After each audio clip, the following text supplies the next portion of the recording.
The dirt-covered girl standing before us is Dylan, our female lead. Facing the man in front of her, her heart tightens slightly.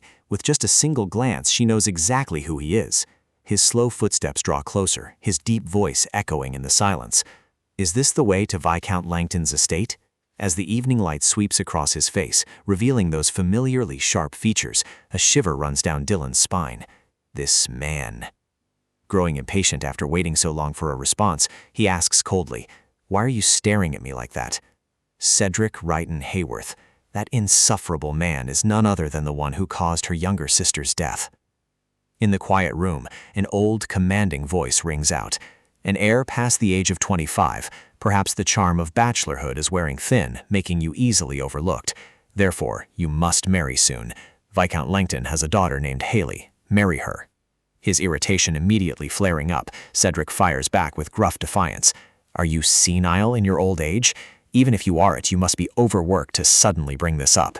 You brat, can't you speak respectfully to your grandfather? He scowls irritably and shoots back. And you call them the House of Viscount Langton? The House of Viscount Langton has no power, an impoverished territory, and no wealth either. Bloodline? Yes, certainly. But what is there to consider now? The only thing we lack, he explains firmly. Grandfather, I've heard that we shared a long-standing friendship with the late ancestors of Viscount Langton, and according to grandmother. Hearing this, the old man grumbles irritably.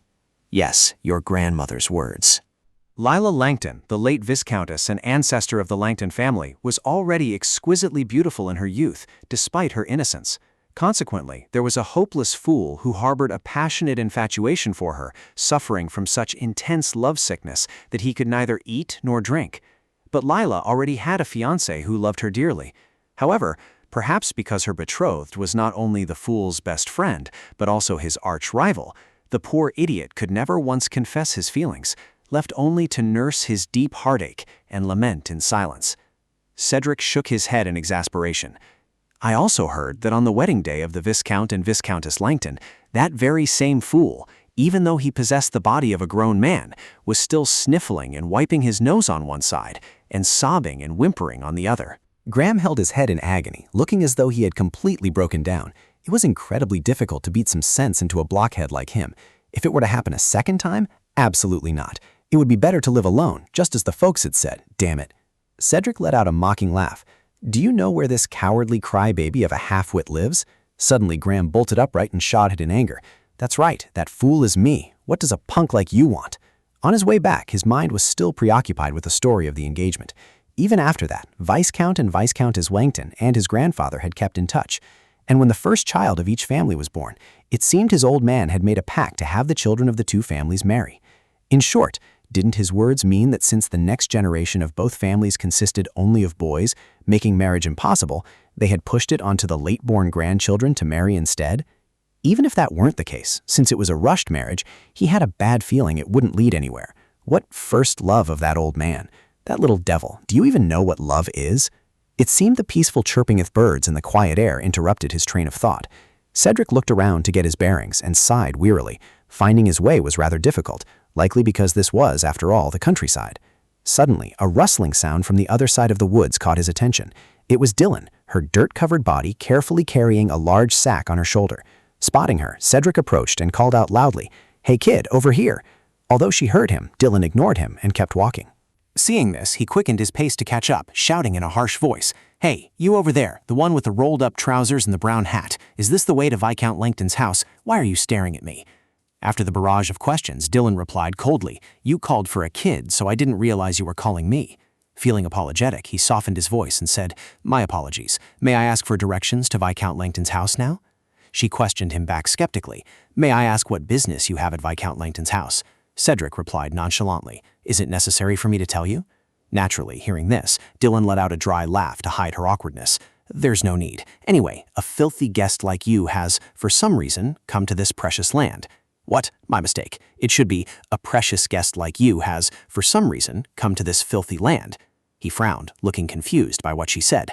Dylan let out a soft sigh. "You've gone the wrong way, sir." Cedric cried out in shock. "What?"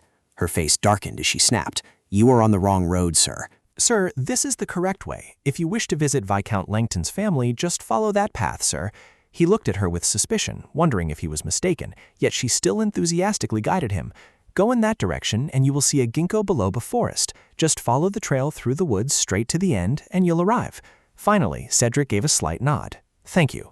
She quickly slipped away, her clear voice ringing out in sync with her hurried footsteps. Have a safe trip, sir. Cedric trustingly followed Dylan's directions, but after a while, no Viscount Langton's castle appeared. A lone man and his horse traveled along the gloomy, deserted road. There was nothing to be seen, not even the Langton estate. Fortunately, he crossed paths with a lady in mourning clothes who redirected him, pointing in the opposite direction. Langton is over there. If you keep going this way, it's the cemetery. The cemetery. His face darkened with anger. So that spoiled brat had intentionally given him the wrong directions. Hello, sir. You don't even know the way to the Langton house, sir? After much hardship, he finally reached the estate. The last time I saw you was at your uncle's wedding. That little boy has grown up so much now. How is your grandfather? A practiced smile appeared on his face. Yes, he has nothing to complain or nag about, so he is very well. Well enough to reminisce about a first love from half a century ago, while sending his grandson to the countryside to get married. He slowly set his teacup down on the table and replied in a warm, deep voice. Is that so? How fortunate. What brings you here? Cedric let out a faint, sly smile, truly the sharp perception of someone who already knew everything beforehand, and said in a respectful tone, Allow me to speak frankly. I have come to see Lady Haley Langton, your daughter. Hearing this, Robert asked back in agitation, Lady Haley Langton? Cedric replied with a look of concern. Is the name of your descendant incorrect? That part is correct. Meanwhile, the sound of footsteps approached the two of them. Robert looked a bit flustered. I indeed have a child named Haley. At this moment, Cedric confidently recalled that when he was young, his grandfather had told him about meeting Haley once when she was a child, around 6 years old. He had watched her closely from afar. She looked so much like Lila with her gorgeous blonde hair, along with sharp blue eyes. It wasn't until Haley actually stepped out that Robert laughed heartily and explained that Haley was not a daughter, but a son. Given the young man's robust build, Cedric was utterly bewildered. It was obvious at a glance. Back at home, he had kept insisting, right, the Langtons have a daughter past marriageable age. Let's see, what was her name? Haley Langton. Cedric could only seethe inwardly. How the hell had his old man spoken with such absolute confidence? To ease the awkwardness, the two of them could only exchange forced smiles. Do you two know each other? No, this is the first time. Pleasure to meet you, Mr. Langton. Cedric explained awkwardly. It seems my grandfather is getting old, so he got a bit confused. I see. You may go now, Haley. Yes, father. Cedric spoke up again, inquiring. There was still a young lady in the family, isn't there? That's right. I have 2 daughters. The eldest daughter was named Dylan, 23 years old, and the other was Emily, who had just turned 17 this year. She was also the youngest daughter, with quite a significant age gap between them. Cedric realized that if this was the case, the daughter past marriageable age his old man had mentioned would turn out to be Dylan. He flattered him smoothly. They must take after the Viscount and Viscountess, so they are bound to be very beautiful. I truly look forward to meeting them. Hearing Cedric's words, he seemed rather hesitant. You came here to get engaged, but Emily is still so young and her heart is very fragile. Will it be all right? You and she are nearly 10 years apart. He was slightly surprised, but just now I heard you mention another lady named Dylan. At this, his face gradually grew heavy. Dylan, let's see, how should I put it? That girl she has a rather peculiar personality.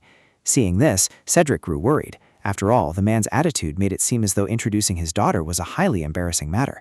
However, perhaps because the person betrothed to her was not only that fool's best friend, but also their arch-rival, this fool could never once express his feelings and could only nurse his pain. At least if they knew how to maintain their honor, they shouldn't show it outwardly. I thought Langton was an honorable family, but it seems I placed my expectations too high on them. Suddenly, a loud noise rang out, cutting off Cedric's train of thought. Robert looked anxious, breaking out in a cold sweat. Dylan, with a gorgeously beautiful appearance that was completely different from a moment ago, glanced at Cedric. Her sudden appearance left him so stunned his mouth hung open. Dylan, what is this ruckus? Hearing him scold her, Dylan laughed out loud and explained, I was just so nervous I didn't hear the news that an honored guest had arrived. Even so, her eyes kept glaring sideways at him. Meanwhile, he looked at her with deep concern. Her face was cold and sharp, her tone deliberate. Have a safe journey, sir. Cedric felt a strong sense of familiarity, as if he had met this girl somewhere before. That deceitful brat. A bolt of lightning seemed to strike between the two of them. His entire body seemed to freeze. Dylan looked at Cedric with eyes full of anger. Honestly, what a pity. Seeing her attitude, Robert corrected her in a stern voice. What are you saying, Dylan? Meanwhile, he was flustered, wondering how on earth he could have mistaken a beggar for a boy earlier. As for Dylan, she apologized to him. "I'm sorry. I was so overjoyed at catching a rabbit that I rushed in to tell father right away without paying attention, and I didn't know an honored guest was here." Catching the cue, Cedric quickly chimed in. "Rabbits are very cute. I like them a lot too." Hearing this, Dylan grimaced. "I was planning to eat them, though." "What?" "They got caught in the trap in the western part of the forest. 3 of them are still squirming right here." "There are some wounds on their fur, but only a few," Robert said cheerfully. "Dylan, we have an honored guest visiting, and we just happen to have some delicious meat to go with our wine. How lucky." Her words completely froze Cedric, so she had done it on purpose. Her actions, neither subtle nor polite, were entirely intentional. From giving the wrong directions at the very beginning, the likelihood of it being deliberate was sky high. Was it all just to catch my eye? What a cliché trick. Seeing his smug face made Dylan furious. Her hands clenched, trembling slightly. "I want to kick that guy out right now and make sure he never sets foot in our territory again. How peaceful is the mind of an ignorant fool like you? The marriage between you and my precious little sister will end in her death, simply because she is an extra." Afterward, Dylan returned to her room. Sitting at her vanity, she took off her shiny earrings, her heart filled with worry about Cedric. Cedric 10 Hayworth. The storyline begins when this character is 30 years old. Currently, he is only 28. This is about a year after his first wife passes away. Here, the timeline from marriage, pregnancy to childbirth is roughly 1 year. The wife Cedric lost possessed blonde hair and green eyes. Blonde hair was uncommon, and green eyes paired with blonde hair were even rarer. That's right, my precious and lovely little sister, Emily. She married that Cedric guy from earlier, and then, during labor, she died of a difficult birth. In the solemn atmosphere, only the clinking of bowls and spoons could be heard. Cedric lifted a spoonful of food to his mouth and blew on it gently. Meanwhile, Dylan carefully observed his every move. Cedric tasted it with a serious expression, yet he was full of praise. The flavor was surprisingly good. Dylan's stormy glare kept landing on him. If it weren't for that gaze from across the table, he probably would have enjoyed his meal more. But Cedric was annoyed. Was she pretending not to know him? Now, during the meal, she was no longer eagerly staring at him. Earlier, Dylan had burst in while the Viscount was speaking with his guests. Her voice had rung out with utmost gentleness. "Of course, father." She had flashed a bright smile. "It's delicious. I'll have them wring the rabbits' necks, twist them back and forth like this, to drain the blood nicely. Everyone, please look forward to dinner." Her every word made his skin crawl. Dylan, please stop talking and smiling with such a brutal demeanor. Seriously, should he postpone the engagement? What on earth was he supposed to do with this mess of a first impression? To think his future would be spent with this hot-tempered girl? His gaze rested on the young woman in front of him. Cedric was quite sure that the person in this direction was the youngest daughter. Just as he spoke up to greet her, "Lady Emily," Dylan immediately cut him off. "Are you satisfied, my lord?" Cedric frowned, his face showing clear irritation. "My words were not directed your way." Dylan flashed a sly smile. "My lord, I am asking if you are satisfied.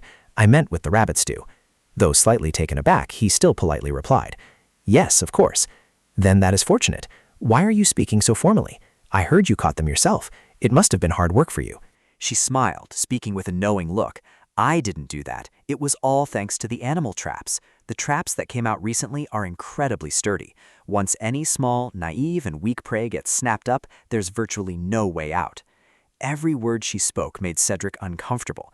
On the surface, it sounded simple enough, but was he mistaken to feel that the story of the trap wasn't just about an iron trap, and the prey she mentioned wasn't just a rabbit? No, he wasn't mistaken.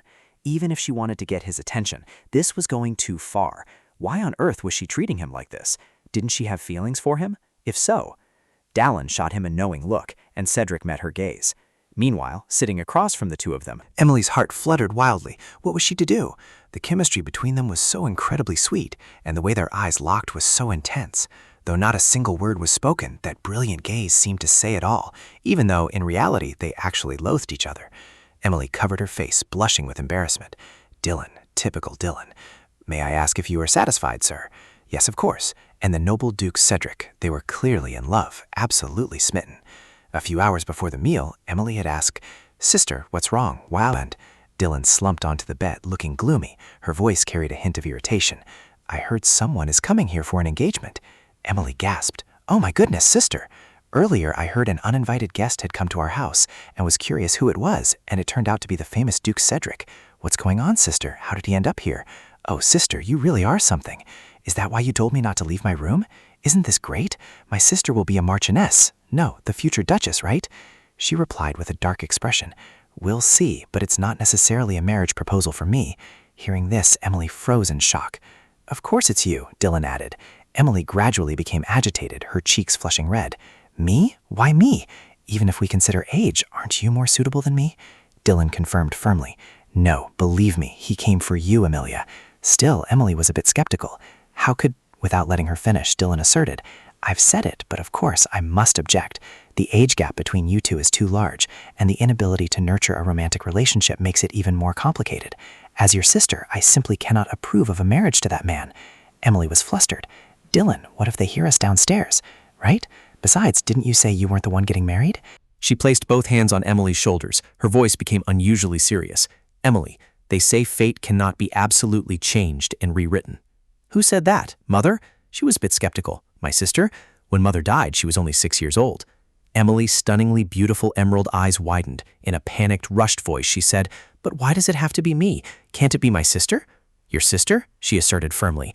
The one betrothed isn't you, but your sister, because your sister is so lovely, strong, and graceful. No one could possibly object. Dylan smiled softly upon hearing this. She turned around and said gently, Emily, I told you it's absolutely impossible. Emily asked, puzzled, Why on earth?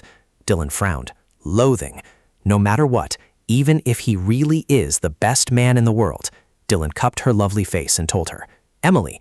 Emily immediately and obediently agreed. Yes, I know. She gently suggested to Emily, in that case, until dinner is ready, I'd like you to lie down and rest for a bit. Just a little while, and then we'll have dinner together, Emily. That was what I thought at the time. In Emily's mind, Dylan's concern regarding Marquis Cedric was slowly going off track. After hiding me in the room and dolling me up, did she go to the matchmaking meeting herself? She even put herself aside to firmly declare that the man was not a suitable match for me. I really am so clever, typical of me. It's useless for you to hide it, sister. You've been exposed. I found out that Sister Dylan has feelings for the Duke. Exactly. Emily is definitely a hopeless romantic. She thought Dylan would fly into a rage if she knew Emily had found out she liked Cedric. I've told her so many times that it's not like that, but the misunderstanding only deepens. Dylan lowered her head, lost in thought, harboring resentment and wariness. Even if he had done nothing wrong, encountering such hostility was not uncommon, but being hated by a young lady was indeed not the first time. With an expressionless face, Cedric felt that there was no need to show kindness to someone who openly displayed baseless hatred. Yet suddenly he became warm and cheerful toward Dylan. He then said, It turns out our meeting not long ago was a coincidence. Dylan was slightly puzzled. What? Cedric recalled that moment. It was quite an honor, wasn't it, my lady, when I asked for directions? She deliberately tried to avoid the subject, but it didn't matter. Cedric brought it up anyway. What a pity, you pointed me in the wrong direction. Dylan could only swallow her resentment and think to herself, is that so? A direct jab. If I shrink back in fear now, won't he smugly bare his claws like a wildcat? Cedric still maintained a cheerful look. Indeed, the way to the Viscount's castle is the exact opposite of the directions you gave me, my lady. Let's see how we should settle this. She had to say something to brush it off. How embarrassing. My sense of direction is absolutely hopeless. Suddenly, Haley appeared. Dylan whipped around, startling him half to death. Shut up, brother. Immediately after, she instantly switched her attitude back to Cedric. I am truly terrible at finding my way. He knew perfectly well that Dylan was lying, but still feigned ignorance. Is that so? How slippery. Look at her. We just ran into each other by chance, and she's already at it. She continuously denied her mistake. So please don't misunderstand me. What? Why? What? Is that guy questioning me? Is he really that petty? And please don't take it to heart. Outwardly, Cedric agreed. I don't mind. How wonderful. If you're going to make that kind of face, don't blame me for having to grant your wish. I would like to take a stroll and look around here after dining. Surely you would be quite troubled since you aren't familiar with the local geography, right, my lady? Dylan froze mid-bite. Excuse me, since your colleague Cedric has asked you to do something else, I shall leave this guiding to Lady Emily. Dylan was about to reject him flat out, but then she blurted, No, I want to be your guide, please. Seeing this, he teased Dylan. Didn't you just say you have no sense of direction? She quickly retorted, Anyway, I know every nook and cranny of this castle where I grew up. Besides, my Emily is very frail. Emily panicked, trying to find an excuse not to go. Sister, my body, frail. That's right. My body is extremely weak, sir. I was born with such a frail constitution that if I walk more than 30 steps, I get anemic and dizzy. Cedric agreed. That sounds indeed serious. Seeing this, Emily seized the opportunity. Thank you for your concern, sir. In that case, I think the walk only needs the two of you, Sister Dylan and you. That is more than enough. Dylan was furious inside, but had to suck it up. I guess it has to be this way. What a brat. What a shame. Damn it. In the vast, beautiful garden, Cedric and Dylan walked together, yet kept their distance from each other. He offered a compliment. The garden is beautiful. Dylan agreed. Yes. As they walked, Cedric continued to praise it. I'm quite envious that you get to live in a place like this. Dylan merely replied with a brief, yes. Noticing Dylan's lack of interest, he asked, Are you listening to me, Lady Dylan? She said nothing more than, yes. He asked further, Do you dislike me? She replied, yes. Cedric cast a suspicious glance at her. Dylan suddenly realized she had made a slip of the tongue. She quickly made an excuse. I was being rude just now. Those weren't my true feelings. Cedric fell silent. I know. Dylan protested repeatedly. No, I sincerely apologize. That's not what I meant. I don't dislike you at all. Not even a little bit. How could I dare? From the bottom of my heart, I always wish you happiness and glory. That is the truth. My only wish is that the person who finds happiness with you is not my younger sister, Emily. Cedric pondered. An engagement? It seemed this woman had already known his intentions before she even set foot in this land. Putting her reasons aside, he wondered why she was so utterly displeased with him. Dylan replied, Emily is still too young. Isn't 17 far too early to get married? She is still fragile, both physically and mentally. The Duke's residence is not a jungle, nor does it harbor wild beasts that would devour her, Cedric countered. Aren't you that very beast? He recognized Dylan's unspoken thoughts. Her eyes said it all. She explained her point. What I mean is, the partner for a mature, capable, and sophisticated man like yourself shouldn't be a girl who is so lacking. Cedric repeated her words to himself. Capable and sophisticated? Even a country bumpkin from the borderlands who knows nothing of the world can read and write, Your Grace. He chuckled again. Do you believe all those rumors about me in the papers? Dylan looked skeptical. Are you saying those journalists are all writing lies? Cedric quickly looked away. It's not quite like that, but why on earth do those reporters keep writing about me like this anyway? It's because of your image, sir. Not all of it is true, but the problem is that over 99% of it is pure fiction. Katerina Rotham, do you know this name? I am completely finished with her. Don't just say that. 2 days ago I read about you in the newspaper. That must have been your way of breaking up. I have completely severed ties with her. Dylan remained steadfast. I cannot trust you. Cedric glanced at her. What kind of man do you think I am? I am telling the truth. You dismiss my words as lies just because of some cheap tabloid journalists. Do you not have any consideration for the feelings of the person who was unilaterally insulted by you, my lady? All because of those false tabloids? Namely me? Damn it, I didn't mean to scare this sheltered girl. It would be a hassle if she started crying or something. Seeing him angry, Dylan immediately apologized. I apologize. I have offended you greatly. Forgive me, because to me, you have always been a character in a book. He called her out on it, so she corrected herself. Books. Newspapers, I mean. I misspoke. Because I have only ever encountered you through the pages of books and newspapers, I have no real sense of what you are actually like. Perhaps I biased my understanding toward the news reports I read. Even though there is no proof that those rumors are true, I sincerely apologize to you. Having never met you, nor having any close relationship with you, I judged the truth narrowly through the lens of my own useless prejudice. Now that it has been said, this is my mistake. Dylan analyzed the book, which used to be just a book, telling a love story. Typical characters, a typical plot progression, a typical Cinderella-style romance. Cedric Hayworth, he is the male lead of this romance novel. To tell you a bit about the story, the male lead is a duke named Cedric, and the female lead, Adeline, is a middle-class girl. Every beginning existed solely to build up the typical Cinderella-style romantic progression for the main couple, whether that meant myself or Emily. When Cedric met Adeline, he was not in a normal state of mind, wasting his life on gambling and drunken stupors, repeatedly engaging in self-destructive behavior. The reason was that he had lost both his wife and child. His late wife had died in childbirth, and the baby passed away shortly after. A life of loss and despair. It was a necessary plot device, while Cedric, unable to overcome the shock of losing his two precious loved ones, lost his way. When he coincidentally met Adeline, in a world that had once been entirely dark for him, her existence was like a brilliant ray of light. Even as these two individuals, each carrying their own grief, spun in a vortex of mutual misunderstandings and disagreements. Cedric thought Adeline was with him for his money, while Adeline believed Cedric was only after her body, and at the time there was more than one factor fueling her misunderstanding. By chance, she discovered that she looked exactly like Cedric's late wife. I used to really like this story, even though it was just a common tale with a typical structure and plot progression. But the writing was incredibly sharp and engaging. Every word tracing the romance between the male and female leads shifted gradually, and the give and take between them was captured and handled so smoothly. Even though I knew they were just fictional characters, I loved them enough to root for their love. My blessings to Cedric were, in a way, sincere. The thought of getting in his way never crossed my mind, as I had once wanted to keep the plot flowing exactly as it should. However, if Cedric's deceased former wife was not described as having blonde hair and blue eyes in the character system belonged to a different wife, and Cedric's child had died, that person was none other than my younger sister, a titled noble who would fill the gap in Cedric's lineage, Emily Langton.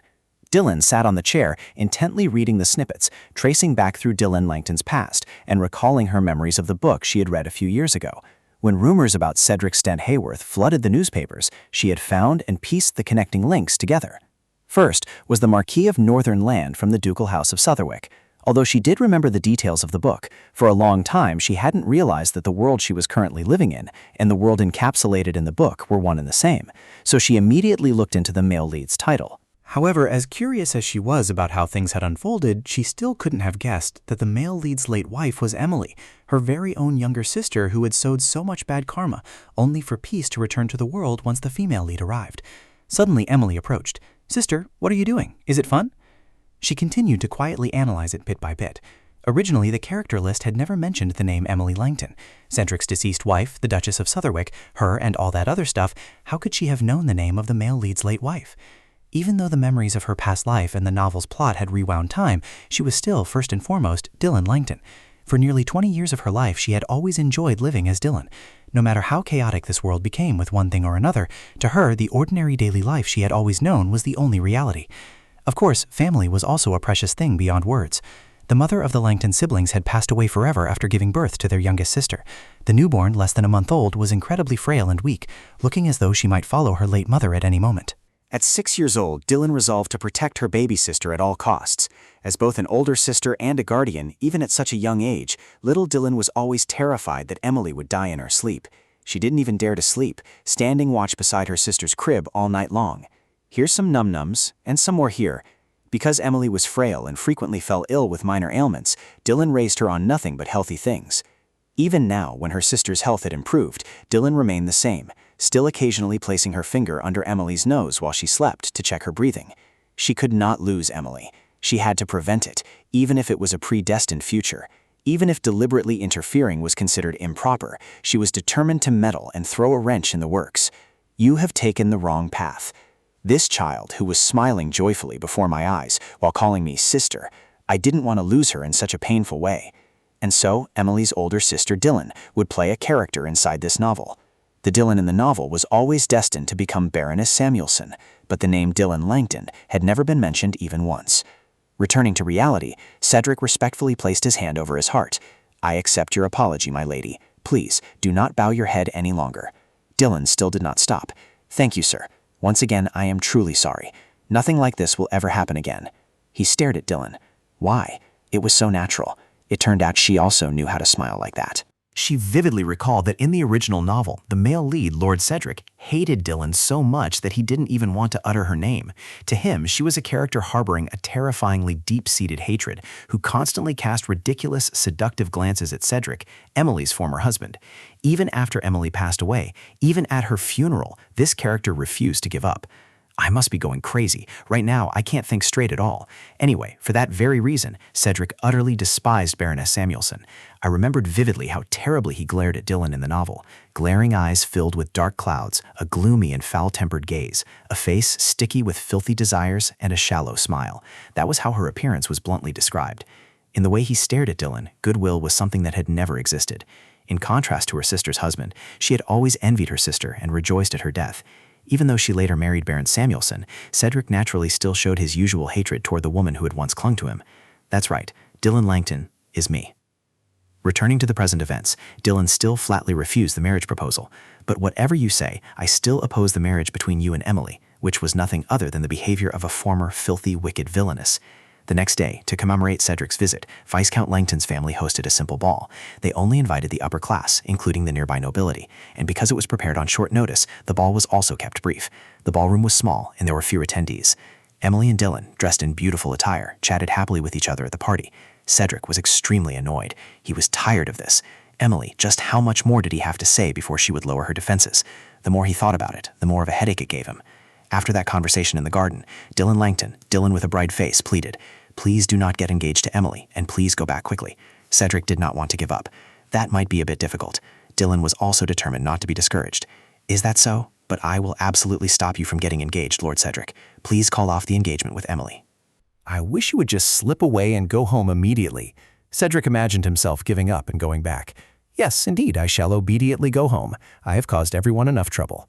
If he went back, it would be tantamount to admitting to the shameful reputation of being a dissolute man who flirted indiscriminately with his lower half. Originally, Emily hadn't refused him at all.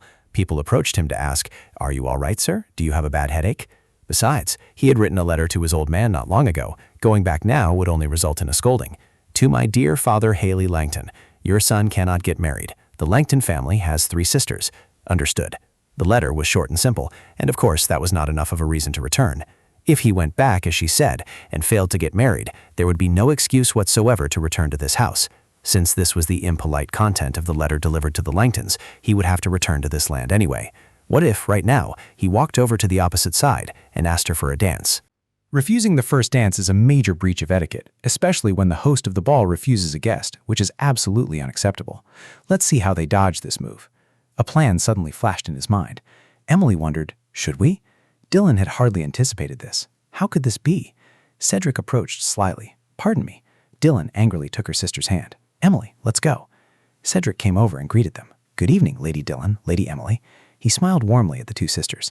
It seemed his face twitched slightly with embarrassment. Dylan parred warily.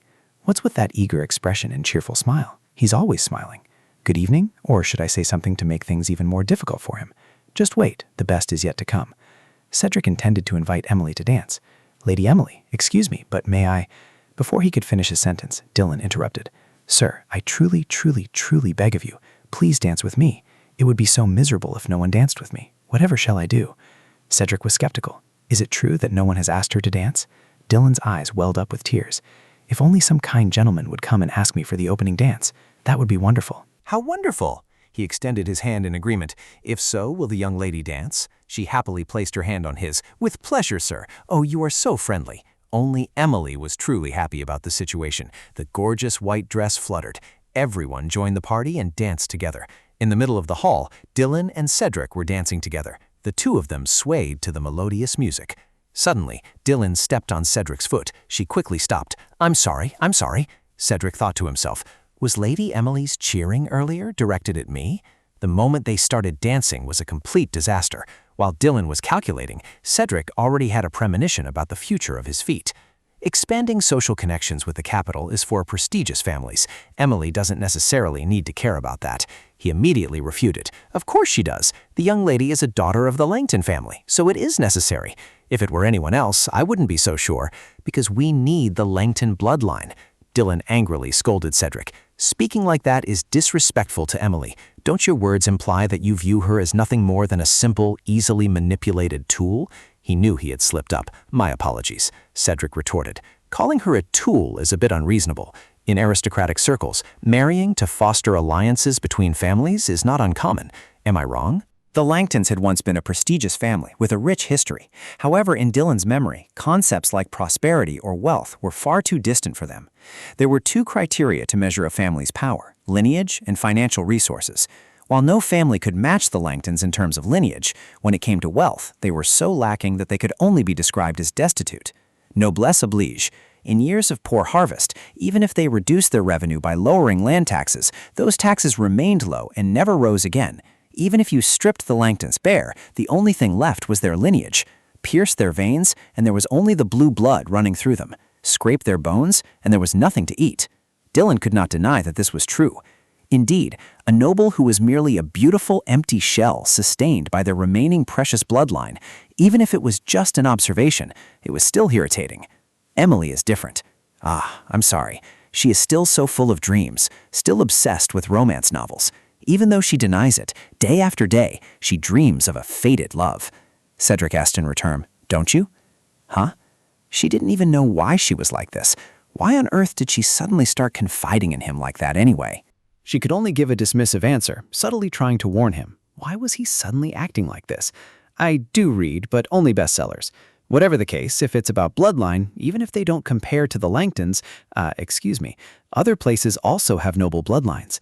Yet Cedric remained loyal to her family's bloodline, claiming nowhere was as worthy as the Langton house. Dylan had no choice but to speak ill of her own family. You embarrass me by saying that, my lord, because the Langton family is constantly struggling in financial distress. I didn't mean to speak of my own family that way. He explained to reassure her that the Southwark family was wealthy and prosperous, so she shouldn't worry. As for Langton, it comes with rock bottom, my lord. My luck is very good, so that doesn't matter. Seeing this, she had to think fast. And you are not Emily's type either, my lord. But Cedric remained determined. I am confident I can win her over just by being myself. Dylan whispered. What on earth is that confidence? Yet he remained shameless. I heard all of that. Dylan fell silent for a moment. She brought up her objection again. Pardon my rudeness, my lord, but even so, I will still object. There are so many noble ladies in this world. Please spare her and choose someone else. Is this request really that difficult? This is practically the only wish of my entire life, and you still refuse?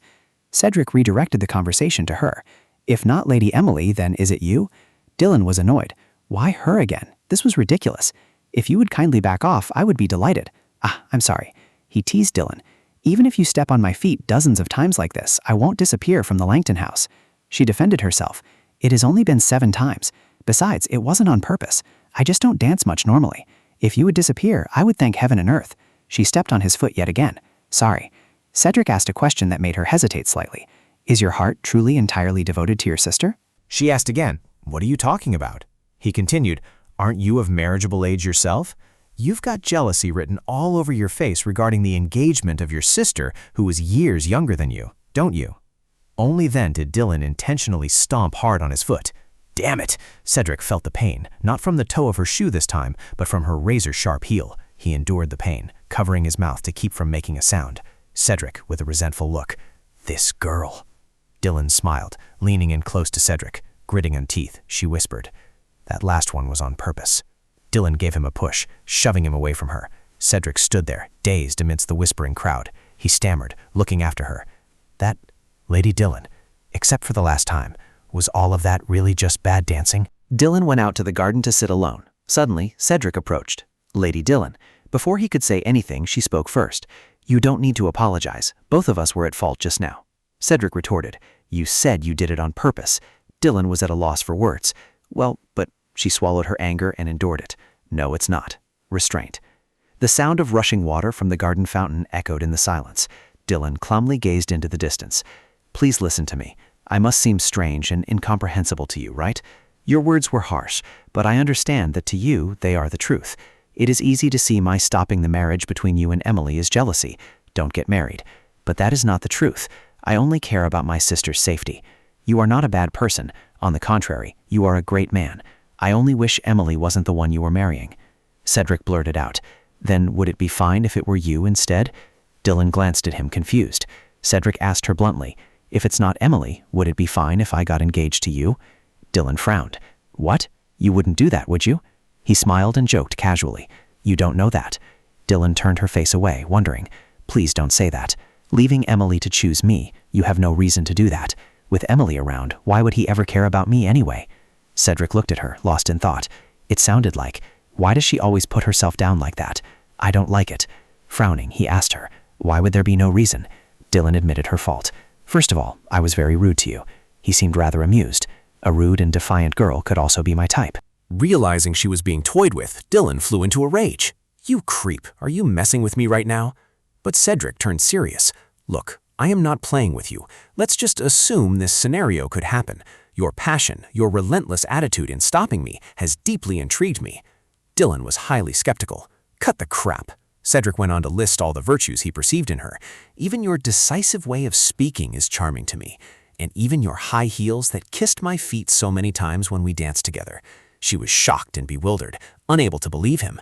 Didn't I say that was a mistake? That last line was way over the top, mister. He proudly continued, my feet are still tingling to the point of numbness. Because I chased you all the way here, I was able to hear your troubled thoughts under this beautiful moonlight, with just the two of us. Suddenly, I felt like saying those words to you. She trembled at Cedric's actions. I'm getting goosebumps all over. Please stop. Cedric smiled brightly and called her name. Lady Dylan Langton, please marry. Suddenly, Emily jumped out from the bushes with a jubilant look on her face. I knew it. Dylan and Cedric froze in shock, while Emily giggled with delight. The two of them were utterly surprised to see young Emily.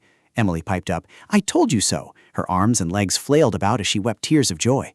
My lord and my sister are clearly in love with each other. Emily shrieked in excitement. I knew for a fact that the two of you would end up together.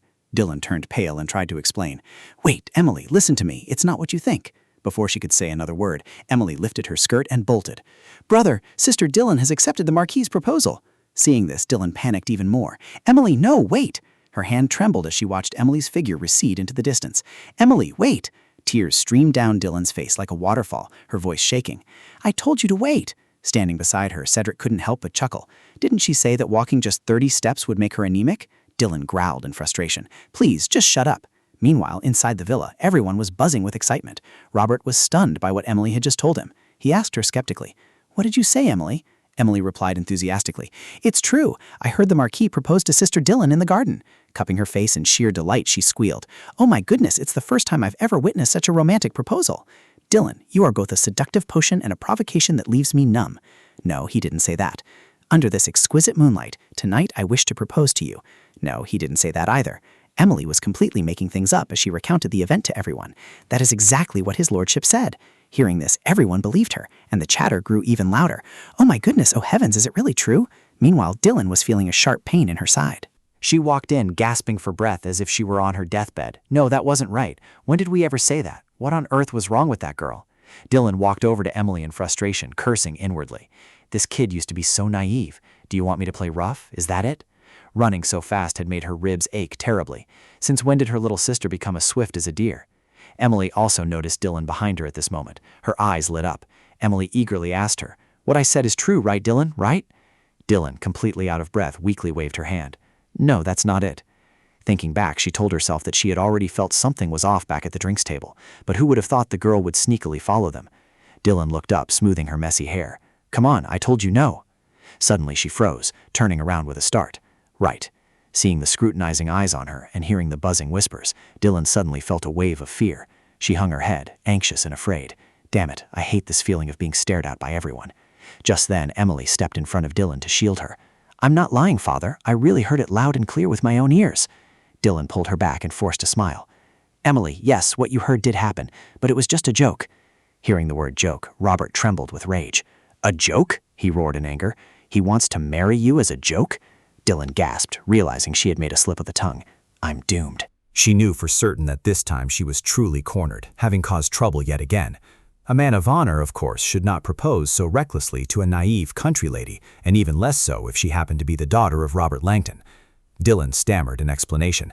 It is not quite like that, Robert asked sternly. If not, then how could such words have come about? She turned her face away, weeping silently. I only told him not to propose to our youngest sister. How on earth am I supposed to explain this? Seeing that she did not answer, Robert asked, Can you not answer? He looked up, scanning the surroundings, and said, Very well, where is he? I will make him answer clearly once and for all. Marquis Cedric. Unbeknownst to them, Cedric was already standing behind Dylan. Startled, she turned around, wondering when he had arrived. Why, in such a critical moment, was he still radiating that male lead aura? The situation had gotten this serious because of that guy's useless words. Did he not get that? In the midst of this awkwardness, the corners of Cedric's lips curled up into a smile, making Dylan turn pale with fright. He was smiling. Robert, still fuming, frowned and asked, Lord Cedric, is it true that you beguiled Dylan with flowery words and it was all just a joke?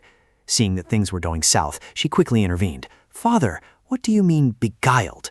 His face darkened as he glared at Dylan. Step aside, Dylan. She knew that it was beyond saving now. All she could do was pray. Yes, she had made a stupid move.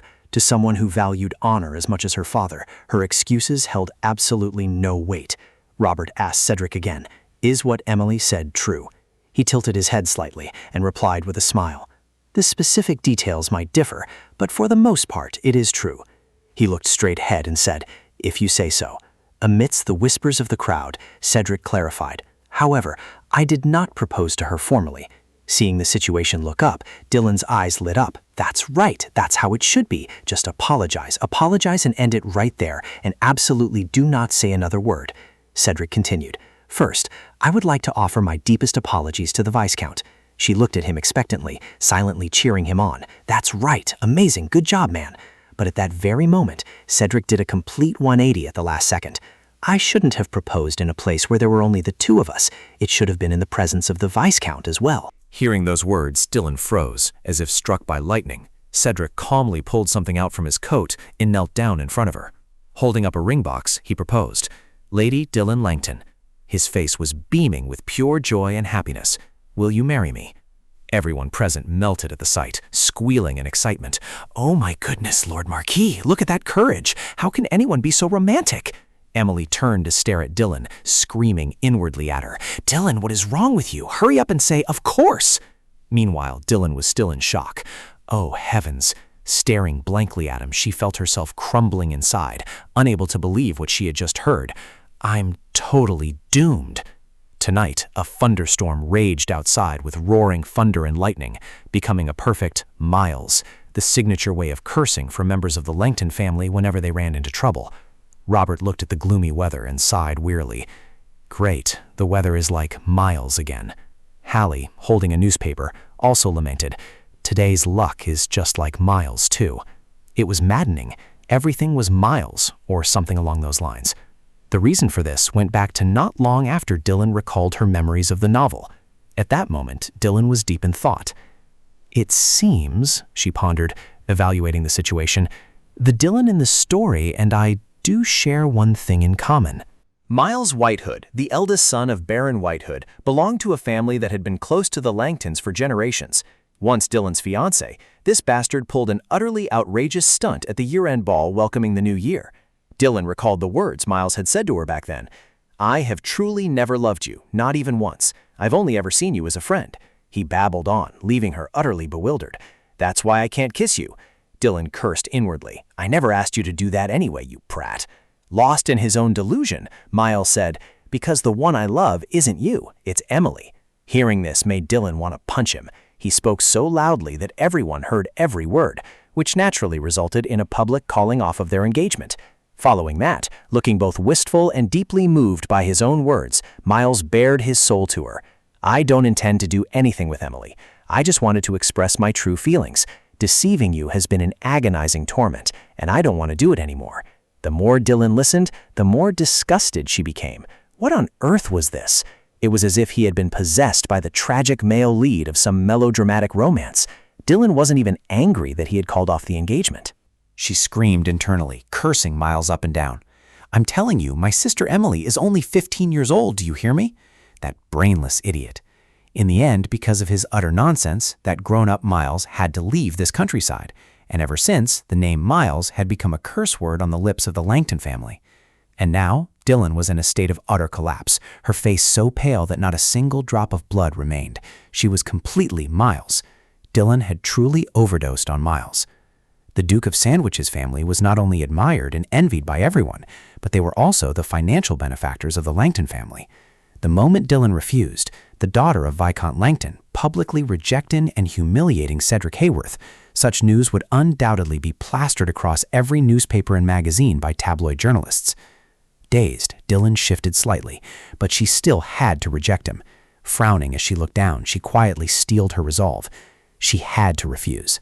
She didn't want to marry Cedric even the slightest bit, nor did she want to take Emily's place as his wife who would die in childbirth. It was just too much. Dylan stared at Cedric, her mind spiraling.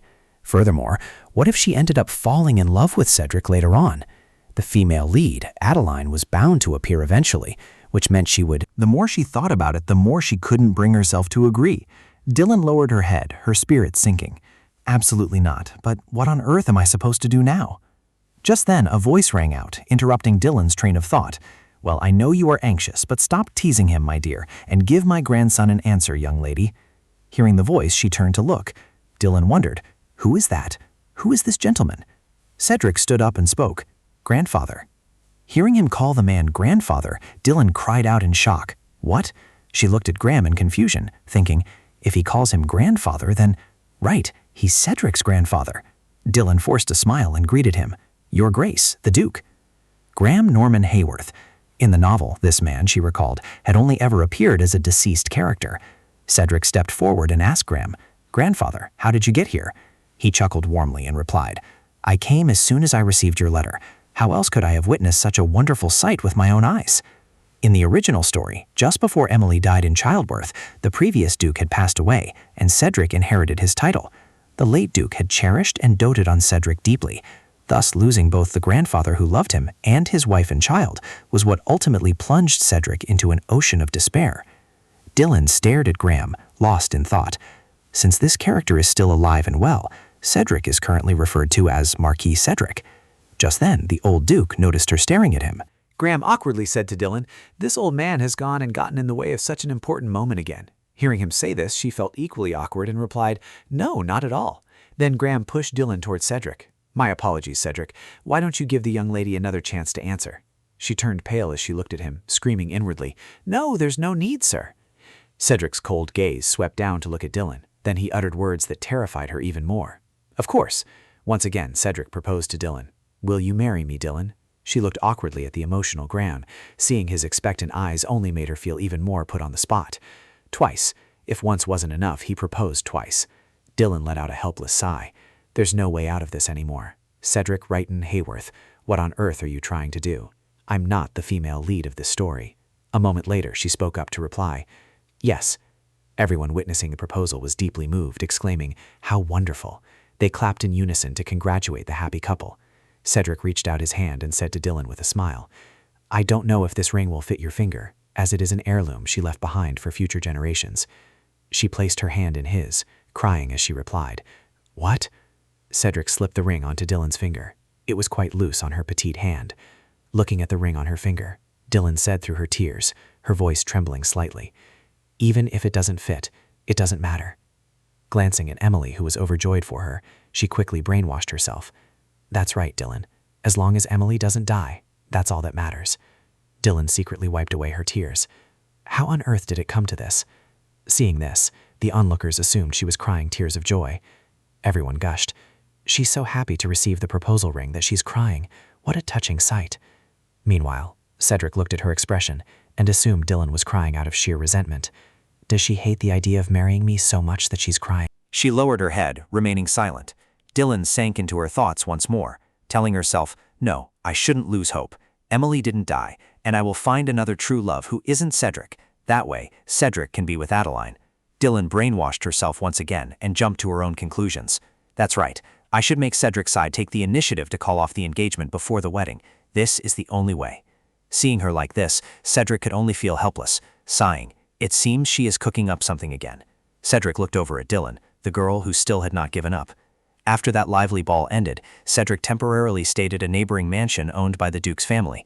This was because Cedric was no longer merely a guest to the Langton family, but had become Dylan's fiancé. It was also because the Viscount's household lacked the manpower to accommodate his entourage.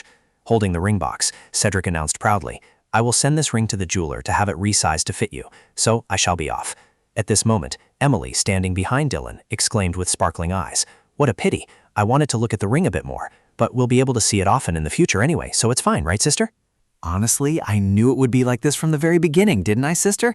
Because from the very first moments, it felt as though a magical atmosphere was trickling through the relationship between you and Lord Marquis Cedric.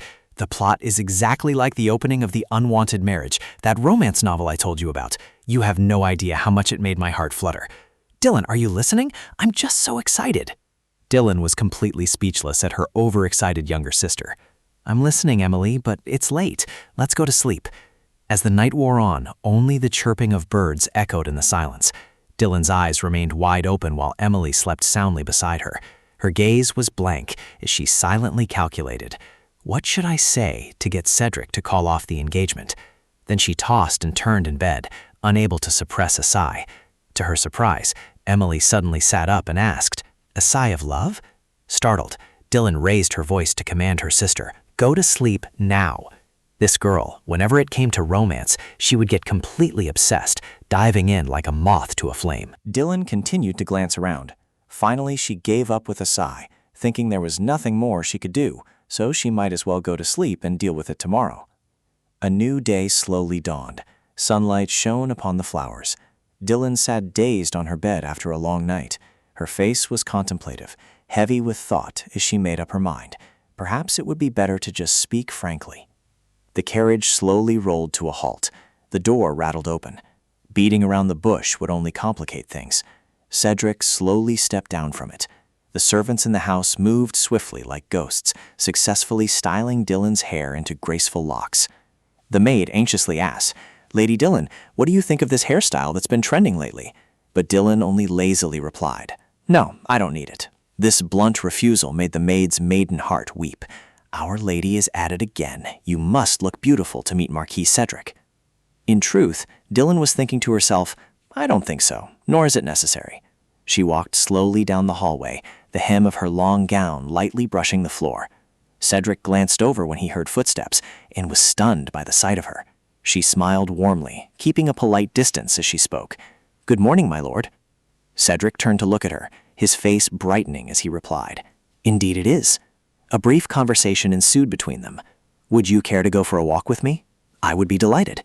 Meanwhile, the maids peeked from around the corner, eager to gossip. The sight of Dylan walking side by side with Cedric was as dazzling as the night stars. The sky was clear and peaceful. The two of them walked along the trail near the mansion. Dylan's face remained expressionless as she walked beside him. Cedric looked around and remarked, "So, the season of blooming flowers has finally arrived." To his surprise, she only replied indifferently, "Is that so?" The atmosphere between them was awkward and dead silent. Dylan suddenly remarked, "The proposal. It was quite sudden." This surprised him. "Why is that? I thought the timing was ripe enough." Cedric's answer made Dylan whip around. "Timing? What kind of man? The timing is, first, a first meeting with a deep impression, second, a private walk with just the two of us, third, dancing at a ball. It seems we have them all." "That's right. If this were a romance novel, this situation could be seen as an ambiguous relationship. However, the story doesn't progress that way. The two of us know that best, don't we?" Hearing this, Cedric finally turned to face her and replied, "The circumstances align perfectly. I don't see anything strange about this." She frowned and retorted, "To you, is a proposal such a trivial matter that it can be done just because the circumstances align?" He seriously explained his thoughts. "I do not consider a proposal to be cheap because I had already resolved to propose to the daughter of the Langton family before setting foot on this land. The intention was already there, and it just so happened that the right opportunity arose. Besides, this can be seen as me simply granting your request." Dylan was stunned for a moment. "Request?" Cedric suddenly leaned in close, startling her. "Didn't you tell me not to propose to Lady Emily? I clearly asked for your opinion beforehand. Let's see. I recall asking if it would be all right to propose to you instead." In my memory, there has never been a refusal from you. Her face darkened as she replied, Until the moment I couldn't bring myself to refuse, I had hoped it wasn't a cautious proposal." Cedric continued to confess, "I didn't think about the fact that you couldn't refuse, so I proposed with the thought that I might be rejected by you." Dylan asked back in astonishment, "Even in the presence of your grandfather, the Duke? Me? Don't you think that's like insulting the entire ducal family? How could I dare act like that?" Cedric explained with a serious face, "My actions were the same. At that time, I didn't want you to be humiliated by excuses mixed with falsehoods. You know how much the Langton family values honor." Hearing this, Dylan still declared firmly and decisively, "Even if you say so, it doesn't matter. I once had my engagement publicly broken by my ex-fiancé, so going through that again wouldn't embarrass me." Cedric was slightly surprised. "Is that so?" Dylan nonchalantly admitted, "Yes, a public broken engagement, then a public proposal. Anyway, compared to becoming a girl whose engagement was broken twice, I would rather be embarrassed for a brief moment." Cedric's face momentarily went blank upon hearing those words. "Did you take it that negatively?" Dylan only sighed. "Since things turned out this way, it really is because you have a deep concern for me. Isn't that right? I am exactly the same. Sorry, right, there's no way it could be like that. Whatever the case, although they say a married life can endure through friendship, to me, marriage absolutely requires love." Cedric calmly agreed with her. "I feel the same way." Dylan chuckled in agreement, of course, but then she had to stop dead in her tracks when she heard something that sounded off. Cedric stood pensively in the wind, his gaze unusually serious, as a faint confession slipped out. "I am just like you." Dylan and Cedric stood in silence, staring at each other for a long moment. She didn't even dare to blink as she listened to him explain. "I also believe that the essential element of marriage is to be nurtured by love. I see no need to maintain a loveless marriage." Dylan pointed a finger at his face, stammering in response. "But isn't our relationship completely lacking that?" Cedric nonchalantly suggested, "We can just try living together, and perhaps feelings will grow." Her expression soured instantly. "No, I already said we don't have that, okay? What if it backfires, and this guy ends up making me hate him or even terrifies me? You are quite an interesting girl. If we live our lives together, who knows, maybe we will develop positive feelings." Dylan frowned, carefully considering the proposal. "This?" Male lead. "Oh, the girl who slapped my face, you were the first one. Let's get to know each other." How is this any different from the cliché, "You were the first person who dared to hit me"? The curiosity of seeing a strange creature for the first time would only turn into sheer annoyance once it became familiar. Believing this, Dylan lazily brushed her hair back. And then, speaking in all seriousness, what I am talking about is of course not feelings that gradually build up over time, but true love, a genuine love destined by fate, the kind of emotion where from the very first glance you want to know each other and are instantly drawn together. For me, that is the sole requirement for a marriage partner. No one can replace it, and marriage is only right when it is with someone like that. So instead of me, please go marry the female lead. Hearing this, Cedric was stunned for a moment before commenting, "Hey, not bad. Oh, what a romantic, dreamy wish." Hearing that made Dylan even more speechless. "I get it, you're trying to say my head is full of flowers, right? It's just a difference in our outlook on life, sir. However, if you had read the original novel, you would think the exact same way as me." Then again, Cedric once said in the original novel, "If it's not you, it won't do. It absolutely must be you, even if I lose everything I have." The female lead's hands held him tightly. Cedric continued to whisper, "To me, nothing means anything if it's not you." The more Dylan thought about it, the angrier he got. "Those lines of dialogue with Adeline during the climax of the main plot were yours, you know." He really wanted to throw those words right in his face. Cedric pondered for a moment and then asked, "Is this a perspective that absolutely cannot be changed?" Dylan admitted it straight out without hiding anything. "Right now, I don't really want to change it. Do not covet what belongs to others." That was what his father had said when he was a child, and now he was interfering with Cedric's destined love. Hearing this, he slowly remarked, "It seems we cannot know whether what you say will be a good or bad thing." Her face lit up instantly. That was right. He wasn't the type of person who couldn't be reasoned with. Little did she expect Cedric to suddenly add, "However, if you want this, you must speak to grandfather directly to convince him." Dylan hesitantly asked, "Grandfather? You mean the Duke?" Cedric nodded slowly in confirmation. "Yes, because a marriage alliance with the Langton family is his lifelong wish." Confused, she asked, "A wish?" He continued to explain. "He shared a deep, long-standing friendship with your grandmother. It was a beautiful bond from the past, and he said his lifelong wish before he dies is to see me marry her granddaughter. Of course, for me, that isn't the only reason." Hearing this, Dylan's hand clenched unconsciously. Her expression also grew grim as she recalled what had happened. "Before my death, I already knew the truth that Duke Sutherwick would pass away not long after. Is his health not doing well?" At this question, Cedric only smiled faintly and nodded in response. "He's healthy, still as loud and imposing as ever. But because his desire for marriage is so intense, it's always, 'Cedric, get married, my boy.'" Hearing this, Dylan felt somewhat relieved. Thank goodness, nothing out of the ordinary has happened yet. She pondered, calculating. Let's see, what was the main cause of the Duke's death? Heart failure, myocardial infarction. I don't remember exactly, but in short, it was a heart disease. Dylan, don't feel guilty. After all, I have met the Duke and talked to him before. This isn't a bad thing. Cedric continued to share his thoughts. Rather than me speaking with him, it would be better for Lady Dylan to directly express your intentions to him, because if we want my family to announce the cancellation of the engagement, we need my grandfather's support. Her hand tightened once more, as Dylan kept telling herself, "It's not hard at all. I can say it. It might disappoint him, but first I have to sort out my own life. I will try to speak with him." Back at a mansion, a servant slowly approached Graham. "Your Grace, a letter has arrived." He smiled and replied to the young man. "Thank you, Seth. You can leave it here." The servant politely replied, "Yes, Your Grace." Graham gently set his teacup down on the table. Then he carefully examined the contents of the letter. His eyes welled up with emotion as he read the letter. A few days ago, the ring had been completed and sent back. Graham couldn't hide his pride as he thought.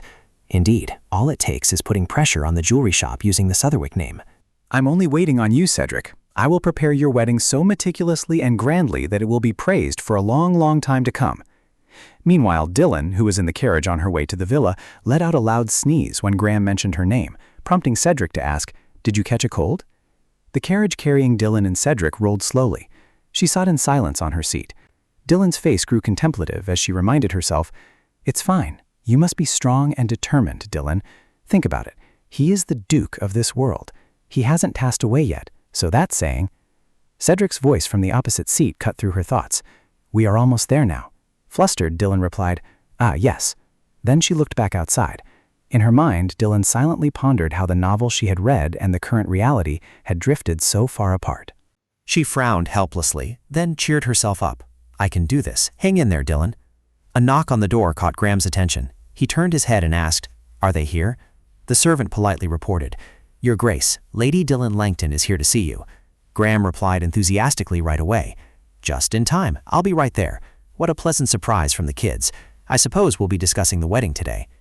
Before long, he ran into Dylan. She also noticed Graham's arrival. He held his breath, observing her carefully. The edge of an old friend flashed before him with a gentle smile. Graham smiled warmly, but his question rubbed salt into her wound. "Who is this?" Lila also liked to wear blue. "How lovely." "Lady Dylan." "Ah, my mistake. You are my granddaughter-in-law now, aren't you?" Her eyes widened in shock. Dylan looked at Graham, wondering to herself, "Why are you always smiling so happily? It's so agonizing and guilt-inducing." "Yes." Once they were in the drawing room, Dylan presented her gift. "I brought some tea. It's made from dried mountain lotus petals." Graham's face lit up as he accepted it. "I am so grateful to you." She continued to explain, "It's very good for the cardiovascular system as it helps clear the blood vessels, and it's also effective in preventing cardiovascular diseases." Hearing this, he sighed with admiration. "You seem to know quite a lot about flowers, don't you?" Dylan gently instructed, "Brew the flower tea with hot water above 70 degrees Celsius, sir. It will be ready to drink after about 20 minutes, and it's best to have it once a day." Cherishing the gift in his hands, he replied, "I will do as you say. Thank you, my dear. Your grandmother also loved flowers very much. She loved tending to the plants and flowers in the garden." "It's not that I particularly like flowers, but rather that I am interested in herbs that can be made into medicine. Compared to the appearance of flowers, I prefer fragrant blossoms." Little did she know, her words brought tears to Graham's eyes. This was another trait she shared with Layla. Dylan softly added, "Unfortunately, I don't have the foundation in caring for plants and flowers like grandmother did." "Calm down, Dylan." Memories of the past between Graham and Layla resurfaced. Layla, she was always surrounded by vibrant, blooming petals, especially her youthful smile. Graham closed his eyes to reminisce. Looking at this child just keeps bringing back memories of Layla. This child, Dylan, seems to focus more on practical applications than Layla did, given her interest in medicinal herbs. Are you interested in the foundations of medicine? She is quite affectionate, much like Cedric. Hearing this, she slowly replied, "About that, my younger sister has been frail since childhood and often caught minor illnesses, so I came into contact with medicinal herbs, and it gradually became a passion of mine. Even now, if she coughs just once, I panic and start grinding apricot kernels." Graham thought to himself with satisfaction, "What a sweet personality. And look at me. I said she looks nothing like Layla, yet I just can't seem to let this girl go." This kind heart reminds me of Lila. I am so glad that I can see your and Cedric's wedding before I die. Dylan also spoke up. "I have something to say." She was immediately stunned by his words. Meanwhile, Graham asked curiously, "I'm sorry, what were you trying to say just now?" Dylan flusteredly replied, "No, it's nothing. Please go on." Seeing her reaction, he only smiled. "Cedric is a boy who only knows how to keep his eyes glued to his work. I used to worry about him a lot, but since you are a good child, everything will be fine. You are Lila's granddaughter, so I knew it would turn out this way." In her mind, Dylan began to pray. "Oh no, I missed my chance." "You flatter me, sir." Graham grew more and more excited. "What do you mean, flatter? I only say what I see. So in the future, you will surely bring happiness to Cedric, right?" Dylan opened her mouth to reply, but in the end, she only hung her head, truly unable to speak. She slightly raised her head to look at him. I also hope so." "I also hope that day ends happily, and I wish for Lord Cedric to find the happiness he was destined for. So to help create that happiness, until we achieve it, I will do my absolute best in this position." These words moved Graham even more. Wiping away his tears, he replied, "To meet such a granddaughter-in-law before I die, I am truly overjoyed." Dylan smiled gently as she replied to Graham, "If you cherish us, please don't say such things. Isn't speaking of death so cold and lonely? I heard from your grandson that you often neglect your health, making even your attending physician feel troubled. That simply won't do. Health is so precious, so you must live a long, long life." These words made Graham Hale even happier. "You certainly know how to hit where it hurts. All right, I get it, I promise." Back at Cedric's mansion, he sat lost in thought. He recalled what Dylan had said, expressing her intention to directly bring up the broken engagement to his grandfather. Cedric let out a sigh and thought to himself, as expected, she would do that. Dylan was sitting inside the room, seemingly waiting for something. A few clicking sounds caught his attention. A moment later, a light skirt fluttered past. Upon seeing Dylan, Cedric spoke up. "So, how did it go?" Before she could even answer, she saw his face break into a radiant smile. However, Dylan responded to that attitude with her usual coldness. It went quite well. The conversation was very useful. He quickly pressed, "So, what's the result?" Dylan read out a weary sigh. "Let's just do it. I told him we should get married." A smile appeared on Dylan's face, as if she had already anticipated this. He stood up, approached her, and leaned in slightly. "I knew you would say that." Cedric recalled Graham's warnings. "If it's not the Langton family, I won't like it." Stroking his chin, he hummed in thought. "I guessed right. My old man is a stubborn, obstinate person. It's only natural that she couldn't convince him." Suddenly, Dylan spoke, interrupting his train of thought. "He is a good man." Cedric was slightly taken aback by her attitude. "Huh?" Dylan sighed, her head bowing slightly. "Because he is a good man, I understand your desire not to disappoint him." This was indeed something Cedric had never expected. She thinks my old man is a good person? What kind of conversation did they even have? Naturally, his mind began to spin with assumptions. Cedric's prediction had been as follows. First, Dylan would present a few reasons why she didn't want to get married. Yes, you are entirely correct, and once she agreed to the marriage, Lord Graham would stop pretending to listen. Cedric's eyes half closed with a touch of pain. This was his own bitter experience, after all. But because he is a good man, that's a bit different from what I expected. Suddenly, Dylan turned her head and added, "Oh, and he is calling you inside right now. He said he has something to say to both of us." He stared at her without looking away. "Yeah, I got it," Cedric thought to himself. "Though it's a bit off from my prediction. My old man is probably grinning from ear to ear right now anyway." However, Cedric frowned, looking at the paper in front of him. "What is this?" Graham excitedly announced while Dylan drank her tea. "It's a special marriage registration. You two just need to fill out the form and submit it, and you can get married today." Cedric held his head and let out a sigh. "It's no different from not knowing, so I didn't ask." He tiredly questioned, "When on earth did this happen?" With flushed cheeks, Graham happily confirmed, "Of course, I received it the day you left here for the Langton family. Personally, I think the wedding should be held as quickly as possible. Every girl dreams of being a spring bride. Doesn't Dylan dream of becoming a bride in this beautiful season?" Cedric glanced at Dylan, then frowned and gently reminded him, "Grandfather." Graham's eyes seemed to light up as he went on in one breath. "Of course, it can't be tomorrow or the day after. Yes, this will be a grand and massive wedding, so it can't be prepared in the blink of an eye. To ensure all the etiquette is perfect, I must put in more effort over the next month. If we want to invite every single member of the royal family, it might take another 2 months. As for the venue, let's see, where would be good? Ah, here it is. How about borrowing a royal palace for a day? Spring is here, so perhaps McLaren Palace would be nice."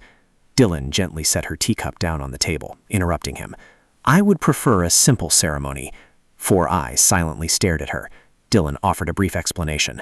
"I have never made my debut in high society, so many people won't know who I am. Meeting such distinguished people at an important event like a wedding would make me very flustered and embarrassed. If that's the case, I would rather our wedding be a happy family gathering." Graham paused at her words. "Let me see. Holding the wedding in the small garden is actually not a bad idea. After all, wouldn't it be nice to have many people come to share your joy and congratulate you? No matter what, this is still the wedding of the heir to the ducal house." Dylan thought about it and conceded. "That is true. However, Lord Duke... no, as you know, my family has a generations-old tradition of simplicity. In fact, given my family's current financial situation, let alone lavish and tedious formalities, we can't even afford to prepare much of a dowry." Graham patted his chest, declaring excitedly, "Who cares about that? Your dowry doesn't matter to me at all. The Sotherwick family will cover all the expenses, so don't you worry." Before he could even finish, Dylan shook her head in disagreement. "No, grandfather, that might just feel like pity." As the words reached his ears, he couldn't help but freeze. A second later, Graham looked utterly defeated. Dylan whispered softly to Cedric, "He probably doesn't like it. He is a man of great pride, and I am just the same." Trembling beside him, he spoke up. "Even so, but she has already completely overwhelmed me. If we are to hold the wedding, I would love for it to take place in the land where grandmother lived, which is also where I was born and raised. Coincidentally, there's a church nearby. Ah, you already know about this place. It's a church steeped in history, and it's also where my parents got married. If we could have the ceremony there, I would be truly happy. Graham recalled the image of his beloved. Then Dylan kept his eyes on him. Besides, you said you wanted the wedding to happen as quickly as possible.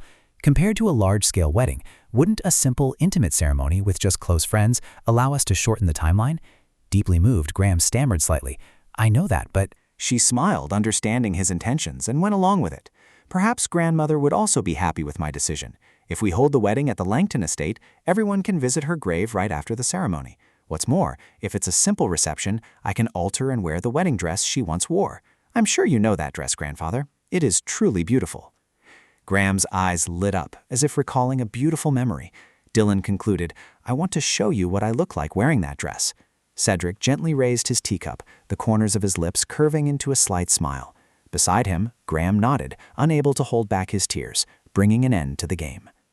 After the conversation, Dylan emerged as the winner. On the side, Graham wept.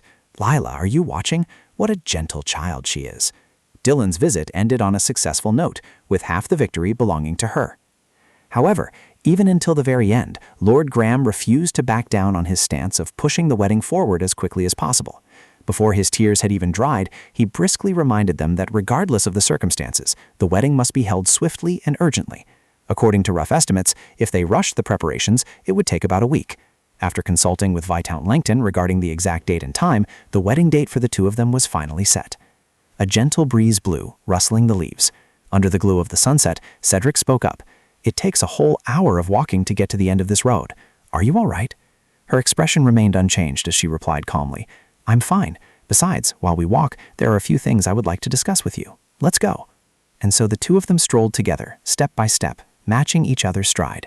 Cedric glanced at Dylan with a hint of unease and remarked, You handled grandfather quite smoothly. Hearing this, she couldn't help but blush. To handle him. Didn't that sound just like calling the Duke an untamed, wandering young colt? He gleefully doted on Dylan. It's a compliment to you, understand? Seems like you're quite quick-witted and talented. While he looked pleased on the outside, Cedric was 10 times happier on the inside. He never expected the day he would see his old man being run circles around by a young girl only a third of his age. The more he thought about it, the more amusing it became, especially if she remained like this in the future. Dylan gave him a sharp side-eye. He was laughing to himself again. She cast her eyes aside, intending to explain her reasoning. Rather than seeking advice on things I don't like doing, I'm the type of person who wants to find ways to prevent the things I hate from happening. Of course, no matter what schemes I come up with, some things are unavoidable. There's no choice but to dig things up and find my own way out. Cedric raised an eyebrow, looking at her with amusement. She really would make an excellent partner. With eyes full of affection, he said, I don't think it's bad at all. However, Dylan's face turned pale as she imagined her face plastered all over the newspapers. But it's a big deal. I also hate being the center of attention. Won't we end up as trashy tabloid gossip plastered all over newspapers and magazines? Cedric's face turned serious, though he asserted without a hint of worry. Certainly. Once they find out about the marriage, there will be quite a stir for a short while. These words weighed even heavier on her mind. You heard it earlier, didn't you? The story about how I've never appeared in high society circles. When my mother passed away, I was still very young. Since then, I've never really learned much about socializing in high society. However, I had to become a noble lady debuting at the coming-of-age ceremony and drawing everyone's attention, and I was utterly exhausted by it. Cedric thus understood his future wife's hidden feelings. Fearing she might be flustered, Cedric spoke up to reassure her. Actually, even if your appearance at such an official moment causes some rumors, it's fine. Dylan's eyes widened, and she paused in her tracks for a beat. Is that so? He nodded in confirmation, then revealed further. Actually, I also had my own urgent plans to handle. After sorting out the most pressing priority, I came to see you. Otherwise, I probably would have only been able to drop by briefly to talk about it because I was just too busy. Dylan was overjoyed, her hand waving slightly and her eyes shining brightly. Oh my goodness, if it was such a busy time, it would have been perfectly fine even if you didn't come to see me. I'm absolutely sure of it. Cedric took the opportunity to deliver a charmingly bold line. I did that just so I could see my partner. These words were like a thunderclap in her mind. To hide her embarrassment, Dylan turned away before replying. I already spoke about that. After we've had such unpleasant conversations, do you still want to continue in the future? Cedric looked dazed and confused.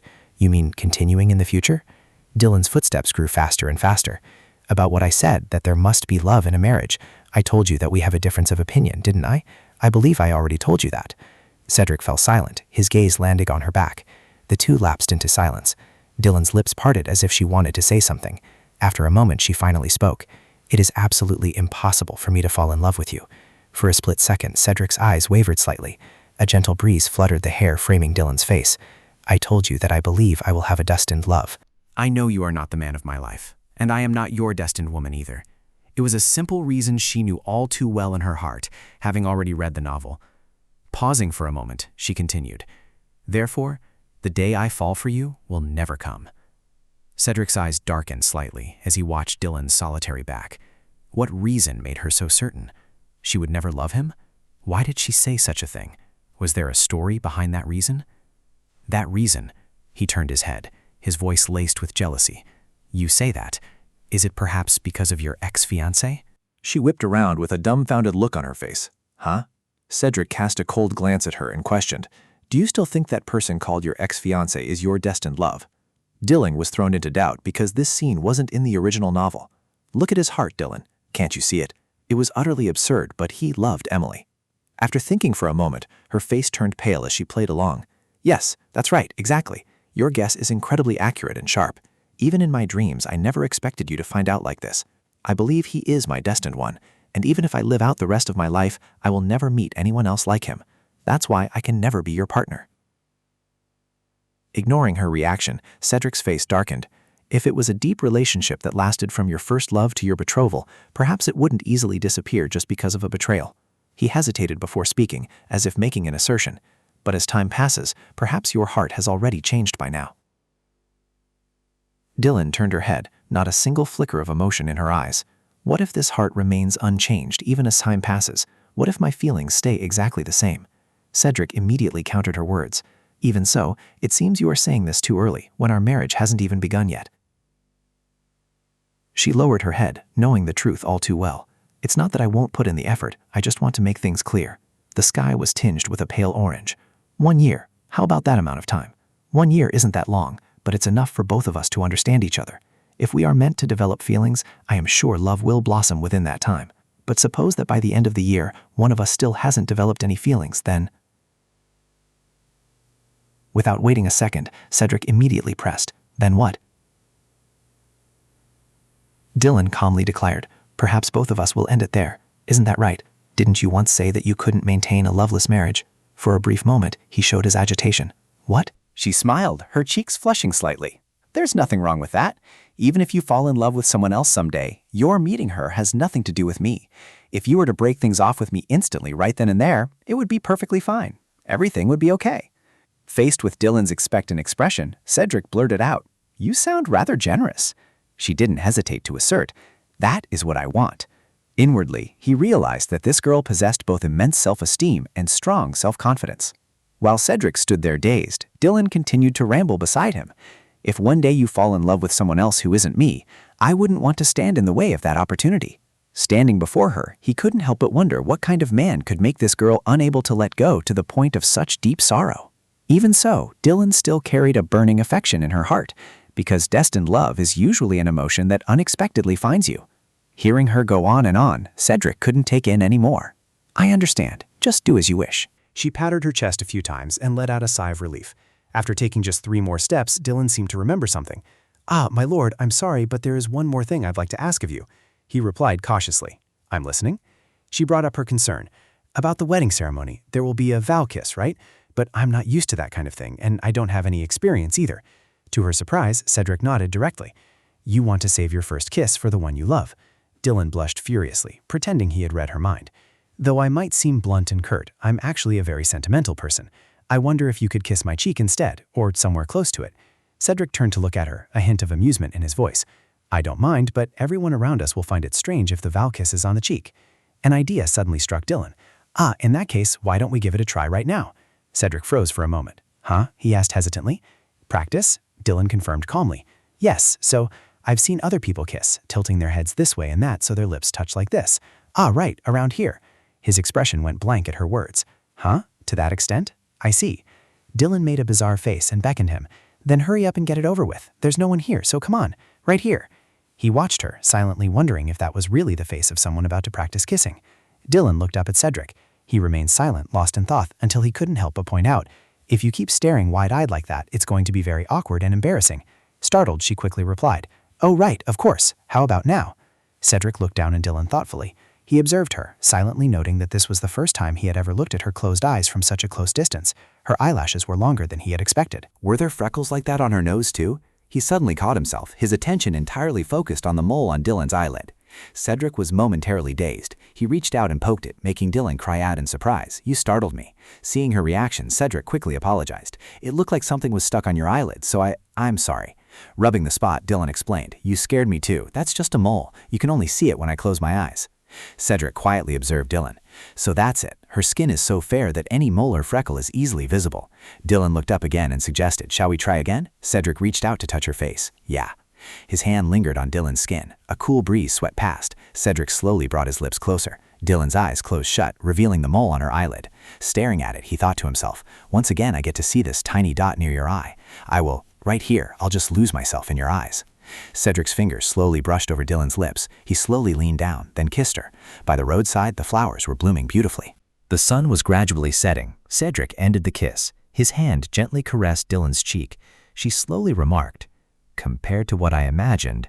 Her gaze drifted up to him, and then Dylan smiled with relief. "I didn't feel a single thing. I thought I'd be a bit more nervous. It seems I'm quite composed." With a face as dark as thunder, Cedric thought to himself, "Should I just kiss her for real right now?" Observing his reaction, Dylan asked curiously, "My lord, is there something wrong?" He quickly waved his hand. "It's nothing." How childish. This wasn't something that should get him down. It was just a slightly strange feeling from looking at her face for the first time. "Are you satisfied?" Dylan eagerly replied, "Yes. So when the wedding takes place, if you kiss me just like that, it will be perfect. I've memorized it. Tilt your neck at this angle. Perfect." Did you just smile? Hearing this, Cedric quickly denied it. "It's nothing like that. We should head back before it gets too late." A smile also graced her face. Dylan reached out and placed her hand on his. "All right then." The two of them continued to move together. Dylan suddenly spoke up again. "To be honest, I believe I am far too flawed to become your lady." Hearing this, Cedric asked curiously, "In what way?" She explained slowly, "I severely lack proper etiquette, so I am hardly someone who would catch the eye of high society. Nor do I possess the knowledge required to manage the household of a ducal heir. I know absolutely nothing about the latest trends in the capital, save for a few magazines delivered 2 weeks late. So who knows, I might end up causing you quite a bit of trouble. No matter what, I would never consider you a nuisance." "Pardon me, but do you have any idea how dangerous it is to say something like that? Who knows what I might do?" Hearing this, Cedric couldn't help but feel curious. "What, are you planning to run an opium den at home?" Dylan smiled brightly in agreement. "Perhaps." Her small hand rested against him. Then she spun around gently. Dylan bowed her head and made a solemn vow.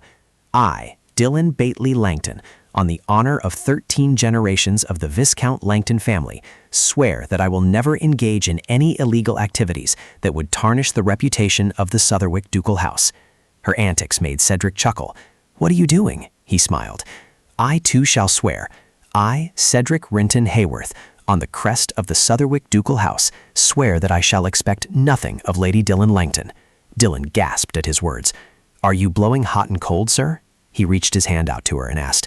"It's Cedric. We are bound to share a kiss on our wedding day, so don't you find it awkward to keep calling me sir?" The two of them gazed at each other for a long moment. Finally, Dylan blushed and spoke. "Well, that is certainly true. Anyone would find it strange. In that case, let's try again." Though this body of mine has its flaws, please take care of me in the days ahead, Cedric. Who would have thought we would end up like this, really? Cedric made a silent promise to himself. I will indeed take good care of you, Dylan. Is it a blessing or a curse? The fire inside the fireplace flickered. The words on the paper were murmured aloud. Cedric is getting married. How interesting. Maybe I should go take a look at him. 4 essential items for a wedding. Something new, something old, something borrowed, and something blue. The pearl necklace Cedric gave me is the something new. This vintage wedding dress is the something old. The pearl hairpin borrowed from a friend is the something borrowed. And finally, the something blue. Dylan reached her hand out and said, "Let's go, father." Robert observed her quietly. He thought to himself, though it's simple and rustic, everything has been fully prepared. "I know. Let's go then, my child." The announcement echoed inside the wedding hall. The bride is entering. Dylan and Robert walked into thunderous applause. Cedric was already waiting at the altar. With a calm expression, Dylan walked down the aisle and stopped in front of Cedric. Taking his hand, she whispered, "It's been a while." He nodded in response. "Yes, it has." The officiant spoke up. "Now, please quiet down, everyone. Here before us today is our elegant and noble bride and groom." In reality, both of them looked haggard, exhausted to death. I had to prepare for this wedding in such a rush. Beside her, Cedric whispered, "Stop looking so sleepy." Dylan weakly corrected him. "I'm just closing my eyes." He urged her again, "Don't fall asleep." She stubbornly denied it. "I told you my eyes are just shut." Since everything had to be prepared in just a single week, I hadn't been able to get any proper rest. My exhausted appearance didn't match my words at all. For the first time in my life, I realized how exhausting a wedding could be. The officiant continued, "Now, let us all sing the hymn." Melodious music began to play. The priest's words followed. "Bride Dylan, do you promise to love and cherish groom Cedric for the rest of your life?" Calmly and deliberately, Dylan replied, "I do, I swear." Upon hearing this, he continued, "In the name of God, I declare that you, having exchanged these holy vows of marriage, are now officially husband and wife. You may now kiss the bride." Cedric stared at the woman in front of him. Dylan looked up and warned, "Don't you dare make a mistake." Cedric smiled confidently, assuring himself, "Of course I can." The two of them did not actually kiss. The sound of success rang out in their hearts. Dylan's footsteps echoed down the aisle. She suddenly remarked, "You seem to have been very busy." Cedric softly replied, "Were you looking forward to today?" To his surprise, she bluntly answered with a single word, "No. I used to wonder if you would just run away and disappear forever. I actually harbored a small hope that you would do just that." Hearing this, he merely smiled. "Is that so? Then I must have disappointed you. What a pity, my lady." Dylan smiled brightly in return. "We agreed to call each other by our names, didn't we, Cedric?" Cedric nodded in agreement. "Of course, Dylan. Tell me, how does it feel to be married?" Dylan maintained her nonchalant attitude as she replied, "I absolutely never want to get married a second time. It is truly an exhausting experience, especially since we still have an after-party to get through." "Indeed. Come, let us go greet the guests once more." The sun was shining brilliantly overhead. Dylan and Cedric politely greeted the attendees. She glanced around, silently observing that while the schedule was indeed rushed, the ducal family did not seem to have invited many guests. There were only 4 of them. Cedric's voice calling her name echoed in her ears. "Dylan, let's go." She turned her head to look at him curiously. "Huh? Where to?" Cedric turned his head to look in a certain direction. "It seems they are waiting only for you over there." Where he was looking were Emily and Dylan's family. Her face lit up with excitement almost instantly. Yes! Emily, however, turned pale with surprise. Sisters, sir?" Cedric smiled in greeting. "You may call me Cedric, young lady." Emily excitedly grabbed his hand. "Cedric, congratulations on your marriage." Observing Emily's expression, Cedric thought to himself, "I saw this young lady sobbing throughout the wedding. Perhaps she had been crying continuously even before that." She hiccuped as she spoke. "Please take good care of Sister Dylan. If you ever make her suffer, I will die." Dylan hurriedly tried to soothe her. "Emily!" To her surprise, these words only made Emily even more emotional. "It's the truth. If you make Sister Dylan suffer, after writing a 17-page suicide note filled with resentment and grievance in every single word, I will brew an overflowing cup of belladonna tea and drop dead with a thud. If that happens, it will be as if you killed 2 lives with a single blow. Do you understand?" Cedric looked down at her. Then he replied firmly, "That will absolutely never happen." Only then did Emily temporarily believe him. "Good. I will trust you." Dylan leaned in and whispered in his ear, "Lately, Emily has been obsessed with the latest popular romance novel." At this moment, it was another person's turn to stand up. Haley was also feeling down. Marquis Cedric politely replied that since Dylan was also Master Langton's younger sister, it was nothing unusual. Haley's face grew sorrowful. Then came a miles-long speech, starting from the very first moments Dylan was in their mother's womb. "She and I have been together, and we even shared a room of our own. Did you know that, my lord?" Dylan frantically tried to stop him. "What? Have you gone mad?" But Haley had no intention of stopping. "I'm only speaking the truth. I came into this world just 20 minutes before her. Dylan is the person who has been by my side longer than anyone else in this world. Hearing this, she immediately corrected him. "Since you went to boarding school, except for the holidays, haven't we only lived together for 6 years?" However, the other's mood only grew more emotional. Born at the same time, sharing the same womb. Dylan raised her voice. "Why on earth are you acting like this? Have you been drinking?" Standing nearby, Cedric was utterly speechless at the two siblings. He could have drunk at any other time, but why now of all times? In moments like this, one should remain calm. This foolish older brother was indeed a master of dramatic lines. Dylan kicked Haley while scolding. "You idiot!" He gritted his teeth in pain. However, still trying to stand up straight, he spoke with a tremble. After all, Cedric, who was watching from the side, silently noted that it must have hurt a lot, yet it turned out he could still endure it. Haley, tears welling in his eyes, declared, "Let me tell you, if you make Dylan suffer, I won't let it slide. I will come and fight you no matter how dangerous it is, even if it leads to the death of the other." Cedric calmly asserted, "I won't let such a thing happen." Receiving both a suicide threat and a death threat on a day already filled with surprises, Cedric's mind became a chaotic mix of emotions. Hearing this, Dylan also let out a sigh and chimed in, "How funny. You can't even compare to me when it comes to shooting. If it ever comes down to shooting someone, I'll shoot 5 times faster than you." Haley flinched, frantically protesting, "Don't call me by that name anymore." In response, Dylan smiled. "Why? I remember it's the nickname Mom gave you." Haley was instantly flustered. "Well, you really—" Unable to bear it any longer, he turned away. Dylan's eyes widened in curiosity as she asked, "Are you crying?" Haley hastily denied it. "I'm not crying." Dylan pressed further. "You are crying, aren't you? You're clearly crying. Are you crying right now?" Covering his face with his hands, Haley yelled in denial. "I told you I'm not crying. I'm going over there." Meanwhile, she thought to herself, "Thank you, my crybaby brother. He had always been that kind of person, having to look after us since we were little. How should I put it? He was influenced by that kind of upbringing, and it has become deeply ingrained in his mindset. But that's just talk. No matter how much of a tough guy my brother tries to act like on the outside, he won't actually do anything." Hearing this, Cedric finally spoke up. "How fortunate. In such a short span of time, I've heard everything from suicide warnings to death threats. It's truly a first in my life." Dylan Durden added, her composure completely shattered, "I am also ready to gladly accept any complaints from the Sutherwick relatives present here." In response to these words, Cedric merely reassured her gently, "You shouldn't worry so much. Today will be over quickly. It won't drag on long enough for you to get so anxious." At this, Dylan's eyes widened once more. She looked toward Cecilia and Sabrina and thought to herself, "That's right. Oh, look." The woman smiled and spoke up. "Congratulations on your marriage, Cedric." Cedric bowed politely. "Thank you sincerely for coming to the wedding." Dylan looked around and silently observed. "Honestly, there are barely any guests here." Suddenly, Cedric leaned down and whispered in her ear, "Let's go."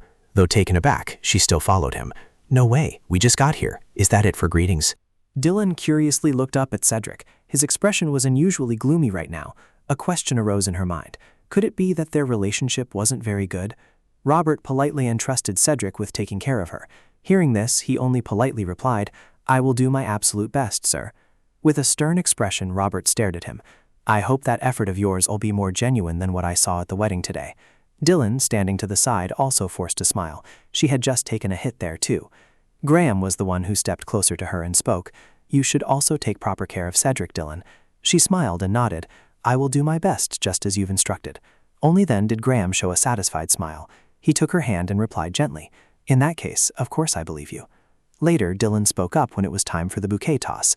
"Now, all the young ladies who want to catch the bridal bouquet, please step forward and gather at the front." Though she said all, there were actually only 2 people. Well, since this was a small-scale wedding, the vast majority of the guests were already married. "I'm throwing it now." Emily quickly rushed forward. However, Cecilia caught it, forcing Emily to quickly dodge out of the way. She immediately noticed Emily's reaction and politely said to her, "I'm sorry, I wasn't paying attention. You seem to really want this wedding bouquet, my lady. It seems I've been greedy." Her face turning beet red, Emily replied, "Not at all, I'm fine. My sister Dylan's wedding bouquet. I had planned to dry it, use it to decorate my room, and keep it for a very, very long time." Lost in these thoughts, Emily suddenly fell silent. She watched Dylan and Cedric in the distance. After the party ended, the moment to leave the Langton estate finally arrived. Originally, a honeymoon trip lasting over a week at a country estate or a holiday villa was supposed to take place.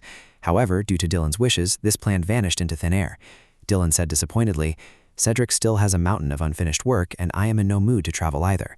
Graham couldn't hide the disappointment on his face. "How did it turn out like this? I planned such a wonderful honeymoon for the 2 of you. Instead, the 2 of them, I will miss you so much, sister." Having decided to move to Cedric's house near the capital, Brighton House, Dylan hugged Emily while soothing her. "If you miss me, just come see me, right? Any time is fine." Moved, she replied, "I'm not so foolish as to ruin your newlywed life." Dylan gently coaxed, "Just bear with it for a year, Emily. Do you know how lonely I'll be if I can't see you for a year or more?" She hesitantly replied, Then half a year. I don't want to. 3 months. That's all I can bear, really. Dylan smiled and coaxed her. Emily, there is no set time limit. As soon as I get things reasonably sorted out, I will send for you right away. Cedric wished for the same. Standing beside them, he simply nodded and replied, Of course. Emily gently reminded her, Write to me. You must write, okay? She smiled brightly and replied, Yes, I promise you. The two shared a final hug. Congratulations on your marriage, Dylan. The carriage slowly rolled away. The figures of the mansion and the Langton family grew further and further away until they were nothing but tiny black dots. Only then did Dylan feel a bit dejected. She lazily rested her chin on her hand. Cedric observed Dylan and asked, Are you all right? Dylan did not hesitate to admit, Of course, it's just a fleeting, indescribable feeling of wistfulness. Hearing this, he hesitantly offered, Do you need a handkerchief? To his surprise, Dylan only let out a long sigh. Thank you for your concern, but I'm fine. My tear ducts are quite resilient, okay? Besides, this isn't a permanent farewell. I'm just feeling a bit lightheaded. Isn't it true that when people leave the land where they were born and raised, they usually feel this way? As soon as she finished speaking, Cedric gently agreed. You are right. After traveling a short distance, Dylan let out a long yawn. Cedric smiled teasingly. I really should offer you a handkerchief, shouldn't I? Her eyes welled with tears, and Dylan quickly covered them. That's enough. Don't you know that tears from yawning don't count? He stubbornly denied it. And what if I don't? Dylan let out another long yawn. Seeing this, Cedric spoke up. That's the second time. You must be really exhausted, aren't you? She made no attempt to hide it and admitted directly. Yes, you can't imagine what it's been like picking and choosing for a whole week. Just for the wedding flowers alone, I had to listen to countless varieties. Just listing them all, plus not getting a wink of sleep yesterday, makes me feel even more tired now. Hearing this, he asked, Is it because you're too stressed? Dylan smiled gently and explained, No, I had to comfort Emily because she kept sobbing until midnight, and I even had to read fables to her. It's been a habit since childhood. Whenever Emily whines and acts spoiled, I usually read comic books to her. If she hears my voice, she falls asleep very easily. Hearing this, Cedric smiled and remarked, It seems your family is very close. Yawning, Dylan weakly replied, Yes, it's just an everyday thing. Observing her condition, he grew even more worried. You look exhausted. Are your eyes practically glued shut? Their conversation continued in this manner. Not at all. I'll try to hold out. We still have a few hours to go. Even though it's just the two of us, I'm not so careless as to doze off and tumble forward. It's all right. It just so happens that I still have some documents to review. Documents? Dylan asked curiously. How much is left? That really is a lot. Well, try your best to read them with all your might. Oh dear, I'm going to rest for a bit. Cedric readily replied. Get some rest, Dylan. The carriage continued to roll slowly along. Dylan's soft snoring echoed inside the carriage. Hearing the sound, Cedric's attention was drawn to her. He looked up and saw that Dylan was fast asleep. Cedric's expression unconsciously turned blank. He took off his outer coat. Gently lifting Dylan's face, he slipped the coat underneath. She suddenly turned over, startling him. Breaking into a cold sweat, he smiled in relief. Thank goodness he had thought she was going to wake up. Dylan was still fast asleep. Smiling gently, he thought to himself, I have truly never seen you looking so peaceful and docile before. Perhaps you've rubbed off on me. The carriage traveled on until nightfall. Cedric was also leaning back against his seat. He jolted awake at a sound and hurriedly sat up straight. Had he fallen asleep? Looking over at Dylan, Cedric said softly, Dylan, wake up. We've arrived. You have to wake up now. No matter what, she wouldn't wake up. Even with the carriage jolting like this, she slept like the dead. She must have been truly exhausted. The coachman politely announced, Sir, we have arrived. Cedric nodded and replied briefly, Understood, we'll be right down. There was no other way. Only that method was left. If you cut off the breath of sleepyheads like this, they won't be able to stand it and will have to wake up. Wonderful, it worked instantly. Who would have thought Dylan would only let out a loud sneeze, then go right back to snoring softly, leaving Cedric utterly stunned? Could she really let it go this quickly? I really am. Oh well, I yield to you. Over at the mansion, the servants were waiting solemnly. Thomas and Veronica thought to themselves that standing at their designated posts for their first meeting with a lady, they had to make a good impression on her, the one who would become the new mistress of this place. The two of them would step down from the carriage and walk over hand in hand, at which point they would greet them, Welcome to Brighton House, and absolutely no mistakes could be made. They had finally arrived. It wouldn't do for them to still be nervous at this point. The maids stole glances as they heard footsteps approaching. Yet what they saw made the entire staff blush in surprise. Cedric was carrying a fast-asleep Dylan in his arms. He gave them a gentle warning to keep quiet, and they bowed their heads as he walked past, even though everyone had thought they wouldn't make any mistakes. Then, thoughtfully pulling the blanket over Dylan, Cedric gently laid her down. Watching her sleep soundly, he thought to himself, though I am not one to sleep much, the person lying here is a true sleepyhead. Your sleep is as sweet as the gentlest sugary reward in the world, you know. She really was fast asleep. Just then, he suddenly noticed something. His gaze drifted to the mole near Dylan's ear. There was a mole here too. The mole on her eyelid was just like this, and this one was the same. Let's touch it once more. After all, this mole of hers was in a place that was hard to see. Suddenly, a creaking sound rang out. Cedric immediately turned his head toward the door. The maid hesitantly apologized.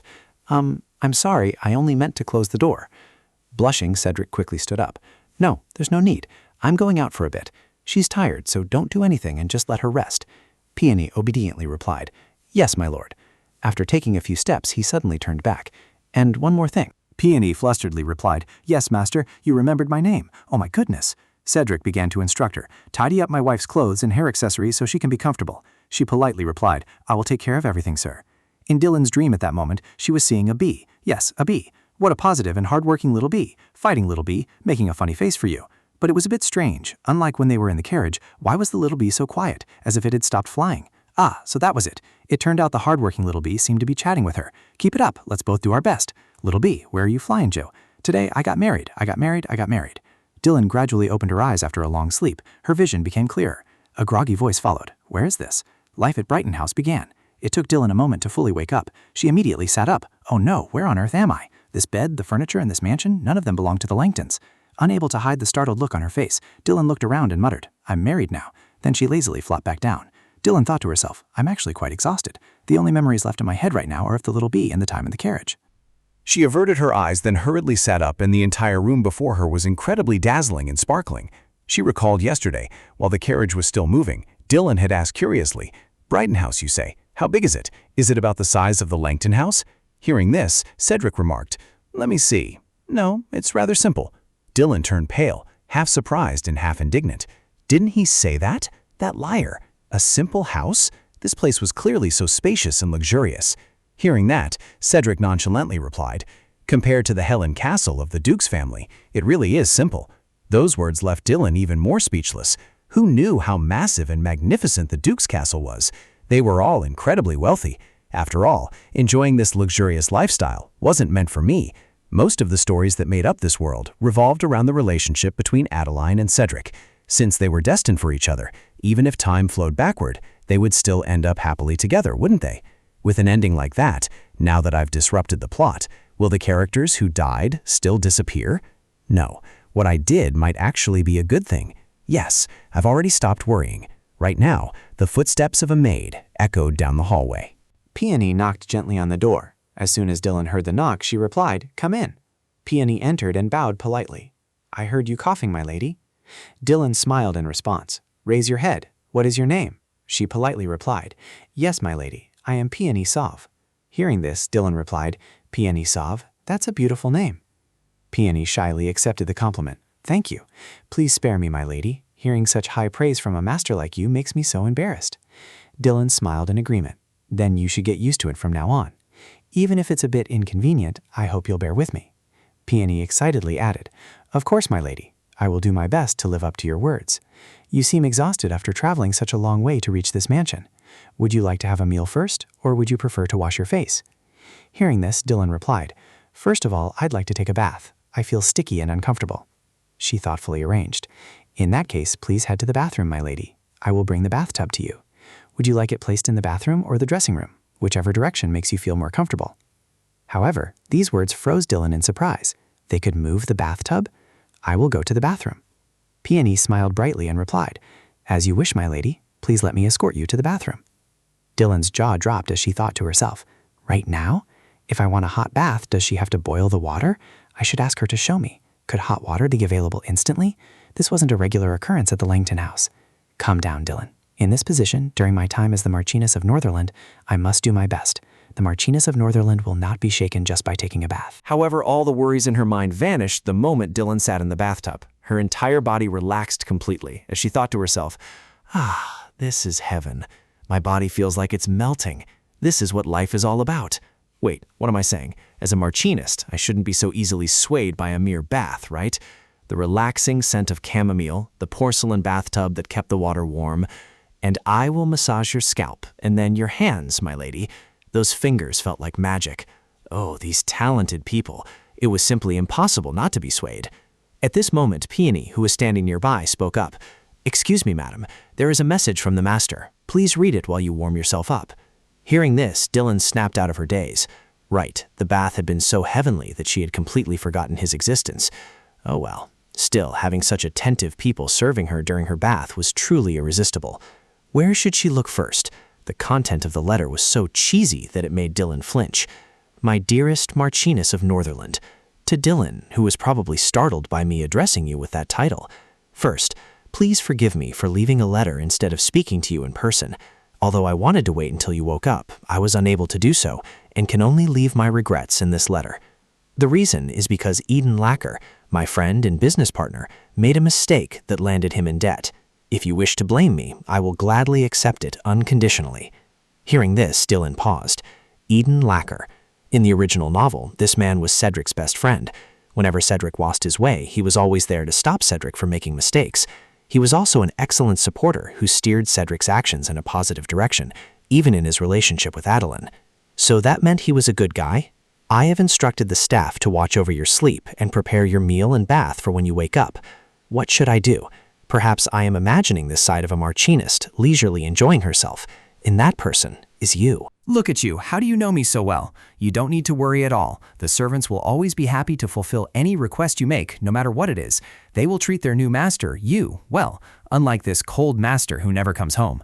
I can see how delighted they are to showcase their skills to you. Therefore, I hope you won't worry about a thing, but rather make full use of them and help me guide them. Furthermore, if you ever need anything or are curious about something in the future, I hope you won't hesitate to ask Mrs. Thompson, the housekeeper, and Holden, the butler, in detail. Regrettably, as I must travel to Auden, prompt communication will be rather difficult for the time being. I have left the mailing address of my butler, Holden. I hope you can understand and forgive all my shortcomings. I hope Brighton House will be to your liking. Sincerely, Cedric Wrighton Hayworth. Dylan smiled and handed the letter back to Peony. "I've read it all, thank you." She took it and politely replied, "Yes, my lady." Dylan's face softened as she continued. Could I have something to drink?" Peony quickly replied, "I will prepare it right away." At this, Dylan immersed herself in the warm water once again. Indeed, such luxuries were not originally meant for me to enjoy, but I should enjoy them today. After all, it is a sign of someone's care. This is the duty of the current Marchioness of Northerland. Elsewhere, angry scolding was echoing. Cedric, that cold-hearted boy. How dare he marry on his own without informing me, his mother? The paper in Yvette's hand was already crumpled. It must be that old man of his. Even foolishness should have its limits. Furthermore, the other party is from the Langton family? Langton? I am utterly sick of this now. I need to speak harshly to Cedric for him to wake up. At the mansion, Dylan politely introduced herself. "Please forgive my belated greeting. It is an honor to meet you. My name is Dylan, and my father is Robert Langton, the current Viscount Langton." Veronica flashed a pleasant smile. "I am Veronica Thomas, a maid of the Brighton household." Thomas, standing beside her, also bowed politely. "I am Thomas Holden, the butler of the Brighton household." Seeing this, Dylan's lips pursed slightly. Internally, she was quietly marveling at how different they looked from the other servants. Their voices were full of resonance. Only long-time managers here could possess such a voice, but she still flashed a standard smile. "It is truly my honor to meet you both." However, Dylan still felt restless, and inside she was extremely anxious. Thinking this over, she proactively suggested, "If there is still time, after touring the mansion, could you two take me to meet and greet the other servants here? Would that be all right?" In her heart, Dylan silently cheered herself on. "Do a good job, Dylan." Meanwhile, Eden brought over a bottle of liquor. He excitedly showed it off to his friend. "Do you know what this is, Cedric?" Cedric didn't even bother to turn his head. "Single malt whiskey, produced in Baltimore in '62. It's written on the label." But Eden waved his hand in disagreement. "You're wrong." "Well, that's correct, but that's not what I was asking. What is my purpose in bringing this bottle of whiskey out to drink?" Cedric kept working expressionlessly. "I don't drink." The other man looked utterly helpless. "Pay some attention, will you?" At this, Cedric could only compromise. Then he asked flatly, "Drinking to celebrate catching the criminal?" That event had been the talk of the town for over a month, but when clues about it were found, Cedric kept having a bad feeling. Could it be illegal opium smuggling? Thinking of this, Cedric put on an indifferent look, but from now on it was out of his jurisdiction anyway. Eden's voice rose with joy. Of course, catching a criminal is definitely something to celebrate. However, that might not be the case either. He turned to look at his friend. Then, could it be a wedding gift? Hearing this, Eden looked ready to explode. You heartless bastard. You didn't even bother to invite me to your wedding, and now you're demanding a gift from me? Cedric remained completely nonchalant. Well, I already told you the guest list was limited, so we only invited relatives. Eden just snorted, not wanting to argue anymore. Fine, whatever. This thing is related to your marriage. You guessed right. He feigned surprise. How unexpected. A second later, Eden looked at his friend with sparkling eyes. Cedric, this is consolation wine for you. Cedric's face instantly went blank, looking as if he had swallowed a piece of crap. Seeing this, Eden slammed the wine bottle onto the table. Because your marriage is about to be annulled. His gaze at his friend grew stranger by the second. What did you say? Eden then began to explain. When the divorce proceedings begin, I will be a witness for the Marchianis. This reminded Cedric of Dylan's words. I think we should stop everything here. His face scrunched up in annoyance. Why did she suddenly say such bitter words? Seeing this, Eden slammed the wine bottle onto the table with a loud thud. That's because you haven't been home for over 2 weeks since the wedding, you heartless jerk. How could you do that to your newlywed wife? You've left her all alone since your wedding night, haven't you? And what's more, she's someone who traveled all this way, all by herself, just to marry you. Are you even human? A robot. You must be a robot. Unable to take it anymore, Cedric brushed Eden's hand away. I did go home once. He nearly punched his friend, and before even half an hour had passed, he left again. His face remained utterly indifferent. But we have communicated via telegraph a few times. Hearing this, Eden was on the verge of tears. Your wife must be sobbing, you idiot. Her pillow must be soaked with tears every night from the bone-chilling loneliness. You make Dylan sound like a tragic, lovesick soul. Cedric isn't coming home today either. When are you coming back, you idiot? Faced with this melodrama, Cedric could only stand there dazed, wondering who on earth that was. In reality, a week ago, Dylan was taking a walk in the mansion when she ran into Cedric. A bit puzzled, she asked out of concern, Are you back? Have you finished all your work? But his attitude was very cold.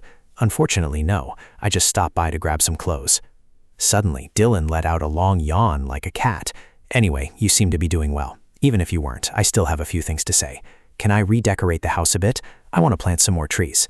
Cedric offered a gentle smile. Of course, you don't need to ask for my permission for things like this. She didn't look very energetic, brushing right past him. Great. Well then, I hope you do a good job with your work. See you later. It's not time for me to wake up yet, so if you'll excuse me. Recalling this, Cedric felt a bit better. No matter how he looked at it, she didn't seem to have been crying in loneliness. But why didn't she show any resentment or even a hint of joy upon seeing him? He should have realized that from the very beginning, he had no influence on her emotions whatsoever. Anyway, it was a relief that she seemed to get along well with the servants. She appeared to have adapted to this place quite well. With that thought, he quietly retorted, She's not that kind of person. Eden pointed at Cedric's face excitedly. Do you even understand a girl's heart, do you? He bluntly poked at his friend's sore spot. Even if it's not by much, I still understand Dylan better than you do. Feeling a bit flustered, Eden quickly changed the subject. Anyway, if I were your wife, I would have ended things right then and there. A workaholic like you would have been rejected right off the bat. Cedric let out a helpless, dry laugh. Indeed, and I wouldn't bother marrying the root of all trouble who loves to lecture others like you either. Suddenly, he threw his head back and laughed brightly, but his voice was laced with resentment.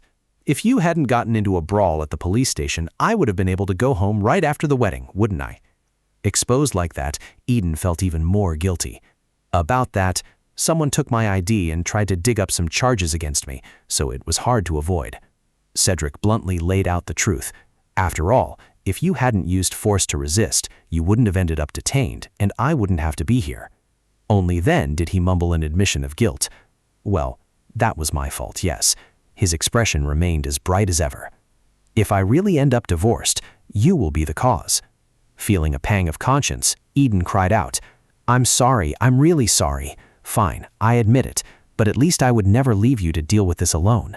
Cedric instantly reverted to his usual icy expression. If I had handled it, it would have been resolved much faster, and I would have ensured there were no consequences. Everything finally clicked for Eden. Oh, is that so? In short, you just want to get rid of these distractions so you can focus on your newlywed life, don't you? You kept acting like you had no interest in marriage, but it seems that's not quite the case. The person who made him change like this is—" With that, he regained his initial excitement. "Hey, I should meet her too." Just then, a strange noise came from outside the door. "Please wait, madam, right now." Then the door was violently banged on before being pushed open from the outside. Cedric's mother, Ivette, slowly walked in. Then, like a lion, she roared her son's name. "Cedric Hayworth, how could you do this to me?" In contrast, he didn't show the slightest hint of guilt. I figured today was the day the desk would have to suffer. Eden, standing nearby, quickly tried to defuse the situation. "Please wait, madam." Ivette used her umbrella to push him aside. "How dare you get married without saying a single word to me? I saw the news about the wedding from the newspapers and bulletin boards." Hearing this, Cedric remained completely unbothered. "It's already been published? It shouldn't have been released yet." Yvette was practically breathing fire. "I heard it with my own ears. What do you take me for? I can't believe you betrayed me like this. You really are heartless." Then the umbrella landed a precise blow on Cedric's head.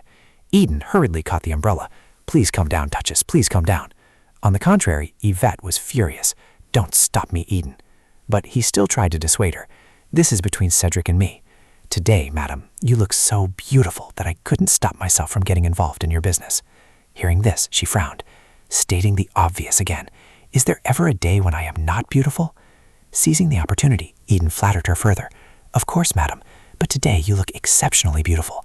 Indeed, purple truly highlights your elegant beauty." Yvette nodded in agreement. "I do suit purple quite well." But she quickly realized this was not the time to talk about this. She had almost been distracted. Immediately staring intently at Cedric, Yvette asked in a stern voice, "If you have any excuses to make, say them now, Cedric." At this, he just said nonchalantly, "Clearly, I already sent you the wedding invitation." Yvette huffed, "I didn't receive it. I've never even seen it." Ignoring her words, Cedric deliberately repeated, "I sent it 3 times. 1 invitation to the house in the capital where you used to stay, and 2 to the villas in Mondrigo and Molino. I was informed that you had gone to Halen Castle alone on a long excursion. Did your trip go well, mother?" Suddenly asked about it, she beamed. "Of course, I really enjoyed that trip. Viola said she had a great time too. Oh, and also I won 7 times in a row at the casino there. As expected, one's goddess of luck is always around them." Cedric playing along immediately. "Congratulations, mother. It seems the trip was very enjoyable." As soon as he finished speaking, both fell into silence once more. Then Yvette quickly turned away in embarrassment. "Well, about your matter." She slammed her hand on the table. "Anyway, you didn't need to get married so quickly in the first place. You could have waited and postponed the date until you could contact me." This time, Cedric still calmly replied. The choice of the wedding date was entirely decided by grandfather. At the mention of Graham, she grew angry again. Typical of that damn old man. At the same time, Yvette reproached, "How long do you intend to be a puppet at his beck and call?" But he calmly denied it. "I have never done such a thing." However, she was still very worried. First it was your studies, then work, and on top of that, learning how to become the next heir. You've missed out on too many of life's pleasures. You don't even drink, nor do you know how to have fun. It seems you are still quite naive about the world. Did you actually let that old man decide your marriage? Is that really all right? She then stared intently at him. Did he even choose your marriage partner for you? At this thought, Yvette clenched her fists. That old man was truly. I realized at the moment he said the bride would be a daughter of the Langton family. Her next words startled Cedric. Langton, that foolish Langton family. He is still obsessed with them, neglecting an extraordinary woman like me. Even if your wife is a good person, did I go through the trouble of giving birth to you just for you to marry a mediocre wife? Suddenly, Cedric took the initiative to speak. She is a special woman. In contrast, she remained convinced. Did I go through the trouble of giving birth to you just for you to marry a mediocre wife? At that moment, Cedric was unusually serious. She is a special woman. It was that very attitude that silenced her. Even though I haven't had the chance to meet her yet, Yvette thought to herself, is he warning me not to judge someone I've never met? It must be so. How straightforward. The next second, her brow furrowed even deeper. But she is that arrogant daughter of the Langton family, snobbish and conceited. She is clearly a self-centered young lady. Gradually, she withdrew into herself. Really, in the end, I am such a terrible mother. I didn't even attend my own son's wedding. What should I do? But Cedric reassured her, "I have never thought of you as incompetent, mother. I'm sorry for hurting your feelings." Hearing this, she became even more creeped out. "All right, that's too cheesy." She then took the umbrella back from Eden. "Besides, you didn't do anything wrong. It's all that old man's fault." At the same time, Yvette turned to leave. "I'm off. No need to see me out." He nodded gently. "Yes, mother. Please get home safely." Eden also bid her farewell enthusiastically. Have a safe trip home, my lady. However, Ivette suddenly left a parting word. Also, Cedric, don't work too hard. You take care of this. And after that, the two of them were left in exhaustion. Suddenly, Eden cheerfully remarked, "The Duchess is as powerful as a storm. How charming." Hearing those words, Cedric turned pale. "Eden lacquer," he quickly explained. "It was just a general compliment. I didn't mean anything by it. What do you take me for, a pervert?" He immediately admitted. "Exactly. If you dare to view my mother as a woman, you'll become a pervert who doesn't know his place." Hearing this, Eden exclaimed, "Really? Rest assured, why would someone surrounded by so many women like me pursue my friend's mother?" Then Eden continued curiously while Cedric sighed, "Anyway, I never expected that even your mother didn't know about your marriage." Eden looked puzzled. "Do you still not want to make your marriage public?" However, Cedric denied it. That's not it. He fell into deep thought. It wouldn't be long before they would have to make a public appearance at the gathering anyway. Since everything was prepared, including what was in the telegram Dylan had sent, it seemed he needed to make preparations before they could present themselves to the public. That was why he wanted to keep things quiet for a while. Then he casually picked up some papers. "So for now, I need to prioritize finishing the work at hand." Seeing this, Eden looked dismayed. "You're really stubborn. Didn't you hear what the Duchess just said? Work less. Even though you're my friend, you're still incredibly stubborn." With that, he waved his hand, preparing to leave. "Well then, keep working hard, but you must go home tonight. I'm leaving first." Cedric shot him a stony glare. "Just go. Even if you didn't tell me, I would still work extremely hard." In the end, he finally revealed his true thoughts. "If I finish this, I can return to the Brighton mansion tonight." Suddenly, a brief image of Dylan crossed his mind. He wanted to enjoy some peaceful time. Just thinking about it put Cedric in a very good mood. At the same time, Cedric made up his mind. "Therefore, I must work hard." Meanwhile, the carriage was rolling slowly. Ivette sat inside looking unusually pensive. She was actually contemplating. "I can't just go to that old man and call off the marriage." Suddenly, she made a request. "Go to the Brighton mansion." The driver quickly replied, "Yes, milady." At that moment, Ivette made a decision. "Dylan Langton, I must judge for myself what kind of person she is." Meanwhile, Dylan was still in the villa at this time. She sat at her desk, diligently writing something down. She also wore an unconcealed expression of happiness. "My dearest Emily, I am doing very well. Brighton Manor is always full of novelties. The study is filled with old books, and there are also many interesting books that I have yet to read. The servants here are all friendly and capable. I truly want to bring you here soon, and I hope that in the future, Brighton Manor—" Stopping her writing there, Dylan hurriedly looked at her pen. "Oh dear, is it out of ink?" Leaning back in her chair, she thought, "I still haven't Haley. I'll be writing these letters all evening. I must have Peony bring me more ink." She was completely unaware of the storm that would soon arrive. While she was occupied, a knock on the door caught her attention. "Come in." With permission granted, Peony rushed in. "My lady." Seeing her state, Dylan began to worry. Why was she in such a panic? Peony hurriedly delivered the news. "It's Countess Bately." Peony awkwardly blurted out, "The boss's mother, Lady Ivette." And right at that moment, the villa door opened. She has arrived at the Brighton mansion. Meanwhile, Dylan Kuhn was taken aback. Ivette? Could it be? Cedric's mother, Ivette. She was a typical character who appeared to get in the way of the main characters. Among the things she did, the scene that left the deepest impression on me was, "Take this and get out of my son's life immediately." A classic cliché, an envelope containing a large sum of money. In the flashback, Adeline reached her hand out, but how did she reply? "I will put it to good use, thank you," she had said. At that time, Cedric and Adeline didn't know each other's feelings, so Adeline, who wanted to end their ambiguous relationship, set her emotions aside and chose to take the money. Thinking back, it still brings tears to my eyes. After that incident, Cedric said, "As long as you are willing to stay by my side, you don't need to care about anything else." That line was just too good. Dylan quickly snapped back to reality. However, what was she here for? With suspicion, she asked, "Thank you, Peony. Is she in the first-floor lobby?" Peony hesitated for a moment before nodding. "Yes, that's right."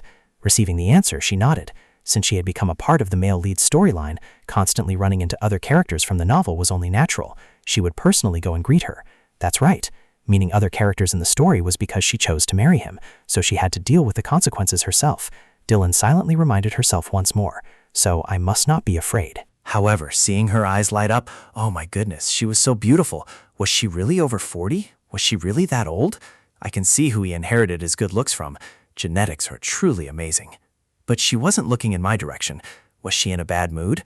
Thinking this, she quickly pulled herself together. No, getting cold feet already won't do. I told myself not to be afraid, Dylan. Meanwhile, Ivette was still very disgruntled. How could she get one step ahead? Two people, two completely different thoughts about each other. A moment later, Dylan took the initiative to speak. "It is an honor to meet you, Lady Ivette," but she also suddenly spoke up. "Don't think you can call me mother." The clash left both of them awkwardly silent. Dylan carefully apologized. "It is my fault. Please forgive me for my carelessness." In return, she was somewhat surprised. "No, well, it's fine." Then she suggested, "In that case, may I call you Lady Ivette?" Though it was rather forced, she replied immediately, "Suit yourself." Inside, Ivette was now very anxious. "No, this won't do. Let's start over." At this moment, she suddenly smirked and snorted coldly. Seeing that expression, Dylan immediately realized that she didn't seem to like her, while Ivette began to speak sarcastically. "Grandfather personally chose you, so I came here to see just what kind of wonderful person you are." To be honest, her appearance was rather plain. It made sense. Hearing this, she merely nodded. Even if Cedric were to marry the female lead, she would still view her as an enemy. At the same time, Dylan admitted to herself, fully aware that she was not beautiful. Then she calmly replied, "Yes, that's right. I can understand why she would think that way." Ivette was taken aback once more, while she merely rolled her eyes slightly. Then Dylan said outwardly, "As you can see, madam, my appearance is not beautiful. I am well aware of this." As she spoke, she also observed her. Indeed, her words were correct. She was bound to be absolutely furious. Sure enough, Ivette began to tremble uncontrollably. Just as expected, she was going to fly into a rage. Her palms clenched tightly in sheer anger. Finally, unable to hold back any longer, she blurted out, "What on earth are you talking about? Your face is very cute." These words instantly froze Dylan. Only a moment later did she let out an embarrassed cry. It was an answer completely beyond her imagination. On the other hand, Ivette kept praising her, saying her face was lovely and there was absolutely nothing wrong with her appearance. The more Dylan listened, the more shocked she became. It was truly surprising. Even her own parents had never said such a thing to her, and she had only heard it a few times from Emily. No, with the way she was praising her, what should she say now? Thank you? This is the first time I've ever received such a compliment. In addition, Dylan honestly said, "Moreover, it's from someone as beautiful as Lady Ivette." Ivette shuddered slightly because she loved being praised for her beauty. That was it. Then she quickly closed her eyes tightly. "Therefore, I am not an impolite person who comments on someone's face upon our first meeting. What do you take me for?" "I didn't mean it that way either." Dylan also hurriedly reassured her. "No, I didn't mean that at all. It's just that I thought, compared to a beauty like Lady Ivette, my face is truly too ordinary. The one at fault must be me. I apologize."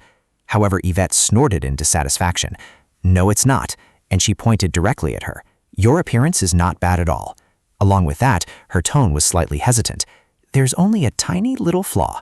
Quickly pulling her hand back, Ivette said, "I don't want to admit it, but you are very much to my liking." In addition, she didn't forget to mutter to herself, "Indeed, Cedric truly lives up to being his mother's darling son." Seeing this, Dylan was unconsciously touched. Lady Ivette. At the same time, she felt a pang of regret. "It's a pity your son doesn't have even the slightest bit of interest in my appearance." Ivette pointed at Dylan's face and slowly remarked, "Your appearance is not bad at all.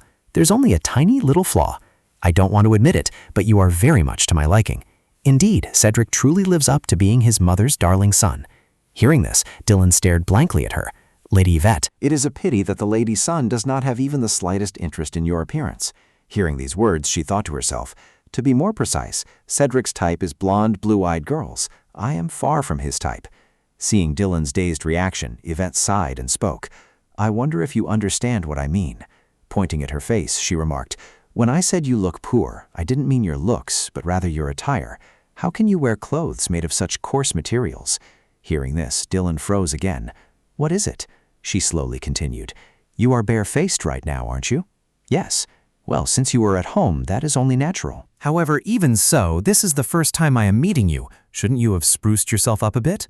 Looking down at her clothes, she thought to herself, "That's right. This is the first time I'm meeting my mother-in-law. But I was so rushed, fearing she would have to wait long. I should have shown her to the drawing room, then gone to change before coming out to greet her." Dylan quickly bowed her head to admit her mistake. "It is my fault. I didn't think things through." "All right then." Meanwhile, Ivette was staring at her eyelashes. If you were born with such long and beautiful eyelashes, you should think about making the most of them. Dylan froze again. "Yes?" She kindly explained. "I am talking about soot or blackberry juice. If you mix them with a little ointment, the color will be much darker and sharper. Do you know this trick?" She honestly replied, "No, this is the first time I've heard of it." "Then remember it well from now on. This method can be applied to your eyebrows too, as your natural eyebrows are quite well proportioned. If you just pluck them a little and define the arch with graphite, your eyes will stand out much more." Dylan's eyes widened as she thought, "Pluck? My eyebrows?" Ivette curled her lips into a satisfied smile. Look at that bewildered expression. And your hair as well. How could you tie it up in such a boring way? Don't you know that for someone with a sharp jawline like yours, wearing your hair down below your ears suits you best? That hairstyle has been all the rage in the capital lately. Do your servants know nothing about it?" Hearing this, Dylan could only bow her head and speak up. "Lady Ivette, what is it? Please do not blame the servants. It was I who asked them to tie my hair like this." Her attitude made Ivette stammer. "No, I didn't mean that." She placed her hand on her chest. "I asked them to give me a hairstyle that is convenient and suitable for daily activities. It's my fault. It's because I don't know how to keep up with current trends." Ivette interrupted her. "All right, it's so rustic of you to not even know about those trends. A country bumpkin who knows nothing about trends." She suddenly remembered her past. After all, how many times had she had to hear those words? What were her first days like when she first set foot in this capital? Ivette Ligari. Those were the days she practiced diligently, wishing to become an outstanding actress. As a brat of unknown origin, a pitiful stray, a country bumpkin who knew nothing of trends. Since I didn't know how to dress up, of course I had heard those words many times. It was my own fault, and now I was directing sarcastic remarks in my past self. Graham, the noble lady chosen by the head of a prestigious family. I thought she would look down on me as an imposter and mock my background, but out of nowhere she rushed in and appeared looking incredibly cute. A girl who constantly stimulated my desires had appeared. Damn it, I just wanted to bring her down a notch. Then Ivette turned her face away. Come to think of it, this hairstyle wasn't too bad, even if it was a bit rustic. Meanwhile, Dylan clapped and smiled brightly. "Thank you for saying that. Since I'm from the South, I'm still not very familiar with the capital's latest trends." Ivette continued to observe her, thinking that while she had seemed very anxious earlier, her expression had now relaxed. She looked much better, but did she really think I wouldn't know what lay behind that innocent face? She slowly offered her a word of advice. "But if you remain ignorant of these things in the future, it will be very difficult for you. Aside from wealth and fame, a refined sense of taste also helps establish your standing in society. Along with those who are always cheerful and friendly to your face, there will also be those who gossip and slander you behind your back." Hearing this, Dylan only smiled gently.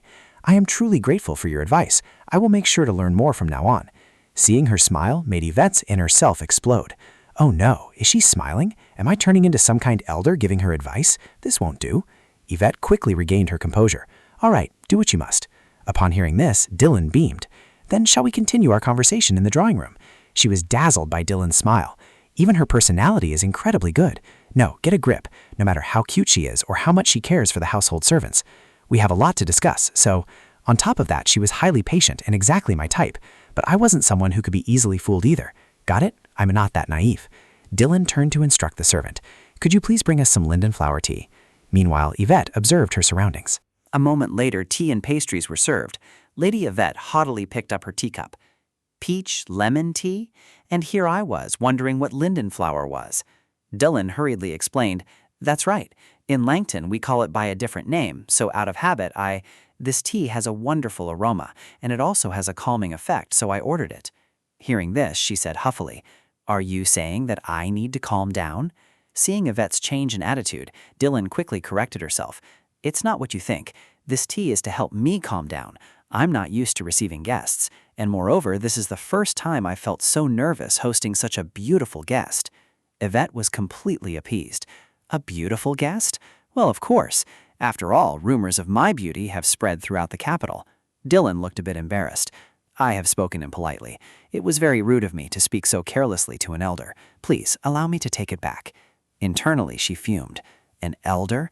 And why on earth is she apologizing for calling me beautiful? Dylan offered an honest remark. "Since you are a woman of rare beauty, I spoke unconsciously. I apologize for blurting it out without thinking." Yvette was highly pleased and took a sip of tea. "Then I must be around your mother's age, right?" Dylan's expression could not hide her sense of loss. "Yes, if she were still alive, she would be about your age." Dylan's confession froze Yvette's face. Her eyes widened in shock, and immediately after, her face turned pale.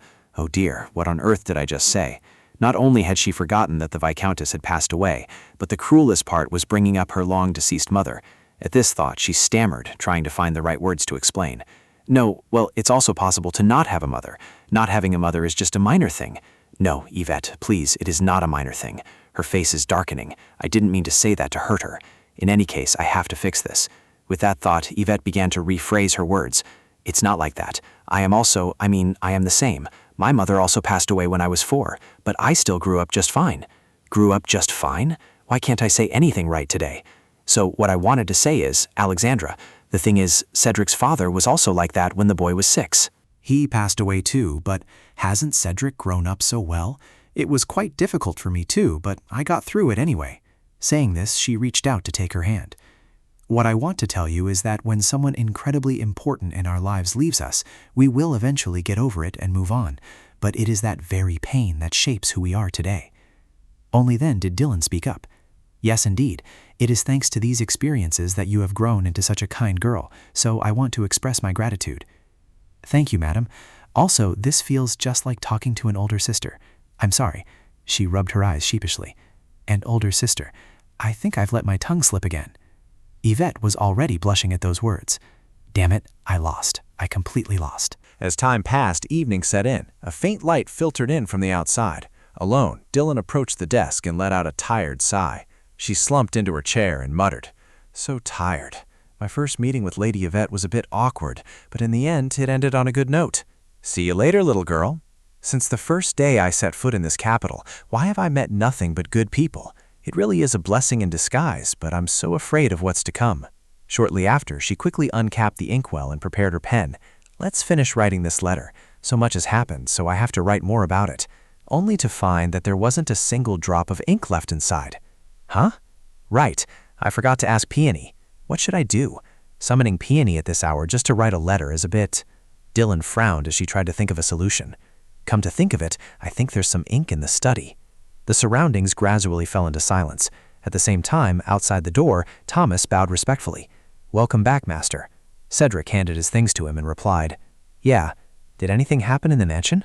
"Yes," Thomas slowly explained. "A few things." He looked at him with a hint of suspicion. Thomas only smiled brightly and announced, "Lady Ivette paid a visit." Hearing this, he felt as if struck by lightning. Langton, that damn Langton. Why wasn't I notified about this beforehand? He bowed low. "You don't have to worry, master. The two of them had a very pleasant conversation." He asked back in confusion. "Pleasant?" He beamed and explained. "Yes, they had a peaceful conversation, and Lady Ivette left with a happy expression. The madam entertained the countess wonderfully." Hearing those words, Cedric lowered his eyes. I know. Going deeper into the mansion, the pristine white stairs gradually came into view. His back receded as he stepped lightly upstairs. Holden wouldn't lie.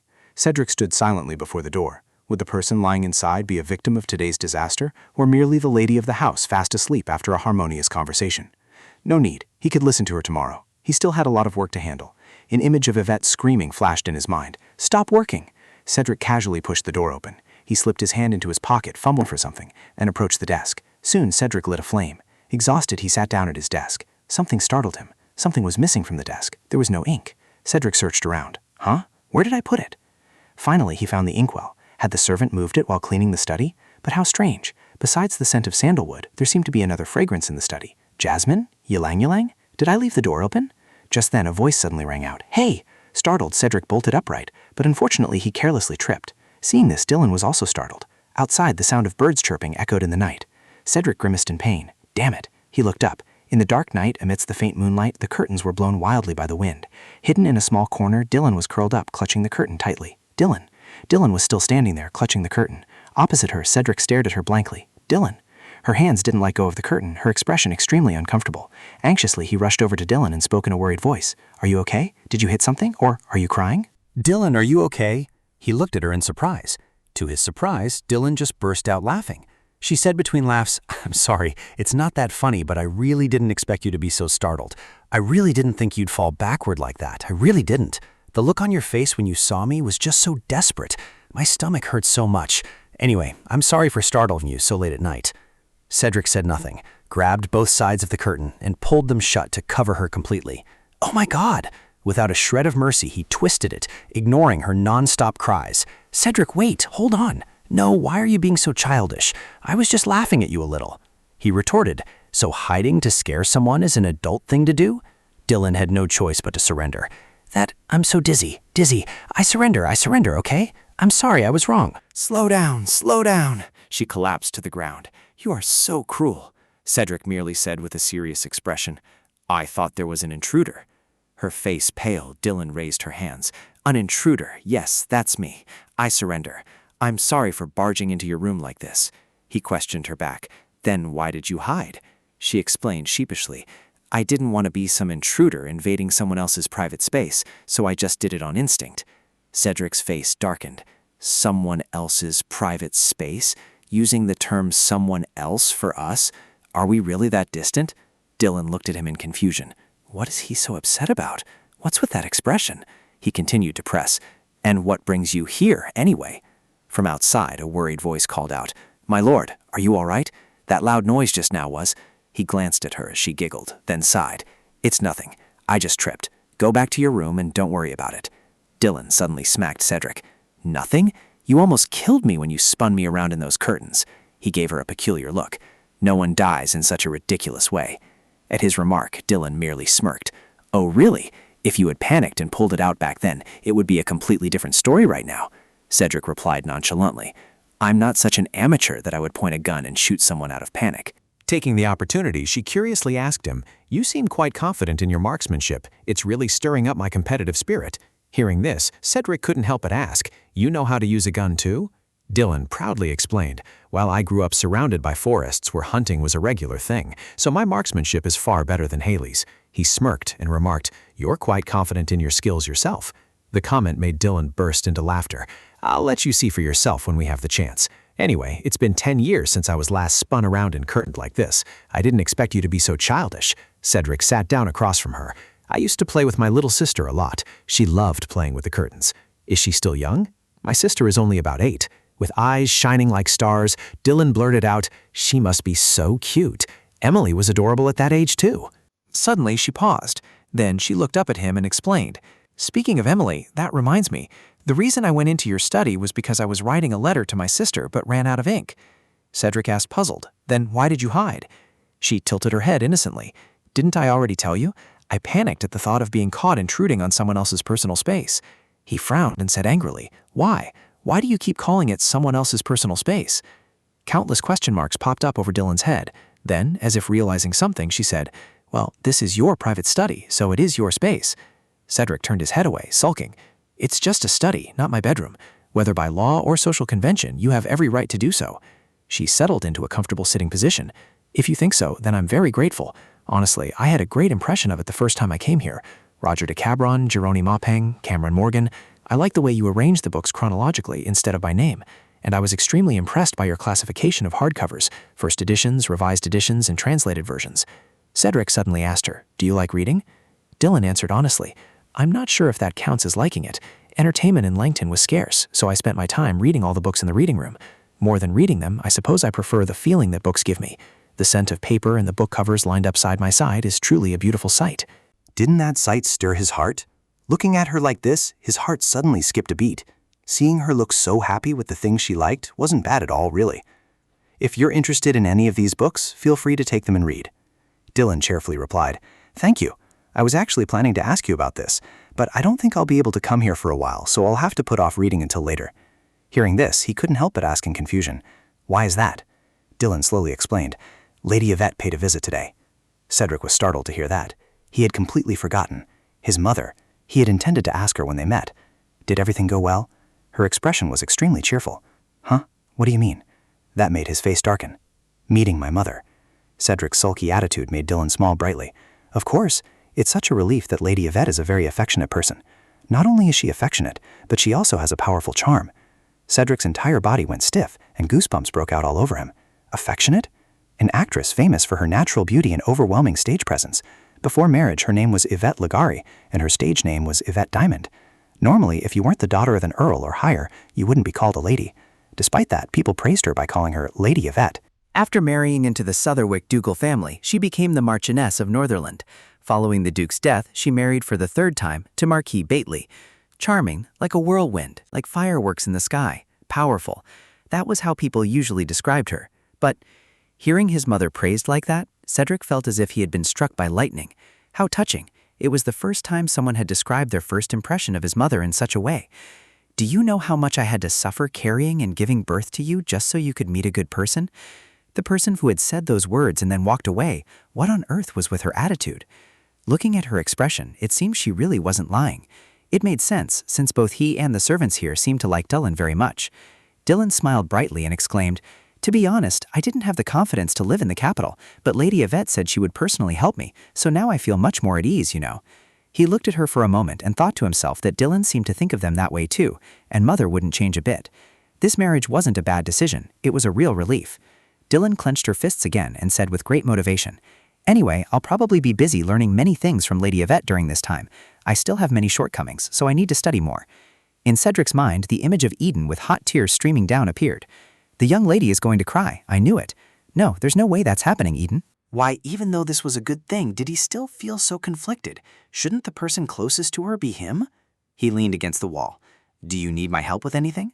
Without a hint of embarrassment, she replied, "Of course I do. Lady Ivette told me that you are a very polite gentleman, extremely well versed in high society etiquette. I don't know anything about those things, so before interacting with other gentlemen, I hope I can practice and get used to it by dining and chatting with you. What do you think?" "No problem. And practicing dancing, too." Cedric felt as if he had been struck by something. Could he back out now? Dylan raised her fingers to count. "My first goal is the 3 popular songs right now. The lady said it would be great if I could learn them. Besides, it's too late now to hire a good dance teacher, so the lady said she would personally instruct me. But she said I still need a male partner. Lady Ivette mentioned you might be busy, so perhaps I'll have to find another man. Are you very busy?" Cedric quickly denied it. "Not busy at all. I finished my work, so I'm quite free now." Surprised, her eyes widened as she looked at him.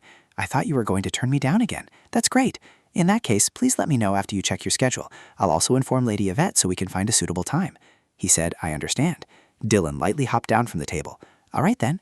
This intruder begs permission to return to her hiding place. Good night. Cedric suddenly called her back. "Dylan." Dylan turned to look at him. It was too dark for her to make out his expression. "I haven't been able to ask you this until now, but do you like living at Brighton House?"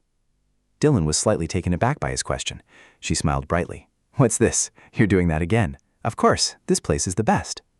He let out a relieved smile. "Thank goodness. Then—" Cedric looked up at her and suddenly froze. "Huh?" He hesitantly called out. "Dylan." Confused, she turned to look at him before replying softly, "Yes? Is something wrong?" Cedric pulled out a pair of indoor slippers. Dylan looked down at her feet in a panic, her face flushing bright red. Approaching him, she explained, "I usually go barefoot at Langton House, so I forgot. Give them back to me." Hearing this, Cedric merely smirked and raised his hand, keeping the slippers out of her reach. "Sit down. The floor is cold."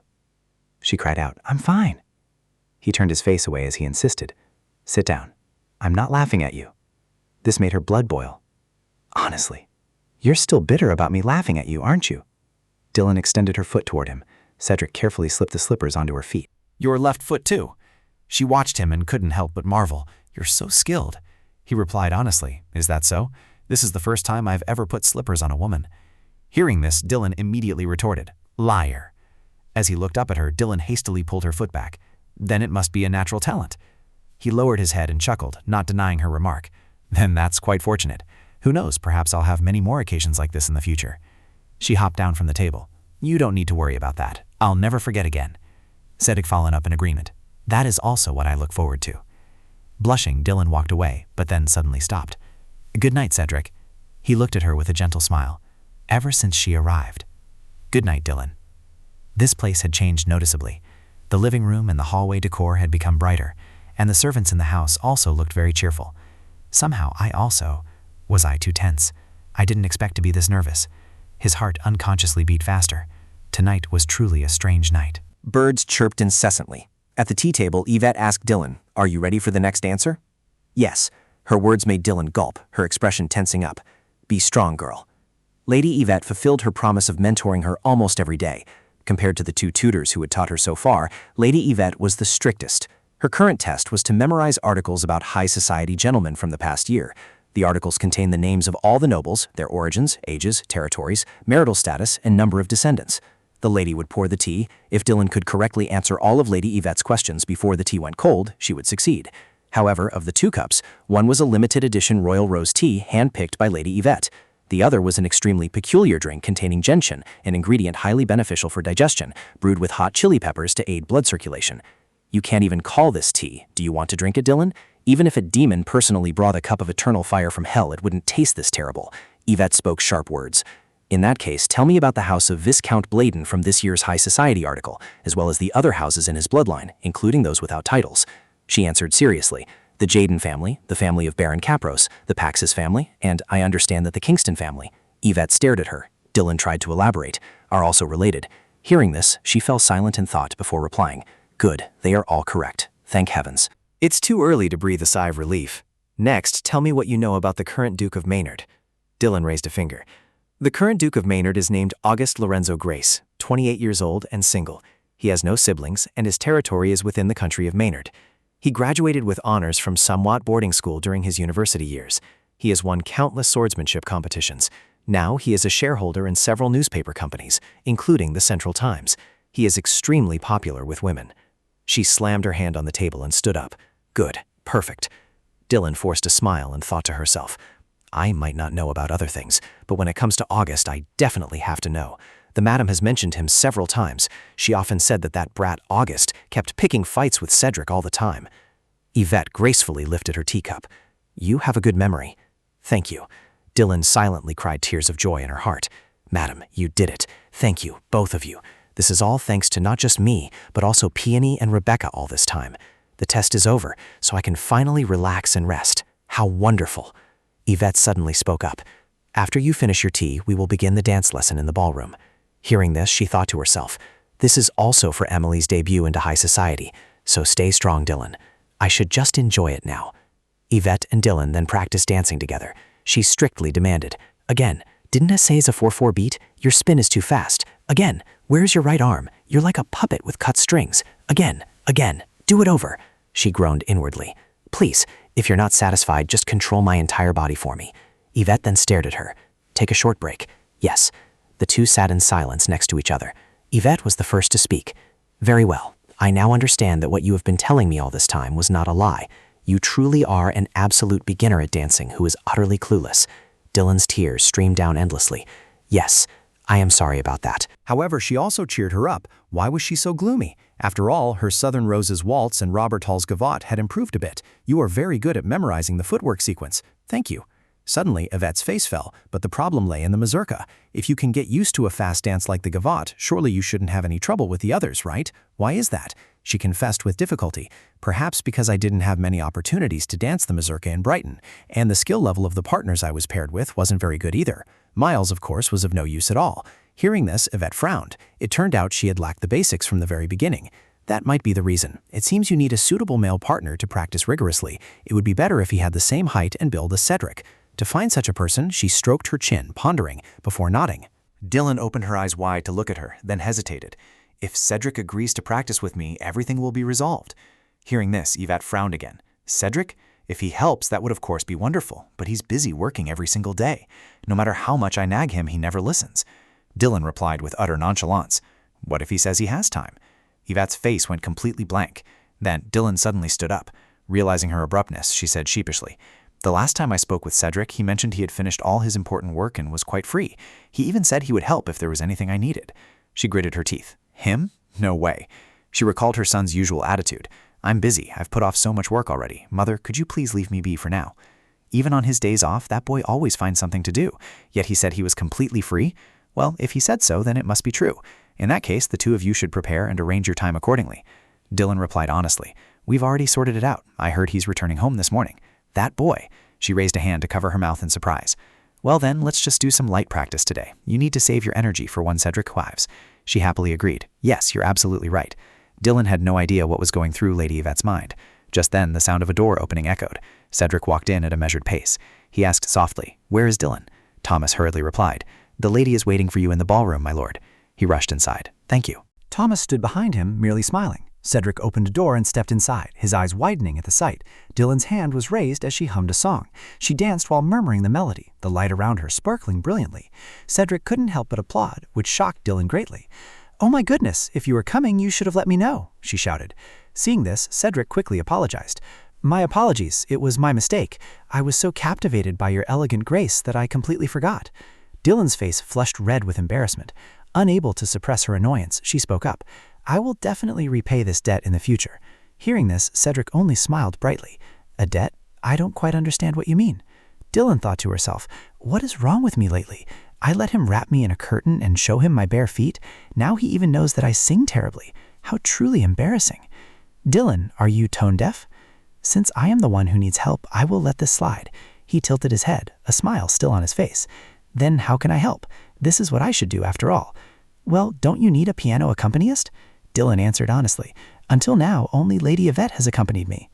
However, since you have already seen my skills once, if we were to call an accompanist for me before my official debut, who knows what bad rumors might spread. There might be rumors about how terribly I dance. Besides, the lady said I should use this instead of an accompanist. It has all the music discs from the waltz to the gavotte. Right now, you are listening to the disc for the mazurka. I am worst at the mazurka. So I think we should start with the mazurka, don't you think? Do you know how to dance? He smiled indulgently. Of course. The music box started to play. The two of them took each other's hands. Then I'll have to rely on you for a bit. It is my honor. The music kept playing. Dylan let out a long sigh. Then she began to ask eagerly, "What do you think? Haven't I improved a bit?" Cedric only gently confirmed, "Yes, you have improved quite a lot." She thought proudly, "Of course he must have noticed, because I didn't step on Cedric's feet even once. Just look at those clean shoes." Only then did Cedric speak up. "Besides, after dancing with you, I have figured out what your problem is." She looked at him in surprise. "My problem?" Cedric honestly stated, "Yes, your problem." Dylan's face turned angry. "That is exactly what I wanted to ask. Could you enlighten a fool like me with your keen insight?" Cedric began to explain. "The problem is precisely that you didn't step on your partner's feet." She stared at him with wide eyes. Could his hobby possibly be having his dance partner step on his feet? This man. His face darkened as he denied it. "Of course not. What I mean is, instead of dancing, you are too focused on not stepping on your partner's feet. Even though stepping on your partner's feet once or twice is perfectly natural during practice, you worry too much about where your partner's feet are. You use too much unnecessary strength, making your movements stiff. Did you never step on my mother's feet while learning?" She quickly agreed. "Of course, how could I dare step on Lady Yvette's feet?" He placed his hand on his chin. "Then the reason must be because she was your partner." Dylan quickly spoke up for Ivette. "Don't say that. Lady Ivette really did her best to teach me." Cedric looked at her and explained, "I'm not saying it's anyone's fault. I'm just stating the truth. I saw you dancing alone earlier, and your movements then were much more natural. You didn't tense up so much, and you seemed to be enjoying yourself. If you could dance like that with a partner, it would be much better. You must let go of the thought that you must not step on your partner's feet." Dylan turned her face away. "But if I do that, I will definitely step on my partner's feet mercilessly." He added, "That's why I said you could step on my feet." She shot him a look. "Don't you know that by saying that you might get a really hard stomp from me?" His face remained expressionless. "Then go ahead and try stepping on my feet." She looked at Cedric in confusion, then asked curiously, "What?" Cedric confidently declared, "Step on my foot hard, just once, hurry up." She cursed him in her mind. What on earth was he thinking? What if he dared to blame her later? She stepped directly and hard on his foot, then peeked at him before looking down in confusion. "Why is it so hard?" He casually explained, "I placed metal plates in the upper leather of my shoes." Dylan was completely speechless at the man in front of her. Seriously, what a brilliant idea. Cedric smiled brightly and added, "Since I've had plenty of past experience, I prepared well in advance." She turned her face away in annoyance. "How clever. Although you looked down on me, it seems your assessment of me was correct, meaning you didn't trust me from the very beginning, did you?" He looked at her pitifully. "I believe trust is built through actions. You have never given me a chance to believe in your dancing skills." Dylan scolded angrily. "Fine. Since I have nothing to disagree with, it's even more humiliating." Cedric teased her. "In short, even if you make a mistake, I'll be fine. Rest assured. So just relax and don't worry." She nodded gently. "I see. Relax. I will practice hard with the goal of destroying those metal plates." How terrifying. Surprisingly, Dylan then began to dance skillfully. "What do you think?" He smiled brightly and praised her. "It's very impressive." Dylan clapped her hands happily. "Is that so? Just as I expected. Actually, I had planned to step on your feet a few times. Even so, no matter how hard I tried to aim for them, I didn't step on your feet even once, nor did I forget a single move. My judgment was correct. Furthermore, I didn't realize it before, but now that my skills have improved a bit, I understood it immediately. You are very good at leading." He bowed like a gentleman, thanking her for the compliment. Dylan looked at him cheerfully. "I'm serious. I thought you were someone who didn't dance very much." Hearing this, Cedric explained, "In the past, I used to practice with my dance partner, so—" These words made her freeze. Then she smiled with a knowing look. "Is that so?" He thought in confusion. That expression. Did she know the name Katerina Rotham? One of them was explaining, while the other was teasing. "I was talking about my mother, you know. It was a slip of the tongue, but it's the truth." She suddenly burst into laughter. "I said I understood. I didn't say anything. If you say so, then it must be so. I absolutely will not bring up his past lover." Cedric called out to her. Dylan. Yes? His hand tightened. I wonder if you mind that, Dylan asked back curiously. About what? Cedric said sincerely. About Katerina. Perhaps the two of you might meet. Katerina Rotham, as Cedric's ex-lover and Fleming's ex-wife, was much like Lady Ivette at the center of high society. Widowed by her first husband and gloriously divorced from her second after going through 2 marriages, she was resolved never to marry again for the rest of her life. And now, as the Rose Queen of high society with countless lovers at her beck and call, Cedric was not even her first. Cedric fell into deep thought. The two of them would surely run into each other at high society gatherings, bound to meet again one day. Furthermore, some young ladies from the countryside who knew little of politics would find themselves silently ostracized or crudely ridiculed by their husband's own mistresses after marriage. Although I wasn't worried about Katerina resorting to such despicable behavior, it might be difficult for Dylan to accept this in a positive light. Dylan spoke up again at this moment. No, not at all. I don't mind that in the least. Hearing this, Cedric couldn't help but ask, or are you keeping quiet because you're afraid it would make things awkward between us? She hurriedly shook her head. That's not it, really. I was just teasing you earlier. Your flustered look was quite amusing. Besides, technically I also had a former engagement with someone else. At least when it comes to the people you met in the past, I don't mind. Compared to that, I care more about the person you plan to meet in the future. Katerina Rotham was not a character who appeared in the original work. I vaguely remembered her being a villainess like Dylan, but that wasn't the case. Therefore, my words about not minding it were completely true. She clenched her skirt. However, the protagonist of the original work, Adeline, while the one destined to bring him happiness was still out there somewhere unknown, I had gotten too deeply involved. This wasn't my place, after all. Cedric also fell into his own thoughts. Her fiancé. I heard it was Miles Whitehood. When I proposed, Dylan said she believed her former fiancé was her destined love. So even as time passes, nothing changes, and those feelings are already set in stone. No matter how circumstances changed, forgetting is not as easy as uncorking a bottle. Yet the two of them stood together in silence. Shall we dance? I thought it would be better if Dylan minded Katerina, but why is that? Then they gently danced. Their movements blended with the music. Dallin glanced at him and thought to herself, why? This is so awkward, so forced. He has avoided my gaze several times now. Is Katerina a topic he wants to avoid? She said awkwardly, please forgive me, I brought up an unpleasant topic. So it's just that you know my weaknesses so well, while my not knowing any of yours makes me feel aggrieved. Ask, I will answer. Maybe you're afraid of ghosts? I don't believe in them. Then what about bugs? Bugs, if possible, I would usually release them outside rather than kill them. She scolded him in annoyance. How boring. Then just confess your flaws. Cedric couldn't help but tease. I'm not foolish enough to reveal a secret and leave myself open to attack. Dylan burst out laughing. All right then, I'll find out myself. It won't be that hard. Actually, I already know that you used to pronounce Millie as Mill Phil when you were 6. Damn, bingo. Are you embarrassed? He hurriedly denied it flat out. It's okay. No one can pronounce things perfectly at 6 years old. The two of them chatted very happily. All right, next time I'll bring a more worthwhile story. That gives me high expectations. Cedric asked her, will you meet my mother again tomorrow? She answered honestly, yes, your mother and I are going shopping together. He continued, I see. Good luck to the two of you. Dalian laughed heartily. There's no way it will be as exhausting as those dance lessons. It seems like it will be a lot of fun. He was slightly annoyed. I hope it will be as fun as you expect. Showing no sign of understanding his underlying meaning, she replied, yes, of course. The next day, Ivette asked with concern, you look a bit tired. She hurriedly waved her hands. No, I'm fine. Then she suddenly remembered him. Didn't I wish you luck? Never mind, she was having a great time. I told you I'd have fun. Although she had seen the El So store and magazine several times, this was her first time visiting it. It was indeed fun, but that was before the fun dragged on for more than 6 hours since the store opened. What had Dalian done today?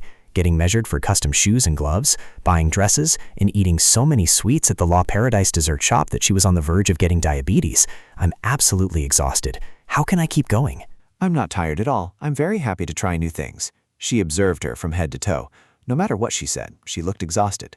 Was it because her stamina was poor? Dylan felt insulted upon hearing that. Was she saying that someone who grew up hunting and riding horses in the forest like her had poor stamina? Stamina? Ivette spoke up. Would you like to learn fencing? I learned it back when I was an artist. Knowing a few moves in fencing is very useful for many things. She replied honestly, I learned it when I was a child, so I know a little bit about fencing. She was slightly surprised. Really? That is quite rare. She continued to explain. Since I have twin brothers, I was exposed to many things. So whatever my brother Haley learned, I learned alongside him. Shooting, fencing. Ivette smiled again. I see. Then why did you dance like that? Tears streamed down her face. I can hear everything, Lady Ivette. They changed the subject. Anyway, I heard that you have made a lot of progress lately, haven't you? How did that boy Cedric help you? Yes, he has helped me a lot in many ways. Is that so? It's good to see the two of you getting closer than I expected. Looking out the carriage window, she said, "Oh dear, it looks like we have arrived. We are visiting a general salon. I'm sure you will like it." "I'm really looking forward to it." Ivette stepped out of the carriage. She frowned. "What bad luck today." "Pardon?" "That woman." Dylan looked in the direction she pointed. Just then, the door chime rang. A woman stepped out. She was the villain in the original novel, Sabrina Hayworth. Ivette whispered to her, "It seems we shouldn't have come here." Dylan glanced over. Cedric's uncle, Albert, and his aunt, Sabrina, were the main villains in the original novel. If it weren't for Cedric, they would have inherited the Duke's fortune and title. Therefore, they had intentionally used the female lead, Adeline, as a spy to trap him. However, the plan ultimately failed because Adeline fell completely in love with Cedric. Thus, they had to use another pawn, who is none other than herself, another villain, this very Dylan Langton. Those two manipulators had tormented Adeline by exploiting Dylan's inferiority complex, brainwashing her with absurd lies, such as that Cedric would only look at her once that woman disappeared. And so, driven mad by Sabrina's brainwashing, Dylan chose the worst possible path, which was to point a knife at Adeline. She thought to herself, Adeline fell down the stairs and lost consciousness while fleeing. Fortunately, Dylan's attempt was not fatal, but afterwards Dylan was imprisoned in an asylum. Sabrina also noticed the two of them. Oh dear. The two sides stared at each other in silence, with little goodwill. She stared blankly at the two of them. When people who are not close meet, etiquette dictates that the person of lower status should greet first. By rights, Sabrina should have been the first to offer a greeting, but why was she staying silent? Cecilia walked over to greet Ivette. "How are you, Lady Ivette?" She replied perfunctorily. "Are you well, Cecilia?" Sabrina flashed a friendly smile. "How are you, Miss Diamond?" Yvette's face darkened.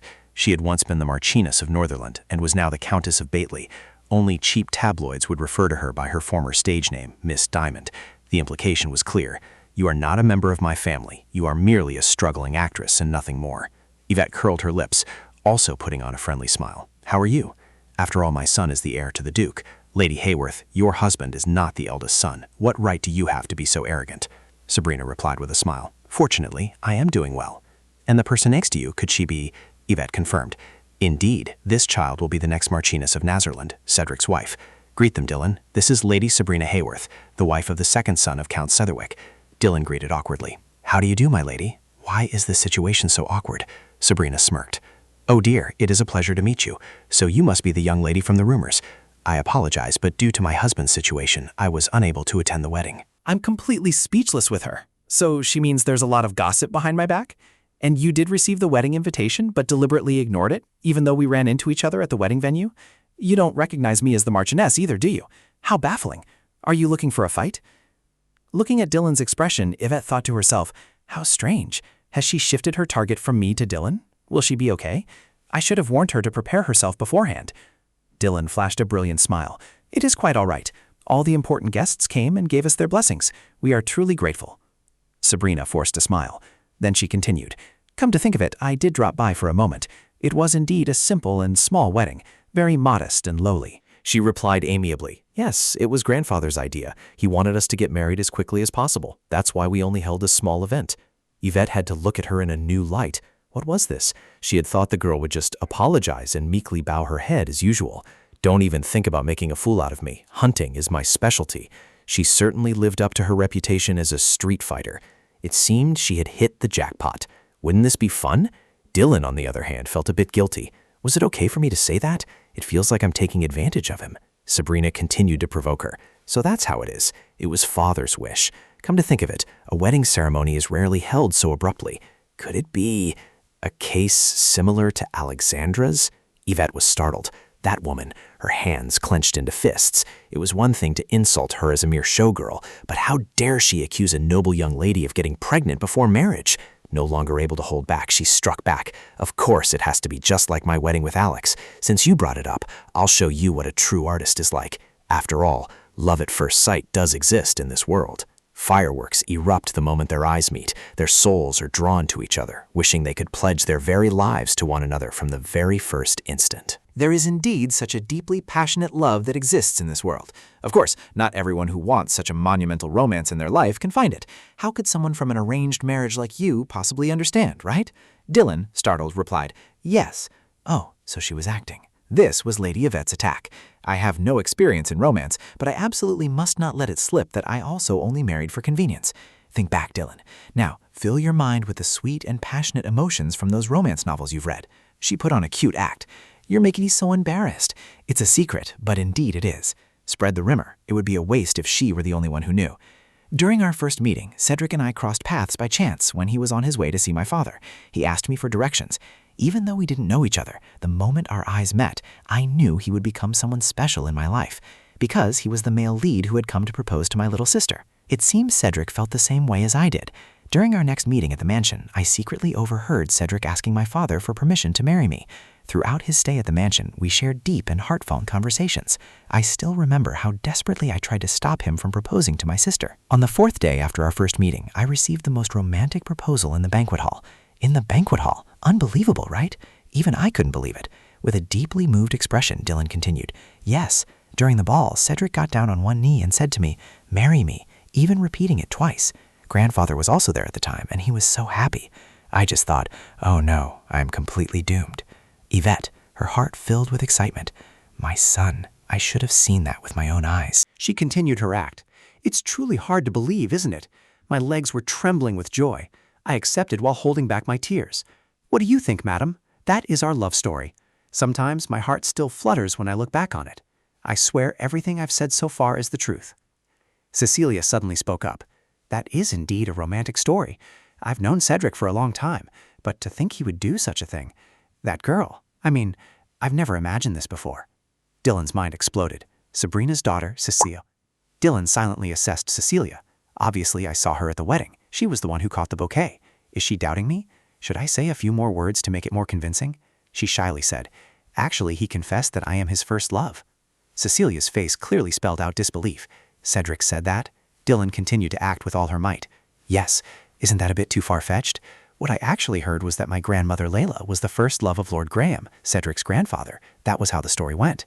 So it wasn't entirely a lie when I said his grandfather wanted to push for this marriage." It's a bit hard to believe that I'm Cedric's first love, since Katerina is his ex-girlfriend. In the original story, Adeline was the only one Cedric loved madly. From the very beginning, I loved you at first sight, so please. In other words, he had never really loved anyone before meeting Adeline. Hearing this, Sabrina could only purse her lips tightly, then offer a friendly smile. That was unbelievably wonderful. Why did Cedric behave like that regarding that matter? Dylan was still trying to act as naturally as possible. Actually, even now, I still feel like it's all a dream. Act natural. I'm overjoyed. She hurriedly waved her hands. Of course, I understand Cedric. He really likes women with an acting background, just like his mother. That was because she was just like his ignorant mother. Of course, don't get me wrong. That boy has never been serious about any woman before. He is constantly spotted in the weekly tabloids with different women.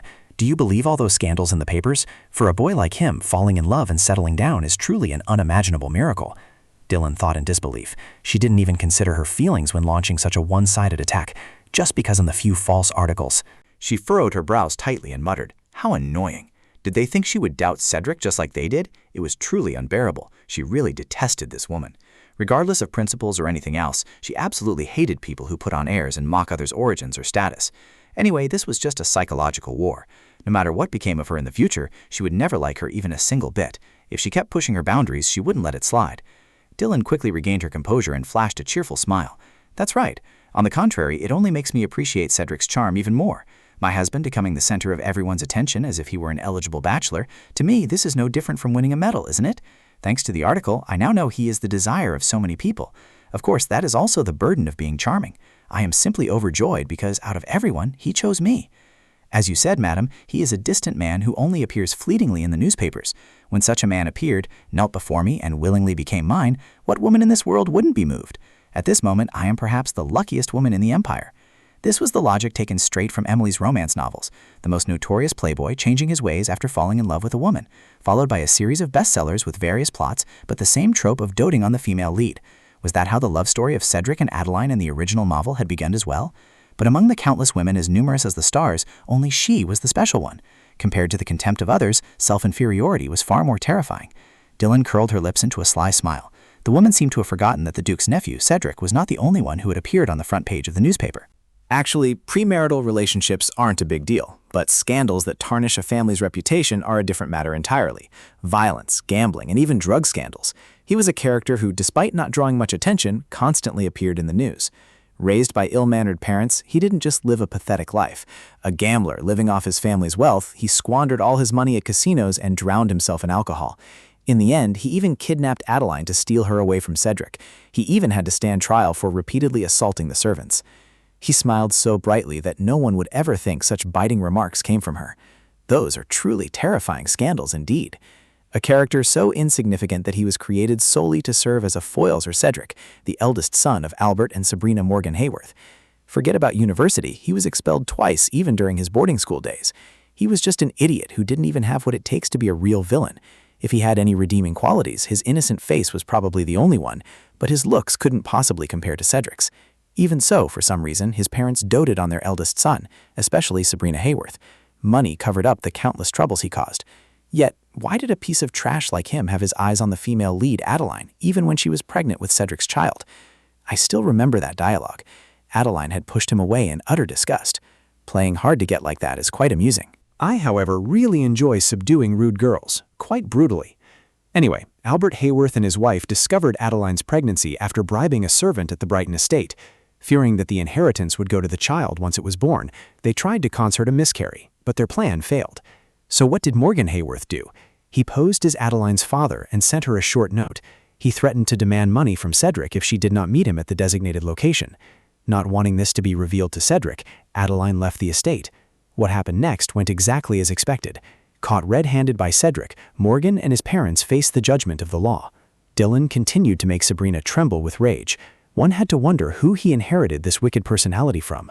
Smiling on the outside while inwardly cursing her son, that scumbag of an eldest son, and the woman who had raised him to be that way, Cecilia couldn't help but burst out laughing. She glanced at Cecilia. Had she just laughed? This was no time to laugh, Sabrina thought, annoyed. Cecilia quickly explained, "Pardon me, I have a cough." Dylan stared at her. No matter how she looked at it, she felt it was definitely a laugh.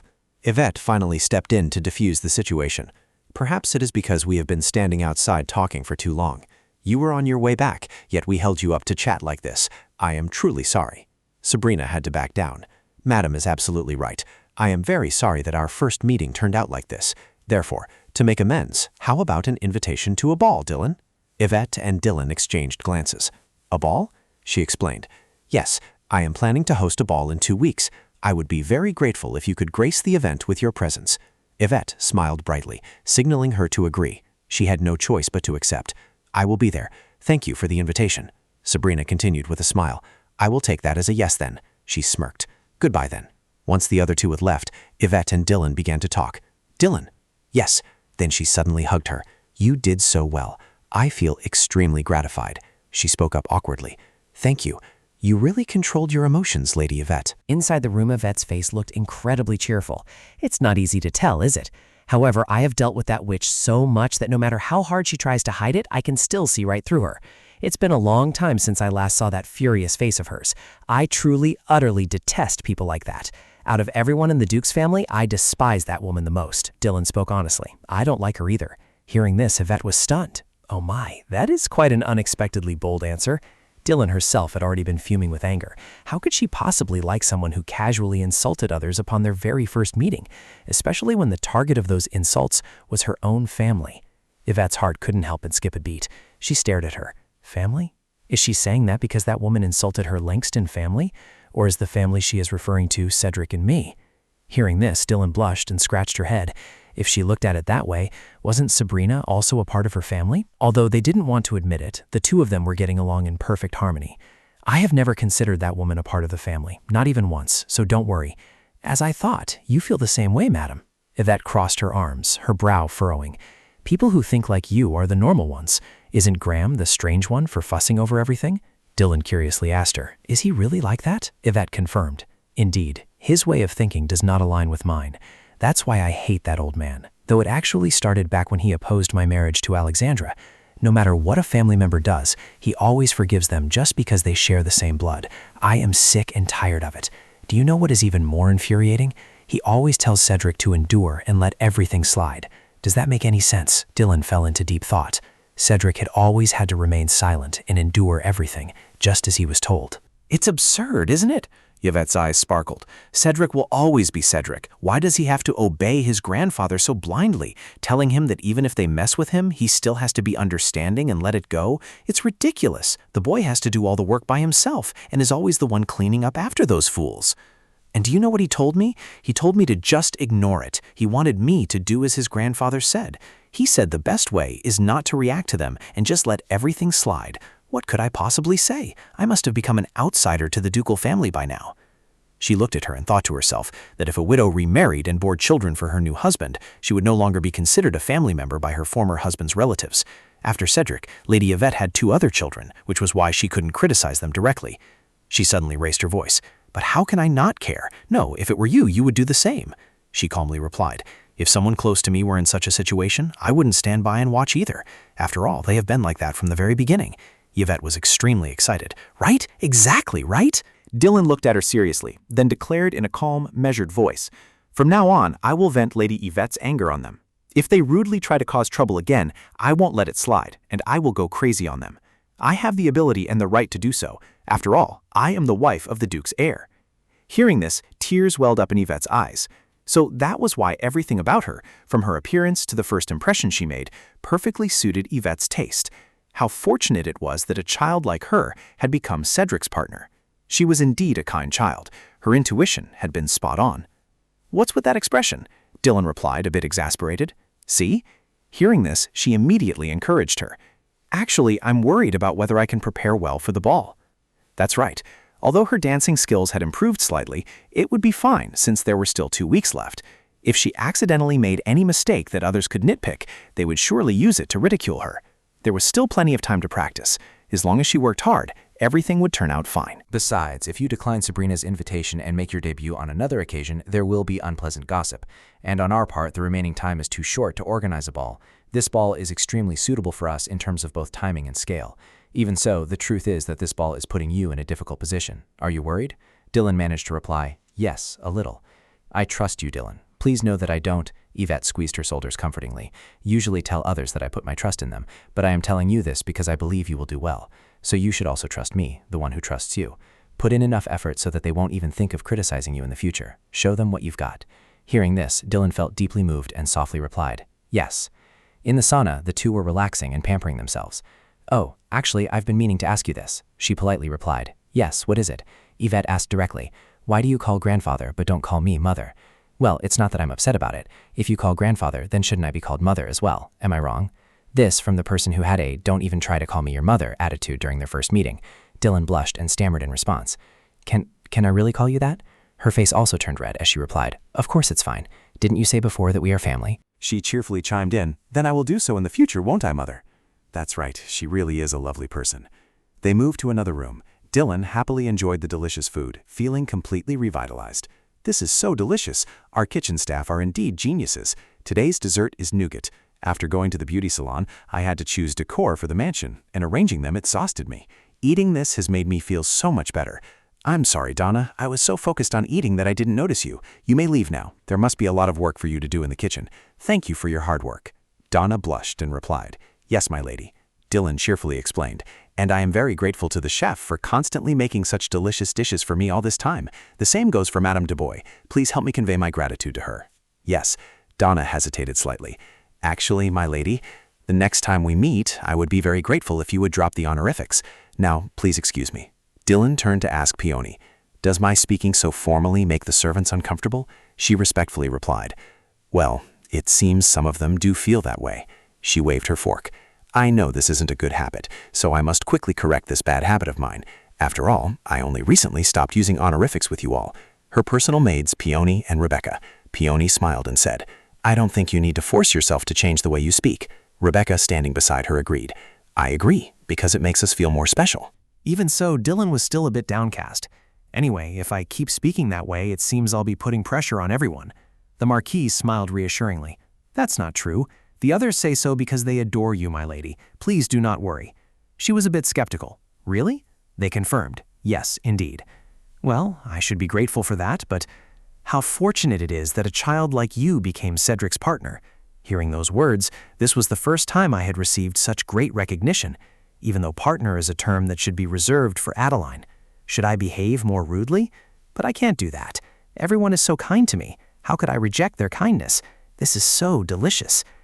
After all, this world has become the reality I am living in. This is a place that I loved dearly and grew up in until I remembered that this was just a world inside a novel. The clearest memory I recall is of the romance between Cedric and Adeline. However, all the other main characters and even the extras have also become a part of my reality. For instance, both grandfather and mother. Both of them are wonderful people, but the relationship between them is not very good. What should I do?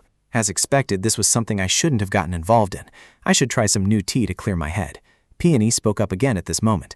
My lady, should we serve another cup of tea that goes better with this dessert? Dylan secretly broke into a sweat. Did she read my mind? She smiled brightly. A cup of strong black tea to quickly lift my spirits wouldn't be bad. The two maids discussed with each other. Then I will fetch a new set of bedding. The sun has set. I will ask to turn up the fireplace. How did they know her feet were freezing? The two of them were so thoughtful. Thank goodness. Aren't they just too capable? Dylan, you country bumpkin, if you keep thinking like this, how are you ever going to leave the Brighton household? Tears streamed down her face. No, stop thinking about this. It will only make me sadder. Suddenly, there was a knock on the door. Dylan blurted out, "That was fast. Did you bring it already? Come in." Just like that, the door opened. What she saw next startled her. Cedric was the one bringing in the tea. Dylan couldn't help but exclaim, "Cedric!" The teacup on the table was piping hot, steam rising from it. Dylan opened the gift with a highly delighted look on her face. "I can't believe I get to enjoy such a luxury in my life. You personally bringing me tea, and even bringing a blanket." Seeing this, Cedric smiled gently. "It's nothing. I received it when I was at the door." Dylan was still a bit puzzled. "But what wind blew you here so early? It's not even time for dance practice yet." He smiled and replied, "I came home a bit earlier than usual. Anyway, you look a little different than usual, or am I mistaken?" She frowned and asked Cedric back, "Do I look tired?" The maid said so too. Faced with her question, he shook his head in embarrassment. "No, it's not that. Compared to last time, you look very different overall." Hearing this, Dylan's face beamed with joy. "Wow, you noticed? Guess where and how I've changed." With that, Cedric rested his chin on his hand, pondering the answer. After a moment of thought, he spoke softly. "Your eyebrows and your eyes look a bit deeper." Hearing this, Dylan was overjoyed. "Heavens, you guessed right. How did you notice?" Cedric smiled and asserted confidently, "Because I always have to deal with someone who gets angry if I don't notice these things. I believe your changes are also thanks to that person's efforts." Dylan also ran a hand through her hair elegantly. "Yes, Lady Ivette. Mother said she would find a style that suits me. I had a full treatment at the beauty salon." Cedric's tone became deep and curious. "Do you mean the D'Angelo beauty salon?" She immediately nodded in confirmation. "Yes, that's right. Do you know that place?" Cedric calmly replied, "I often went to places like that with my mother. Did you just visit Enrose?" Dylan eagerly replied, "Of course. It's so luxurious, beautiful, and dazzling. It reminds me of a jewelry box that holds everything inside. The service there is also wonderful. Even though I was there for 6 hours, I still feel like I haven't seen the whole place, and there's more. Actually, since the timing might not be right, I don't know if I should ask this." Seeing her hesitation, Cedric asked, "What is it?" Dylan hesitated for a moment and then said, "I was about to write a check at the shop, but they told me I didn't have to pay. Do you know why?" Cedric calmly replied very briefly, "Because the Enrose boutique belongs to my mother, of course." Hearing this calm response, Dylan's face froze for a moment. Thinking about what had happened, she gasped in astonishment. "What?" Sipping his tea, Cedric explained, "To be precise, that place belongs to my mother." Dylan was utterly bewildered, her face filled with shock. "Why has the madam never mentioned that?" He maintained his usual expression, "Because most people already know it without it needing to be said." Hearing the answer directly from the source, Dylan pieced everything together and realized with astonishment that it was no wonder everyone had treated her so well. There was a reason for it after all. The first time she visited the Brighton mansion, and when she learned of the estate's annual budget, she had also been deeply surprised. But thinking about how such a wonderful place belonged to someone on her side, indeed, this was not where she belonged. Cedric, who was beside her, immediately noticed her unsettled expression. "The maids were right, you look a bit tired." Dylan let out a gloomy sigh. "I suppose so, but I had a pleasant conversation with your mother, and it was very enjoyable, though not everything your mother and I went through went smoothly." Hearing this, Cedric was stunned. "Did something happen?" Dylan confessed honestly. "The truth is, in front of the salon, your mother and I ran into your aunt." After hearing this, Cedric merely remarked calmly, "I understand now why you are so tired." Dylan blushed with embarrassment. "If you want to know, I'll tell you, but it wasn't a pleasant encounter. My level of rudeness at that moment was equal to a whole year's worth combined." Seeing Dylan's embarrassed attitude, Cedric showed generous understanding. "I can understand that. Then she raised her hand, her tone becoming unusually deep and solemn. But it was all purely for self-defense. I swear she was the one who acted rudely first. Based on my past personal experience, I will believe in your innocence. Hearing this, Cedric nodded and smiled. Of course you should, Dylan said, sipping her hot tea before continuing. Actually, I was invited by her to a ball taking place in 2 weeks. He was slightly surprised to hear this. A ball? She nodded and continued. Yes, and I accepted. You said you aren't busy during this time, right? We are both invited. Therefore, Cedric smiled very gently. Of course, we will attend together. Receiving his agreement, Dylan felt completely relieved. What a relief. Then first, I must master my dance steps. The accompanist is coming today. Cedric asked in confusion. Do you mean a pianist? Dylan nodded immediately. Yes, I brought the piano out of the storage room and finished repairing it. Hearing that, he fell into deep thought for a moment. That must be the piano my mother used when she learned how to play. Seeing his sudden silence, Dylan found it strange. Do you know how to play? Cedric replied modestly. I know a few pieces. She exclaimed in amazement. How surprising. Which ones? Cedric frowned, thinking for a moment, then replied. Bachmann's Etude No. 7, Sonanov's Sonata No. 13, and Twilight of the Little Star. Hearing this, Dylan felt extremely intrigued. So you just chose 3 pieces that were popular at the time and learned them? He nodded and replied softly. Yes. When I was a child, I looked at the sheet music until I was sick of it, so I memorized the hand placements. Hearing this, Dylan winked and said playfully, Then that means those pieces are from a very long time ago. I don't think you'd still remember how to play them now. Cedric slowly stood up and said, I certainly haven't forgotten them all. Dylan smiled faintly, thinking, let's see. How curious. Just then a voice rang out from the living room. This isn't fair. Just as Cedric walked over and pressed, What do you mean? She tried to suppress her anger. Ordinary people can't do everything this proficiently. For someone who clearly has no basic musical knowledge to play the piano so skillfully, isn't that cheating? He wondered as he played the piano. Is she cursing me? And so he had to explain in a gentle voice. I already told you, the piece I just played is the only one I'm confident in out of all the songs I know how to play. Dylan still shouted angrily. But how could you play that piece so wonderfully? I've also been practicing Bachmann's Etude, but I'm not as good as you, even though I've been playing the piano for 12 years. Seeing her anger flare up, Cedric gently reassured her. First of all, I am very grateful for your compliment. Second, people with larger hands find it easier to play Bachmann's music. Your hands are extremely small. Hearing this, Dylan did not hesitate to command, Show me your hand. She took his hand and using her other hand brought it to her mouth to pull off his glove. Just like that, Dylan placed her hand against Cedric's large palm. His eyes shone with a gentle, affectionate warmth as he looked at her. A moment later, she let go of his hand and huffed. Now I get it. It's truly unfair. Cedric stared blankly at his hand. He had held her hand many times before, but bare skin contact without a glove felt incredibly strange.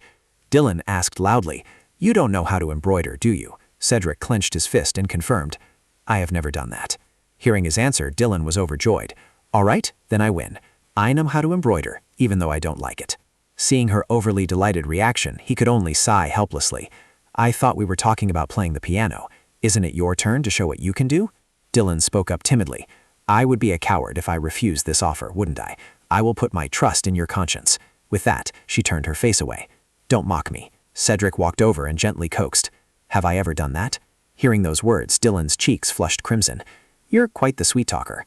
With that, she sat at the piano and played a gentle melody for him. Cedric immediately recognized it upon hearing. A night piece with a little star? This is a piece I like. She snapped angrily. Aren't you going to sing? What a pity, since this is the melody of a song. If you find it such a pity, then sing it yourself. Honestly, there is something I didn't mention when I met your aunt. Seeing the hesitation in her words, he said gently, I'm listening. Her cheeks began to burn, her tone turning a bit awkward. I might have, in front of her, well, I might or might not have said that we are madly in love. Dylan turned her face away in embarrassment. Maybe yes, maybe no. Seeing her expression, Cedric raised an eyebrow teasingly. Maybe not. Hearing this, she dejectedly let out a torrent of words. Fine, I already said it. I told your aunt and those accompanying her that we fell in love at first sight. Hearing her heartfelt words, a flicker of thoughtfulness appeared in his eyes. Then he pressed further. Why are you the one who is angry and not me?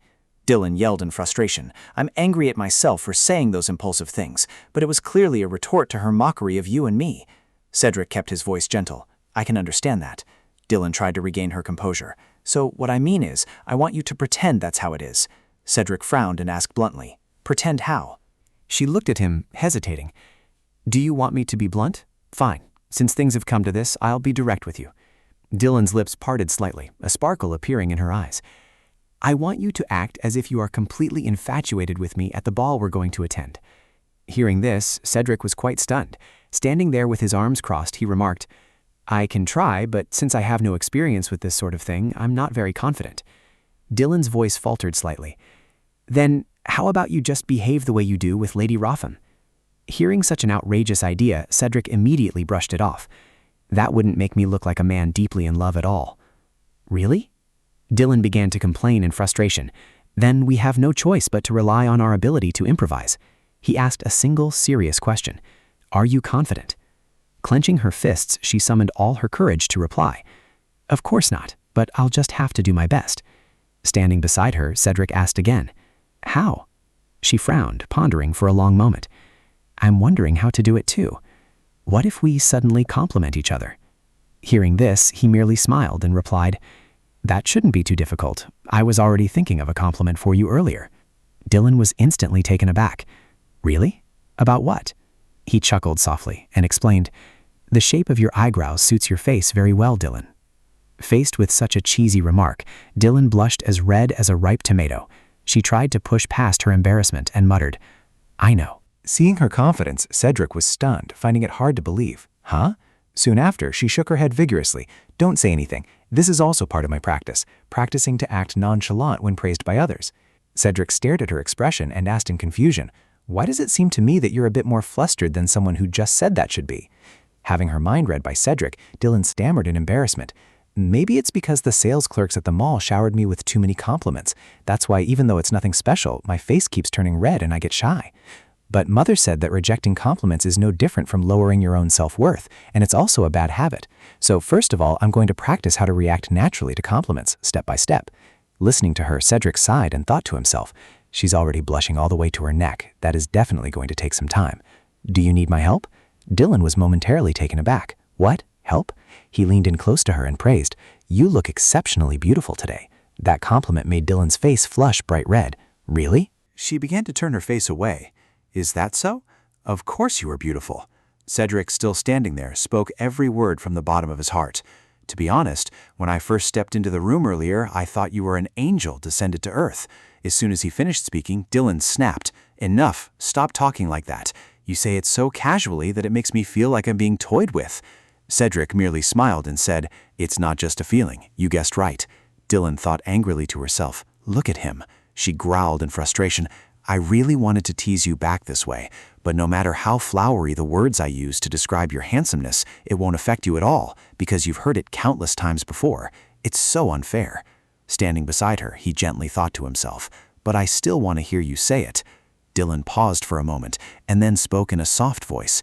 Aside from compliments, we also have to act affectionate and show care for each other. Cedric stepped closer and asked directly, For example? She replied bluntly, like gazing passionately at each other for no reason, or pampering each other unnecessarily. Hearing this, Cedric casually probed, Or else acting as if there are only the two of us in this world? Hearing this, Dylan's expression brightened up instantly. Exactly, as if we can't pay attention to anything else except each other. Cedric silently stared at her. He leaned in close to Dylan. Like right now? Keeping her composure, she said, Right now, there are only the two of us here. If we were a couple madly in love, we wouldn't miss the chance to be alone together like this. Saying this, her slender hand gently touched Cedric's face. Dylan, without any hesitation, pulled him close. We could adjust each other's collar to make it neat. Faced with such extreme closeness, his cheeks flushed red. Cedric began to lean closer and murmured, Then may I take this hand and place a kiss upon it? She instinctively burst into laughter. What is this? And here you were saying you lacked confidence. It seems you are very good at acting. Feeling increasingly flustered and embarrassed, he replied, Acting? But I wasn't doing that. Then he gently reached out and touched Dylan's fair, delicate hand. Deep down, a thought arose in Cedric's mind. More importantly, what is this? That aching sensation from earlier, seeing his unusual behavior, Dylan grimaced in fear. If I kiss this hand, will I truly understand this feeling? Terrified, Dylan stammered, trying to speak. Cedric, what? Suddenly, someone walked in, startling them both, their hearts pounding. Seeing the scene between Dylan and Cedric, the person who had just entered gasped in shock. Oh my! Flustered, Heidi tried to explain herself. I'm sorry, I'm truly sorry. She shrank back, her hands trembling uncontrollably with fear.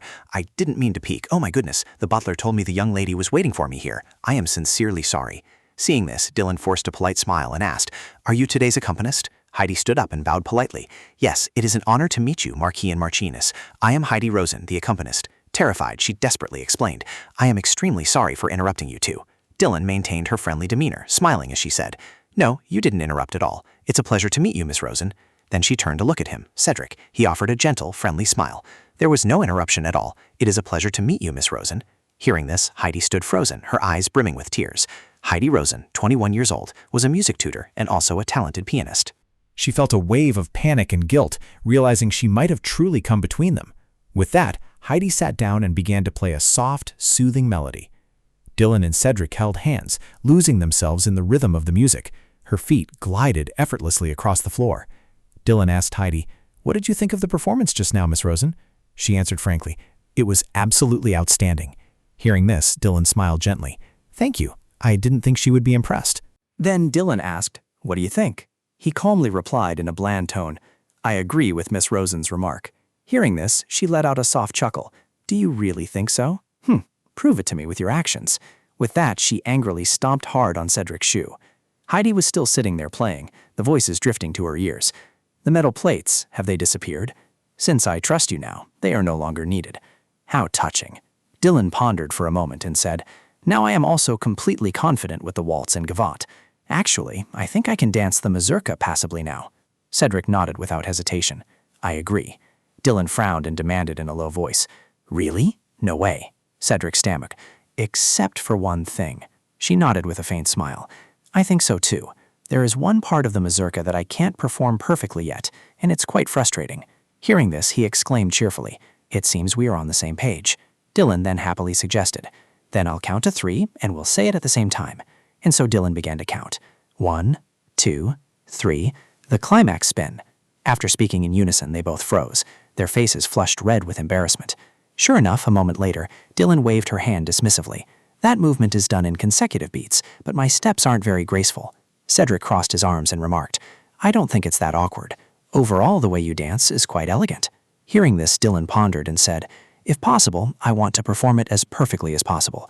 The host of the party must be the best. At her words, his gaze faltered, filled with unspoken thoughts. He then turned to Heidi and spoke. Miss Rosen, could you play the mazurka once more? She immediately complied. Yes, Lord Marquis. Dylan froze and looked at him. What is going on? Cedric calmly replied. If that is still bothering you, I want to try this. She frowned, casting him a puzzled look. Can't you tell me what it is beforehand? Cedric only smiled.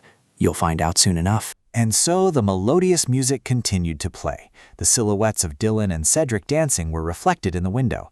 Right at that moment, a thought crossed Dylan's mind.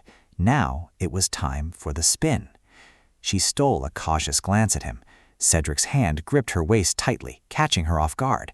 What on earth was he planning? Just like that, Cedric lifted her up effortlessly. Terrified, Dylan panicked. Oh, Mother! Seeing her so frightened, he set her down and chuckled. Mother? Dylan still couldn't grasp what had just happened. What was that? Cedric smiled faintly and said, That's the solution I came up with. Her heart pounded wildly. For a moment, I thought I was floating in midair. Was I mistaken? Hearing this, Cedric shook his head. Not at all. Still in disbelief, Dylan asked, Just now, did you hold me with only your left arm? Without a moment's hesitation, he nodded. That's right. Modifying the dance slightly like this keeps it from looking outdated, and it also adds an impressively sophisticated touch. Dylan was quite surprised to hear this. Really? That's amazing. Heidi walked over, clapping in sheer admiration. That was truly wonderful. It really was. Judging by her enthusiastic reaction, it seemed to be the truth. Dylan pondered for a moment and said, But I'm not sure it will work when we do it for real at the ball. It's hard to lift someone with just one hand. Cedric took her hand and tilted his head slightly. I don't think I will make a mistake. Dylan's voice remained low. I didn't think I would make a mistake when spinning either, but reality was different. Hearing this, Cedric sighed helplessly.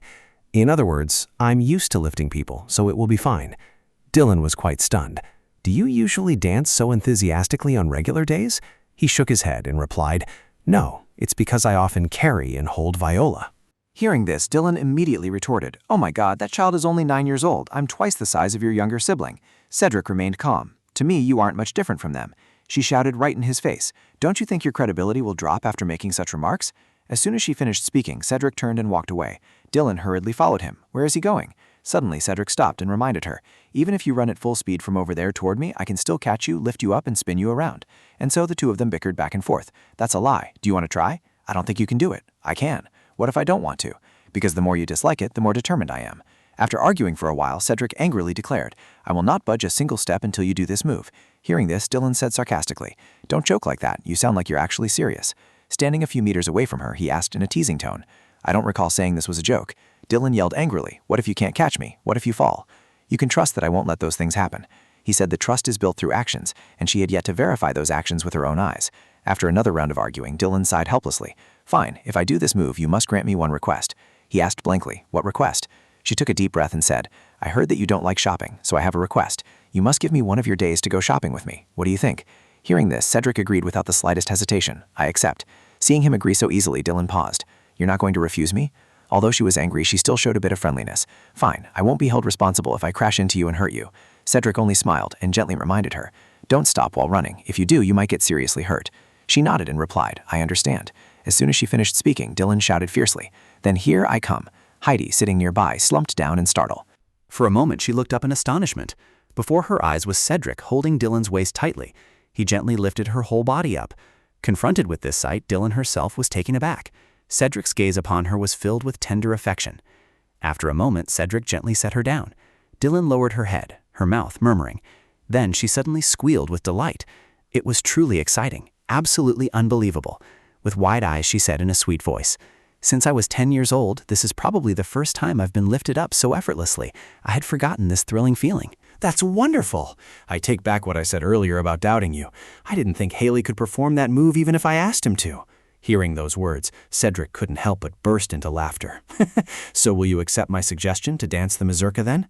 She happily bowed her head and eagerly replied, "Of course, my lord." Cedric, still wearing an amused smile, said, "I didn't expect you to be so grateful to me." Dylan looked up and nodded in agreement. "Me too. Ever since I arrived here, I've been taken from one surprise to another." He furrowed his brows, stepped closer and asked, "In a good way?" She smiled and nodded. "So far, yes. Oh, but there is one slightly tricky issue." Cedric reflexively asked, "What is it?" "If you could spin me to help me save my energy, that way I can practice more and dance better." "Aren't you the one who rejected my offer?" "That's what I meant, but thinking back now, it seems I was being too short-sighted." Cedric smiled and pointed out, "However, you've never done that move before." Dylan turned her back, pouted, and replied, "You do have a point there."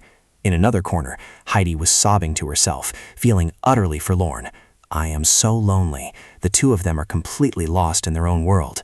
The Marquise and the Marquiness, the center of much society gossip. Even those who didn't care about rumors knew of this couple. There was no shortage of unpleasant rumors about them. I wonder what they are really like in real life. However, from the moment she stepped into this ballroom, you must have realized, Heidi, that there was still another person here. Thinking of this, she felt even more self-pity. She wanted to fall in love too. At night, Heidi returned to her room completely exhausted. That was enough practice. She should review those moves often in her free time. Outside, Dylan asked in bewilderment, "Is it really okay? I'm a bit worried about whether I'll dance clumsily again." Cedric bluntly suggested that from now on, she should rest so the blistered and cracked skin on her feet could heal in time for the ball. She cried out in panic, "How on earth did you know my feet were like that?" He calmly replied, "This is inevitable given how much you've been practicing, and I noticed it after dancing with you a few times. It seemed I was paying quite a bit of attention to your right foot." Hearing this, Dylan's little heart fluttered. He is so observant. She had known that ever since he noticed the slight twitch of her eyebrow, but for this gentleman to care for someone so meticulously was surprisingly detailed. Did he do this for everyone? If so, why couldn't he and Adeline realize their feelings for each other? Or did he simply not know what love was? Cedric spoke up, suggesting, "I advise you to have a doctor look at your feet." Dylan immediately became a bit flustered. Oh no, why trouble a doctor? He glared with an extremely serious expression. That is their job. Facing his intimidating gaze, she could only reluctantly yield. "All right, I'll call one." Seeing her agreement, Cedric pressed further. "Didn't you say he wanted everything to go as perfectly as possible? Therefore, being in good physical condition is essential."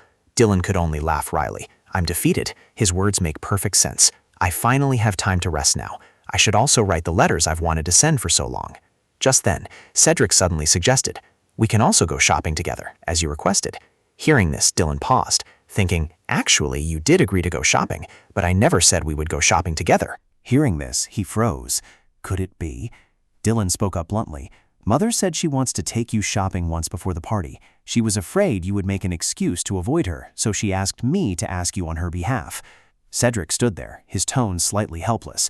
But I didn't say we would go with Mother, she smiled mischievously. You didn't ask about that, did you? Hearing this, Cedric, at a loss, replied, I accepted that promise so you would be in a good mood and dance well. Is this how you repay me? I will take this as a lesson for the future. Is this how you sow the seeds of distrust in your wife? Let's see. It seems I was the one who teased you first. Should we call it even and let it go? Upon receiving his nod of agreement, she laughed delightfully. I trust that you won't break your own promise. She looked at his dark, unhappy face and softly called, Cedric. Helplessly, he thought to himself, I've been tricked. Nearby, Ivette was trying on an outfit, exclaiming in admiration, Oh my, this outfit is so beautiful. What do you think? Standing beside her, he also did his best to praise it. It suits you very well, Mother. Suddenly, she turned her head and gave him a devilish smile. Cedric. Cedric immediately came to his own rescue, praising, The lavender satin creates a contrast that brightens your skin, and the curve of the hat's brim adds a unique touch, casting just the right amount of sheen across your facial features. Therefore, it suits you perfectly. Hearing this, Ivette smiled with delight. Wonderful, I'll buy it.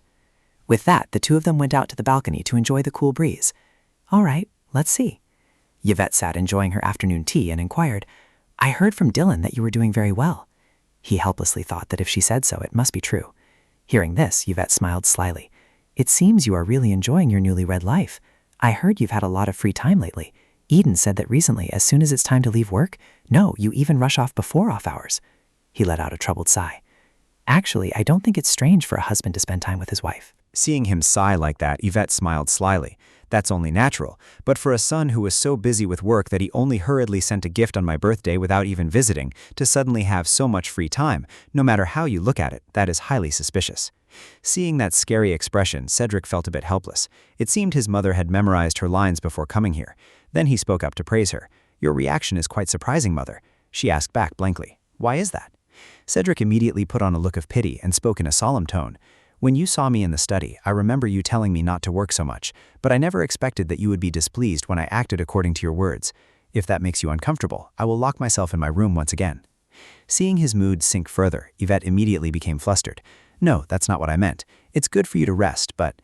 Before she could finish her sentence, he spoke up. There is another matter. The last time you barged in, I still remember how furious you were, clearly shouting, that stupid Langton. Yet from what I heard from my wife, you two seem to have become very close. She said you were extremely kind and warm. Hearing this, Ivette was delighted. Did she really say that? I'm the one who was curious about that. There's nothing behind it. It's great that she and I have become close, isn't it? Besides, are you so petty that you have to bring up the past like that? I didn't raise you to be like this. Cedric frowned, his eyes full of judgment. Isn't the birthday you mentioned I was absent from 3 years ago? After reflecting for a moment, Ivette sighed. All right, beating around the bush is not my style, so let's get straight to the point. She pulled out a sachet from her clothes. Do you know what this is? Cedric sniffed it for a moment and recognized a familiar scent. After sniffing it for a while, he immediately shook his head. I don't know. Ivette immediately explained. Listen, Dylan gave me this potpourri sachet. It helps me sleep well. Knowing that I suffer from fragmented sleep, she made this sachet from various herbs. It contains ylang-ylang, lime blossom, and many other things. Cedric asked blankly, Do you usually carry it with you? She immediately shook her head in denial. No, I purposely brought it today to show you. Seeing his disappointed look, Ivette smiled triumphantly. It seems you have never received something like this, have you? Even though I have several children, this is the first time I've received such a carefully handcrafted gift. He rolled his eyes, deliberately avoiding her gaze. I don't recall ever forgetting to give you a gift.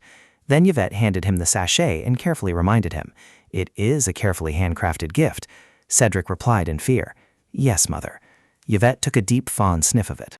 After all, that's why I like her. She's a good girl, one who always tries her best. Hearing this, a thought arose in his mind. Of course, it's fortunate that Lady Ivette is such an affectionate person. When I heard that, I thought she was misunderstanding something. But it seems Mother has treated Dylan affectionately. How unexpected. Suddenly, Ivette smiled coquettishly. Sometimes, seeing her timid and gentle demeanor makes one want to protect her. But at other times, she also has a calm and mature side. Cedric immediately racked his brain, thinking, timid and gentle, calm and mature? Ivette continued, adding, and I also really like her courage to speak out about everything she wants, so you'd better treat Dylan well. Cedric frowned in distress. I am trying my best, Mother. Hearing this, she gave him a deadpan look. Right, of course. It seems I'm not the only one. You also seem to be quite taken with her. Cedric fell silent for a moment at those words. Seeing his silence, Ivette was instantly startled. She then slammed her hand on the table and barked, "Oh my God, what? Is it true?" Cedric maintained his calm composure. "What are you talking about, Mother?" Puzzled, she asked. "You too? You like Dylan, don't you? Have you fallen in love with her?" Hearing this, he paused. "About that." Ivette frowned and stared at him. Seeing Cedric's reaction, she sighed helplessly. "What's this? How disappointing. Your feelings haven't even reached that point yet." Then she picked up her teacup and took a few sips. Ivette looked straight at him and questioned. "Actually, a few days ago, while out with her, my friend ran into Sabrina. They invited us to a ball. Did you know about that?" Cedric calmly replied, "I heard that it wasn't exactly a friendly encounter." She immediately nodded in agreement. "That's right. Sabrina is probably planning something. Dylan cannot just ignore and brush everything aside like you do, so you must take good care of her, all right? I don't know if you realize this, but aside from us, Dylan has no one she knows, nor anyone to lean on. She only writes letters to her younger sister, whom she loves dearly. When she came here, the person she had known the longest was someone she had only met a month ago. If she faces difficulties, who can she confide in? If you ask her if she's tired, she will always answer, 'No, I'm fine.'" Hearing this, Cedric's eyes gleamed with deep thought. A quiet voice whispered in his heart, "Even now, I still haven't been able to ask you, do you like Brighton Manor? Of course, this is the most wonderful house." Ivette, now choked with emotion, said, "When I first started my married life, I was just like that. In the beginning, I didn't understand the head or tail of anything. Even though I was constantly anxious, I always pretended to be fine. How did you know my leg was hurt like that?" On his end, Cedric silently picked up his teacup. "If I don't speak up, in the end, Dylan won't say anything either." Ivette warmly reminisced. "Even though your grandmother was there at the time, most of it was thanks to Alec. Because your father was always by my side, I was able to adapt so well. Your role is very important, so fulfill your responsibility. Don't let someone like Sabrina hurt Dylan and leave her to fight everything all on her own." Hearing this, his mood turned somber. "To be honest, I never thought I would hear such constructive advice from you, even in my wildest dreams." Hearing this, Ivette was instantly startled. "What?" He looked up at her with a deep, affectionate gaze. "Thank you very much for your advice, Mother. I hadn't paid attention to the things you mentioned. From now on, I will keep your words in mind and pay attention to what you have pointed out." Hearing this, Ivette paused immediately. Why was he being so obedient? "All right then, you understand what I mean. That is a good attitude." Normally, he would just say, "Yes, I understand." That careless response had become a habit. He must have been deeply moved by her words. Well, since we are on this topic... Hearing this, Cedric immediately turned his face away and muttered, "Oh, right." Ivette paused slightly. What kind of reaction is that? He frowned, thinking that, as expected, he had been very conflicted, but it seemed like what she was about to say was what she had wanted to say all along. Hearing this, she immediately lost her temper. "What? I am saying this because you just said that from now on you would pay attention to Dylan. All right, let me ask you directly. How do you plan to handle things with Katerina?" He calmly picked up his teacup and asked, "What else do you want me to do? I have already settled everything with her clearly." Right after Cedric and Graham talked about marriage at Katerina's villa. Marriage. Katerina sat back relaxedly. "So has the time finally come for that? Who are you going to marry?" Cedric replied bluntly, "The daughter of the Langton family." Hearing this, Katerina uttered a soft exclamation. Then, a moment later, she couldn't help but burst out laughing. "Langton. As expected. Ha, the Langtons. I remember now. Even if I wanted to, I could never forget that family. I will consider this the end of our romantic relationship. But what about our other connections? Should I withdraw all the investments I've made in your business?" He sighed, looked at Katerina, and murmured, "It is my fault for deciding to end this relationship, yet still causing you such inconvenience. Do as you wish." "Very well. Then everything is settled." Katerina simply said softly, "Good luck, Cedric." Instantly, Cedric thought to himself, "Our relationship has never been close or intimate. From the very beginning, the attraction I felt toward her wasn't romantic. It was more about friendship." On the other side, Ivette asked in disbelief, "Completely over?" Without a moment's hesitation, he nodded, "Yes." Hearing us, she raised her voice and scolded, "Cedric, are you naive or just plain foolish? Don't you know what kind of person Katerina is?" Remaining calm, he replied, "I know she isn't someone who would act rudely toward Dylan." Ivette immediately shot back, "Who's talking about that? I didn't say she would do such a thing. Although she can be a bit difficult, she isn't bad at heart. But do you think Dylan sees it that way? Katerina is at the very center of high society, just like me. Right now, everything is fine because she's traveling to the southern continent. But what about after she returns? Can you and Dylan avoid running into her?" Cedric flatly replied, "Of course we can't." Ivette continued to lecture him. Exactly. So what will you do if the two of them meet? Does Dylan not know about your relationship with Katerina? She knows, and you know she knows. How do you think Dylan will feel if she runs into Katerina? It won't be pleasant at all. Do you think dealing with her husband's ex is comfortable for someone who isn't used to high society? It will be incredibly awkward. Besides, how could Dylan ever confide in you? She won't say a word. You two have talked, so the least you can do is open up. Before she could even finish her sentence, Cedric set his teacup down hard on the table. Seeing this, Ivette froze for a few seconds. He furrowed his brows, asking, "Mother, can you give me a chance to explain?" She sighed and reluctantly agreed. "All right." Cedric began to explain. "Dylan already knew about Katerina, and we talked about it. She said she didn't mind at all, and the conversation ended there." Hearing this, Ivette couldn't help but be stunned. "Is that really true?"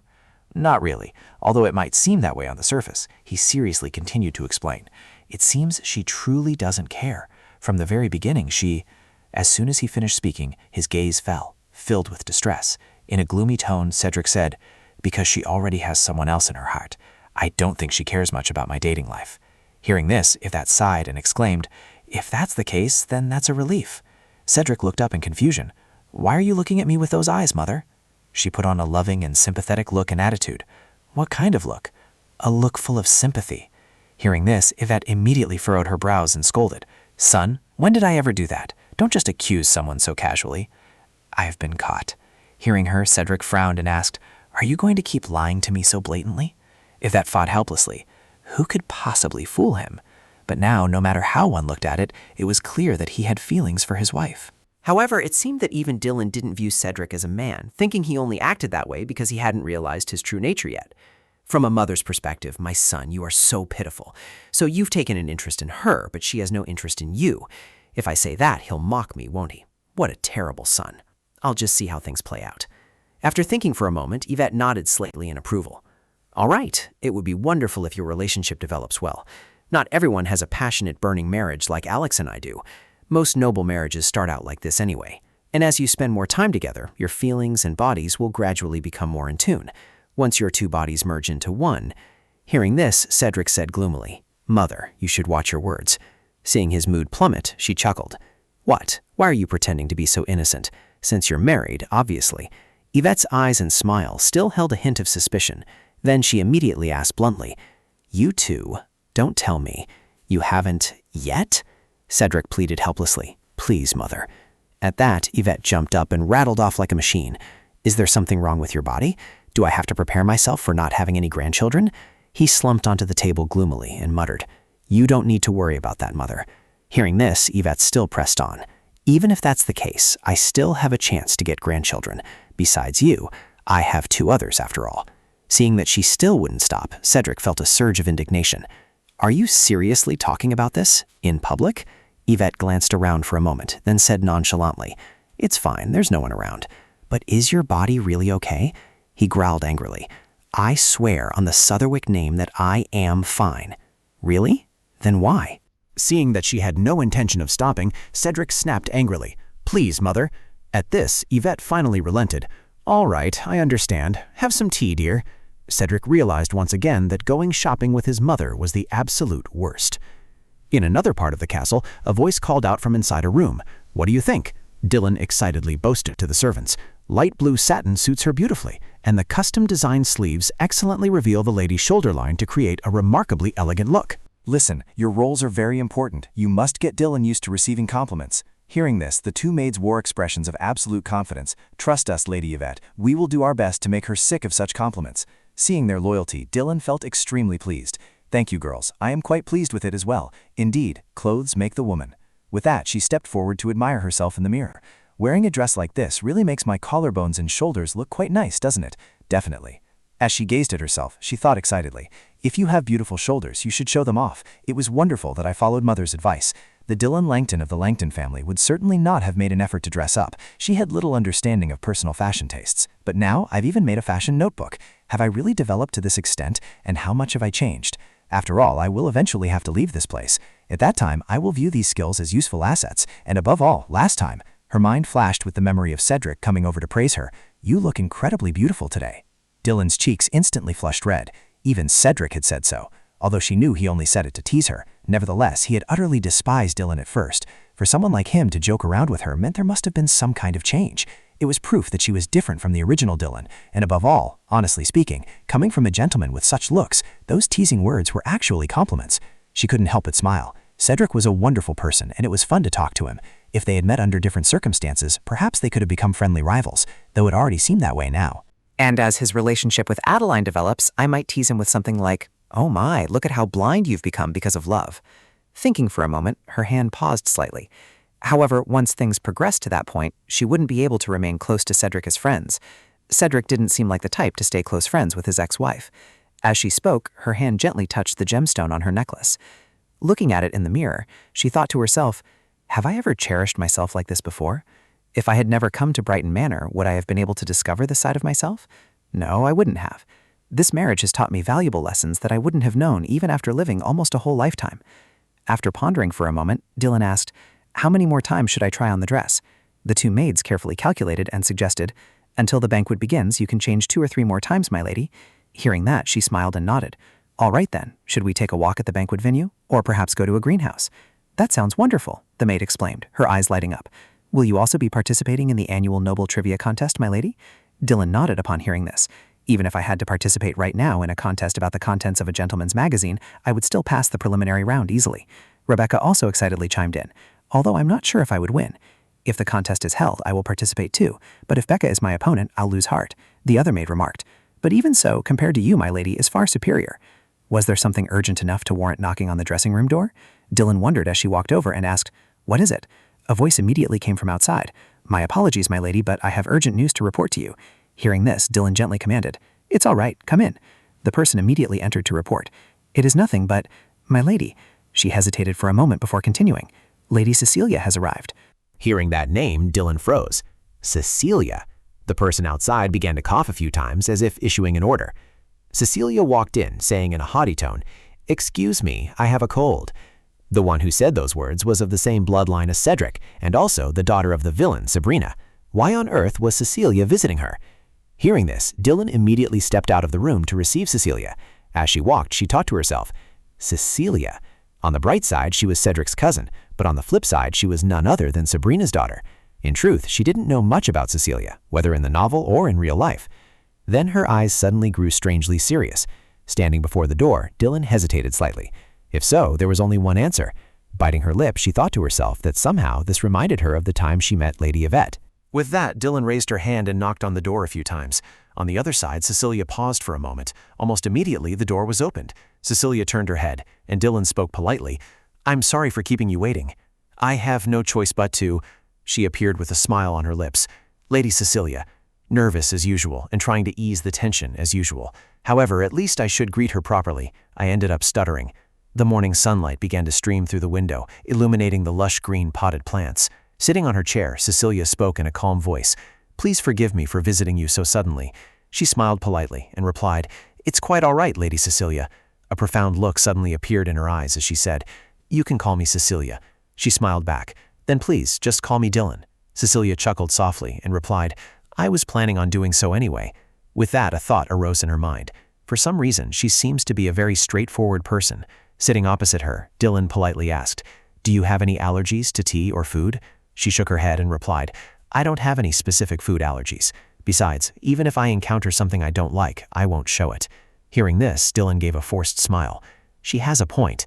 But then Dylan softly asked, "In that case, I will order tea first according to my own taste." Was she being too blunt? No, Dylan, you shouldn't judge someone just by hearing them speak once. Then Dylan looked up slightly and called out, "Peony, tea please." With that, she thought to herself, perhaps Cecilia is just as straightforward as Lady Ivette. Meanwhile, Cecilia suddenly spoke up. "Besides, even if I encounter something I don't like, I won't show it."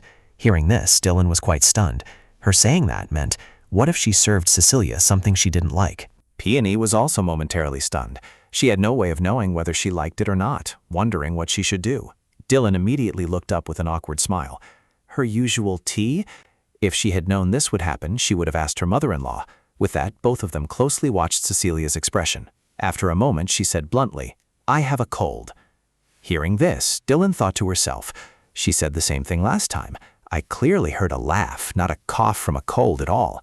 Then she let out a tense laugh. But she said it was a cough, so if the air in here isn't good, should I have someone open the ventilation?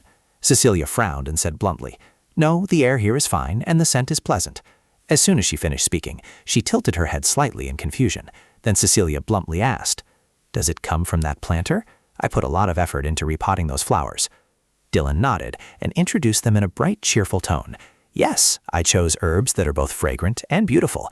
I placed a few pots of heliotrope inside, and on the outside is purple. Before she could finish her sentence, Cecilia suddenly erupted. I don't know the names of flowers anyway, so you don't need to explain it to me.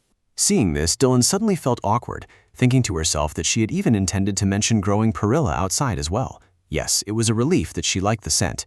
Indeed, who would like someone who constantly showed off their knowledge? It was probably because Lady Ivette had praised those pretty purple flowers last time, which had made her expect a little too much. Lately, she had been receiving compliments so often that she seemed to have become a bit arrogant. She needed to be cautious. After all, she had praised the scent for being very fragrant. Being interrupted bothered her a little, but... Dylan cried inwardly, her mind growing increasingly tense. It was true that if she continued, she would get too excited and lose her self-control. Just then, Peony's voice softly called out, Miss. Dylan, still lost in thought, mused that such behavior would be unbecoming of a host like herself. Miss. Seeing that Dylan wasn't moving at all, Peony called out softly once more, My lady? Startled, Dylan gasped softly, I'm here. Peony leaned in close to her ear and eagerly asked, What would you like to order for the refreshments? Hearing this, Dylan suddenly remembered with a start. That's right, the refreshments. Anxiety suddenly gripped her. What is wrong with me? How could I let such idle thoughts make me forget something so important? Yet she didn't want to become defensive towards someone over trivial misunderstandings, nor did she want to be foolish enough to miss it if the other person harbored ill will toward her. Dylan clenched her hands, her anxiety plain to see. Refreshments. What should I choose? No, wait, what tea did I even order? Turning to Peony, she instructed, As for the refreshments, I would appreciate it if you served something that pairs well with the tea. Peony bowed in acknowledgement. Yes, my lady. Dylan's mind was still reeling with anxiety. Her head had gone completely blank. Seeing this, Peony gave her an encouraging smile.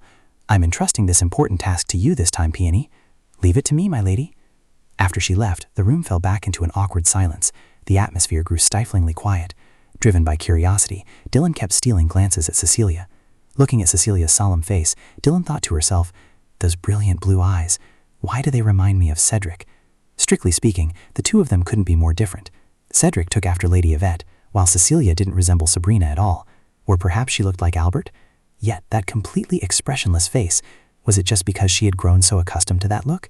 Whenever he was joking or playing innocent, Cedric would always wear that exact face. His voice echoed softly in her mind. I'm only joking, of course not. Because of this, she had become so accustomed to Cedric's expression that looking at Cecilia now, it almost seemed as if she was about to tease her. She even thought that such an impolite way of speaking was a way of showing closeness. Suddenly, Dylan stood up and spoke softly. Excuse me, but may I ask what the purpose of your visit is today? As soon as the words left her mouth, she thought blankly to herself. Anyway, Cecilia is quite straightforward, so let's stop beating around the bush. Seeing this, Cecilia also jumped up, but she suddenly remembered. I forgot to tell you about that. She sat back down gently and reached for something in her pocket. I came here on my mother's instructions, Sabrina's instructions. Watching Cecilia fumbling for something in her pocket, Dylan wondered, what is that? Dylan swallowed hard, gripped by a sudden wave of fear. What is she going to pull out? Should I have been more on guard? Cecilia reached into her pocket to retrieve the item. Then she slowly withdrew her hand. Dylan flinched slightly when she saw what Cecilia brought out, only to hear her speak calmly. The invitation to the ball is ready. I dropped by to hand it to you. Only then did Dylan feel a wave of relief, thinking, what is this? I was worrying over nothing. It's just an invitation. Dylan quickly took the letter. You could have just had someone deliver it to me, but thank you anyway. As she spoke, she thought to herself, normally, invitations are delivered by servants. Cecilia replied calmly, my mother told me to deliver it to you in person. After speaking, she thought to herself, if mother told her own daughter to deliver it in person, it can only mean she is either an honored guest or there is some other reason that is inconvenient to mention. Meanwhile, Dylan was calculating in her mind, no matter how I look at it, this is not normal. Is it too early to let my guard down? Then Cecilia took the initiative to ask, if you don't mind, could you write me a confirmation of attendance? Dylan immediately obliged. Yes, please wait a moment. She opened the drawer to look through it. What on earth? Why did Cecilia come? Was there a hidden motive behind her visit? Cedric Hayworth and Dylan Hayworth. Nothing special, right? Curiously, although no titles or nicknames were specified, it still showed the closeness between the two families. It listed the type of party, the scale, the location, and the attendees. Everything seemed perfectly normal. Dylan silently stared at the letter in her hand. Suddenly, her face darkened. Was there a hidden meaning behind this invitation? The night before, Cedric had told Dylan, "This seems to be the book you really like." She had been surprised at the time, asking, "Which book?" He immediately produced the book, Conspiracy Theories on Poisons. Seeing this, Dylan immediately retorted, "Just what kind of person am I in your eyes?" However, I had devoured it, carefully studying the information inside. There was a poisonous plant that looked like a pitcher plant. If you eat bread after touching this plant, you will get a fever and won't be able to attend the ball. Surely that couldn't be it. Actually, there was one thing I was wondering about, so I turned and asked, "Excuse me, the ball starts at 9 o'clock, right?" Hearing this, Cecilia asked, "Is that what the invitation says?" Dylan quickly confirmed the information. That's right. She was silent for a moment, then spoke up. "I suppose so." Seeing Cecilia's reaction, I fell into thought. She didn't seem sure. Then Dylan curiously asked, "Will Lady Cecilia be attending?" "I'm not sure," she replied, sharing her condition. "I occasionally get migraines." Learning this, I thought, I have a hunch that those occasional times have something to do with me. Then Dylan handed a letter to Cecilia. "Here you go." She stared intently at the letter in her hand. Then Cecilia let out a surprised gasp. I found Cecilia's reaction very unexpected. What was that? Why did she look so pleased just a moment ago? When Dylan heard a knock on the door, he directed, "Come in." Peony quickly brought in a tray. "Excuse me." She placed a beautifully presented dish on the table. Seeing this, I was extremely surprised. "Huh? Sandwiches? A dish with so many ingredients that many people love but many also hate. Why did you bring this up?" Unconsciously, Peony glanced at Dylan. She stared at me as if to say, "I prepared the dish just as you wished, milady." Meanwhile, Dylan was defeated by that look. What was that? All right, come to think of it, I did say to bring a light snack that goes well with the tea Dylan used to drink. I think I said something like that. Before that, Ivette had asked me, "What kind have you been wanting lately?" Dylan vividly remembered her reaction, the kind of tea that would make even a pleasant person like Lady Ivette uncomfortable. The name of this tea is Special Measure, dating back to a few weeks before Haley Langton's university entrance exam. At that time, Haley had completely lost her foundation, unable to even spell the word truth in Cereman. Haley was utterly miserable. Truth? What even was that? Apparently, truth in Cereman is verdict. She clearly remembered his reaction. Anyway, Haley had been complaining for 3 whole weeks. He kept saying that he needed a special measure so he could stay up late. Dylan placed a special measure in front of him and gave it to him to drink. Surprisingly, as a result, he passed the exam. That was the tea that helped Haley Langton stay at the desk and study all night. The exam results were absolutely wonderful. Anyway, for someone who has recently been drained of energy like Dylan, a special measure is highly necessary. The effects are wonderful. It helps replenish energy and focus. It also helps improve vision to dance really well. As for the flavor, to Dylan it was just so-so. Right at that moment, Dylan spoke up. "The flavor is very fresh." As soon as she said it, she thought to herself that the problem was its flavor wasn't universally appealing. Then Dylan spoke up to break the awkwardness. It's good for rejuvenation and also helps keep you alert. In addition, it improves concentration, blood circulation, and metabolism. Meanwhile, Cecilia was seriously savoring it, and looking closely, she realized it didn't seem to be black tea. "Is this herbal tea?" Dylan immediately confirmed her guess. "That's right." Cecilia was still pondering. "It seems there's a type of liquor that has a similar aroma." Dylan unconsciously recalled Yvette's questioning. "Why do I smell alcohol?" Snapping back to reality, she hastily explained, "That's because the fermented herbs are soaked in black sugar. Many drinks are made this way." Cecilia continued to ask, "What herbs are in this tea?" Dylan thought to herself, feeling a bit awkward. "When I wanted to show off my flower garden, you said you didn't want to know the names of the plants." Calming herself down, she explained, "First of all, the basic ingredients include sage and rosemary fermented with black sugar, a bit of dried licorice mixed with basil, some berries, and guarana seed powder." Highly surprised, Cecilia asked, "Guarana is like coffee beans?" Dylan clenched her hand into a fist and replied, "Exactly. The consumption of guarana has increased over the past decade, and the reason is because of guarana." She knew the effects of that item all too well. Guarana was actively used to boost men's energy and performance, but it also stimulated metabolism, enhanced motor function, and improved cognition. Wasn't it precisely because of those benefits that they used it? Dylan forced a bright smile and spoke up. "Not long ago, I learned about basil, so I tried adding it as an herb to see how it would go." As soon as she finished speaking, she secretly breathed a sigh of relief. Great, it had worked. Dylan continued to ramble. Just as the name suggests, it is a close relative of basil. It is an herb from the Nindi archipelago and is locally known as tulsi. The name tulsi meant incomparable in the local ancient language. "Not long ago, I was treated with tulsi tea at a beauty salon. Its effects were so good that I wanted to try using it." Cecilia took in that information and asked, "Was it Angel Salon?" Dylan confirmed with a bit of embarrassment. Yes, that's right. How did you know? She then heard her reply frankly. We met there last time. Upon hearing this, Dylan's face flushed red and she hung her head. That's right, that was where we met. How embarrassing. Perhaps Cecilia had already had everything explained to her by the staff that day. While she was feeling embarrassed, Cecilia spoke up. I didn't know what kind of tea the salon had given me until you told me. I didn't really intend to ask you about it anyway. Actually, I don't usually care much for herbal tea. Hearing this, Daylon immediately suggested, if you don't like herbal tea, I can switch to black tea. She retorted, somewhat displeased. I said usually, not now. Just do as your mistress says, Peony. Peony quickly complied. Yes, my lady. All right, let's take a sip of tea to clear my head. After all, the Langtons aren't very lucky. This explained why I couldn't do a single thing right today and what her fiancé was like. Now, she said with all sincerity, then I hope you like this tea. Daylon watched Cecilia raise her teacup in contemplation. If she shows any sign of dislike, I'll have to bring her something else. She was thoroughly enjoying the flavor of this tea. She stared at Cecilia with a bit of anxiety.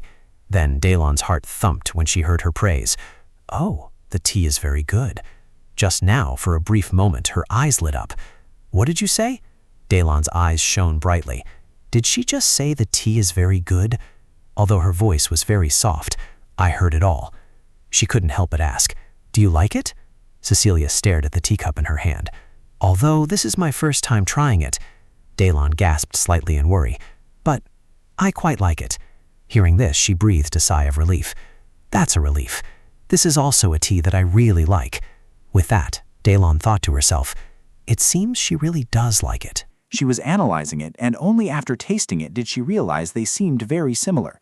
There is a cocktail that also contains herbs called, she seemed to know what Cecilia was referring to. Benedict? She immediately confirmed. That's right, actually I really like it. Dylan chattered with even more excitement. That's why I intentionally added that flavor. The original version didn't have basil leaves but honey-marinated ginger, and I used it instead of ginger. Upon learning the truth, Cecilia exclaimed, so that's it. If there were ginger as well, the flavor would even more similar. Dylan agreed with her. Yes, actually, it's not just an ordinary tea. It would be delicious if mixed with carbonated water and malt liquor. She was absolutely delighted when she heard Cecilia say, it would be wonderful and perhaps even addictive. Dylan was now overjoyed. Should I prepare a bottle for you? If made in advance like that, it will be more concentrated. Hearing this, she replied, that's true. Did you make this tea yourself? She immediately answered Cecilia's question. Yes, I have a flower garden in the corner between the greenhouse and the main garden, and I grow those plants there. Utterly surprised, she asked, you grow the herbs yourself too? Dylan confirmed, looking a bit shy. Yes, though it's still on a small scale. Guarana berries are a bit difficult to grow on my own, so I bought them. Tilting her head slightly, Cecilia asked further, you grow, dry, and brew everything all by yourself? She eagerly confirmed her query. Although the servants take turns helping me tend to the garden, I personally took part in the entire process of making it. Based on this, Cecilia observed, it seems you are a highly sensitive person. Surprised, Dylan asked, sensitive? She immediately raised her hand to prevent any misunderstanding. I only mean your sense of smell and taste. Normally, it is very difficult to distinguish the scents of different herbs, and being able to calculate the dosage and blend them is no easy feat. Using ingredients with strong properties to guide the flavor, or using similar ones to neutralize it, is extremely difficult. You must be incredibly perceptive. Dylan was deeply moved to hear Cecilia say this. Her hand unconsciously tightened around her teacup. It was the first time anyone had ever praised her for this. Of course, back at the Langton household, she had been told that she was diligent, cautious, and kind. But this was the first time she had been praised for… Then the corners of her mouth involuntarily lifted. Since it was the first time, she was truly happy. Meanwhile, Cecilia also noticed Dylan's reaction. She couldn't help but ask, you seem very happy. Dylan replied excitedly, because you praised me. Hearing this, Cecilia smiled faintly and remarked, you really are interesting. Watching Cecilia's reaction, Dylan thought to herself that her expression was just like Cedric's. Out of politeness, she said, thank you for the compliment. Cecilia politely replied, it's nothing. Soon Cecilia set her empty teacup down on the table. She then leaned back. Actually, this isn't the reason I came here in person. Hearing this, Dylan wondered if she had some other business. Cecilia suddenly turned cold. It's nothing. At the wedding, I didn't expect you to be this kind of person. You looked so anxious and tense back then, as if you were drifting aimlessly through life. Dylan spoke up relieved. I'm glad that impression you had of me is gone now. She also voiced her own feelings. Actually, it was because I was mistaken. At the wedding, I didn't think you were the right fit for Cedric, so I assumed you were his grandfather's nurse. Cecilia's words were like an arrow piercing straight through Dylan's heart, a completely accurate strike. Then she sighed and said, "Isn't it all fate? Whether he is my ideal type or not, I couldn't have predicted how things would turn out." She suddenly found it strange. Did the two of you fall in love at first sight without any planning? Dylan replied calmly, "That's one way to put it." Cecilia sighed. "Actually, it's really hard to believe. I've never heard that directly from Cedric's own mouth." My mother didn't completely believe it either. After all, we have known Cedric for a long time, so we know what kind of person he is. Her words carried a deeper meaning. No matter how long you have known someone, aren't there always sides to them that you don't know? Humans are, after all, incredibly diverse creatures. Using Dylan's words, she questioned her.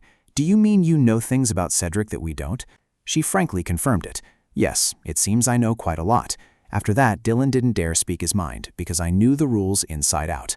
Meanwhile, Cecilia was extremely displeased. When they met at the salon, her attitude made it seem like she knew nothing about Cedric at all. She didn't understand the implication of her words. "Could you explain more clearly?" She quickly spoke up. "My mother bringing up Lady Yvette's background is not an uncommon occurrence. At times like that, many disagreements arise between the two of them." The atmosphere had been very pleasant just a moment ago, but now Cecilia's expression was extremely sour. "What I mean is, what if that wasn't Cedric's wish?" Why? Why does she want to pick a fight with me? I was so happy to be complimented, and the drink was perfectly to my taste, so why? She was still talking endlessly. Therefore, my mother was extremely angry. Dylan gasped in surprise. "Is that so?" Cecilia voiced her speculation. "It seems my mother was irritated by your behavior back then. You must have realized that too. I see." She was very surprised by Dylan's reaction. It seemed she was completely unfazed. She didn't care about it at all, just as Cecilia said. "I have no reason to be swayed by her mood. I don't care." She continued to ask, "I wonder if I misunderstood, but will you still behave like that if you meet my mother at the salon again?" Dylan admitted without hiding anything. "You didn't misunderstand. That is exactly how I will behave in the future." Cecilia couldn't understand her actions. "Do you intend to keep provoking my mother like that?" Dylan calmly replied, "I didn't expect that to be called a provocation. I don't recall raising my voice or cursing at all. In fact, even when we parted, I thought it was a warm and friendly meeting." She discussed for a while and then remarked, "We had a very close conversation." Through that, she speculated, "Is it about your brother?" I don't recall mentioning him. If she felt insulted, it wasn't because of me. Perhaps she has some sort of complex. After speaking, Dylan talked to herself, "Is it my fault that your son Morgan is a piece of trash?"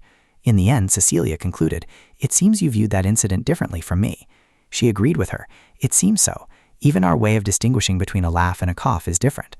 Now Cecilia felt a bit of regret. Letting it slide when she claimed a laugh was a cough seemed to have gone too far. Dylan's next words surprised her. "I didn't expect Lady Cecilia to still be bothered by what happened that day. I recall you didn't even say a word back then. If you had spoken up sooner, I would have been more careful with my actions." Cecilia explained her actions, "Because I thought it would be rude to interrupt when others are talking." She was deeply surprised by her attitude, never expecting her to be so polite. It seemed there was a difference between the etiquette Cecilia had learned and standard social norms. "Of course, I still have many shortcomings, and since your visit was so sudden, I couldn't prepare properly. Next time, if you could let me know in advance, I will be better prepared. Is there anything else you would like to say?" Dylan didn't dare to speak her mind, which was, "Otherwise, please leave." In the end, Cecilia couldn't help but burst out laughing. Dylan panicked even more in her reaction. Honestly, she couldn't help but demand, "Are you going to make an excuse that the noise earlier was a cough?" Cecilia immediately sat up and retorted, "No, that was my laughter. It was truly beyond my expectations. I laughed earlier simply because I was so happy." She gasped in surprise. "What?" Only to hear her admit frankly, "I laughed because you looked so cute." Hearing this, Dylan was even more shocked. "What?" Cecilia said with utter composure, "And last time I laughed because I saw my mother getting annoyed." Startled and alarmed, she blurted out, "What?" She calmly walked toward Dylan. "I tried to act rude to come here, yet you didn't get angry at all. There's really no helping it. I'm sorry, Dylan." At this moment, Dylan was stunned to see her smile. What on earth? What was this all about? In the end, she couldn't help but scream out loud. Cecilia said with utmost sincerity, "I apologize for behaving rudely to you. You don't have to accept this apology, Ablaim." However, this apology was genuine. Hearing this, Dylan hesitated before asking, "If you were so sincere about apologizing, why did you behave so rudely?" She immediately explained her actions. "Because I wanted to see if, without Aunt Ivette by your side like last time, you would still handle things the same way. But in the end, it seems you are quite capable." Dylan seemed to realize something. "Do you mean you did all that on purpose just to test me?" Cecilia immediately waved her hands and said, "Yes, you could say that. Your reaction was amazing. You completely defeated me. Dylan suddenly felt a bit strange. But why do I feel like I'm the one who was played? She glanced at her and replied, "Sorry about that. Since you think so, and I don't have many people who like me anyway, you can go ahead and keep hating me. I actually quite like being hated by those people. However, if you direct that hatred toward my family instead, I would be even more grateful." Dylan fell silent upon hearing Cecilia say such words. She thought in disbelief at how unexpected this sudden, unpredictable change was. Suddenly, Dylan looked up at her. She quickly asked, "Please explain to me why you wanted to confirm whether I could fight on my own." Cecilia answered Dylan's question. "It's because of the ball. You must understand that my mother didn't invite you to a dinner party for no reason. I was just curious whether you could hold your own back then. If you can behave like you did today, I will be very pleased." Hearing this, she immediately retorted, "I'm not going to the ball alone. Cedric will be attending with me." Hearing that, Cecilia didn't help but remark, "A ball is a place where men and women are easily separated, and the lounges are surely divided by gender as well. Once there, if someone invites Cedric to dance, how many of them can you possibly stop?" That was true. At the Langton family's party, she had been the one to step in and ask him to dance. Lady Yvette would not be attending the party. Perhaps I will find myself lost in the crowd in just a moment. Only then did Dylan realize that this was the reason she had been invited to the ball. How foolish of me not to have foreseen this. Feeling a bit dejected, she spoke up, "Thank you for enlightening me." Seeing this, Cecilia burst out laughing, leaving her even more bewildered. Furious, Dylan demanded, "Why are you laughing?" She glanced at her and explained, "Because you are a very interesting person. If I were the one who had gone through what you just did, I certainly wouldn't be saying thank you. Back at the salon, thanks to you, I had a wonderful time. I had to keep stifling my laughter. Since my mother had never been insulted by someone younger before, she was furious to see me so amused. I hope this party will be just as entertaining as that time." From this, Dylan deduced, "Is your relationship with your family not very good?" She wanted to ask this. It would be understandable if it were someone I didn't know, but if I shared the same blood as that bastard Morgan, I would hate him to death too. As if remembering something, Cecilia said, "Also, there is one more thing I want to say." Extremely curious, she asked, "What is it? What?" She brought up an important matter. "The party starts at 8 o'clock, not 9. Surprised, Dylan questioned, "Was there a mistake on the invitation?" Cecilia immediately turned away and explained, "To be more precise, only your invitation was written incorrectly. If you follow it, you will be late." At this, she thought in sheer terror, "What is this? How terrifying! I haven't even arrived at the party yet, and she's already making a move against me?" It seemed Dylan had realized something, so she immediately demanded, "Earlier, when I asked, didn't you tell me to just assume that was the case?" She shared her thoughts, "Because I thought it would be better for someone as inexperienced as you to arrive late. However, I have changed my mind now. Besides, I don't know who else has been invited, but a certain difficult man is sure to attend." Dylan guessed the name. "Do you mean Lord Morgan?" Cecilia's face darkened instantly. "A word as cute as difficult cannot be used to describe Morgan. I am talking about Duke Maynard." She suddenly remembered what she had said earlier about the person who was currently the focus of the Central Time newspaper, extremely popular among women. Very well, exactly. Dylan pondered over that detail. Duke Maynard, from the last time I studied with Lady Yvette. Were they related? Although Lady Yvette had mentioned this, Cecilia's relationship with him didn't seem very good anyway, so she had to be more careful. While Cecilia was still dedicatedly explaining and not knowing what other difficulties might arise at the party, Dylan thought it would be better to ask Aunt Yvette's opinion just to be safe. "I don't often attend parties, so I don't have much advice for you." Based on Cecilia's words, Dylan guessed, "So you won't be attending this time either?" Cecilia still didn't give a definitive answer. "We'll see. I haven't decided yet. If I'm in the mood, I'll go. If I suddenly want to watch some drama, I might show up. Well, if there's nothing else, I shall take my leave. Talking to you was very helpful, and the tea was delicious." Dylan didn't try to keep her any longer. "Yes, please take care." Very quickly, Cecilia walked out of the room. She turned back and reminded her, "You don't need to see me out." Dylan quickly denied it. "No, I have one more question to ask you." Intrigued by her attitude, Cecilia said, "Ask away." Dylan carefully posed the question. Was it true that she had come here at Lady Sabrina's behest? She confirmed her assumption, which was, of course, a lie. In an instant, exhaustion washed over Cecilia's face, and Dylan couldn't help but gasp. She seemed to sense Dylan's hesitation. "Normally, a servant would bring the invitation, but I used a honey trap so I could come here in their stead." Dylan caught the key phrase, honey trap. Meanwhile, Cecilia enthusiastically added that the servant was still at a nearby bar. Dylan was utterly flabbergasted. How could she lie with such a straight face? Cecilia calmly replied, "Thank you, that happens to be my strong suit." At this, Dylan felt a bit disappointed. Then was your compliment about the tea earlier also a lie? Cecilia refuted her assumption. No, that was genuine. Adding soda to whiskey? I've always wanted to try that. Hearing this, Dylan felt quite envious. I am absolutely not going to say, in that case, let me share some with you, she thought. Dylan still had a bit of concentrated alcohol left. She then quickly made her way outside. Before leaving, Cecilia didn't forget to remind her. I really must go now. Make sure you prepare well. Malone, are you doing well? It seems so. What a relief. Peony replied with a radiant smile. It's all thanks to the young lady. Just then, a horse let out a loud neigh. The carriage carrying Cecilia was moving away rapidly. Dylan was still standing there dazed, staring at the receding figure. She couldn't help but turn to Peony and ask, "Do you two know each other?" At Dylan's question, she explained, "At first, I was just a maid for a minor family, but thanks to Lady Cecilia's recommendation, I was brought here." She gasped in surprise. "So you didn't have to worry about the tea from the very beginning, my lady. I am already well acquainted with Lady Cecilia's preferences." Now Dylan felt a bit embarrassed. Honestly, she couldn't help but blame herself. She had made a complete laughingstock of herself today. The scene shifts to a vast, luxurious imperial palace inside a breathtakingly beautiful garden. At this moment, Ivette set down a chess piece. "Is that so? Did Cecilia really say that to you?" Dylan quickly confirmed. "Yes, from what I heard, it seems she was telling the truth." Hearing this, she sighed and said, "Of course, how could that girl ever do something so shallow? I had forgotten, but thinking back, it seems I was also the target of a lot of jealousy in the past. How cunning. You could have easily been tricked into believing the party started at 9 o'clock and ended up being late. I wish I could have introduced you to everyone beforehand, lest you become the target of attacks and face criticism from everyone. At times like this, not having a wide network of connections is truly a problem." She suddenly wondered how her mother had handled this. Ivette hesitantly blurted out, "Me? Since my days as an actress, I've made so many connections, so I've never had to worry about this. If I were alone on the balcony, other gentlemen would just flock to me. Some even gossiped behind my back, as if everyone who associated with me was lured in by my charms. Just like that, perhaps that's how my scandals were born. You don't have any famous exes, so you don't need to worry about this." Dylan fell silent, thinking in bewilderment, why does that make me even more stressed instead? Never having had an ex is even worse.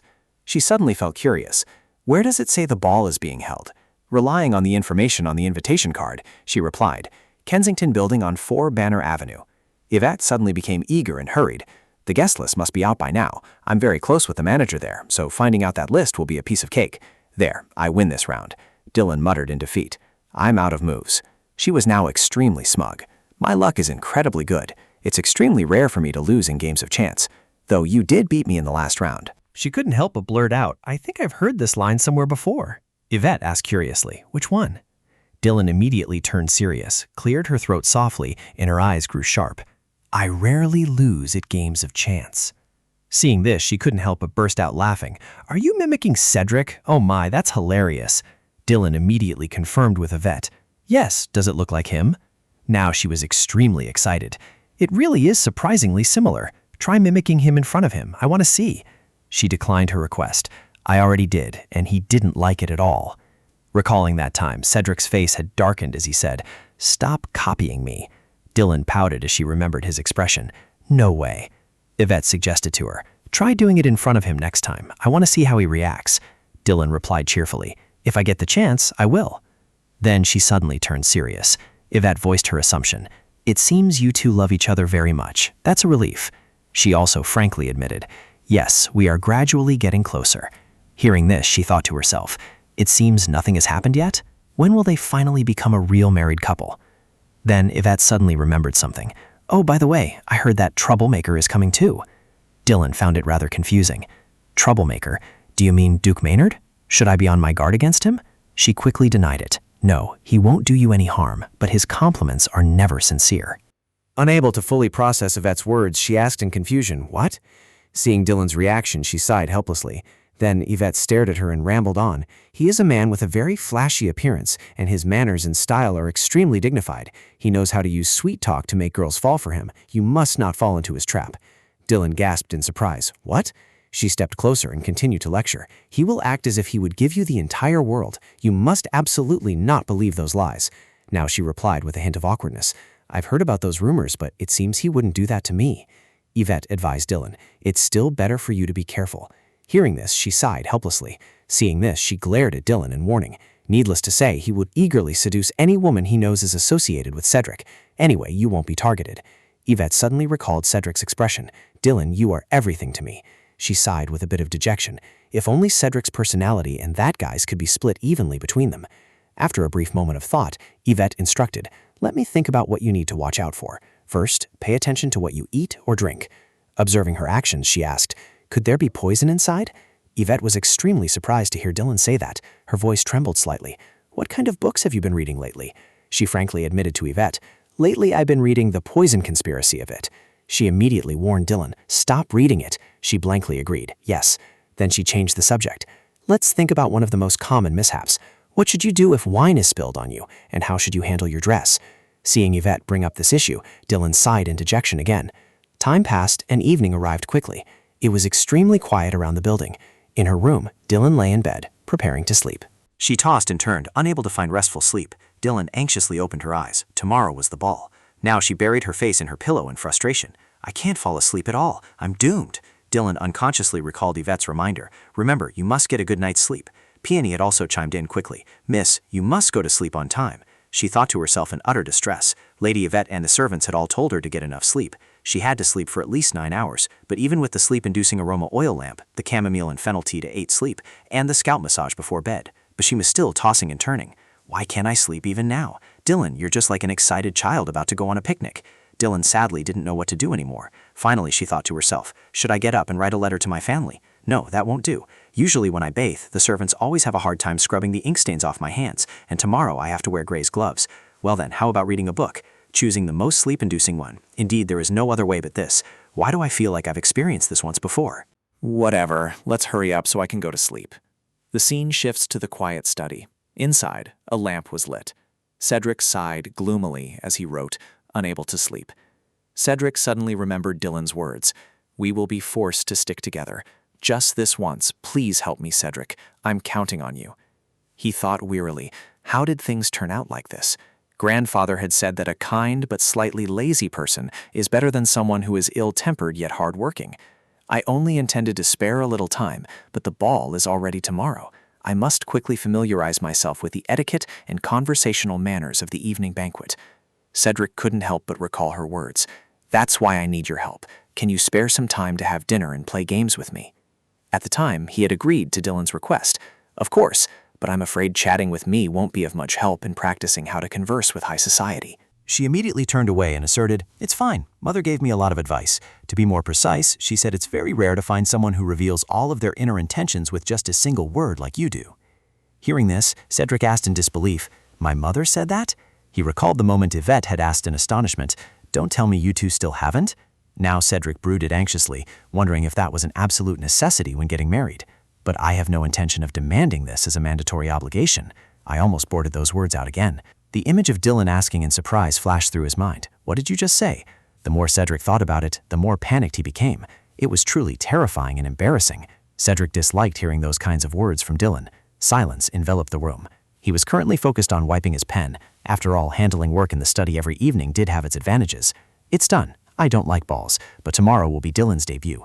She has worked so hard to prepare for tomorrow, so I should try to enjoy it too.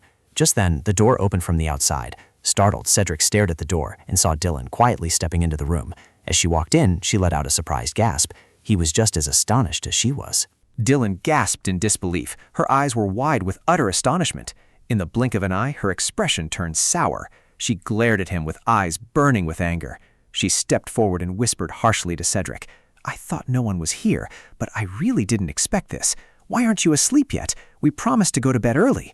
Then Dylan suddenly noticed something. She quickly reached out and blocked his book, startling Cedric with her speed. Dylan immediately questioned him. Why are you working at this hour? He replied with a hint of helplessness. Shouldn't I be the one saying that to you? Hearing this, she complained in dissatisfaction. Don't change the subject. Didn't you say you've been very free lately? Why did you lie to me? Cedric explained half-heartedly. It's true that I was free, but something suddenly came up. Dylan yelled even more angrily. You're lying! Seeing her reaction, he sighed helplessly. Then Cedric said dejectedly, People usually call that a white lie.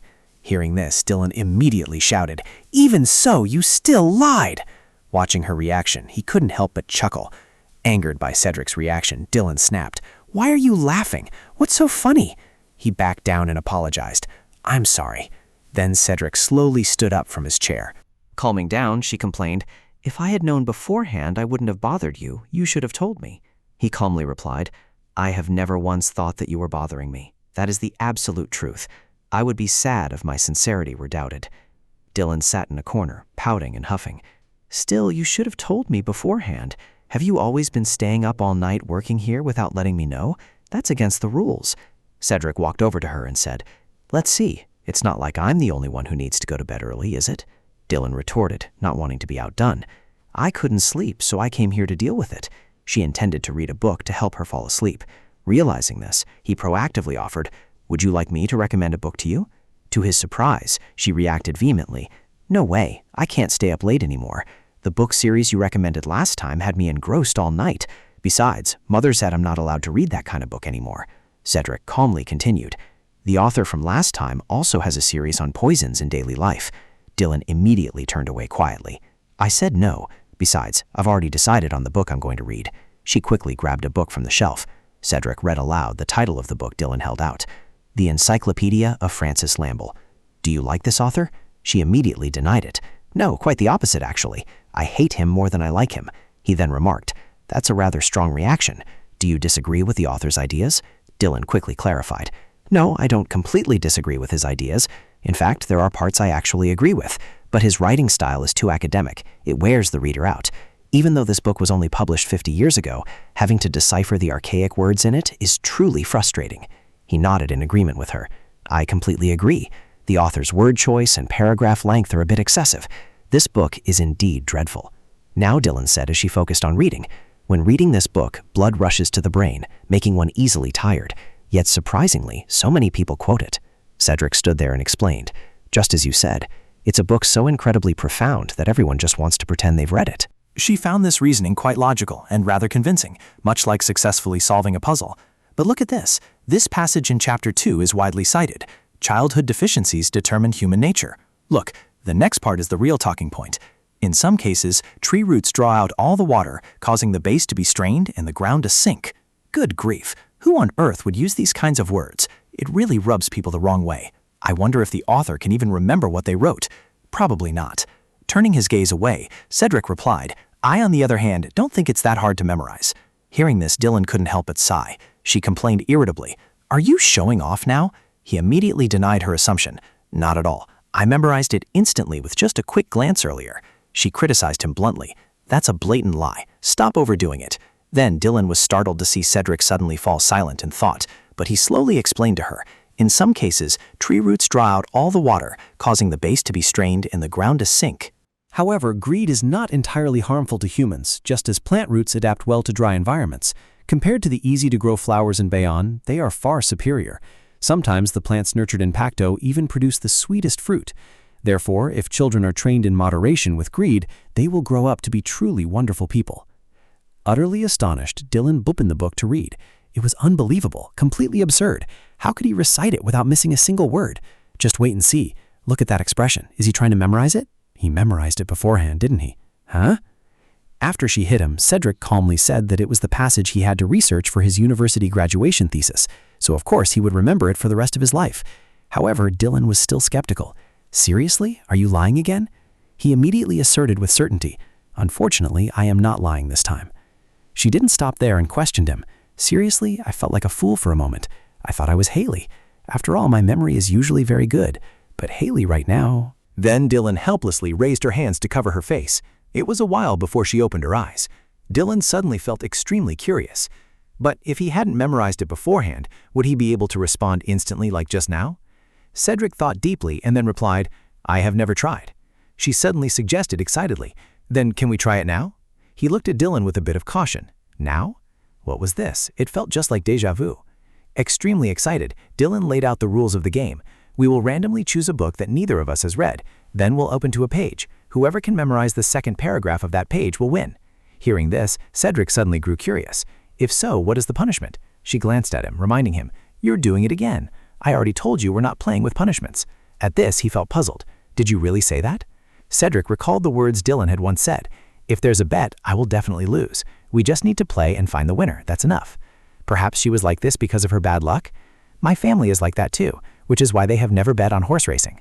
Returning to reality from his thoughts, it was the complete opposite of him. His luck was very good, but it would be so much fun to see her flustered state, so he wanted to propose some kind of condition. Then Cedric asked, puzzled, wasn't this a game that had absolutely nothing to do with luck? Seeing his reaction, she humored him and yielded, saying that she would let him have his way, though in truth, she only needed to enjoy the thrill of victory.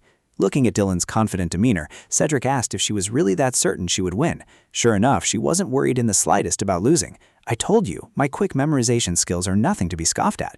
Then, as if suddenly realizing something, Dylan let out a soft gasp. She couldn't help but tease him. Or could it be that you lack confidence? If you're worried about your win rate dropping, I can sympathize with you.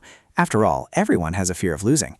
Dylan gasped in surprise when he suddenly stood up. His pride stung. Cedric asked, which book shall we choose? She was highly satisfied with his reaction. That was exactly the kind of spirit he should have. Next, a pile of books was placed on the table. Dylan sat with her back to Cedric, deeply engrossed in her reading. It seemed that in life there are times when we must face such moments, learning to accept defeat and acknowledge the opponent's victory. In an instant, Dylan's face lit up radiantly. Her eyes sparkled as she said, that's why I told you not to worry about losing. It's not that you're bad, it's just that I'm too outstanding. He was left utterly speechless, watching her display such overwhelming confidence. At this, Cedric solemnly said, I see. Winning and losing is just a part of life. She immediately teased him. That's what losers usually say. I'm the winner and you're the loser. Cedric suddenly felt a strange sensation. Seeing her so happy, he didn't feel angry or annoyed in the slightest. Seeing him shyly turn away, Dylan wondered, are you mad? Cedric blushed and replied, I'm not. He didn't dare speak his mind. Having answered her question in such a way, in his struggle to maintain his image, he ended up looking just like a sulking child. While Cedric was still feeling embarrassed, she went on and on. This victory is all thanks to the special measure I've been drinking lately. He immediately caught the key phrase, special measure. Dylan quickly explained to Cedric, that's it, it's the name of a tea. I've been drinking it often lately. The minty scent is like floor cleaner. Now he spoke up to evaluate. That certainly is a unique name. Not too surprised, she said, usually black tea brands often give them names like that. The Jade brand has tea names like Morning Light or Linde Sunset. It seems they often pair rhyming words together to name them, and I also looked for a suitable cadence to name it. However, Cedric wasn't too pleased with that name. If it were me, I would choose a different name. Curious about his opinion, Dylan asked, then how would you pair them? She then heard Cedric answer confidently, Forbidden Kiss. These words left her utterly stunned. Then Dylan commented on the name he had just suggested. In the end, I really didn't expect such a romantic yet incredibly childish name to come out of your mouth. Cedric calmly explained, it's because of its scent. She was extremely surprised by his reasoning. The scent? Cedric quickly confirmed, yes, right after drinking it. At this, Dylan was dazed as she processed his words. After drinking it? Cedric smiled and explained, that scent will make it so they can't kiss anyone, which is why it's called the Forbidden Kiss. She cast an annoyed glance at his cheerful expression, but Dylan bluntly criticized him. Do you mean it's absolutely terrible and hideous? You don't even know what it tastes like yet, and Cecilia already said it was delicious. She recalled the time she asked Cecilia, why is your face always so cold? She had coldly replied that smiling and talking was too much of a hassle. Based on Dylan's words, Cedric remarked, is it because Cecilia is an unusual person? She caught on to a key piece of information. It seemed like the relationship between him and her was extremely good. He suddenly turned to look at Dylan. Is that what you heard? She analyzed Cedric's previous statement. Just a moment ago, he had said she was very unusual. He hadn't expected her to interpret his words that way, thinking, I thought my remark about her was negative. Dylan immediately criticized. That's exactly why you can judge her so rudely. It seems you still don't have many relationships, Cedric said, not thinking too deeply about it at the time. Everyone would only think the relationship between her and me is just an acquaintance. She then carefully reminded him, Cedric, the difference between being acquaintances and being close is huge. You wouldn't talk about someone you don't care about, but you keep bringing them up if there's someone you're interested in. I already knew this last time when we looked at the guest list together. So, you're quite close with Cecilia, aren't you? Cedric was silent for a moment before admitting, our relationship is closer to good than bad. Dylan clapped her hands and said, that's a relief. It seems she is a good person then. I still remember someone saying they were still unsure what kind of person she was. Looking at her reaction, he wondered, is your relationship with her that good? Then she must not be a bad person. Now, Dylan said seriously, on the contrary, I must pay more attention to Duke Maynard. Cedric was very surprised by the person she mentioned. August? Dylan did not shy away, but frankly admitted, yes, him. He is a man whom all women must be wary of. Recalling the past, he said, I don't recall him ever harming women. Suddenly, she changed her tone and snapped, Cedric. Cedric quickly stood at attention. Yes, my lady? Dylan held up 2 fingers and said, Already 2 women have warned me about him, Lady Ivette and Cecilia. Do you understand what this means? Seeing him only let out a small sound, she had no choice but to say, All right, do you remember? We have to show that we are an incredibly sweet couple. Cedric understood the meaning behind Dylan's words. If so, how should I react to this? Then I must also keep an eye on him. Highly satisfied, she said, Exactly. Do you know what I'm thinking right now? I'm worried that the one who isn't well prepared is you, not me. He found it extremely strange, wondering what was wrong. Dylan pointed out the key issue, not knowing whether they would be able to show them the image of an affectionate couple tomorrow. Hearing this, Cedric smiled brightly. Then he reassured her, You don't need to worry about that, my lady. She felt a bit uneasy seeing his reaction. Wait. Dylan was startled when she saw Cedric kissing her hand. Then he gazed affectionately at her. Now Cedric asserted with certainty, All of tomorrow, I will willingly become your loyal servant. Dylan fell silent as she saw Cedric approaching with a serious expression. She immediately questioned him. What did you just do? Cedric replied nonchalantly. I kissed the back of your hand. Dylan's voice trembled slightly. No, that's not what I meant. I meant, What was that shameless act of yours about? He was taken aback by her way of thinking.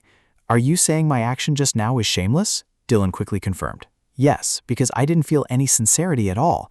What did you mean by that earlier anyway? That smile, that look, that voice, it all gave me goosebumps. Hearing this, Cedric turned away in frustration. I only wanted to act like a man infatuated with his wife, just as you said. Can't you react a bit more positively? She spoke up, a bit calmer now. No, is that so? That's wonderful. You act very well. But are you always like that? He was puzzled by the implication in Dylan's words. What do you mean? Do you always treat other girls like that? Cedric stood there, saying nonchalantly, I have never told anyone that I would become their loyal servant. She immediately denied it. That's not it. I mean your expressions and your words. Do you understand what I mean? Do you treat other girls like that too? Although he might be mistaken in thinking she asked out of jealousy, Dylan would certainly not ask this question for that reason. In the end, he bowed his head and admitted his mistake. I won't do it again next time. Dylan clapped her hands in excitement upon seeing this. Really? Cedric observed her expression and assessed. It seems like you are very happy. Am I mistaken? Dylan replied with great satisfaction. Not at all. You are absolutely right. I've solved the puzzle in my head. Actually, I've always thought that the rumors about you were just a misunderstanding, but that was only my own hypothesis. No, rather, it was just a misunderstanding about this matter. His expression soured. Don't misunderstand. At this moment, she carefully reminded Cedric, your expressions, the vibe you give off, will make the other person think you care about them. Then Dylan glanced at him with a meaningful look. Her next words were like an arrow piercing through Cedric. It feels as if you are targeting some young lady to swindle her out of her fortune and break down her defenses. Now he glared at her in annoyance. Let's see. Don't you think your thoughts are even scarier than mine? Or am I mistaken? Dylan confirmed once again. No, you are not mistaken at all. Just imagine, at some coming-of-age ceremony, meeting a gentleman like you might be the dream of a young girl around 16. The two of you would become the main characters of a romantic novel. Cedric was momentarily taken aback upon hearing her words. Dylan, meanwhile, recalled a scene where a girl gently clutched the hem of her dress. In that novel, when they met at the ball, he would pick up a paper fan for her. She would be captivated and fall in love with him at first sight. Afterward, the heroine would always harbor a secret crush on him. Returning to reality, when he curiously asked, "Would you have been like that too?" Dylan couldn't help but laugh. "Our first meeting wasn't romantic at all." Cedric immediately questioned her. "What if our first meeting had been just as you imagined?" She leaned back comfortably and replied, "What a pity. I've never had such fantasies, so it's probably not me. Even if my heart fluttered a little, I would wonder why you would care so much about me when my family's fortune isn't that great. Anyway, I'm relieved now. Your acting was absolutely wonderful, but please don't do this tomorrow, or I won't be able to hold back my laughter. You naturally know what you should do, so we'll keep things moderate." Suddenly, Dylan suggested to Cedric, "You could do what you did last time when we were in front of the piano." Hearing this, he fell into thought. "I don't recall acting back then." Then Cedric closed his eyes to focus his thoughts, after which he suggested to her, "Then it's your turn to perform." Dylan was momentarily taken aback. "Me?" Cedric explained in detail. "I've already shown what I prepared, so next it's your turn."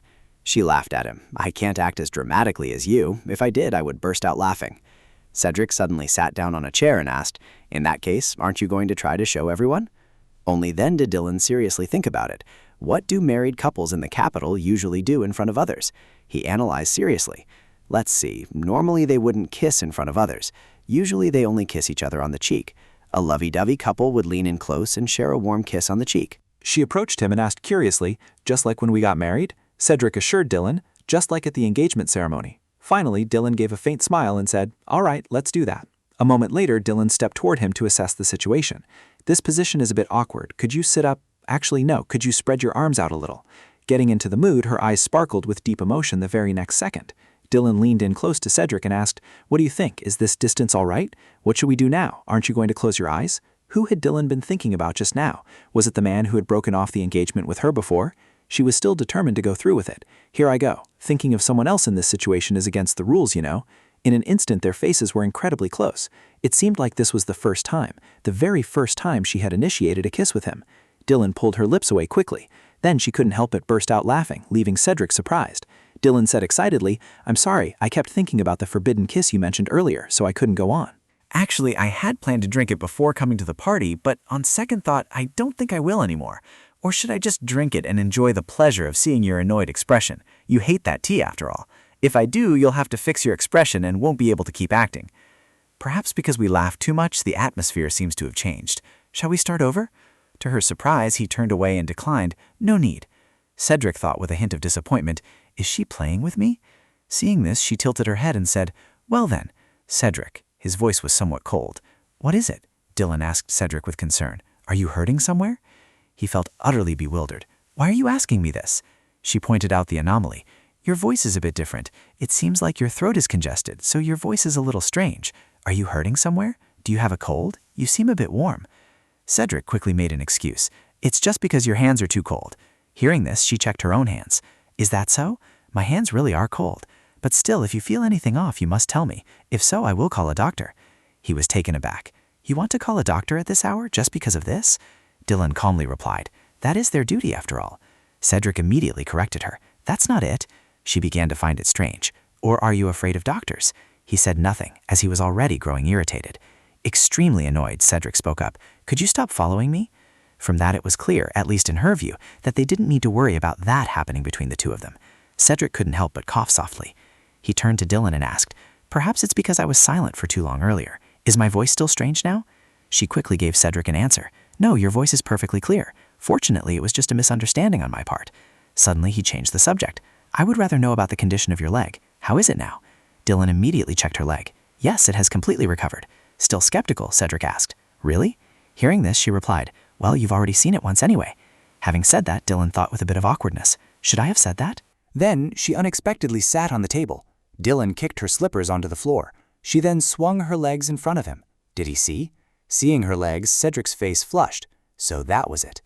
Dylan hopped down from the table and reassured him. Nothing will go wrong tomorrow, so you don't need to worry. We can go to sleep now. We've been talking for quite a while, and talking with you has made me so sleepy. Cedric said warmly, good night. Before leaving, she didn't forget to remind him, don't forget to prepare your compliments for tomorrow. Cedric looked bewildered at her words. Compliments? She immediately explained. Yes, when you see me in my festival outfit, you'll definitely have to praise me. Everyone is tired of cliché compliments, so you need to prepare some unique ones.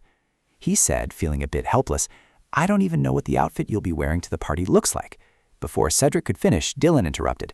Everyone told me absolutely not to let you see it beforehand, but I'll give you a hint.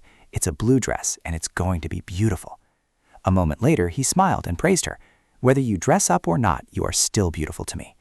She immediately became annoyed upon hearing Cedric say that. Stop! Save those compliments for tomorrow. Good night, Cedric. He replied gently. Good night, Dylan. Then Cedric sat there, smiling as he watched Dylan leave. Then he sighed and muttered, honestly. A second later, Cedric was startled to see her suddenly open the door. Dahlia rushed into the room and grabbed a book she had almost left behind. Seeing this, he let out a startled gasp and thought, she almost forgot her original purpose. Then Cedric sighed again once she had completely left. But then, another flurry of hurried footsteps echoed. He let out a small gasp of surprise. Somehow, she was already walking to the beat of the mazurka. Thinking about it, Cedric couldn't help but chuckle. It seemed she absolutely could not afford to hit the steps of this mazurka wrong. Time passed, and soon it was the next day. Peony looked at Dylan's current appearance and praised her. My lady, you look so cool. Ivette was also extremely pleased. Wonderful, absolutely perfect. Being praised, she politely replied, "Thank you. It's all thanks to everyone." At this moment, she spoke up. "Cedric is in the living room. Although you haven't quite reached my level of beauty, this is enough to make him like it." Hearing this, Dylan gasped, "Is that so?" Even though I was the only one who had been holding her hand for half the day, Ivette carefully reminded him, "I hope you will look after her." Cedric gave her a displeased look. "Mother?" Lady Ivette had no idea how rude he could be behind her back. Currently, Ivette was extremely excited. Now is the time to appear before Cedric. Let's head downstairs quickly. Hearing her reminder, Dylan replied, "Yes, ma'am." Ivette still thoughtfully advised her, "Remember to receive plenty of compliments." Then she looked at her retreating figure and thought, "Actually, I really want to go with her to see Cedric's reaction, but the main goal is still to create a private moment for the two of them, which will be much more exciting. I must hold back. Is there any mother in this world as good as me?" Meanwhile, Dylan quickly made her way downstairs. Donna, following behind, said excitedly, "My lady is so beautiful today." The male butlers also chimed in with praise. "My lady is so beautiful." When complimented, she politely replied, "Thank you." What kind of compliment would he give her after all? Dylan wondered with immense curiosity. Would the male leads in romance novels do the same? Normally, he wouldn't care about such things. He was someone who always complained about her. But today she had prepared so meticulously. How many people had already complimented her by now? Cedric was slightly startled when he heard a knock on the door. She immediately opened the door with a smile. "Cedric!" Now Dylan was overwhelmed by his appearance. I was the one who prepared more, though. She couldn't help but exclaim inwardly. He is of 3 times more radiant than usual. Why did she feel like she had lost? Was it because of the gender difference? Why was it so unfair? In an instant, Dylan thought with annoyance, "But I won't admit defeat." Then she twirled slightly and asked Cedric, "How do I look?" Dylan then glanced toward him. Cedric fell into a brief silence as he met her gaze. Seeing his continued silence, Dylan wondered, "Cedric, do you have anything to say to me, Cedric?" Cedric's continued silence made her feel embarrassed. Then Dylan speculated, "Are you overwhelmed? Is it because I'm so beautiful that you're speechless?" She then heard him suddenly speak up. "So that's how it is." Hearing this, she was stunned. "What?" Cedric frankly admitted, "You are right. Indeed, I am speechless." Dylan was stunned by the compliment. Her face instantly turned bright red. "This scene, it feels like I've seen it somewhere before, hasn't it?" "Adeline, yes, this scene is very similar." Dylan recalled the scene where Cedric said before he took Adeline to her first ball, "To avoid losing face at the ball, you must prepare well. If you have a precious body, shouldn't your outward appearance match it?" Emily had smiled and replied, "If you want me to be an ornament to adorn you, then I will become the most brilliant ornament." They were mocking and despising each other, yet their attraction could not be hidden. Before realizing their feelings for each other, both had stood on the brink of tension. However, the moment Cedric caught sight of Adeline, he was rendered speechless, hesitating before her beauty, losing his usual composure, and constantly denying that his racing heart was because of her. And indeed, in this current situation, Dylan was staring blankly at Cedric. Reflecting on the current situation, she pondered. It was identical, reminding her of that very scene. "Calm down, Dylan. There is no way that's possible. That gaze couldn't possibly be directed at me, and even if it were, it shouldn't be. But why? Why was it like this?" Dylan questioned herself, wondering why she couldn't control her reactions, which led her to blush and shyly reply, "Thank you." She felt a wave of disappointment in herself. She had clearly resolved earlier that no matter what he said, she wouldn't let it get to her. "Get a grip, Dylan Langton. You can't lose." Meanwhile, Cedric calmly spoke. "Does this compliment live up to your expectations?" Hearing this, she let out a dazed gasp. Now he was also blushing. Judging by his reaction, it seemed the compliment had far exceeded her expectations. Only then did Dylan recall her own reminder. Don't forget to prepare some compliments for tomorrow, and they must be unique. A second later, she raised her voice. "Seriously? Really?" Dylan felt extremely embarrassed. Was it all prepared in advance? And she had completely fallen for it. Was it really her? How foolish, so embarrassing, and so frustrating. Seeing her state, Cedric asked with concern, "Are you all right?" Dylan was currently very flustered. I was confident I could play it cool, and I had prepared everything so thoroughly, yet, if you knew what kind of compliments I could just shrug off, you'd be surprised. I admit defeat. He was still staring intently at her. How about an example? She quickly provided some examples. "You are like a rare blue-winged butterfly that only lives in the polar regions. You are like an angel born from crystal, a finely crafted sugar doll given life by the breath of the gods." Cedric hesitated for a moment before speaking. "I don't know about that, but it will certainly help in dealing with August." His words made Dylan gasp in surprise. Then she seemed to realize something. "Do you mean Duke Maynard loves cheesy compliments?" He replied very calmly. "To put it in your terms, he is a crazy playboy." Dylan began to find it strange. Is it possible that after I become yours, I'll suddenly be able to say things like that all the time? Surely not. Cedric immediately gave her an answer. Yes, absolutely. Upon hearing his answer, Dylan burst out laughing. In general, do ladies like those kinds of compliments? He affirmed with certainty. They like them very much as you believe they aren't true. After listening, she seriously considered the issue he raised. Dylan's next words startled Cedric.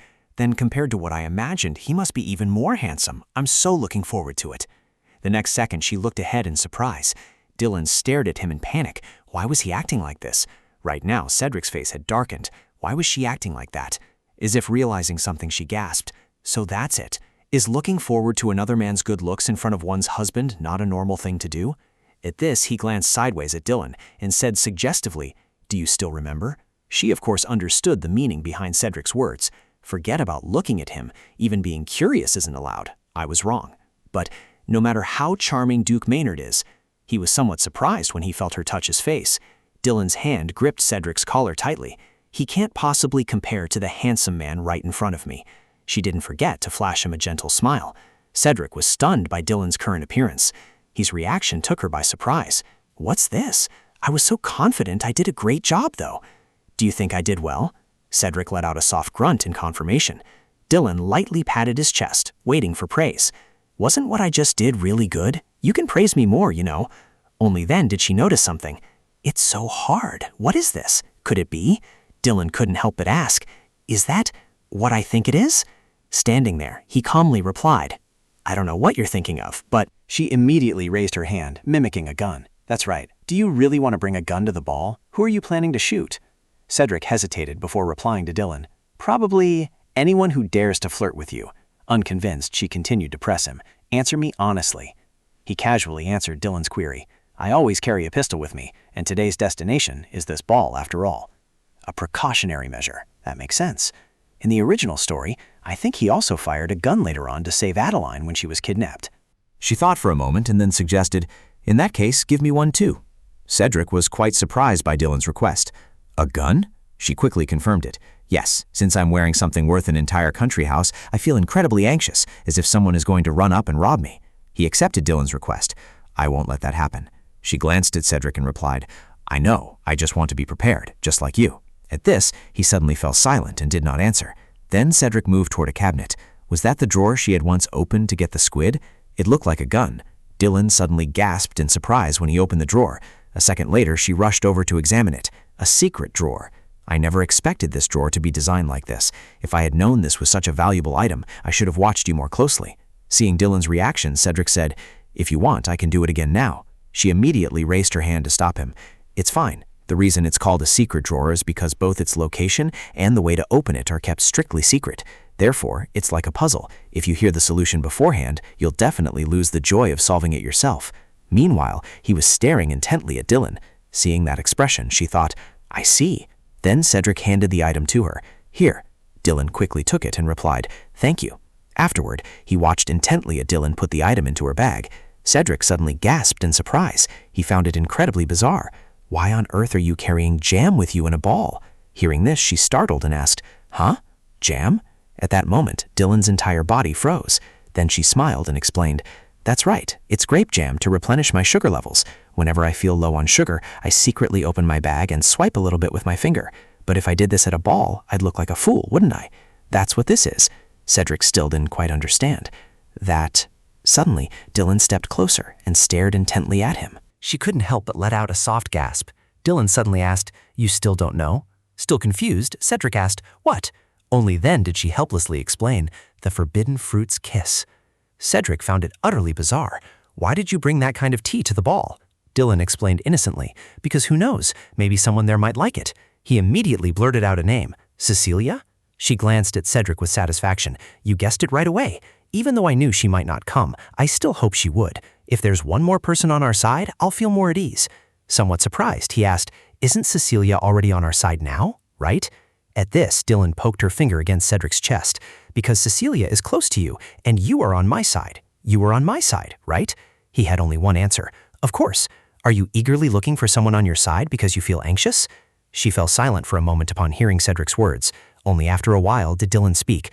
What I'm about to say, can you keep it a secret for me? Don't tell anyone. He quickly agreed to her request. Of course. Then Dylan unconsciously clenched her hands into fists. Yes, I am very anxious. Saying this out loud only makes me feel even more anxious. It would have been better if I hadn't said anything. Why does this anxiety keep growing like this? I'm going crazy. Seeing this, Cedric quickly reassured her.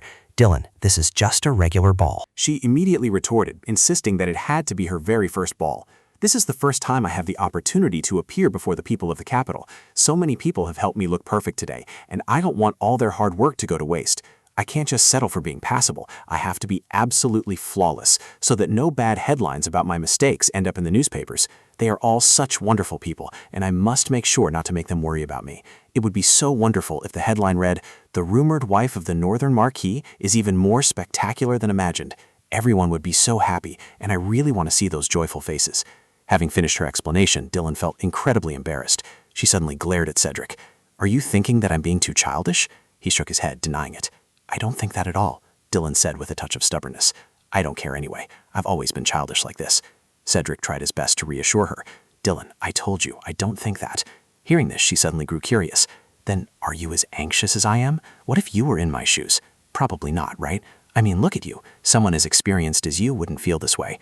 But as soon as the words left her mouth, Dylan realized, "Damn it, I really am being childish. There's no reason to get upset over this." Just then, he suddenly spoke up. "I hate cucumbers." She was utterly surprised to hear Cedric say so. Cucumbers? She then saw him awkwardly explain, "I'm not allergic to them, I just don't like their scent and taste. I've never liked them since I was a child." Dylan stared at Cedric and hesitantly asked, "Isn't that a shame?" He continued, "However, except for my family and the servants, everyone thinks I'm allergic to cucumbers. In public I pretend to be so I don't have to eat them, fearing they'll think I'm too picky." She couldn't help but burst out laughing. "What is this? You're not a child anymore." He then pointed out, somewhat sheepishly, "That's the weakness you've always wanted to know." Hearing this, the corners of Dylan's mouth involuntarily curled up. "Thank you. Hearing that makes me feel a bit better." Cedric also felt relieved. That's a relief. Then he moved closer to her. Suddenly, Cedric brought up something. "There's a charm that can keep a person from making mistakes. I wonder if you'd be interested in it." Dylan was highly surprised by this. "A charm? Do you actually believe in such superstitions?" He explained its function. "The charm brings good luck. My mother was the one who introduced it to me." She immediately nodded in agreement. "Then it sounds quite reliable." Then Cedric raised his hand and asked, "May I touch your face?" Dylan gasped in bewilderment. "Huh? Where?" Only to hear him quickly reply, "Your eyebrow." She shyly confirmed, "It's not impossible. What are you going to do? Should I close my eyes?" Cedric stared at Dylan from a close distance. "To make you feel better, I will share my look with you." She smiled as she felt him gently rubbing her eyebrows. "Will my eyebrows receive your luck?" Cedric gave Dylan an answer. "You could say that. Since I was a child, my mother often stroked my eyebrows like this. Then she would say, 'The luck you have is all thanks to me.'" Hearing this, she let out a chuckle. "Then if you share that luck with me, what will you do?" He spoke up with absolute confidence. "Normally, my luck is already more than abundant." Only then did Cedric realize an important issue. He was truly at a loss for words, yet he still said gently, "I had thought of some cliché compliments beforehand, but I couldn't find any words that could describe it accurately. I simply cannot take my eyes off you." Dylan closed her eyes tightly and muttered, "Another white lie?" Cedric immediately denied it. "It's the truth." She didn't question him further. "I know. Thank you." Cedric, still very gentle, added, "By the way, about my question earlier, there's no need to ask anymore. My answer is you." Dylan suddenly found it strange. "Which question?" She looked up to see him gazing at her with deep affection. "The question of whether I am yours. Do you know?" Earlier you said everyone was wonderful. I want to tell you that you are also included among those wonderful people. You are such a good person that I don't want you to get hurt at all. Even if destiny were to appear right before my eyes, I wouldn't believe it, just as I don't want the two of us to keep hurting each other forever. Even so, I won't die. I will take you to the happy place you have always dreamed of. I want to lead you there safely. The distant happiness I have received all this time, even if we no longer walk together, I will still remember it forever. Because I met you, all of that is possible for me. A moment later, Cedric finally let go of her hand. "It's done. A happy ending will find you soon." Dylan, now full of gratitude, said, "Thank you. It seems your good luck has rubbed off on me, and my courage has surged as well. If only no one has to die, if possible." Hearing that, he also felt happy. "That's wonderful." Just then she spoke up. "But there is one thing I forgot to tell you.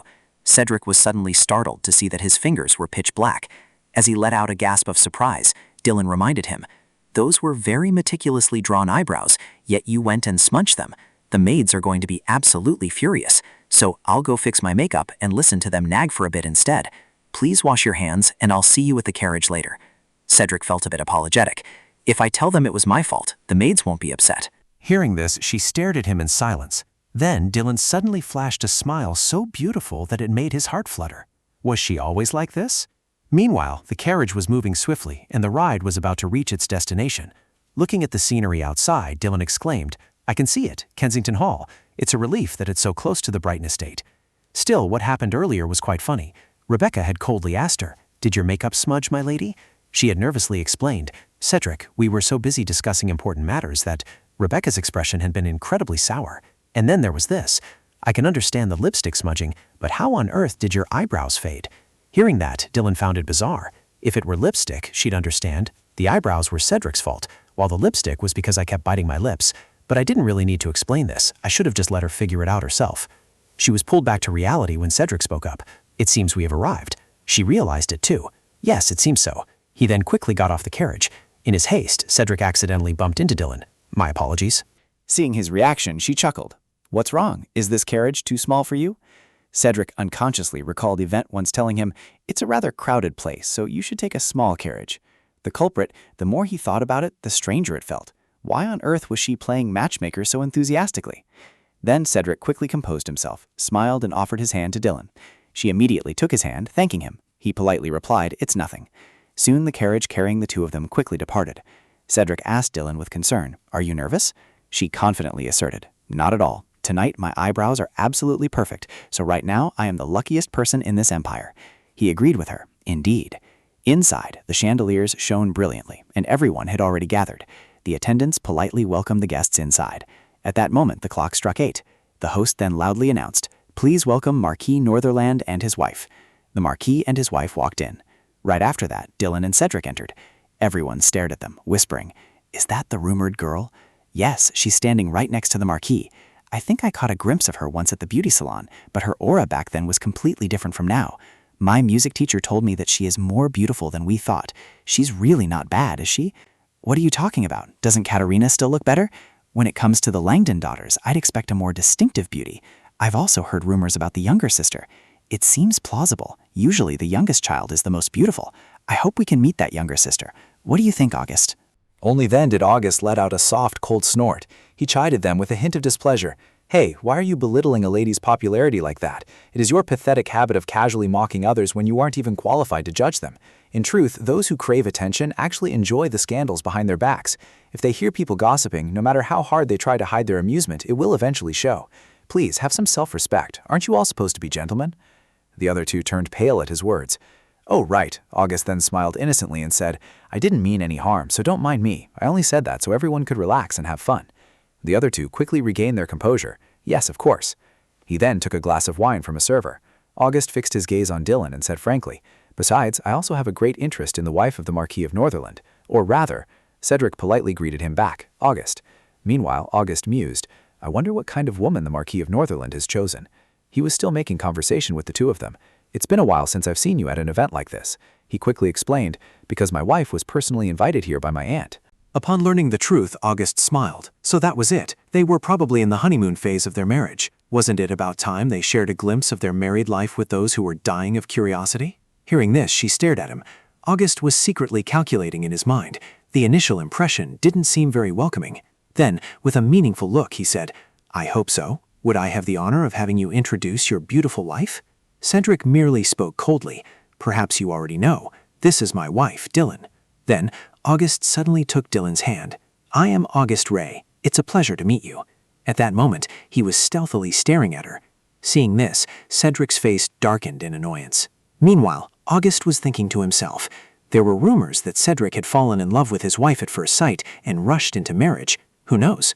Maybe they were true. Who would have thought Dylan would suddenly speak up? "You have yet to ask for my opinion."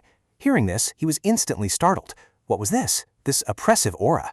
She coldly glanced at August. "You have yet to ask whether I would agree to let you kiss my hand." August stared at Dylan, thinking that perhaps her low, husky voice made her seem even more overbearing. Trying to maintain his composure, he said, "How discourteous of me. Would you grant me the honor of kissing this noble hand to show my respect?" She merely smiled and glanced at August. A second later, Dylan coldly pulled her hand away. "If you had asked before I offered it, perhaps I would have said it was my honor. But since you didn't, let's save that opportunity for next time." On the outside, he tried to appear calm, but inside he was screaming. "A grown woman who still has to live in Langton. I thought she would be dull and completely ignorant of the ways of the world, but it seems that's not the case. She's actually quite interesting. I've never encountered anyone like this before. Then again, the unexpected is always the most exciting." August then flashed a radiant smile. "Answering like that only makes me look forward to the next opportunity even more. You truly possess a charm that deserves endless praise." Dylan couldn't help but remark, "To think we've only just met and already share the same impression of each other. What a wonderful start," he thought in utter surprise. "Huh? So she feels the same way? Even her wit and composure are so sophisticated?" It really makes one want to secretly uncover more. No one knew she was inwardly groaning. Is he crazy? He really is a textbook playboy. If I weren't playing the role of the arrogant Martinez, I probably would have clapped. It seems the rumor that he picked a fight with Cedric is also true. Moreover, this natural, reflexive smile of his is on a completely different level compared to the man who is just pretending by my side, isn't it? At that moment, Cedric glanced at Dylan as if to say, "I told you so." Just then the pianists began to play. August was suddenly startled upon hearing the music. He then took the initiative to suggest, "You said to save the hand kiss for another time, so how about today's first dance? May I be so bold as to write my name on the first page of Lady Northerland's dance cart?" She glanced at August and replied, "Let me see. I still haven't had the chance to speak with the others yet." Just then Selpin cleared his throat softly. He walked over to Dylan and greeted her. "Hello, Marchioness Lady Northerland. I finally have the honor of meeting you." She politely replied, "It is a pleasure to meet you and your wife as well, Baron Selpin and Baroness Selpin." Upon hearing this, Selpin and his wife were utterly surprised. Baroness Selpin asked in disbelief, "You know who we are?" "Of course," Dylan confirmed. "I also know that the two of you were married not long ago, just like us. Though it is a bit late, congratulations on your wedding." He was utterly astonished. Although it had only occupied a few brief lines in the news section, she actually remembered the news of his marriage. Selpin nodded in agreement and said, "I must also congratulate you and the Marquis on your marriage." His wife quickly chimed in from his side, "My congratulations as well." Then she turned in another direction. "Hello, Lord Webrick. You attended the same university as Cedric, didn't you? I have heard about it. It is a pleasure to meet you, Lady Locusta. I heard that not long ago your son entered boarding school." Seeing this, a young lady said in surprise, "It seems you know everyone attending today very well." Dylan turned to her and asserted with absolute confidence, "Of course, since everyone knows who I am, it is only fair that I learn about everyone beforehand." Upon hearing this, the crowd began to murmur in admiration. She was still talking endlessly, oblivious to her surroundings. At least among today's attendees, someone was glaring resentfully at Dylan. Meanwhile, she was still trying hard to assert, "There is no one here I do not know." April was currently anxious. Could I have been found out? Dylan casually glanced at her. Looking at her with such an expression, she was clearly someone sent by Sabrina. Why send someone who was so terrible at hiding their thoughts? Right, this scene had also appeared in the novel. She understood everything quite well. Of course, the one who used to play that role was herself. But as for Sabrina, well, of course, she didn't care. At this moment, Dylan thought to herself that Sabrina wasn't a fool either. She had stayed quiet at the party and had no intention of interfering directly from the start. Instead, she first sent someone who didn't understand high society to throw a wrench in the works. April Ronald was the vanguard sent by Sabrina to ambush her. Perhaps because April's actions mirrored her own in the novel, she didn't really support this path. If April successfully carried out Sabrina's instructions today, her end would probably be the same path as Dylan's. Just then, April offered a greeting. "It is an honor that the Marchioness knows me as well." Having said that, she assured herself that there was no way she could have been found out from just a passing glance. Lady Sabrina was someone April respected and felt grateful to, and she had made such a request. April suddenly recalled Sabrina's words. "As an elder of the family, I want to know if the woman my nephew married is worthy. Having only met her once at the wedding, I still do not know much about her. I wonder if she is the right fit for our Cedric. Miss April, could you find out for me at this ball? I need you more than anyone else." Having entered high society not long ago, her connections were scarce and her family background was poor. Lady Sabrina had been the first to approach her, so she wanted to help her in return. Now she was staring and thinking. At first glance, she did not seem like a good person like Lady Sabrina. Digging into someone else's background also showed a certain unpredictable cunning. Although she knew it was a thorough preparation, whether she was a good match for Lord Cedric remained to be seen. Lord Cedric was the man she had always yearned for, yet he had suddenly married another woman before they could even meet. How heartbroken she had been upon hearing the news. April couldn't help but marvel. In real life, he was indeed much more handsome. First, she wanted to see if she knew basic etiquette. Occasionally, there were highly arrogant young ladies who always thought arriving late to a ball made for a grand entrance. If she hadn't arrived on time, she would probably have faced a lot of criticism, but she passed. There were also many cases where, in their obsession with looking glamorous, they failed to adhere to the agreed dress code. April was still staring intently at Dylan. She silently analyzed. Indeed, it suited her perfectly, as if the dress had been made solely to highlight the wearer's beauty. The jewelry around her neck was the same, all adorned with expensive gemstones. Since the day she was born, she had never once worn such precious things. She was so envious. Wasn't Lady Northumberland just like her before marriage? The House of Langton was famous for its long history but weak financial resources, so she was actually not much different from herself. April suddenly felt a bit disappointed. Lord Cedric, except for marrying the Marquis. After all, she even had to borrow the pearl jewelry required by today's dress code from Sabrina. Then she suddenly realized something.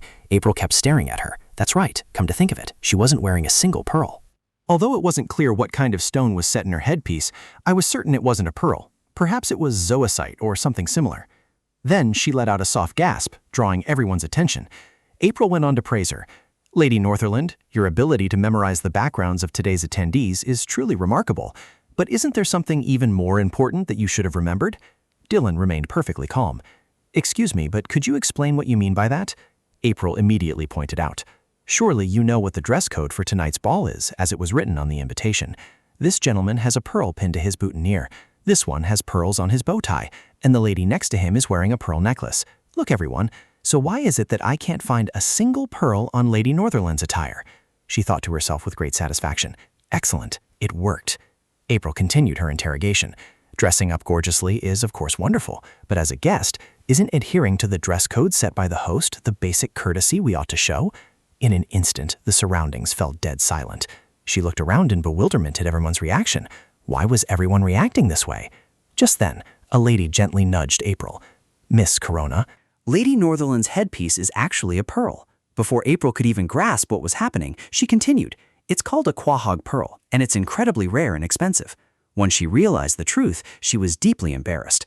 Seeing this, Dylan fell into thought. It was a real dilemma, much more complicated than he had anticipated. Meanwhile, April's face flushed bright red, unable to believe that this was actually true. Not long before that, Ivette had told her, I heard from the manager of Kensington Hall that the dress code for this ball is pearls. She acted so despicably, we should set a trap for her as well. For example, hiding the pearl jewelry so no one can find it, and then if someone does find it, ta-da, and presenting it. But I still haven't thought of a really good way to do it. Just then, Dylan proposed an idea. Actually, I have a piece of jewelry that grandfather gave me as a wedding gift. She asked with great curiosity, what is it, a quahog pearl? They are rarely found these days, but it turns out he had a way of acquiring one. The reason quahog pearls are far more precious than ordinary pearls is due to their unique origin. Most pearls, whether freshwater or saltwater, are produced by oysters. However, quahog pearls only grow inside quahog clams, which are native to the southern seas of the southern continent. Furthermore, because the pearl forming process is extremely slow, many of them turn out dark in color. At this, she couldn't help but exclaim, it really doesn't look like ordinary pearls. Ivette pointed out a crucial issue. That's the kind of pearl only connoisseurs would recognize, but if it's some greenhorn Sabrina sent for the first time, there's a high chance they've never heard of or seen it before. That had been the plan from the very beginning. If Sabrina sent someone, it was obvious that person must be a newcomer to high society. If she kept dodging, I guessed she would bring up the dress code first. I chose that approach and put on an act to set a trap. It was as simple as that. Even if no one fell into the trap, she wouldn't care. Dylan secretly speculated that the one who would feel the most ashamed of the mistake was herself. Indeed, April was extremely embarrassed. So looking back, the pearl was indeed very beautiful. Her face flushed a deep red that wouldn't fade. April could only stay silent as she listened to everyone's criticism. Lacking any discernment, she had nothing to say but, I'm sorry. When she was praised, she smiled and replied, That's right, I think it's very beautiful too. Hearing this, April was stunned and immediately looked up. She saw Dylan smiling as she spoke. Actually, I've been wanting to show off this hairpiece. Thank you for giving me the opportunity to bring it up. Seeing this, April grew even more furious. Was she mocking her? Meanwhile, Dylan went on. I didn't grow up in an environment familiar with gemstones either, so before receiving this piece of jewelry as a gift, I had never seen a quahog pearl. Now Dylan stared at her, thinking, I am just like you, as if reading her mind. Just then, the lady spoke up to smooth things over for April. Actually, quahog pearls have been virtually non-existent lately, so it's only natural that young people haven't seen them. She agreed with her. That's right. Actually, my grandfather, Duke Sotherwick, said that it wasn't newly purchased, but rather something he had kept for a long time and passed down to me. Everyone was utterly astonished upon hearing this. For Duke Sotherwick to give such a precious pearl gift, and an heirloom piece of jewelry at that, it surely held a significance far beyond its material value. Suddenly, August appeared out of nowhere. Ah, so that's why the flower design resembles the Sotherwick lily. Dylan tried to maintain her gentle demeanor. So you nevest? Yes, that's right. I heard that my grandfather modeled it after the Sotherwick ducal family crest. The onlookers thought to themselves that if it modeled the family crest, it must be a custom-made original. He had bestowed the family symbol upon her without hesitation, which meant, good heavens, Duke Sotherwick seemed to deeply cherish the new Martinius, our daughter-in-law. And it made sense. Langton was a family with a long history. Money could be earned, but family tradition could not be bought. Her actions and demeanor clearly exuded elegance. Noticing their admiring gazes, Dylan surmised that she had successfully established her credibility during this first meeting. Now, let's gently begin. She then flashed a radiant smile. Actually, when I learned that the dress code for tonight's ball was pearls, I was thrilled. I thought to myself that a wonderful opportunity had finally come for me to show off this precious gift. You have no idea how much I've been looking forward to this since the very beginning of the day. Dylan reminded herself that although she previously lacked the courage, because speaking up was so difficult, it seemed all she needed to do was look at their smiling faces and speak naturally. Baroness Selpin couldn't help but chime in. Me too. Thanks to the pearl dress code, I finally had the chance to show everyone my precious pearl. Dylan immediately turned to her. In that case, perhaps we should both express our gratitude to Aunt Sabrina, since she was the one who set today's dress code. Hearing this, Baroness Selpin blurted out, "That's so true." She continued to chatter away. Yes, to the point where I thought she had specially created this opportunity for me to show off my outfit. Therefore, thank you from the bottom of my heart for inviting me, Auntie. At this moment, Sabrina was silently observing everything. Did she come to witness my humiliation? Did she assume that even if I arrived at the ball on time, I wouldn't be able to match the dress code? She must have imagined me being humiliated exactly as she planned, right? Did she intend to arrive just in time to witness my pathetic state and enjoy the show? If so, what a pity. Everything is completely deviated from her expectations. Dylan continued with her act. Thank you so much to the organizer of this wonderful ball. My first step into the capital's high society went so smoothly, all thanks to you, Aunt Sabrina. Upon hearing this, her expression soured. Seeing this, Dylan smiled radiantly. Actually, I feel quite happy right now. Does that make me a bit wicked? Dylan instinctively looked toward Cedric, who let out a soft cough beside her. Well, if I'm wicked, at least I'm not alone. The next second, she leaned gently against him. Seeing this, Cedric smiled down at Dylan. After all, so what if they saw a man and a woman embracing? Sure enough, everyone was staring at them in admiration. She was still beaming a radiant smile at him. Dylan was pleased to see Cedric looking back at her with such gentleness. Their act was a success. Dylan and Cedric leaned intimately close to each other, a sight that made Sabrina even more irritated. She just stared at the scene before her. Then Sabrina calmly said, "Seeing the two of you so happy brings me joy as well. Dylan, thank you for attending this party." Hearing this, she politely replied, "Oh, it is my pleasure." She then turned her gaze toward him and greeted, "Cedric, it's been a long time." Cedric bowed politely and said, "Aunt, thank you for inviting us." Sabrina then gently reminded him, "That is because you are always so busy. Now that you are married, we should see each other more often." Hearing this, Dylan silently observed that their relationship seemed to be very good. Standing beside her, he quickly replied, "Yes, Aunt." Suddenly, she gripped Cedric's arm tightly. However, Cedric never said things like this to someone he was truly close to. At that moment, he was smiling gently at Dylan. Meanwhile, Sabrina announced in a clear voice, "Thank you to all our distinguished guests for coming and making this party even more splendid. The first song is about to play, so please quickly find a partner for the first waltz. There isn't much time left." Before long, everyone began to dance. April looked around hesitantly. Everyone had already paired up. What is this? Why? She began to feel anxious. Why hadn't Madame Sabrina paid any attention to her? April was in a state of utter panic. Before this, she had told Sabrina that she didn't know anyone at the party and wasn't sure if she should go. At the time, the older woman had reassured her. "Don't worry too much, Miss Ronald. I will introduce you to a few young men. Who knows, it might turn out to be a good match." April had asked back in disbelief. "Really? Is that true?" Sabrina immediately confirmed it. "That's right. Let's see. The third son of the Rogerfield family is named Harry Rogerfield. He would make a perfect partner for Miss Ronald." Returning to reality, April still had faith in her. That's right. Lady Sabrina had promised her so firmly. There was no way she would forget about her. Since things had come to this, maybe she should remind her. Thus, she softly called out, "Lady Sabrina?" The next second, she froze when she heard Sabrina suggest, "Mr. Rogerfield, could you spare me a moment?" She then saw Rogerfield comply with her request. "Yes, Lady Hayworth." Sabrina continued, "I understand you came here alone today, so may I ask you for a dance?" Of course, not with me. Hearing this, April felt shy. As expected, she hadn't forgotten about her. Honestly, she had been worrying over nothing. Hearing Sabrina's words, he agreed. Of course, I would be happy to accept your request, milady. Only then did she admit, actually, my daughter arrived here unexpectedly, so I hope you, Mr. Rogerfield, can dance with her. Rogerfield seemed to have guessed.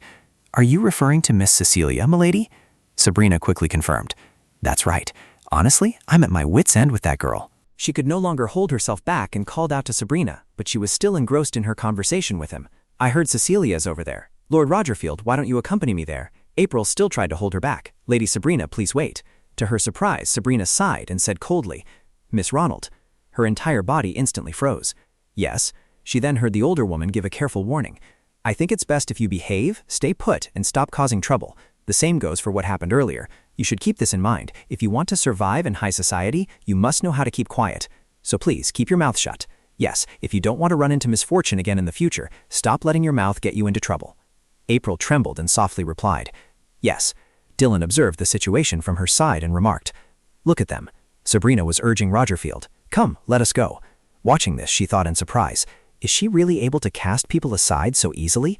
In the original story, I was also brainwashed, just like April is now. I really can't bring myself to like her.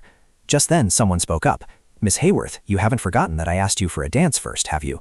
Dylan looked at August, who was smiling brightly, and confirmed. Yes, I haven't forgotten. He insisted. Then the others will just have to wait until next time. Hearing this, she was extremely surprised. Are there really that many people who want to dance with me? Wonderful. Now was not the time to celebrate, so Dylan cleared her throat with a soft cough. Let's see. Cedric, what are your thoughts? Cedric immediately gazed at her with immense tenderness. Then, clasping Dylan's hand tightly, he said, It doesn't matter to me who the other person is. She asked back, somewhat skeptically, Really? Cedric then gently kissed Dylan's hand. As long as you return to my side, that is enough.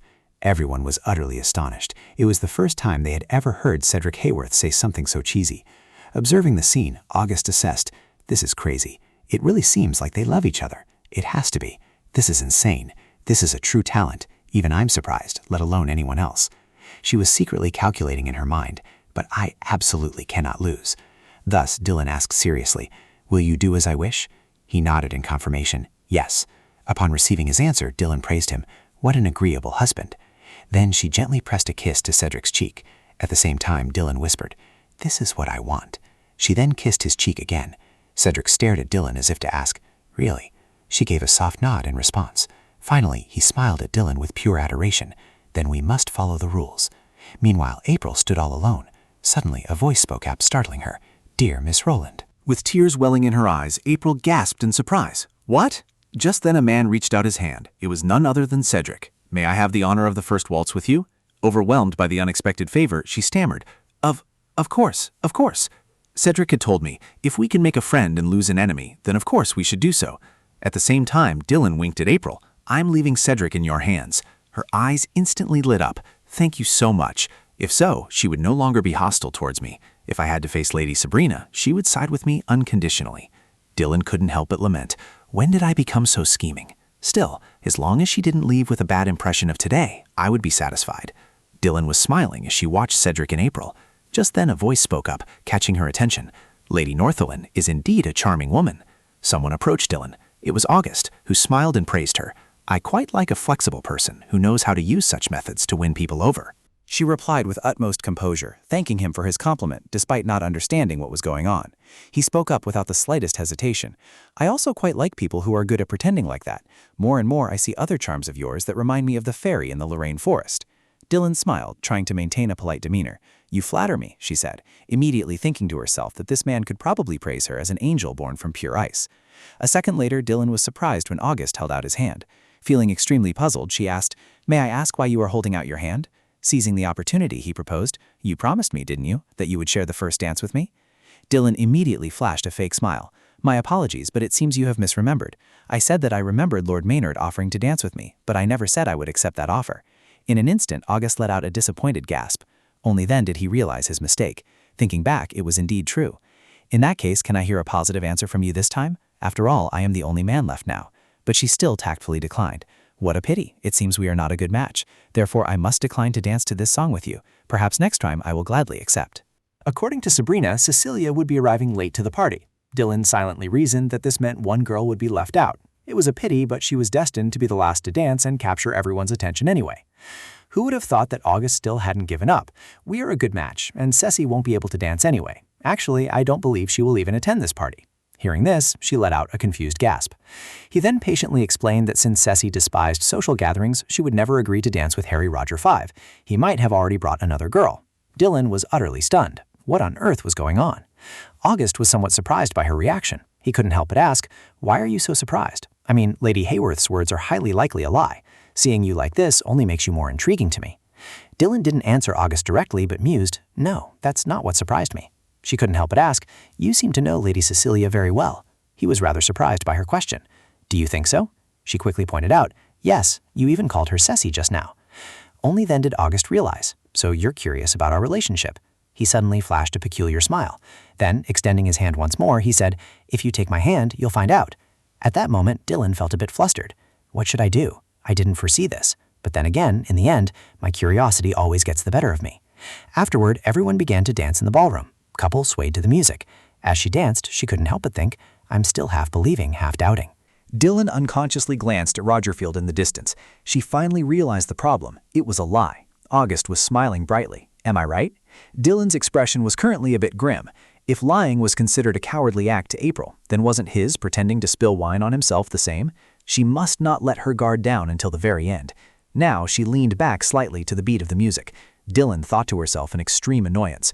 On top of that, she had run into this guy, and she had no idea what he was thinking. Even though she had repeatedly refused, he kept insisting on dancing with her, which was highly suspicious.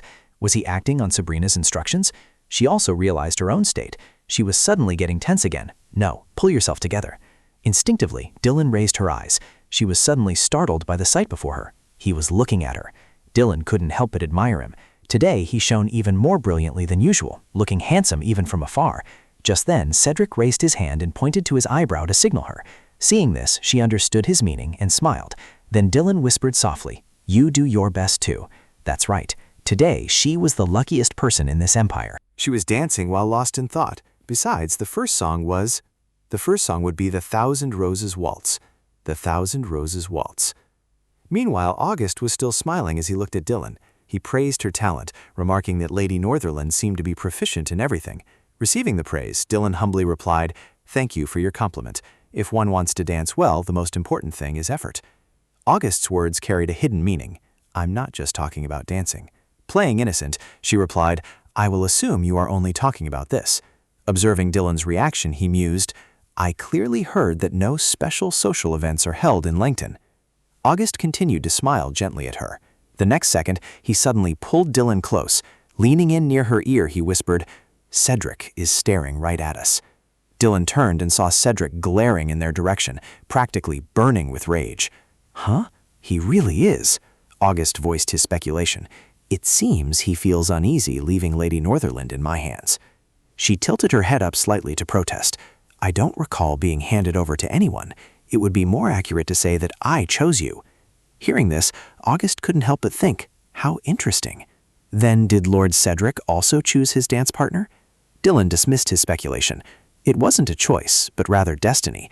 He was just going with the flow of events. August was quite surprised by her words. Destiny? Indeed, it was an unbelievable story. "And your proposal as well," he added. "Rumor has it that you were proposed to right in the middle of the banquet hall." Dylan went along with him and replied, "Yes, it was quite dramatic." He did not stop there, as August continued. "Exactly. Even the way your younger sibling, who interrupted your private conversation, rushed into the banquet hall, it was just like a scene from a comedy. This was something only the Langtons knew, and the news had not even reached the capital yet. How did he know?" She glanced at him and remarked, "You certainly are well informed." August explained how he came to know so much. "I have very close ties with the press."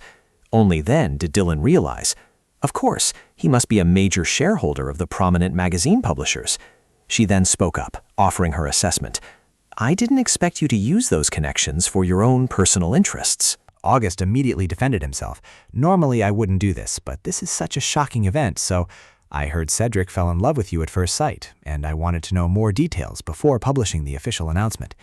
Dylan suddenly felt it was strange. Why was the marriage announcement delayed so much?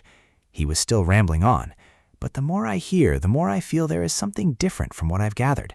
How strange. Why do I keep having this feeling? This is what sparked my interest in Lady Northerland.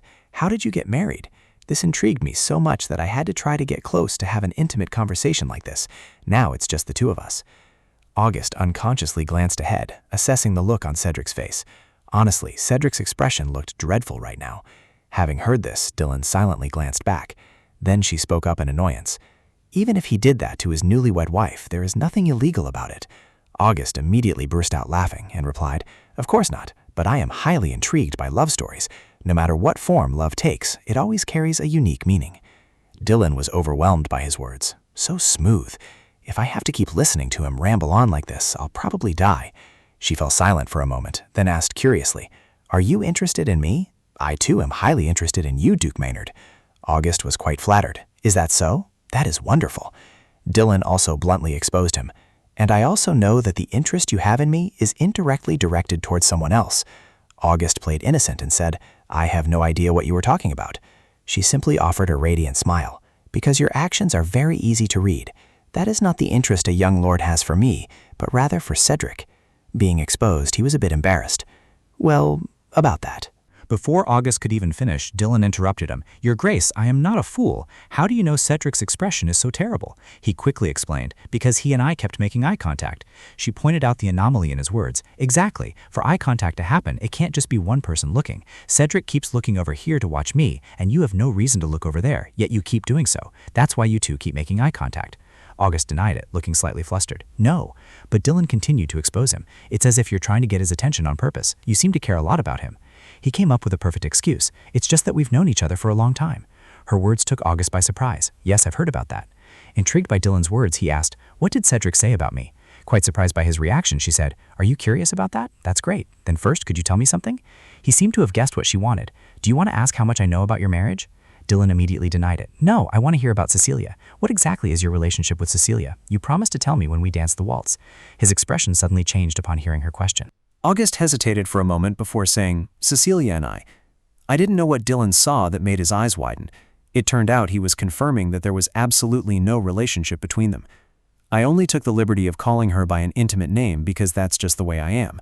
I've done things that displeased her, and she absolutely detests me. That is the extent of our relationship. So that's what it was. An annoying man will be attending the party. This is a bit different from what Cedric told me. Were you intentionally trying to pique my curiosity earlier? It was truly delightful to see you look so curious. In that case, I suppose I don't need to hear what Cedric said. Besides, the music has already ended. Cedric said he has never seen you act violently toward a woman. That is exactly what he said. Therefore, I must be friendlier with you, publicly. Today is the day I take my first dance step. This is perfect. I'm already exhausted. I only chose a few of the people who signed up on my dance card, and yet I got chosen. I'm so jealous. The skirt of this dress is so heavy that it's taking much more energy than usual. You don't need to dance with too many people. The harder something is to obtain, the more people will crave it. I followed my mother's advice, so everything should be fine, right? I really am a good student. But one of the reasons I lost my energy so quickly is exactly that. Basically, this is just a matter of courtesy, but everyone has a different way of thinking. It is truly an honor to meet Lady Northerland like this. This is someone who is fond of me. After getting married, did it take you a long time to agree to attend these social gatherings, lady? This is someone who dislikes me. Just what kind of spell did you cast on him? And this is someone who is still in shock after seeing how much Cedric's attitude changed after falling in love. The funny thing is, there are far more people in this last category than I expected. What's even funnier is that their expressions are all identical, just like someone who is bitten into a bitter acorn. At times like this, I just flash a bright smile. My college friends are dying of curiosity. This unexpected turn of events makes me feel even more surprised. Although he isn't some dashing man straight out of a storybook, I still understand him to some extent. First of all, I heard that he broke up with Katarina Rotham, so they must have been in love at some point. If Cedric dating a woman is truly that rare, then wouldn't Katarina be someone incredibly special to him? But why don't they appear in my memories? How frustrating. I must stop letting my mind wander and push through to the very end. Keep it up, keep it up. Before heading back there, I should probably drink some of the tea I brought with me. It must be in the lounge. Where have you been? I've been looking all over for you. Cedric, speak of the devil. It was quite peaceful outside, surrounded by towering buildings. Out on the balcony, Cedric spoke up, "Here." Dylan took the glass and said, "Thank you." Tasting the sweet flavor of the drink, she couldn't help but gasp in admiration. Dylan praised excitedly, "This is the first time I've ever tasted fine wine from Rokai." He tilted his head, looking at her in curiosity. "How could you tell this is fine wine from Rokai just by looking at it?" Dylan frankly admitted, "I did a bit of research. A small amount of wine usually means it has a very high alcohol content or sweetness. Since this is a party, it's more likely to have a high sweetness level rather than high alcohol content." Hearing this, Cedric remarked with great amusement, "That's a reasonable deduction." Pleased by the compliment, she continued to ramble on. "Besides, with the aroma of tropical fruits grown in a faraway land present in this glass, it doesn't seem to be an ordinary wine, but rather a rare and precious one." He began to feel intrigued. "And the part about it being from Rokai?" Dylan quickly asserted, "Of course it's from Rokai, because this is a 47-year-old grade 6 fine wine named Lorraine from the Chesia Company." Her knowledge took Cedric completely by surprise. He then speculated, did my mother look into the menu for today's banquet beforehand? Exposed, Dylan was stunned. He was indeed a sharp man. "What's this? Why did you guess so quickly? It's no fun at all."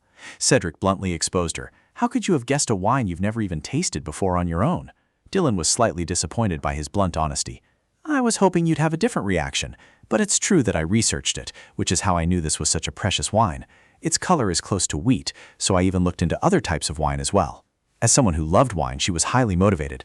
"I've always had a great interest in wine, so it was easy to understand, especially since the name of this precious wine is incredibly romantic, Noble Grapes. You put the grapes in a rare vessel, then select only the precious, naturally dried grapes to put into a jar. After 6 hours, it is fermented and poured into a bottle, which becomes this premium grade 6 wine." At this, Cedric asked curiously, "What about you? Aren't you going to drink?" Hearing this, Dylan became extremely flustered. "I can't bring myself to drink it." Then she quickly corrected herself. I will." Dylan then carefully savored the aroma of the wine before bringing the glass to her lips to taste it. He watched her every move intently. Cedric suddenly grew curious. "What is your first impression?" She softly replied, "Today." Hearing this, he asked in confusion, "Today?" In an instant, Dylan's eyes began to sparkle. She cheered with utter excitement. Coming here today was definitely the right choice. Seeing Dylan so completely enchanted, Cedric couldn't help but chuckle. Meanwhile, she said happily, "It's as if sweetness itself has melted into this golden liquid, and the aroma too. My vocabulary is a bit too limited to describe it accurately. I wonder how many more things in this world can make me feel this enchanted." He immediately gave her a hint. Perhaps there are still a few bottles in the Brighton family cellar. Dylan immediately turned to him and asked, "What did you say?" Only to find Cedric standing there, replying calmly, "So there is no reason today should be the first time you've seen wine from Rokai." She mumbled in slight disappointment, "But the wine collection at home is so vast, I couldn't possibly check all the labels. There are still several bottles of this left? Now it seems I'm actually a bit intimidated by how wonderful it is." Seeing Dylan's reaction, he suggested, "Would you like to check when we get back home?" She immediately declined Cedric's kindness. "No thank you. If I see it, I might get greedy." He was still staring intently at Dylan. Yet Cedric asserted firmly, "Everything in the mansion is already yours." His confession made her heart race. That was exactly the problem. It wasn't originally hers. The corners of Dylan's mouth curved up unconsciously. Then she carefully warned Cedric, "Cedric, I think you should be careful with those words. Since you don't seem to know yet, let me tell you, I am a heavy drinker. Moreover, ever since I arrived at the mansion, I've been abstaining from alcohol just to prepare for today. Even I can't believe my own self-restraint. Isn't that a collection of fine wines? So you should really reconsider what you just said." He paid no mind to Dylan's warning. On the contrary, it only seemed to make him more amused. The second row on the sweet wine rack consists of rare vintages. It seems all the wine on the third shelf from the bottom is vintage Takaji, and the row above that is Essentia grade. She was stunned when she caught the keyword Essentia. Essentia grade meant a pure wine made from 100% noble grapes. To produce this wine, the grapes are not pressed. Instead, gravity alone is used to slowly press the grapes down, collecting the juice that naturally drips out. Dylan realized an important point. She had learned that this wine was as sweet as honey, and fermenting it took over 5 years. It wouldn't even spoil even after 100 years had passed. She couldn't help but blurt out, Can I ask how old the oldest bottle is?" Cedric immediately answered Dylan's question. "Probably the Viterluck." In an instant, she became extremely excited. "Isn't that a century-old vintage? I shouldn't have asked. Now I'm going to be so curious about its taste." Hearing this, he said casually, "I once opened a bottle. As soon as it was uncorked, the aroma filled the entire room. When the bottle was tilted to pour, it was as thick as syrup." Dylan held her head in her hands. "Stop talking. I told you I'm going to empty your wine cellar." Then Cedric suddenly reached out and gently took her hand. Then Cedric stepped closer and whispered in Dylan's ear, they originally belonged to Emma. She also realized that yes, legally speaking, that was indeed the case. She could drink it, just think of Adeline. No, Dylan, it's true my name has Northerland in it, but he was still coaxing Dylan. After all, there wasn't just one bottle there. Her eyes instantly sparkled. If she hesitated now, when would she ever get to drink them? He had said there were plenty, so what was there to worry about? Finally, Dylan gave in. All right, then we will drink together. Cedric was quite surprised by her request. Together? Dylan proactively suggested, let's drink together. After all, I can't drink alone. Who would have thought he would bluntly admit, I don't like that kind of wine? She immediately shot a suspicious glance at Cedric. Huh? You don't like it, or you can't drink it? He, who had even handed his own glass to Dylan to drink for him earlier, replied shyly, the former. Upon learning the truth, Dylan said nonchalantly, it seems there's a reason for this, so I won't press you. Let's discuss it later. Cedric began to find it strange. Why are you so easygoing today, unlike usual? She laughed, looking at him as she explained. The results I achieved at this party are so wonderful that I'm in a very good mood. Besides, actually, I was a bit tired earlier, but talking to you has made me feel much better and at ease. Just then, Dylan suddenly noticed something unusual. She stared at Cedric in confusion. Why are you looking at me like that? He smiled and replied, it's nothing. Seeing you so happy makes me feel very fortunate. It reminds me of our time back in Langton, when you used to avoid meeting me. These reassuring words brought a very novel feeling, and at that moment, memories flashed through Dylan's mind. She felt utterly ashamed of her dark past.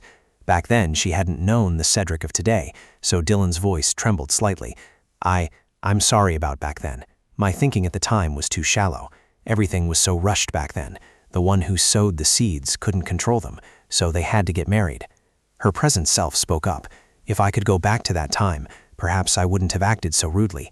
After saying this, Dylan thought to herself that if she had pretended to be pitiful and sincerely begged him from the start, perhaps he would have agreed to return. Hearing her confide like this, Cedric fell silent. Only after a long moment did he speak. Even if we went back to that time, I still wouldn't have proposed to Lady Emily. Dylan was utterly taken aback upon hearing this. She couldn't help but blurt out, what? Dylan froze, staring blankly at him, only for Cedric to reassure her. Because I already have you. There it was again, that vague feeling. He just had to be so direct, leaving her utterly speechless. Just like back then, her heart suddenly pounded. It had to be that way, especially with their ages.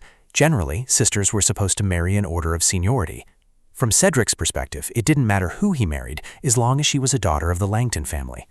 I know that, but it took a long moment before Dylan stammered, thank you, but that sounds a bit strange. Then lowering her head shyly, she said, shall we go inside now? We've been out here for quite a while. I can't look him in the eye. This is so frustrating. Dylan hurriedly made her way inside. Seriously, I was doing so well. Why did I suddenly get like this? What is wrong with me? Is it because of his face? Because he's too handsome? Is he this handsome just because he's the male lead? In the end, she could only blame his face. Just then, someone called out, excuse me, Lady Northerland. Startled, she looked toward April, Lady Ronald. Now she spoke tremblingly. I have something to say to you in private. Now, if you are okay. Dylan seemed to have guessed April's next move. I'm fine. You're the one who doesn't look okay. The next second, she glanced at Cedric to prompt him. You go ahead. He quickly caught on, waving as he replied, see you later. Dylan was extremely pleased. Thank you. You're very sharp. Then let's go to the ladies' lounge first, she thought with a bit of anticipation. Hurry up before she bursts into tears. Afterward, April sobbed uncontrollably in the lounge. Filled with regret, she admitted, I'm so sorry, I'm sorry. I should have apologized to you sooner, but I couldn't because I was so foolish. Dylan, who had suffered no harm, thought, this isn't something you need to cry and apologize like this for. Wiping away her tears, April explained, actually, I received a dance invitation from Duke Maynard. Dylan did her best to soothe her. Then that's very good. After saying so, she wondered, is it good? The next second, Dylan was startled when April said, he scolded me while we were dancing, telling me that I must treat Lady Northerland well. She was pleasantly surprised. It was truly unexpected, as she had thought August would just stand there and watch April.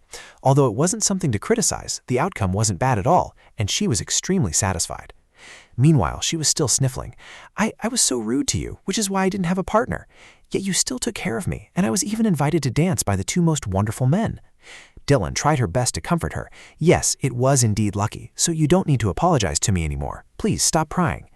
But her words backfired as April continued to sob. Doing such foolish things to someone as generous as you makes me feel so ashamed.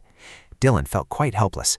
I'm very confident in soothing crying children, but my experience in comforting crying women is still quite lacking. What should I do? Suddenly, an idea struck her. So Dylan called out to the attendant, "Excuse me, could you bring my bag here?" The attendant, who had been sitting there pretending not to notice anything, nodded and complied, "Yes, of course." After that, she tried her best to coax her. "Please stop crying. Your eyes will get swollen." But April still kept whimpering and wouldn't stop. Meanwhile, Dylan quickly opened her bag. She unscrewed a bottle and gently held it out in front of her. "Miss Ronald?" Startled, April gasped, "What is this?" She smiled, thinking to herself, "It's the herbal tea I drink every day." Then Dylan kindly explained, "It's a remedy that helps clear the mind. Have you stopped crying?" She immediately confirmed, "Yes."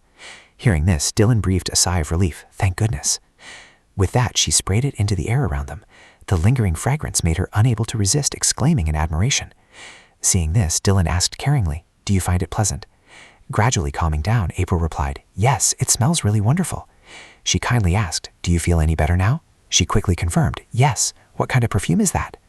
Dylan immediately explained, "It's the scent of lilies, since the theme of today's party is lilies. According to what I've learned, scent complements one's attire. Thanks to that, I experimented with hundreds of scent combinations at the perfume shop to choose a fragrance that suited my debut image, and I was even praised for having a knack for selecting scents." Then she offered on her own initiative, "If you like it, I will give it to you." April gasped in disbelief. "What?" Dylan smiled and said, "A blend of lilies and calla lilies." April's jaw dropped when she heard her say that. "What?" She continued to voice her speculation. "Oh, it seems Miss Ronald is wearing lily-scented perfume, isn't that right?" She then saw her reply shyly. "That's right. How did you know?" Dylan looked up at April and explained, "It's such an elegant and famous fragrance, how could I not know?" At this, she bit her lips slightly and thought, "That's right. Out of all my perfumes, I chose the best scent I had, but not a single person noticed, nor did anyone compliment me. Lady Dylan is the first." Now, she continued, "It seems Miss Ronald also likes this perfume very much. Since it complements the scent you are wearing, I will give it to you. Use it whenever you want to feel more confident and elegant." Dylan was very pleased with her own handling of the situation. If coaxing a child required distraction, surely it would be the same for adults. A second later, she let out a sudden gasp. Dylan panicked as she saw April burst into tears. "Wait, I didn't give it to you to make you cry.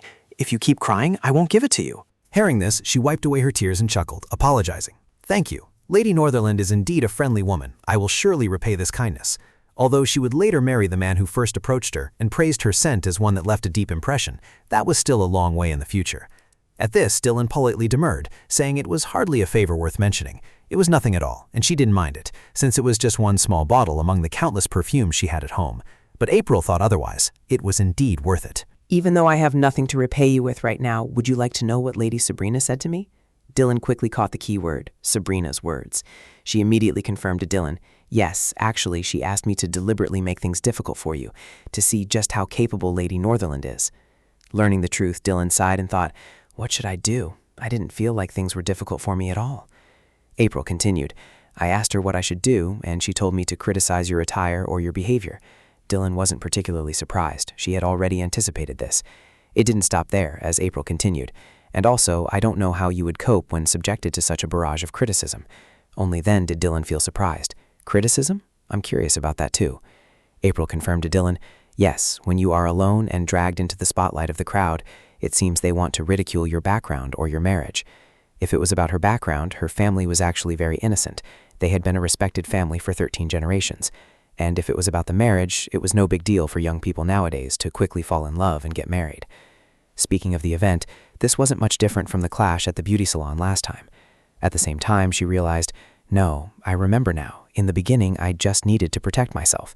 So Dylan spoke with gratitude. "Thank you. Thanks to you, I can prepare myself for this." April looked at her blankly. "Pardon?" "Even though I don't have much ability, if possible, I want to be your spy among those people." Dylan thought with a touch of helplessness, "I will just accept your kind intentions. But why on earth would it go as far as needing a spy?" Next, Dylan had to comfort her as she stood with her head bowed. She gently reminded April, "First you should go to the restroom to wash your face and touch up your makeup." To her surprise, April declined. "No thank you, I have already had plenty of good luck today. I plan to go home now. I've delivered my apology to Lady Northerland, so my work for today is done." Dylan stared blankly at her reaction. "Is that so? Then—" Meanwhile, April bowed and said to her, "Thank you." She quickly reached for the doorknob. Suddenly, April froze. Then she offered a compliment. It is truly a blessing that the Marquise's wife is someone like you, Lady Northerland. The two of you are a perfect match. Caught off guard by the sudden praise, Dylan replied awkwardly. Yes. April offered a bright smile. Then I shall take my leave. She quickly slipped out of the room. Although Dylan had heard this compliment many times, it still felt awkward. She had prepared thoroughly to present a well-matched image in front of everyone, yet hearing that praise still felt foreign. Perhaps because she was supposed to feel fortunate, those words only made her feel all the more strained. She suddenly cast her eyes to the side. Looking at the clock striking 10, Dylan thought to herself, should I go and detach the lower hem of my skirt now? Then she said to the attendant, excuse me, could you please call my maid who is waiting in the servants' waiting room? Tell her to wait for me in the dressing room. She complied with Dylan's request. Yes, I will do as you wish, my lady. Seeing the attendant leave, she was pleased. How wonderful. The final dance would be the mazurka. Dylan reminded herself that she should take advantage of the empty space to stretch a bit. She had to prepare her moves to make a spectacular impact. So she went to open the door. This is perfect. Let's give it a try. Cecilia suddenly appeared and said, so this is where you are. Dylan couldn't help but gasp in surprise. Oh, you startled me. She was utterly taken aback by her sudden appearance. Dylan couldn't help but speak up. Lady Cecilia. She found it baffling now. Why was she suddenly running into so many people today? Dylan found it strange. Moreover, this wasn't party attire. Was she really here for the banquet? Cecilia couldn't help but remark, that's quite a unique way to greet someone. Only then did she explain. Madame Sabrina did say Lady Cecilia would be coming today, but someone insisted that you wouldn't, which is why I reacted that way. Dylan was secretly grumbling in her mind. He really is completely unreliable. At this, she gently shook her head and replied, I've only just arrived. I asked Cedric where you were, and he pointed me here. Hearing this, she asked in bewilderment, huh? You were looking for me? Actually, Cecilia had been tricked by her family but didn't dare to admit it. That's right. If I go with you, I'll get to see many interesting sights. Dylan glanced at her and retorted, thanks for the trust, but that hasn't happened yet. Cecilia said meaningfully, who knows? The best part of the show is always at the end. She suddenly changed the subject. But I think you should look forward to my final dance. Quite surprised, she asked back, your dance? Dylan cleared up Cecilia's confusion. Yes, I originally planned to keep it a secret, but would you like to go there and see? She was still confused. I don't understand what you're saying. Seeing this, she immediately suggested, then let's go to the dressing room. Cecilia had come to the mansion to visit and revealed everything to her. At this rate, how is she any different from a reliable right-hand assistant? So even if I reveal the secret a little bit in advance, then Dylan accidentally bumped into Dosen, who was holding a tray of wine, causing both of them to gasp in surprise. She looked in panic at the sloshing wine glass. No, wait, I anticipated getting wine spilled on me, but not like this. There's still so much to do before the party ends. Please. Then there was a loud noise. Dosen's face turned pale. Dylan was also extremely surprised. She couldn't help but gasp, because Cecilia was the one who took the splash of wine. To Dylan's astonishment, Lady Cecilia. She glared in anger. Your focus is really poor, he stammered in utter panic. Sorry. Meanwhile, she asked anxiously, are you okay? At this point, Dosen could only say, I'm sorry. I'm truly sorry. Cecilia calmly spoke up. Of course you have to apologize, because you are at fault. Seeing this, Dylan couldn't help but mutter, I feel like even I have to keep quiet. How terrifying. Her cold voice rang out.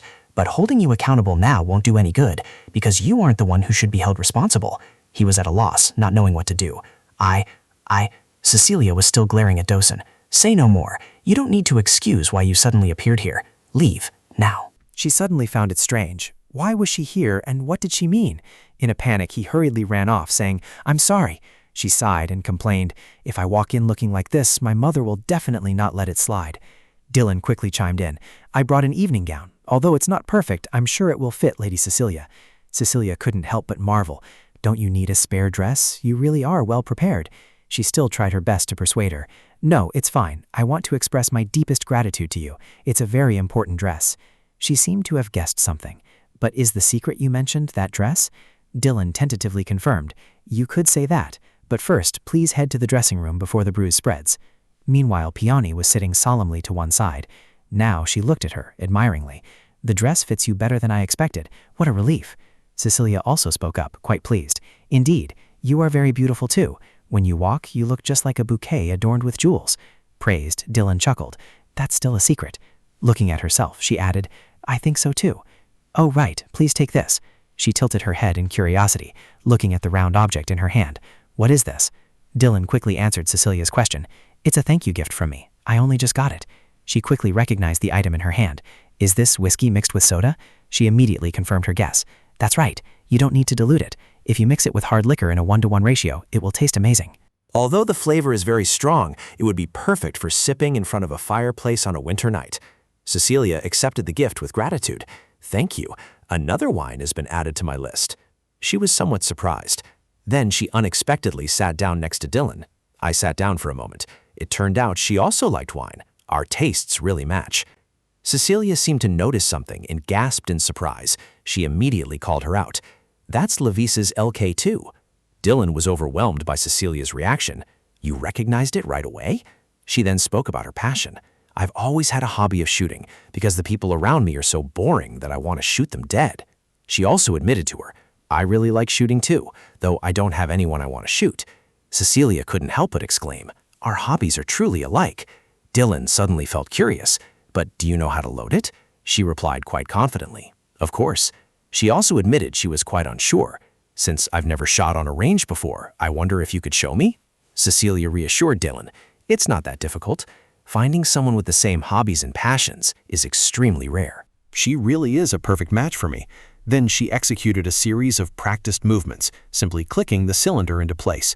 She just watched Cecilia in a daze. Could you be my friend? She was taken aback by Dylan's request. The next second, Dylan frantically waved her hands. I misspoke. That was a slip of the tongue. Really, please pretend you didn't hear anything.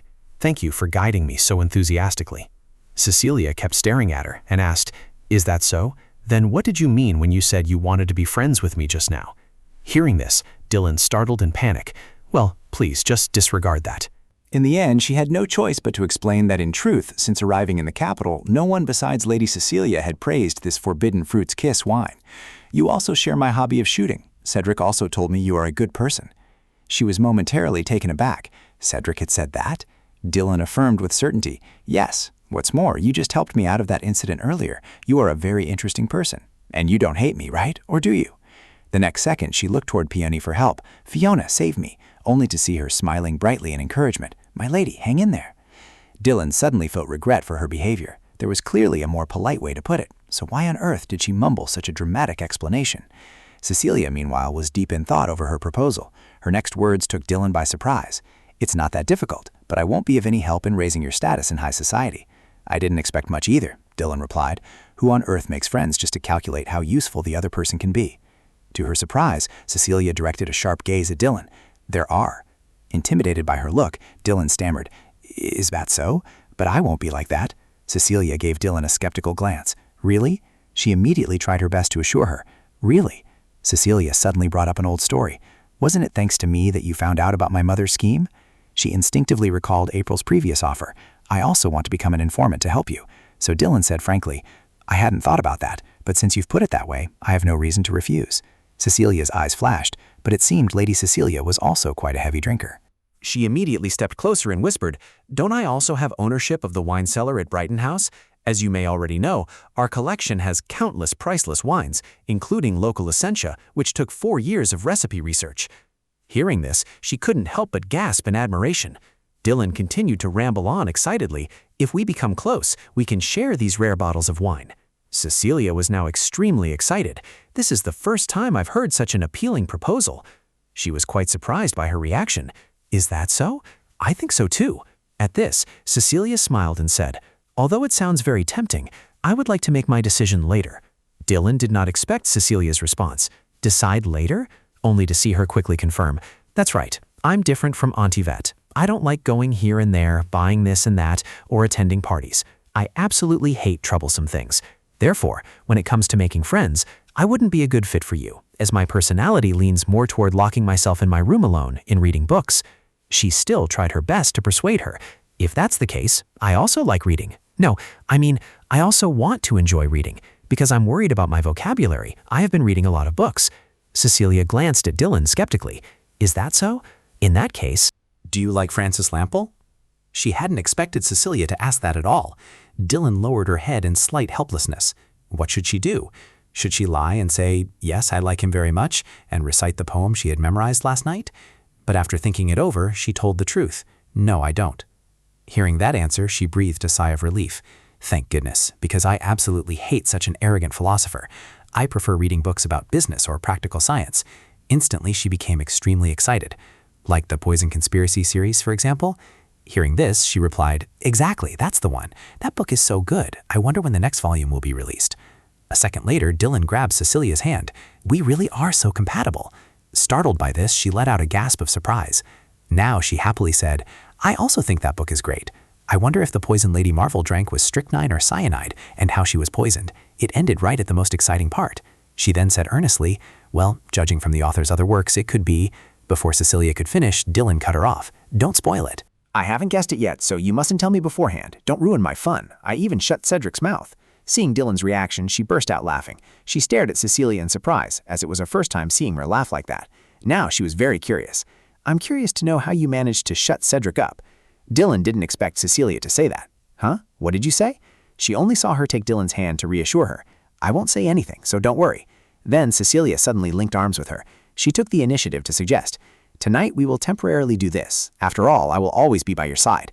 Dylan couldn't react in time. If so, then— Only then did Cecilia assert, "We will be friends." She suddenly felt curious. "Just for tonight?" She calmly replied, "First, we have to see how today goes." At this moment, Dylan was overjoyed. This meant she had one more person she could trust at this party. She couldn't help but speak up. "All right." Then Cecilia said, "In that case, shall we go out?" Dylan agreed to her request and replied, "Okay." In the banquet hall, everyone was chatting happily. A voice caught Cedric's attention. "What are you talking about so happily?" Quite surprised, he spoke up. "Lady Northerland, and Miss Hayworth as well." Seeing Dylan standing close to Cedric, Cecilia praised them. "You two look very good together." He quickly noticed. "By the way, did you change your dress?" Hearing this, she smiled and praised. "It is all thanks to the lady's profound grace." Before Cedric could understand the meaning behind Cecilia's words, she explained. "Cecilia met with an accident, so she couldn't wear her old dress anymore."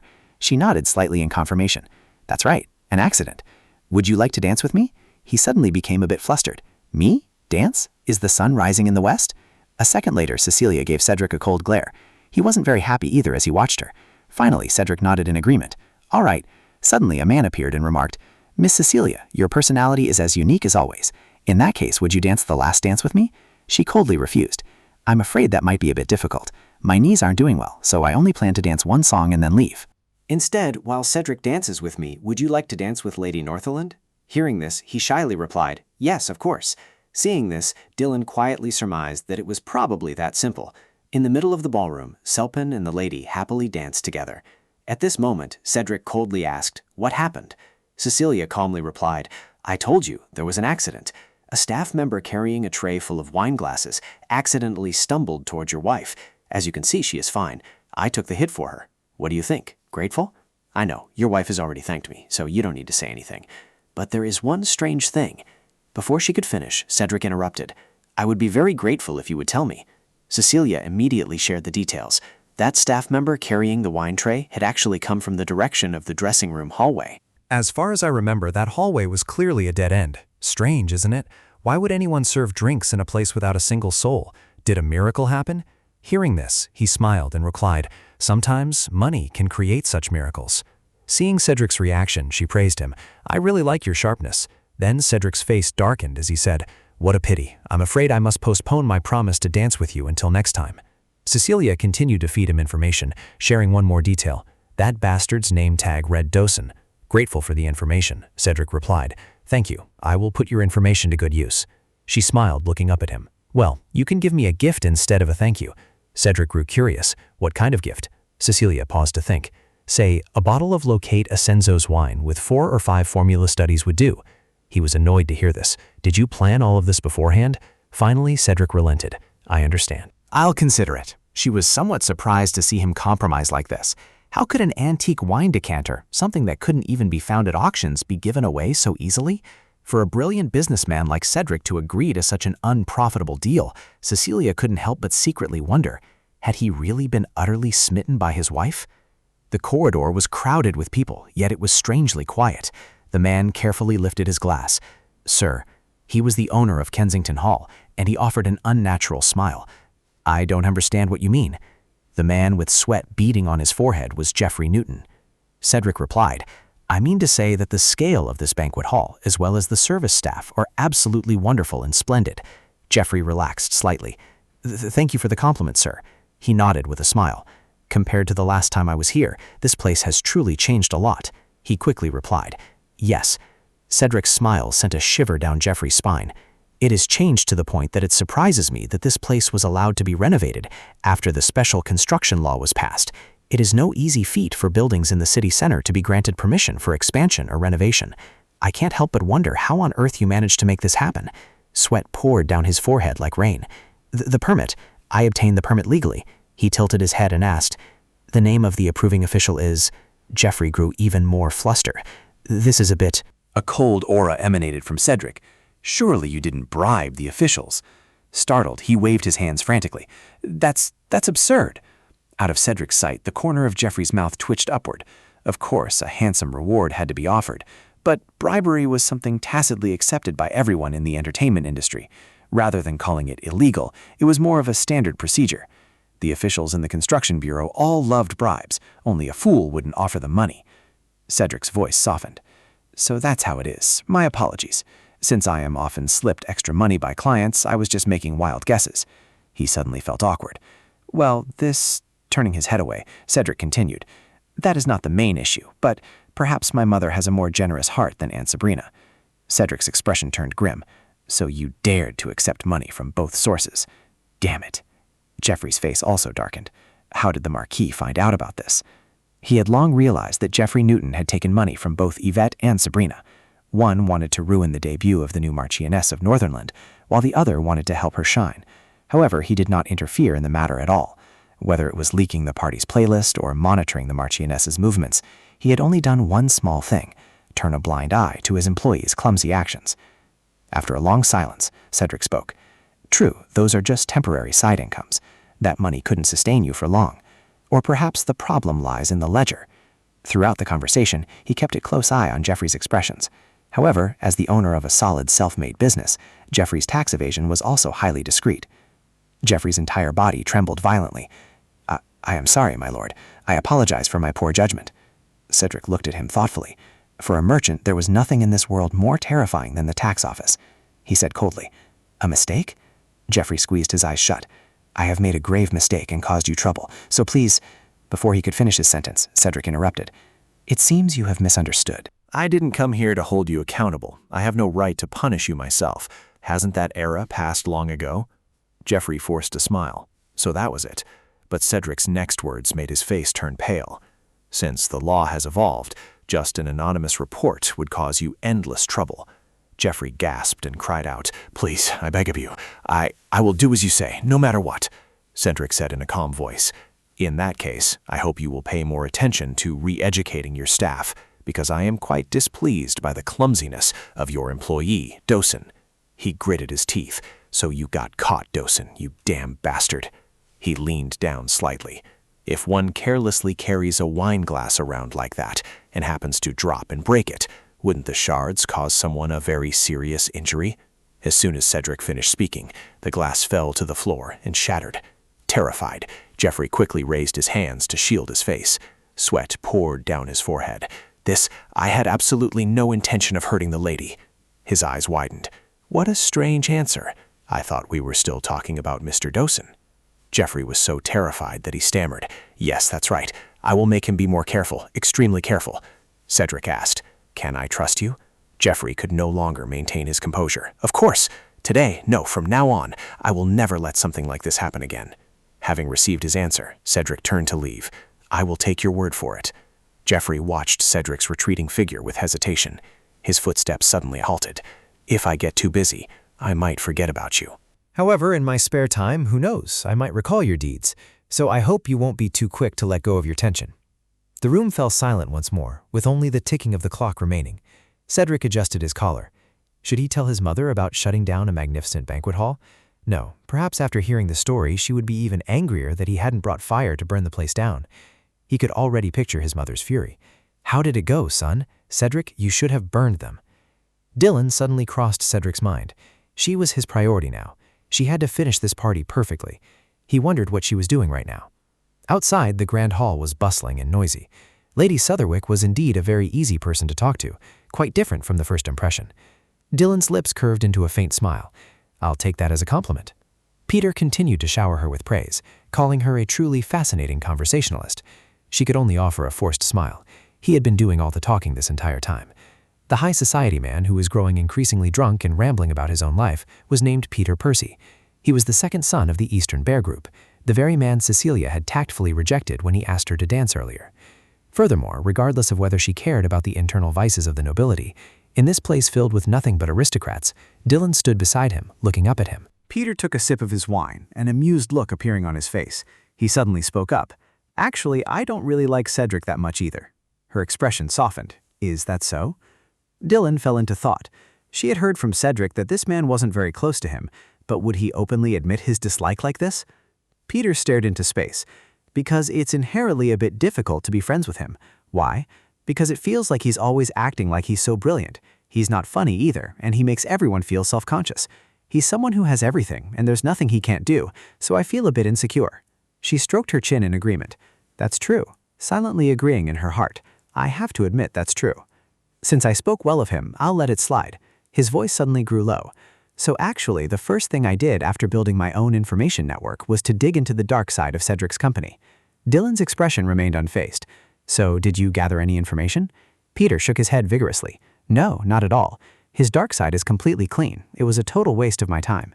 Unless he's embezzling in some incredibly cunning way. So he competes fairly and with a conscience. Come to think of it, he wasn't that kind of person back in our school days either. He still remembered Cedric's coldness back then. Want to hang out? He had judged him to be an upright man.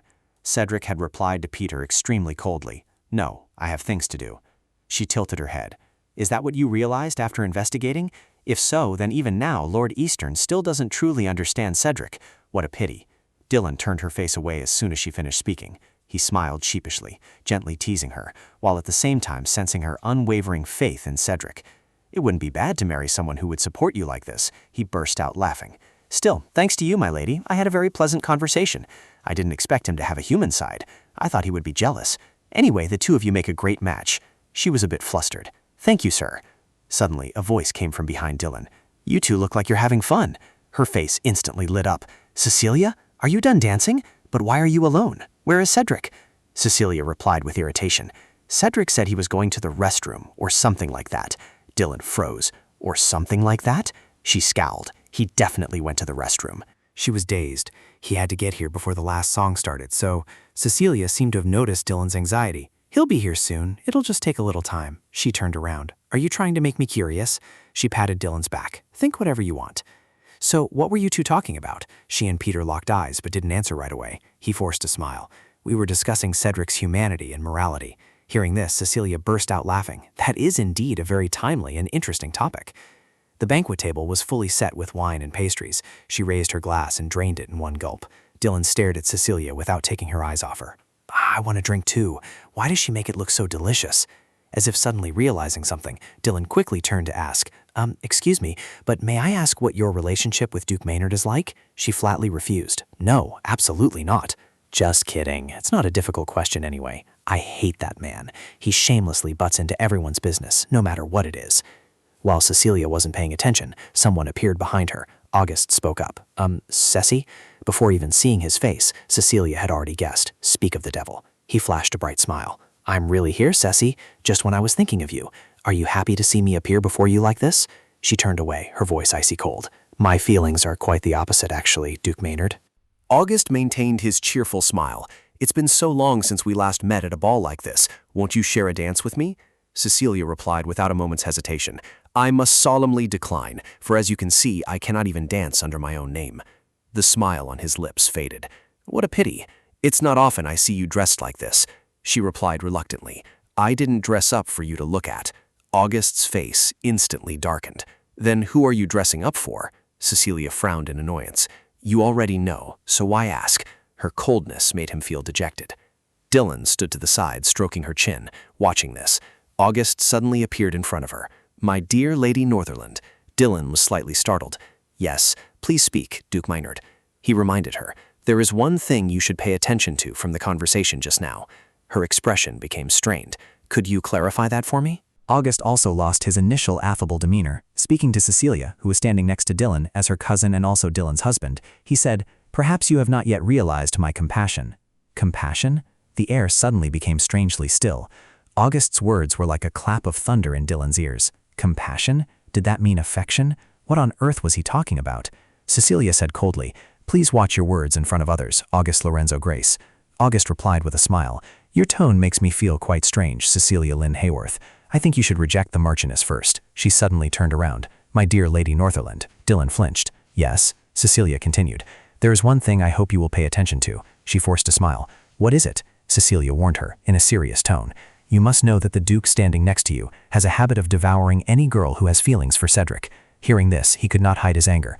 "Weren't you the one who said to watch one's words in front of others? Devour? What do you mean by that?" She frowned. "Then what word is more appropriate than devour? Swallow? Prey upon? Possess? Which word do you prefer, Your Grace?" He was highly irritated, but still had to maintain his smile. "My dear Lady Hayworth, at least I am not so foolish as to harbor feelings for my own cousin like you. Marrying within the family was not uncommon in high society. However, marriages outside the family were becoming increasingly common, causing people's views on consanguineous marriage to differ greatly from the past. To put it bluntly, people believed that only those who could not find any other marriage partner would resort to marrying within the family." Cecilia's expression did not waver in the slightest. "It is simply because he is too handsome. For someone as charming and universally adored as Cedric, it is no big deal that I like him too. Compared to a smooth talker like you, Cedric is truly a man of overwhelming charm." August hesitated for a moment before asking, "Even if he only considers you a relative, nothing more, nothing less, why on earth do you keep clinging to that foolish feeling?" She set her wineglass down on the table. "There's no reason at all. Actually, every woman is proud of her own achievements, so ruining someone else's would be quite entertaining." Dylan stood to one side, listening silently. "I want some black tea. If that's the case, a cup of tea and a pastry would be just right. How wonderful it would be to slather cream on a freshly baked pastry, take a huge bite, and watch them talk while eating."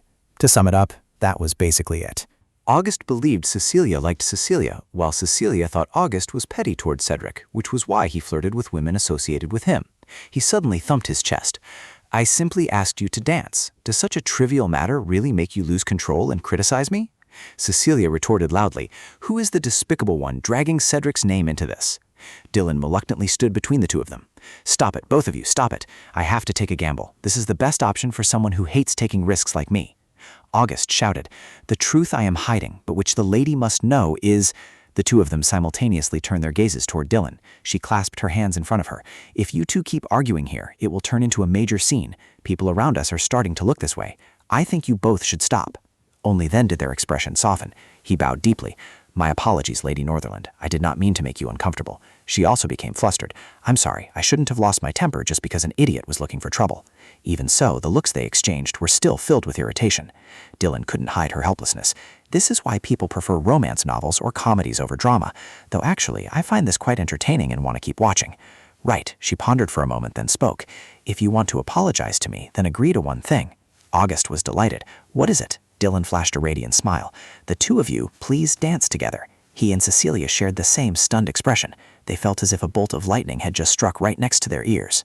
August and she were startled. "Huh?" She offered a gentle smile. "Just go up there and dance one song. Other than that, I have no other requests." Cecilia hissed. "Dylan!" Dylan felt a cold shiver run down her spine. "Yes, Cecilia." She leaned in close to her. "Just a moment ago you wanted to be friends with me. Are you the kind of person who would do this to your friend?" This flustered Dylan. "It's true that I want to be friends with you, but your answer was so vague." Cecilia hesitated. "That's true, but—" She smiled. "It seems you have misunderstood me. Dancing together will be an opportunity for you to get back at him, because then no one will be able to stop the two of you. This is my story. You can also step on his feet as much as you like." Hearing this, Cecilia found it reasonable. "That makes sense. Very well, I accept her earlier invitation to dance." August was utterly astonished. "Huh?" Her smile inadvertently made his heart skip a beat. August took Cecilia's hand, his own hand trembling uncontrollably with nervousness. "If so, then—" Dylan also felt relieved inside. "Taking this opportunity, I hope the two of you will have a proper conversation." She left with him. "Why are your hands so hot? How annoying." August was flustered. "It's because it's hot in here." She still stood motionless, watching them go. "I saw your hand trembling when you held hers, you know." It seemed August liked Cecilia a lot. Everyone knew she was lying, yet he believed her blindly. "By the way, I promised not to interfere in other people's business, yet here I am playing matchmaker for others. How annoying. I should stop."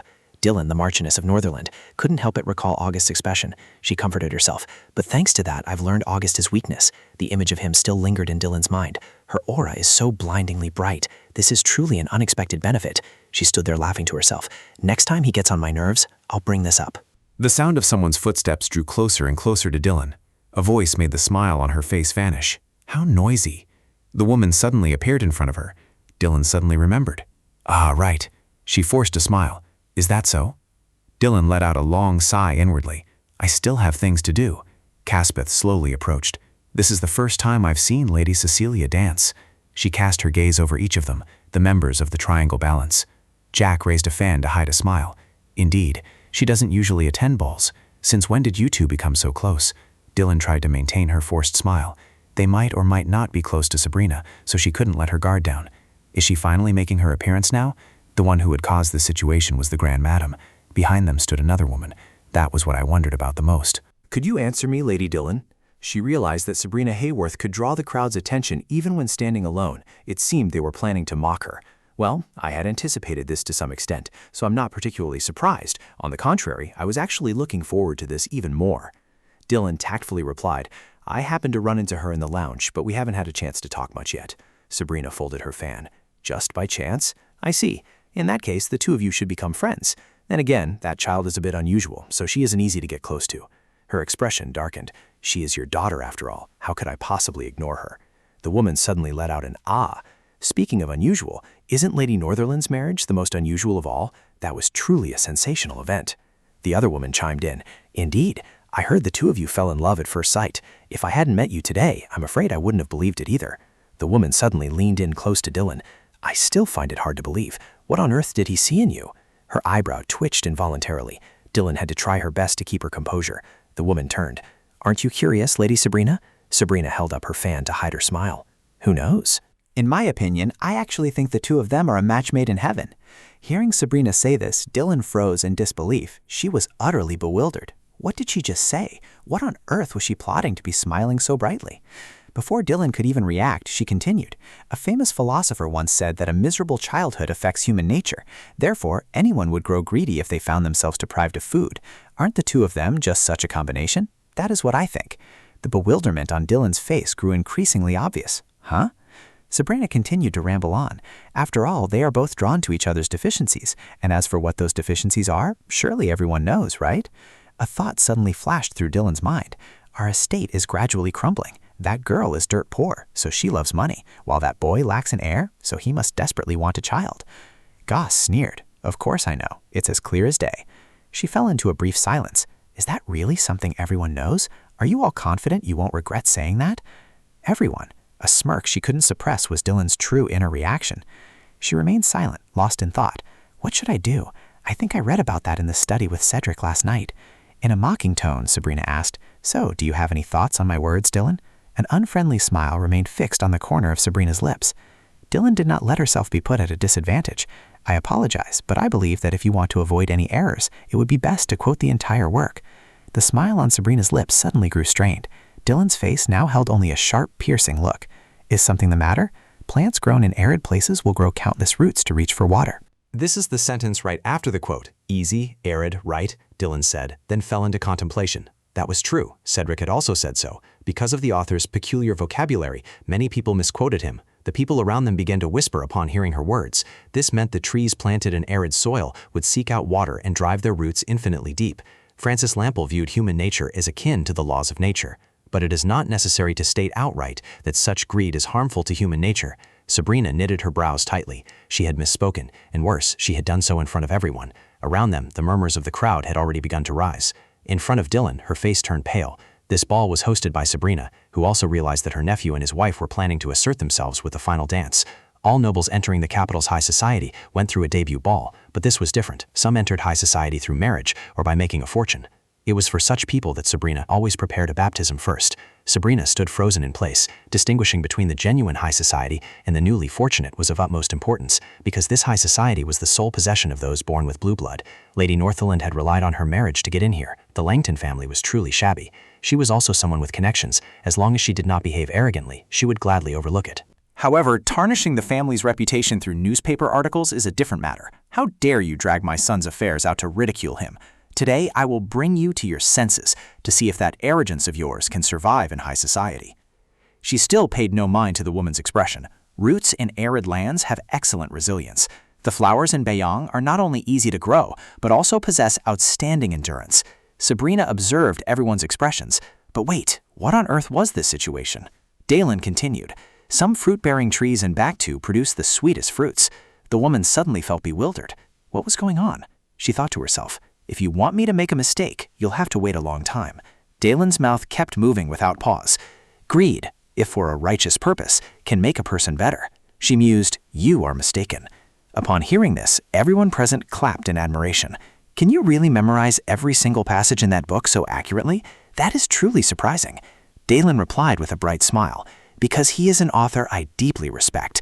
And by the way, since the passage ended like that, it means what Rombel truly wanted to convey lies in the very last sentence. August, having finished his dance, also returned. Is the author trying to say that human flaws are not a negative thing, but should rather be seen as a driving force for human development, right? She maintained her cheerful smile. That's right. Rombel did not view his impoverished childhood as something negative. The one who saw this was Mopin. He asked further, do you mean Geronia Pip? Dalen answered without a moment's hesitation. Yes, it is mentioned in the book about her authenticity. August spared no praise. Your knowledge is truly profound. She replied, it's only because I have plenty of free time to read. A radiant smile curled the corners of his lips. You are even humble. What a truly charming woman. She looked at August with a helpless expression. August is great. That's why they say, at times like this, even that dandy can be useful. Dillon suddenly lowered his head, returning to the topic of Lample. Sometimes some people don't fully understand his encyclopedia, so they misquote it. He nodded vigorously. Exactly, exactly. There are so many people like that. She spoke softly. There are also those who use them to mock and belittle others.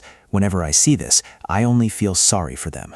Cecilia suddenly chimed in, because doing so is no different from digging your own grave. Using quotes whose meanings you don't even fully understand to ridicule others is an utterly despicable act. Sabrina's group could no longer laugh. Dillon could see the irritation on every single one of their faces. Can you anticipate what will happen next, Sabrina? Are you afraid that I will publicly reveal to everyone at this party that the despicable and foolish one is you? Or will you be shaking with rage? On the contrary, the radiant smile on her face became increasingly evident. That's true, but Dillon hesitated. Unfortunately, I have no intention of following her predictions, she continued. On the contrary, if Lampel's words are quoted correctly, it would be an incredibly romantic blessing. She asked curiously, a blessing? Dillon nodded slightly. Yes, that's right, just like what Aunt Sabrina said to me earlier. Hearing her name, Sabrina broke into a cold sweat. Dillon turned her head toward her. Aunt Sabrina quoted Lampel to congratulate me on my marriage. I believe there is no better blessing in this world. That blessing implies that our destinies, predetermined since childhood, have bound us together. That mutual attraction has made us better people. The crowd around them stirred again. What a romantic blessing, and incredibly profound as well. Dillon asked once more, did I understand your meaning correctly, Auntie? Aunt Sabrina. Sabrina's mind was in turmoil. Oh no, if I refute her, I'll look petty and foolish. However, if I agree with her in front of all these nobles, I'll lose the chance to attack her again. Right now, in front of everyone, if I bless their marriage, the well-connected nobles present at today's banquet will assume that I, Sabrina, have accepted Dillon. Dillon looked expectant. Come on, answer me. Sabrina couldn't help but curse inwardly. You're just a girl from the countryside, yet you dare to look down on me, talk back to me, and treat me as inferior? Even if I die, I won't say it. I don't want to accept her. I don't want to accept that girl. But in the end, she had to speak up. That's right. I'm glad you are happy with this belated blessing. You two make a wonderful couple. The smile on Dillon's lips grew brighter than ever. Not at all. Really? Thank you so much. To be acknowledged and blessed by Lady Sabrina in front of so many people, how could she not be happy? A familiar voice suddenly rang out. Exactly. That is my responsibility. If Aunt thinks so, then I am also very grateful. Dillon froze. This voice. A gentle hand wrapped around her waist and pulled her into an embrace. As soon as Dillon looked up, she saw his doting smile. Cedric. Where have you been? I was so worried when you didn't show up before the final dance started. August pulled Cecilia away. We must excuse ourselves. We have some business to attend to. Cedric let out an "oh" as he heard the music still playing melodiously. He directed his gaze toward the source of the music. Fortunately, I'm not too late. Her mood visibly brightened. You arrived just in time. Cedric bowed and extended his hand to Dillon. In that case, my lady, since I am not too late, would you take my hand? She placed her hand on us. Of course, I've been waiting for you to say that. Amidst the bustling chatter and laughter in the hall, Cedric took Dillon's hand and led her through the crowd. Surprise flickered in her eyes. Cecilia stood blocking Dillon's path. Cecilia whispered in her ear, Your request to be friends seems like a good idea. Dylan smiled, as if understanding the meaning behind her words. She walked with him again. In the future? Cedric wondered. What about the future? Dylan walked faster and faster. She stood in front of him. In the future, no one is allowed to look down on or insult Francis Rombin in front of me anymore. Cedric was stunned. Your attitude changed so quickly. I heard you hated him. Dylan suddenly cried out. No, what idiot are you talking about? How could anyone not know such an outstanding scholar? Rombin, she thought to herself, thank you for writing such a difficult book, and thank you for acting so brilliant. Anger and embarrassment were clear on Sabrina's face. His voice was gentle. It's enough to see you this happy. Dylan also felt happy. Yes, she replied, but in her heart she couldn't help but reflect. I even saw her forced smile, masking the emotions boiling inside her. Elated, Dylan was basking in the sweet taste of victory. So who was the one caught up in the rumors now? At any rate, she could comfortably attend future parties. She continued to ramble on. Really, if Rombin were in front of me right now, I would even kiss him on the cheek. The smile on Cedric's face vanished in an instant. He gritted out each word. A kiss? Dylan looked puzzled. What was wrong with him now, getting into character like this out of nowhere? She placed her hand on Cedric's shoulder. Well, he passed away about 30 years ago. He can't be here right now, so I... Receiving Dylan's kiss on his cheek, his heart skipped a beat. She startled as he lightly kissed her cheek in return. Cedric stammered, because I keep thinking about... Dylan shrieked, What? You're embarrassing me so much. He replied nonchalantly, I wanted to kiss your mole. She blushed furiously. It's a very useful way to express love. Cedric kissed Dylan's ear. Here, too. She quickly stopped him. Wait. Cedric lowered his voice so only the two of them could hear. Everyone is still watching us. Dylan's face was now as red as a tomato. There's no mole there. He still held her tightly, refusing to let go. Is that so? I think this is a good opportunity to return to last night's matter in the study. Dylan gasped in shock. Are you still being childish and saying I lost? By any standard, it was a fair and square memory match. Cedric feigned ignorance. It's not about that, but if you want to think so, that's fine too. She was completely stunned. How can you deny it like that? The melodious music still echoed throughout the banquet hall. He moved rhythmically to the beat. The two of them danced together in perfect harmony. Everyone there also turned their attention towards Cedric and Dylan. She suddenly spoke. Cedric. He immediately replied. What is it, Dylan? Dylan continued. I wonder if this is true. Cedric's lips curled into a faint smile. What do you mean? Her voice suddenly turned serious. In the book I read last night, it said there will come a time when you use the exact word you've memorized. My luck is truly miraculous. It's like the probability of a randomly chosen racehorse winning every single race. He didn't seem to care much. That sort of thing can happen from time to time. Unbelievable, Dylan said, unable to hide her astonishment. Could it be that you've actually been like that? Cedric looked away. A few times, during charity races. She grew even more suspicious. Is your life still so luckily peaceful? Looking at his expression, Dylan thought to herself, not denying it is even scarier. She let out a sigh. How can life be so unfair? I really can't imagine it. Cedric smiled and replied, You will get used to it eventually. He gently touched Dylan's cheek. A gentle smile played on the corners of Cedric's lips. Because we will share that good fortune. A radiant smile spread across her beautiful face. He continued, For you. Dylan fell into deep thought. If it were an ordinary day, would she have been able to control this anxiety? A clumsy dance, yet every moment flowed as perfectly as this party. Her life originally wouldn't have had things like this. A terrible dance partner, being unable to attend parties, once having an engagement broken, once being proposed to. She pondered for a long while before replying. But now, I'm not worried at all. Cedric was slightly surprised. Why is that? The corners of Dylan's lips curled up unconsciously. She answered immediately, Because I know for sure you won't leave me. Then Dylan thought to herself, tonight she had heard countless compliments, tasting fine wine for the first time, getting caught up in several arguments, the dance she had practiced so hard for. Everything was absolutely wonderful, and right before her eyes was a man more wonderful than all those moments combined. For once, she felt a sense of true joy. Dylan smiled happily. A perfect night like this, I thought it only belonged to the female leads in novels. Anyway, tonight, I will cherish it deeply for the rest of my life, even if hundreds of nights pass, while the people around her couldn't help but gasp in admiration. Oh my goodness. She felt happy in her heart, knowing she would never forget tonight. Dylan's eyebrows suddenly drooped. What was that just now? With everything being this perfect until the very end, at this rate, I might become complacent. He stroked his chin and asked, If so, with this confidence, would you like to choose a horse for the charity competition? Are you spacing out? Wake up! Dylan's hair fluttered in the gentle breeze. To my beloved sister Emily, how have you been? As for me, I am doing as well as ever. Thank you for your sincere wishes. After the party ended, evening gowns adorned with exquisite diamonds or featuring patterned prints along the hem became the fashion in high society for a long time. Those dresses were nicknamed Lady Diamond. The lady looked at the newspaper with amused eyes. What is this about? She felt her mood soften as well. Lady Ivette was absolutely delighted. The spin that lifted the female partner at the climax of dances, like the mazurka, also became highly popular. A man fell to his knees. My hip! Dylan let out a long, silent sigh. However, executing this move was much harder than people thought. Consequently, its popularity did not last very long. And another thing, Emily, you don't have to clip out every newspaper article that mentions my name. One way or another, whenever there's an article praising me, the maids here will bring it to me anyway. The pages are filled with headlines like, "The Marquis and Marchioness of Northumberland make a stunning couple," hosted by Lady Hayworth. What is the relationship between Duke Southwick and Langton? Kensington Hotel closes under suspicious circumstances.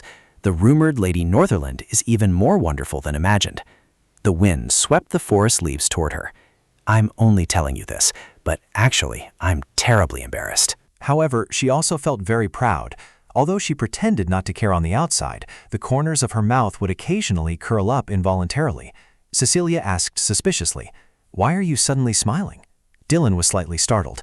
"Because I really like today's dishes." She continued to address Emily.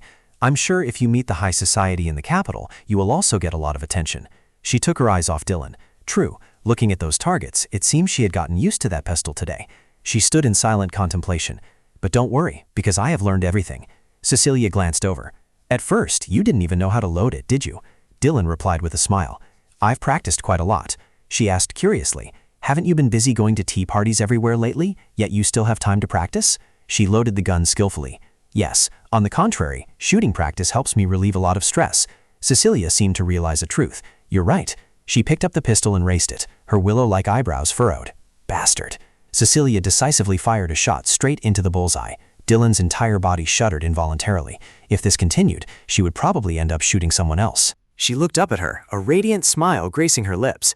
Dylan stared at Cecilia's cold face. Even though she looked absolutely murderous, Dylan was glad that Cecilia often came over to spend time with her. It suddenly occurred to her, had they become close enough to comfortably confide in each other, or not? She had a feeling Cecilia had something going on with August, but she couldn't bring herself to ask first. She gritted her teeth. That bastard! That bastard! In truth, Cecilia was firing her gun while thinking of that bastard August. Anxiety welled up inside Dylan. What if one day Cecilia walked into her living room? She stammered slightly. "I have something to say. Actually, lately..." Cecilia's hesitation made her even more anxious. What if she told her about that? Dylan moved swiftly, needing to draw the curtains. She placed a golden candlestick on the table. Then she retrieved something from a secret place she had been guarding for so long. After rummaging through the cabinet for a while, she finally pulled out a few candles. With an excited expression, Dylan took out the scented candle set she had been saving for a long time. She then selected a tea with the herbal blend that complemented the candle's aroma and added a bit of sugar to it. Taking a sip of the tea, she thought, "Oh my, this aroma is truly exquisite." She felt a surge of joy inside. The effect would surely be doubled. If only that were the case, I promised to always listen to her. "Are you all right?" Cecilia suddenly remembered. It would have been wonderful if Aunt Ivette had come with us. She would probably love this too. Dylan offered an unnatural smile. "My mother has been quite busy lately." Stroking her golden hair, she added, "She has always been a busy person, just like Cedric."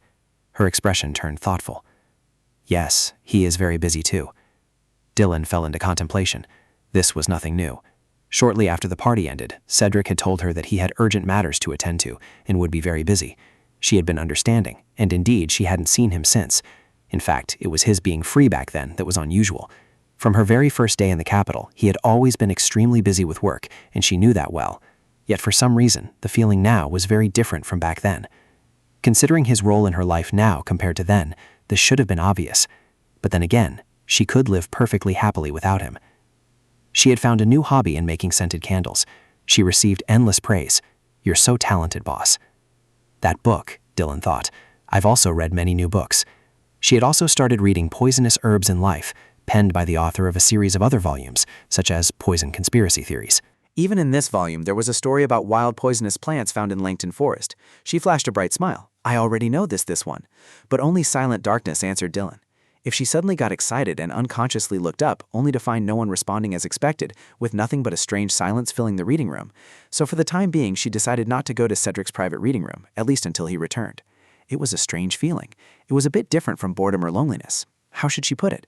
It felt as if the final piece of a jigsaw puzzle had gone missing. With only that single piece missing from what would have been a perfect picture, the strange sense of emptiness became even more pronounced. Cecilia thought of something and unconsciously smiled. Her words snapped her out of her thoughts. You were smiling suddenly just now, so why do you look so bloomy all of a sudden? Is hanging out with me not fun? Dylan hurriedly waved her hands in denial. No, not at all. It's really fun. This is my first time at a professional shooting range. Cecilia crossed her arms over her chest. That's a relief then. So the next place we're going is? She cheered up as well. I'm really looking forward to it. Dylan reminded herself. That's right. This is no time to be gloomy. Today is a private outing for just me and Cecilia, isn't it? It wasn't just any ordinary outing, but one that Cecilia had been the first to suggest. Usually, Cecilia would always cover her face whenever she went out. I hate crowded places, Cecilia had once said. Dylan felt happy about this change. She linked arms with Dylan as they walked down the street. I wonder if you've ever heard of it, but there's a bar that heats up aromatics so people can enjoy their scents. Dylan followed obediently. I do know of it. After seeing it in a magazine, I couldn't help but wonder what it would be like. Cecilia explained that among the bars that had opened recently, it was a place with dozens of types of aromatics. You could combine the scents however you liked, but since only those introduced by existing members could enter, the atmosphere wasn't bad at all. Dylan's eyes lit up. These were all things that made her heart flutter, and she looked full of anticipation. Was that so?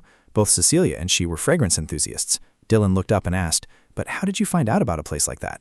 She asked because Cecilia rarely went out, so she hadn't expected her to know of such a spot. Her face instantly darkened. Cecilia recalled her conversation from the other day. To put it simply, do you want me to keep your wife company the entire time you're away? Cedric immediately denied it. No, that's not what I mean. Since you like her and she likes you, how about the two of you spend some time together? After all, you're someone who likes experiencing new things.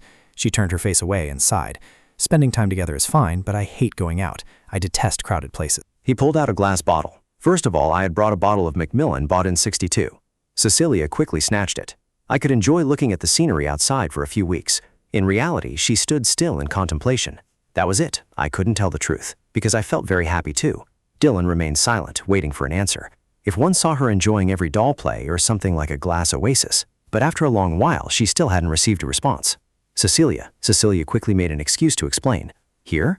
Lacquer recommended it to me. Dylan smiled helplessly. Besides, she herself didn't seem to know she was so well liked. Dylan couldn't hide her surprise. Lacquer. It's been a long time since he showed up. He's Cedric's friend, whom I've never met. Cecilia replied, yes. She was extremely curious. Are you two very close? She had no choice but to admit. Yes, you could say that. Let's head back. Dylan walked behind Cecilia. Why did she answer so dismissively? Cecilia really has a lot of secrets. I can look forward to it, because I can't possibly ask until she tells me on her own accord. The Aloka sign appeared right before her eyes as she stepped inside. Dylan cast a curious gaze around the surrounding space. First, she heard a melodious tune. As Dylan shifted her gaze, she saw a woman playing an instrument. The hand plucking the strings suddenly paused. She looked up at her with a gentle smile. Dylan also smiled back radiantly. She asked, so, how do you like this place? Delight written all over her face, she replied, extremely, extremely, extremely pleased. There are so many scents here that I don't know which one to choose. Cecilia replied softly, if you can't choose a scent today, you can always come back and try it next time. Dylan became even more excited. What? You'll come with me again? She let out a sigh. Aside from me, you can always go with someone else. Go with him. She pouted. Come along too, Cecilia. Cecilia relented slightly. I'll consider it. The porcelain pot was quickly placed in front of Dylan. She brought it to her mouth and inhaled continuously. It was truly delightful. There was even sugar mixed in, making the flavor really delicious. What's more, this was mint and nutmeg, her two favorite scents.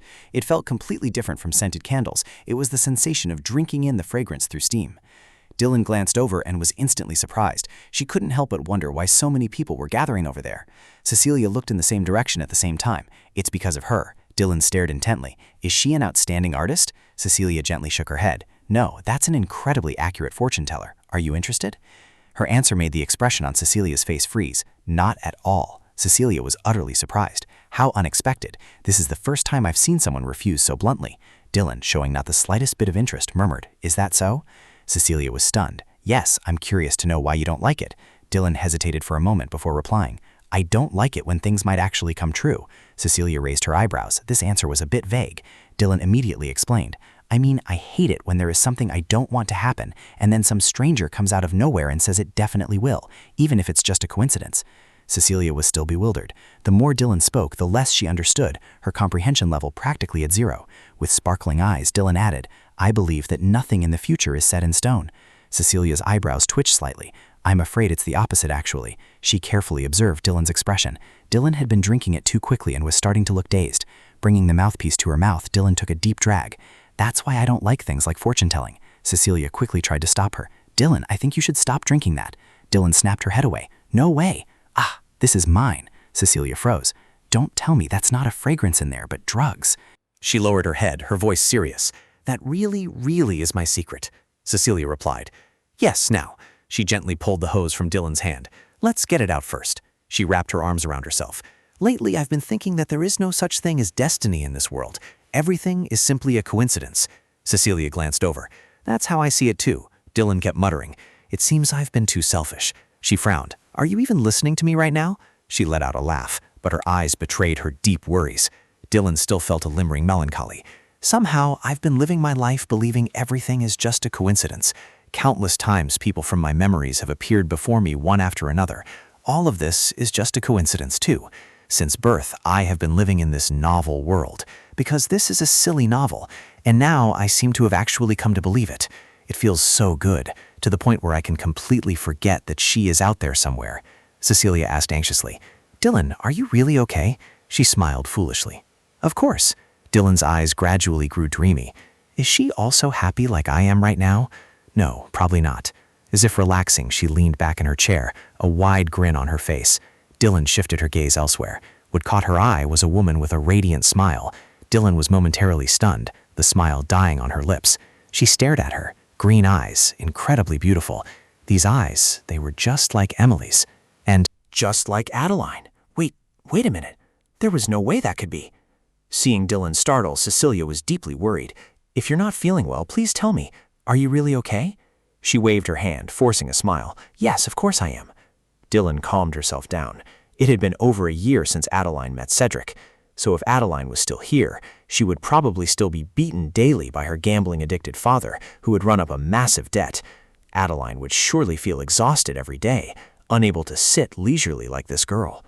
Dylan looked back at the girl. Fear was still clearly visible on her face, even though she already knew everything. But what she currently possessed could be seen as belonging to Adeline to compensate for the hardships she had gone through. A good environment, precious loved ones, and happy moments. Cedric's smile appeared in Dylan's mind. I hope you will get more used to this in the future.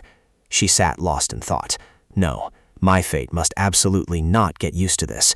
Even though I know everything, I actually have the thought of wanting to live like this. How foolish of me. She pointed. You said you didn't like it, but why are you so concerned about the girl sitting over there? Dylan's face was expressionless. Yes, she looks like someone I know, but she seems to be doing very well, so I'm afraid she isn't. Cecilia leaned over to look. Let me see who that is. A look of horror suddenly appeared on her face. Seeing Cecilia look away the moment she saw her, she asked, Do you know her?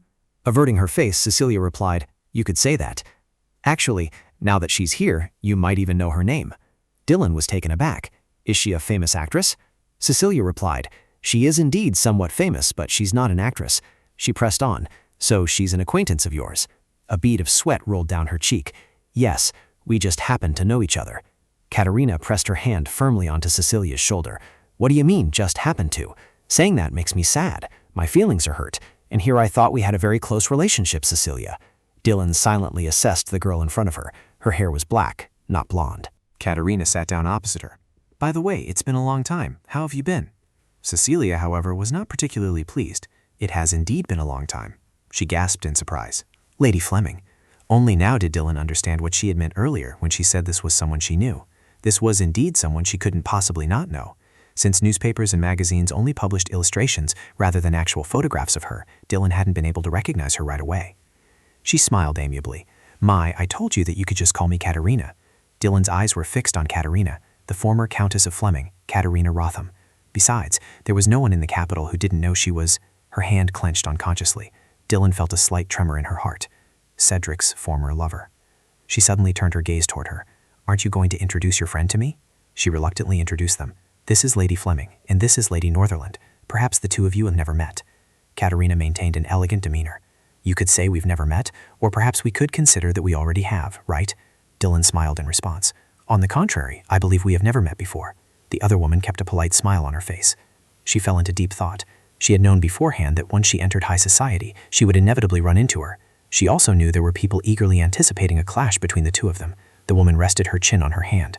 So that's how it is. Indeed, this is the first time we've met face to face. It must be because I'm the only one who felt a sense of familiarity.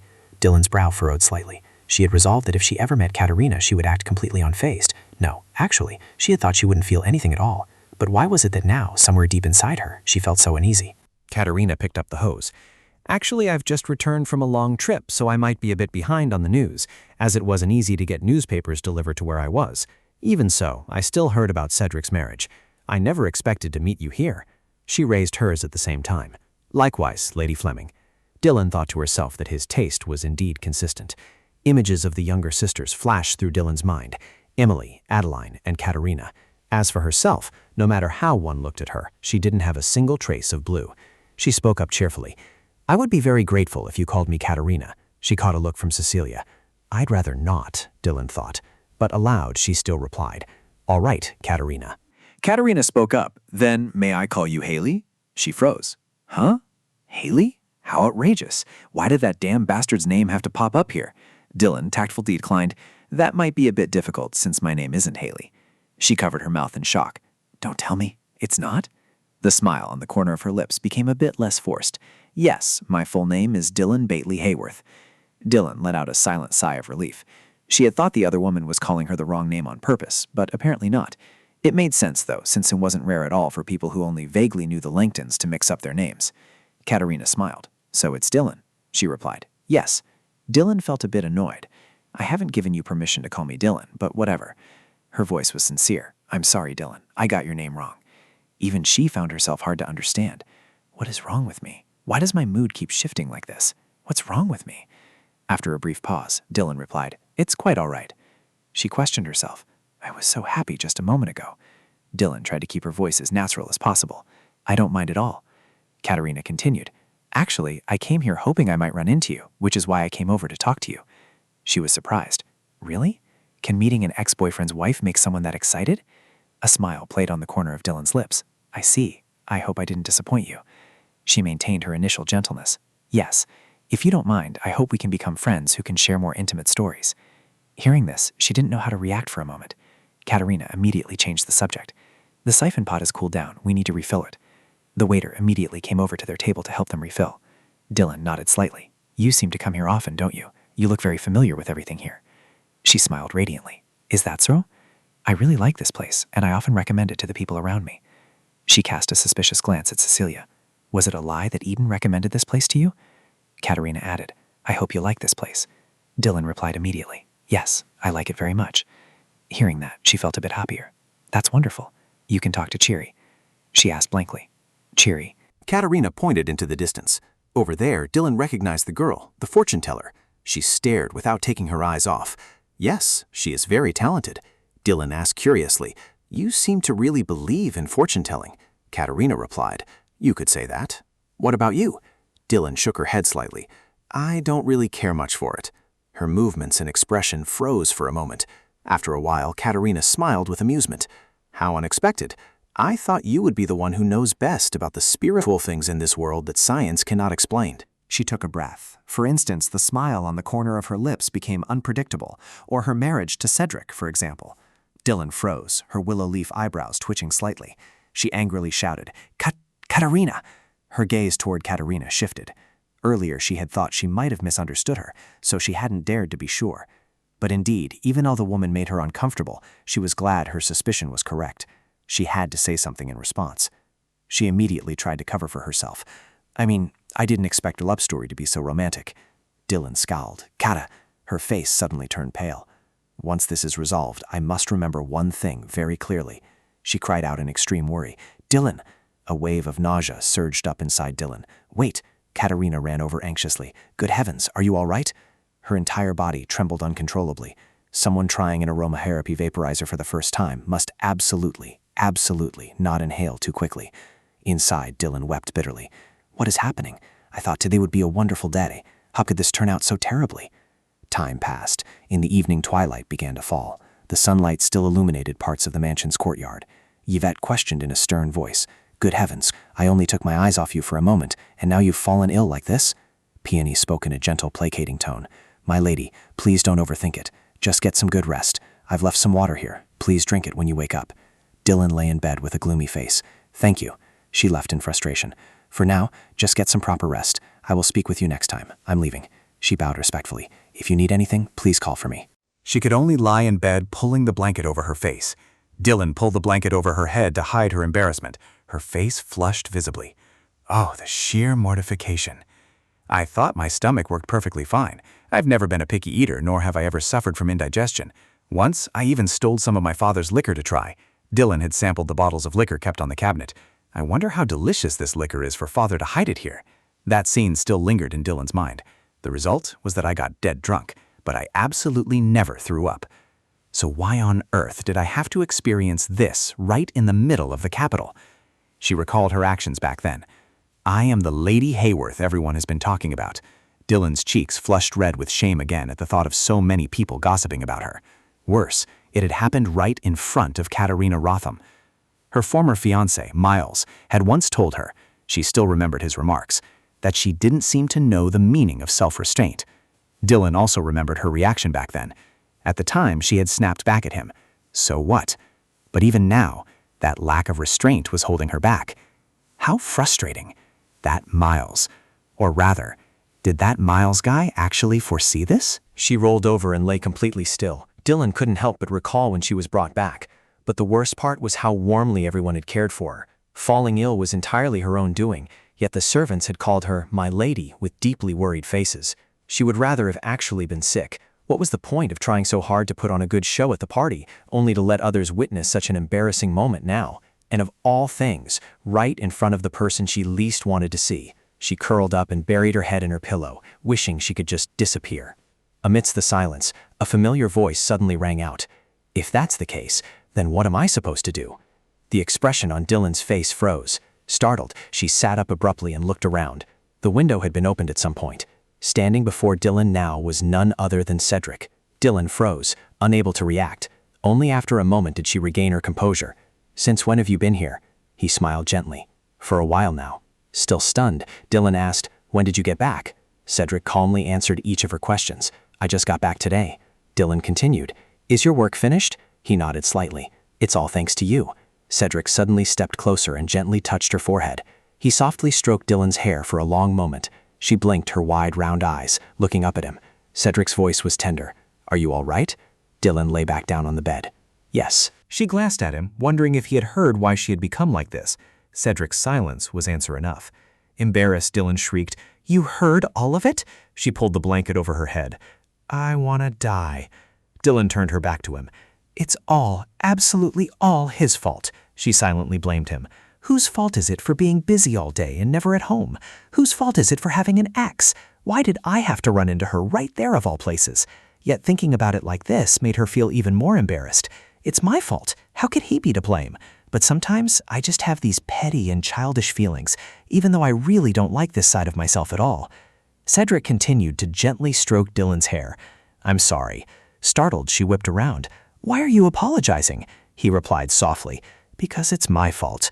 Dylan immediately retorted, "There's no way it's your fault." Internally, she was also surprised at herself. She had simply wanted to complain to someone, and he just happened to show up at that exact moment. Cedric placed his hand on her cheek. "My fault is, actually, the one who showed Cecilia that place was me." Dylan gripped the edge of the blanket tightly. "Apologize again." He obediently complied. "I'm sorry." Exuding a murderous aura, she said, "Promise me it won't happen a second time." Breaking into a cold sweat, Cedric replied, "I won't let this happen again." "Really?" Dylan nodded slightly. "If you want to apologize, reach out and pat my head again. That will make me feel better. Don't laugh." He gently patted her head. All right, as you command, my lady." Dylan looked at Cedric with curiosity. "Katerina, did she introduce that place to you?" He wore a smile that looked worse than crying. No, Eden told me about it. I didn't expect such a coincidence. Cedric recalled Eden's wink. Did you think I would tell her? She frowned. Anyway, you should have known beforehand. You were wrong, weren't you? He let out a long sigh. Yes, I was wrong. The murderous aura around Dylan had not yet dissipated. Besides, you made another mistake. Cedric froze. What is it? She pouted and questioned him. Didn't I tell you that my luck has always been bad? Because you weren't by my side, all my previous good luck backfired, causing me to run into one misfortune after another. So you're the bad guy. He sighed helplessly. Then it really is my fault. Dylan pressed her face against Cedric's hand. Yes, it's all your fault. So don't be busy anymore in the future. Actually, no. If you have to be busy at home. A gentle smile appeared on his face. I'll try my best. Lying on the bed, she fell into thought. How strange. She was clearly nagging him, yet he had apologized so gently, making it feel like the most natural thing in the world. So, didn't I say that you shouldn't depend too much on this place? Dylan said in a low voice. You know, actually, there is still one more problem. Cedric listened patiently. What problem? Dylan stammered. Everyone is so nice to me. Hearing this, he froze. Cedric was stunned. Is that a problem? She frowned. Yes, because I did something incredibly stupid, but everyone is only worried and caring, which makes me feel so weird. There should have been at least one person scolding me for doing such a stupid thing. He hesitated. Then should I call everyone over to scold you? Dylan was so angry she was practically fuming. No way! Stop laughing. I'm sick like this, and you're laughing? Cedric gently brushed the hair from her face. Right, seeing you sick like this, I shouldn't be laughing. Dylan reproached him softly. Anyway, out of all of them, you are the most serious problem. He pointed to his own face in confusion. Me? She replied immediately. Yes. Why do you listen to everything I say? You shouldn't be so gentle. Cedric froze, staring at Dylan for a long time. Only then did he speak. This is the first time you've said that about me. She tilted her head. Said what? Cedric leaned in close to Dylan. You said I'm gentle. She waved her hand. You're so gentle that I'm afraid I'll become spoiled. He gently stroked Dylan's head. I'm also looking forward to seeing how spoiled you'll get. Her reaction made Cedric chuckle. You silly girl. Seeing him so happy, Dylan also felt relieved. Her eyes didn't leave Cedric's smile. Today, he was smiling much more than usual. He suddenly spoke. Even my mother has never called me gentle. I'm more used to hearing others say I'm heartless. She immediately protested. No way. Cedric leaned down. I think it's like this. If you say I'm gentle, maybe it's because you are the type of person who notices the gentle side of others first. That personality of yours makes you feel like others are gentler with you. You say everyone is a good person, which is why they treat you that way, but that's not actually true. They are only good to you because you are you. Dylan's eyes glistened as he spoke such sweet words, his entire face so gentle. Even I didn't realize how much I loved hearing those sweet words. Somewhere in my heart, I once thought that I should leave behind the affection I received from everyone because I was only stealing the love that rightfully belonged to someone else. That was why I tried so hard. For someone like me who was receiving good fortune that didn't originally belong to me, what else could I do if I didn't make an effort? But Cedric's words now were incredibly casual, not because of anyone else, but because it's you. Why did he have to say such sweet words when I was at my weakest? Why did you say it just when I needed to hear it most? How could you say you aren't gentle? Coming back to her senses, she replied, You're wrong. Everyone is good, especially you. His lips curved into a faint smile. That might be true. Even my mother, her attitude in front of you and in front of me is completely different. Everyone likes you, so they only show their best side to you. Then, are you the same? Dylan frowned hesitantly. I wanted to ask him this. Cedric continued, It just so happens that I've just finished doing something, and I'm afraid if you knew, you wouldn't think I'm gentle anymore. She couldn't hide her curiosity. What did you do? He put on a mysterious look. It's a secret. Dylan immediately changed her attitude. I knew it. I don't like this side of you at all. I take back what I said about you being gentle earlier. She felt annoyed when she saw Cedric chuckle. Why did he always have to irritate me when everything was going so well? His hand gently reached out to pat Dylan's head. She stared at Cedric's fingers. Suddenly, Dylan opened her mouth and bit his finger. Cedric froze but didn't pull his hand back. He only looked at Dylan and pressed his lips together. Her mouth was still holding his finger. Huh? Why isn't he saying anything? Dylan quickly let go. Cedric's finger already bore the clear imprint of her teeth. Dylan's cheeks began to visibly flush. He still remained silent without saying a word. She was dazed. Usually he would talk endlessly, but now he wasn't saying anything, which meant... Cedric's face had also flushed red before she knew it. Dylan quickly turned her face away to avoid his gaze. She buried her head in the pillow. I was wrong. My mind isn't very clear right now. Cedric gently squeezed her hand. It's good that you realize that. He secretly breathed a sigh of relief. That was close. Dylan yelled in anger. What? You should have comforted me by saying that I'm still perfectly sane. Cedric lightly touched her earlobe. But you really are doing things you would never normally do. Dylan whipped around. That's true. I admit I'm acting very strange right now. But once I recover, I won't be like this anymore. He coaxed her in a gentle voice. I know you're acting this way because you're not feeling well. Don't worry anymore. Just get some rest. With a sulky look, she muttered, I'm only worrying about things that are necessary. Cedric's eyes suddenly welled with tears. What if that makes the front page of the newspaper? This is what you should be worrying about. How was my acting? Dylan grew even more annoyed. Yes, of course. She glanced at him. To be sure, under normal circumstances, this would be my biggest concern, but... The image of Katerina suddenly flashed through Dylan's mind. Her eyebrows drooped. You're right. I wouldn't want this to be in the papers at all. I managed to avoid the nickname the bone-fractured lady of Northernland, but if I end up being called the vomiting lady, that would be absolutely dreadful. Cedric sighed helplessly. I am sure no one would call you that. Dylan continued. Of course they wouldn't say it out loud, but the moment they see me, they'll think of that nickname. High society. No.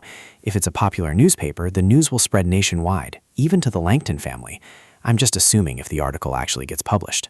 Everyone will know about it, unless they live in the middle of nowhere. His voice suddenly turned serious. In that case, would you like to go there? Dylan tilted her head. There? Cedric replied immediately. A place where there is no one else. She let out a sigh. How could such a place possibly exist in this world? His eyes grew thoughtful. He had been left an island by his grandfather. Although it was completely deserted, the scenery was absolutely breathtaking, and there was even a mansion there. A caretaker would visit once a week, but other than him, there was not a single soul on the island. Dylan listened in silence as Cedric opened up. She suddenly realized something. Don't tell me, was that the island that everyone nearby had to stay away from whenever the high tide came in? Surprised, he asked, Did grandfather tell you? Dylan flashed a somewhat mischievous smile. Tell you what? Do you mean the story of how you almost drowned as a child because you were too busy playing on that island? Cedric quickly turned away in embarrassment. She covered her mouth and giggled. He never told me anything. It was just a guess. Speechless with embarrassment, he could only stammer, You... Dylan was thoroughly amused by Cedric's reaction. She asked further, did you hear any other advice from people? He gradually regained his composure. And you must be careful with blue-mouthed jellyfish in the summer. Resting her chin on her hand, she looked at Cedric. Isn't that the jellyfish that appeared in the Book of Poisons? He replied immediately, That's right, which is why I had to live near that coastal area. How old were you when you were taught about this? I remember I was 9 years old at the time. Dylan suddenly remembered. Wasn't that when you were only as tall as the 3rd or 4th mark carved on the magnolia tree? Cedric could not hide his surprise. You saw those marks? She replied without hesitation. Yes, is there something wrong? He blushed and turned away, feeling as though all his embarrassing secrets had been discovered. Dylan burst into laughter. Is he embarrassed again? This atmosphere is really fun. The two teased each other back and forth without holding back, with just the right amount of mutual affection. She couldn't ask for anything more. Cedric spoke up. Since we got married, you haven't had a honeymoon yet. Why don't we take this opportunity to go on a trip? She said excitedly, Yes, that sounds like a lot of fun, but aren't you very busy? He leaned forward. If I rearrange my schedule, I can. Dylan replied, You don't have to do that. Her words made the expression on Cedric's face freeze. Dylan's lips curved slightly. I don't want to run away like that. After all, even if I go on a trip, I'll still have to return and face things. She looked at him thoughtfully. Whether I leave this place or not, and whether you fall in love with Adeline or not, I understand that it's useless to try to avoid things that are inevitable anyway. Dylan turned around. Besides, the fact that I threw up. Cedric, as if realizing her worry, said, It definitely won't make the papers. Dylan also spoke up at the same time. There's no way that would happen. Speaking in unison made them both look at each other in surprise. She suddenly sat bolt upright. Are you sure it won't end up in the papers? How do you know about this? Still in shock, he asked, What's wrong? Dylan suddenly leaned in close to Cedric. I asked first. Don't tell me that when you said earlier you did something not very nice, you meant this? Guiltily, he turned away to avoid her gaze. Dylan burst out laughing. She was truly speechless. This liar actually dared to do something bad. She lowered her head. You didn't have to do that, because Katerina is a kind woman. Cedric wore a look of utter confusion on his face. Dylan stole a glance at him. He's going to ask me why I think she's kind, isn't he? Indeed, other than that question, nothing else would make sense. She suddenly remembered Katerina's worried voice. Oh my goodness, are you all right? At that moment, Dylan had felt extremely dizzy. Oh God, I can't take it anymore, I can't. Without a moment's hesitation, she had opened her handbag and held it out in front of her. Dylan looked up at Katerina in astonishment. She didn't seem to mind the bag, telling her she could throw up in it. Cold sweat kept rolling down her forehead. Dylan couldn't help but be amazed by her actions. It seemed she had used the shawl she had been wearing for so long to cover her, keeping her from being noticed by others. She had handled the situation with incredible composure and intelligence. Katerina gently reassured her in a soft voice, saying that first-timers were always like this, so she shouldn't worry too much. Dylan watched her figure fade into the distance. Afterward, she had treated her as if nothing had happened, not even leaving a single second for Dylan to sincerely apologize. It was only after her carriage departed that she felt regret. At first, she had thought Katerina approached her to attack her, but if that were true, she certainly wouldn't have helped her like this. She had simply jumped to conclusions about her. Snapping out of her thoughts, she spoke up. Thanks to Katerina, no one else besides her and Cecilia saw my terrible state. It seems you have a very good eye for people. Cedric was about to say something, but Dylan quickly interrupted him. So, what I mean is, I have to apologize and thank Katerina very much. He wanted to tell her about that, but Dylan didn't give Cedric the chance. I plan to invite her to the party, but unfortunately, I don't know her address to send the invitation. You seem to know it, don't you? Can you tell me? His face turned grim. Didn't you just say earlier that it was my fault you ran into her? She quickly made an excuse. Because I was still exhausted then, so I couldn't think straight. I've told you many times that I don't care about the past, Cedric said anxiously. Dylan replied in a firm voice. Even if you don't give me her address, I will still find a way to invite her, because I know what is right. As soon as she finished speaking, she fell back into deep thought. After learning about the characters who would appear in her life, she had made up her mind about a few things. First, she must not let Emily leave as she did in the original story. She had succeeded smoothly in that. Second, she must not die, a fate that would likely not happen now. Third, she would not become blindly jealous like Baroness Samuelson. She had almost failed the third resolution. Because she had been bothered by his ex-girlfriend from the very beginning, she gradually grew anxious about the moment the real female lead would actually appear.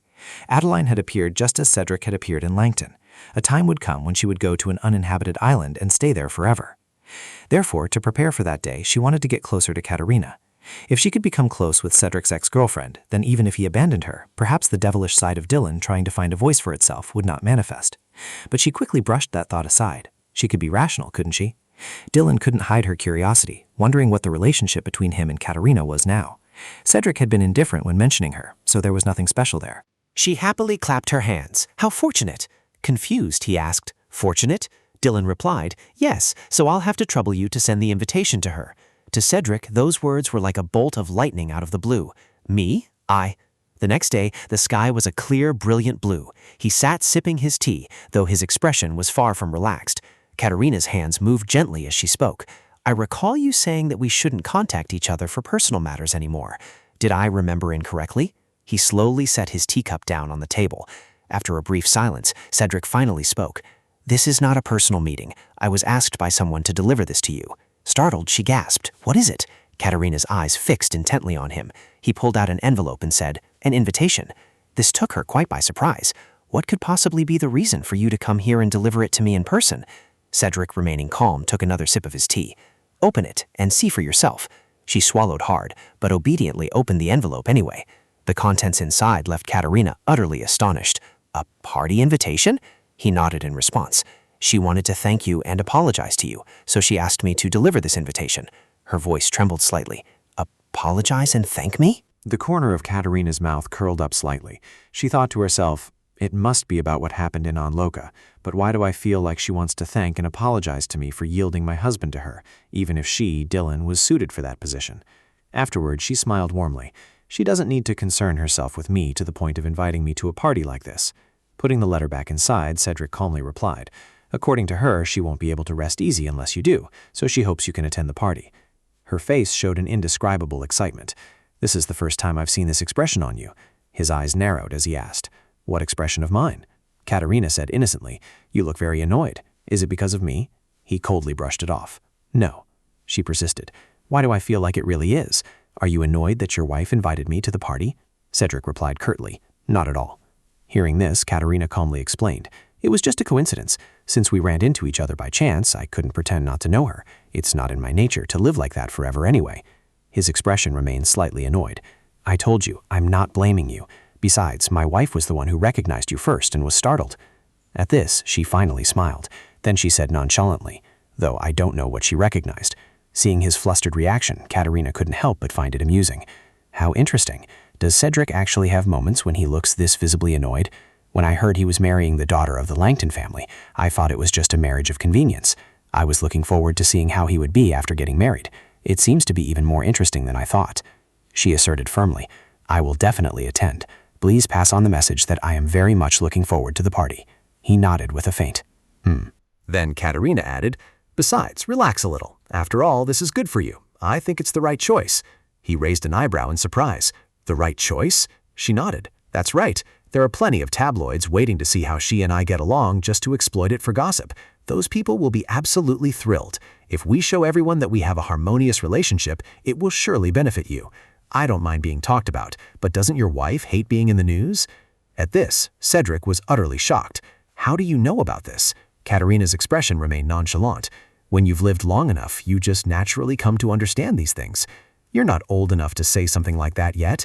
Hey, you know the age on my ID card isn't my real age anyway. I'm off. See you at the party. With that, she turned and walked straight away. Suddenly, he called out after her, Katerina. She turned around. Huh? Cedric spoke with a slight hesitation. Are you going to? Katerina immediately replied, I won't talk nonsense to Dylan. You must be worried, but rest assured, I have no desire to play some cheap villain cutting into someone else's romance. Besides, I actually quite like her and want to get to know her better. His expression grew graver than ever. That is exactly the problem. Your attitude in front of her was a bit, I know you didn't mean any harm, but she didn't seem to mind it much. You already know my appearance and personality are complete opposites. If you tell me not to do something, it only makes me want to do it even more. Cedric, Katerina, she warned. The closer she and I get, the happier you'll be, right? You'd better prepare yourself. Oops, that was a slip of the tongue. Katerina thought to herself, I originally planned to clear up the misunderstanding later to get closer to her and resolve all our issues, but fine, I won't do it anymore. Well, whatever. Watching a man who hasn't even realized he's fallen in love yet is actually pretty entertaining. At the mansion, Eden could only bury his face in his hands. Oh my God, this is absurd. Unbelievable, simply unbelievable. His face was more animated than ever. Is it really her? How is that even possible? Cedric fumed with anger. What are you trying to do? Eden's expression right now was downright indecent. Why, do you really not know, or are you just playing dumb? You, Cedric, have actually fallen in love with her. His face instantly froze like a wooden statue. Huh? He wondered to himself, what on earth was Eden? First, he had to find out the reason. That afternoon, in Cedric's private room, Eden's face darkened the moment he finished hearing the explanation. Don't tell me you've been slacking off all this time, he kept grumbling under his breath. I don't even have a secretary and have to handle this endless mountain of work all by myself, while you, Lord Cedric, have the time to go out and play. Even Cedric could only sigh. This made Eden jump. Wait, that position is clearly... Immediately after, he went into absolute defense mode. I mean, what I said wasn't bad enough for you to pull out a gun and shoot me, was it? Cedric was speechless as he reached into his coat and pulled out a card. Eden glanced over. What's this? Cedric replied casually, an invitation. Eden asked curiously, what kind of invitation? Cedric's voice remained cold, an invitation to a banquet. His face instantly lit up with excitement again. As expected, does this mean I finally get to meet the Lady Northerland everyone's been talking about? Suddenly, the smile on Eden's lips froze. Huh? Cedric? Cedric frowned. What?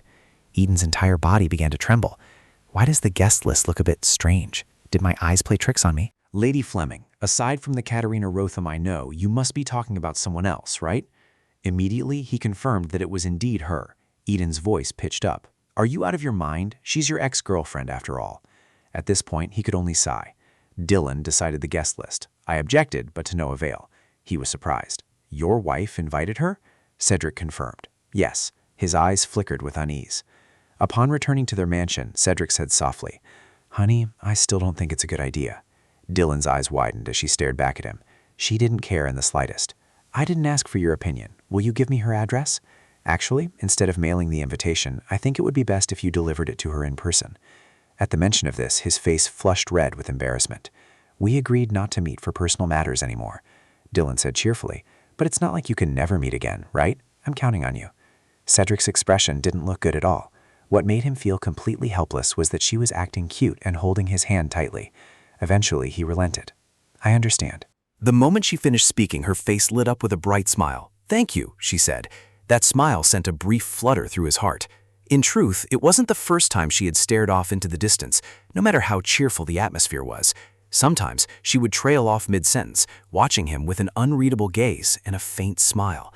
He had thought he didn't dislike any of her expressions, but now he wished that cold look in her eyes would disappear forever. Pondering the matter, Eden frowned in thought. He wondered if it wasn't actually a stroke of luck for him that she didn't care about this. At least it would put his mind more at ease. Cedric confessed, "I'm not sure if this is a blessing or a curse anymore." He was completely helpless. Why is that? A massive question loomed in his mind. Was she truly indifferent, or was she just pretending? It had to be one of the two. When she smiles like that, it makes me feel uneasy. Seeing this reaction, Eden instinctively backed away. "This is the first time I've seen you like this. It's a little creepy." He read the letter once more. Suddenly, a bold thought flashed across his mind. Wait, hold on, don't tell me. Cedric, have you fallen in love with her? And a flashback. And back to the present. Sure enough, I've tolerated your temperament very well all this time. Luckily, I haven't cut ties with you yet. I see it the other way around. You should be moved to tears. Hey, congratulate me on staying steadfast. From now on, I will enjoy everything to my heart's content. And I see nothing but you being completely out of your mind. Right? Aren't you the one who won't be in your right mind later on? Pressing further, as someone who has been through this, let me give you some advice. Everyone is naturally like this when they're in love. So? Just then, someone ran in from outside. A clear voice rang out. Is Brother Cedric in love? Only then did Eden remember. Ah, that's right. I forgot to tell you. I have a guest. Viola. The 9-year-old Viola got here. The little girl politely greeted him. Cedric. He also bent down lower. Long time no see. But Viola pointed her finger, signaling him to keep his distance. Her childish voice rang out again. A young lady is not allowed to carelessly let another man hold her in his arms. Cedric hesitantly realized. Ah, right. Taking the opportunity to flatter her, he said, Viola, you've grown much prettier. The little girl's eyes immediately sized him up. Mr. Lacker, if both parties are single, casually calling the other person by their first name like that is very impolite. He choked up. I'm sorry, Lady Gautier, Viola criticized. Commenting on another girl's appearance is also an impolite act. He bowed his head sincerely. About that, I apologize for my slip of the tongue. The little girl acted magnanimously. Fine, I'll let you off the hook just this once. Her little legs trotted back toward the seats. The way her two older brothers looked at her was the absolute picture of doting on their little sister to high heaven. It was just too adorable. Only now did Cedric remember to ask, what brings you here all by yourself? The little girl replied, you could say I came alone. He warned her, Viola, traveling alone is very dangerous. Viola retorted sharply, don't worry, I only said you could say so. I hitched a ride on grandmother's carriage to get here. Besides, don't you have something to apologize to me for? He asked, puzzled. Apologize? About not being able to go on a trip with me last time? She pressed. So why couldn't you go? Cedric looked a bit embarrassed. Well, about that. Eden quickly chimed in. Of course he was busy getting married. He confirmed. That's right. Viola pouted. And besides, I didn't get a wedding invitation. Why do I keep getting this feeling of déjà vu? Cedric bowed his head sheepishly. I'm sorry. To make it up to you, would you like to go to Vion Rose with me? Huh? Hearing this, the little girl got excited. Fine. But she quickly composed herself. No, absolutely not. Don't think that's enough to appease me. He pleaded. Then what should I do? Viola mumbled. Cedric, I would absolutely never eavesdrop on other people's business, because that's not something a lady should do. Cedric agreed. That's right. Only Eden still can't break his habit of gossiping. But if you explain the conversation just now to me, yes, we were talking about how Cedric has fallen in love with his wife. That's what it was about, Lady Gautier. She agreed. That's right. If you answer me honestly, I will forgive you. He asked curiously. Answer what? Viola held her breath, and only after a moment did she ask, Cedric, do you love her? She repeated, Cedric, do you love her? Cedric's face froze momentarily, his voice slightly hesitant. Love? Love?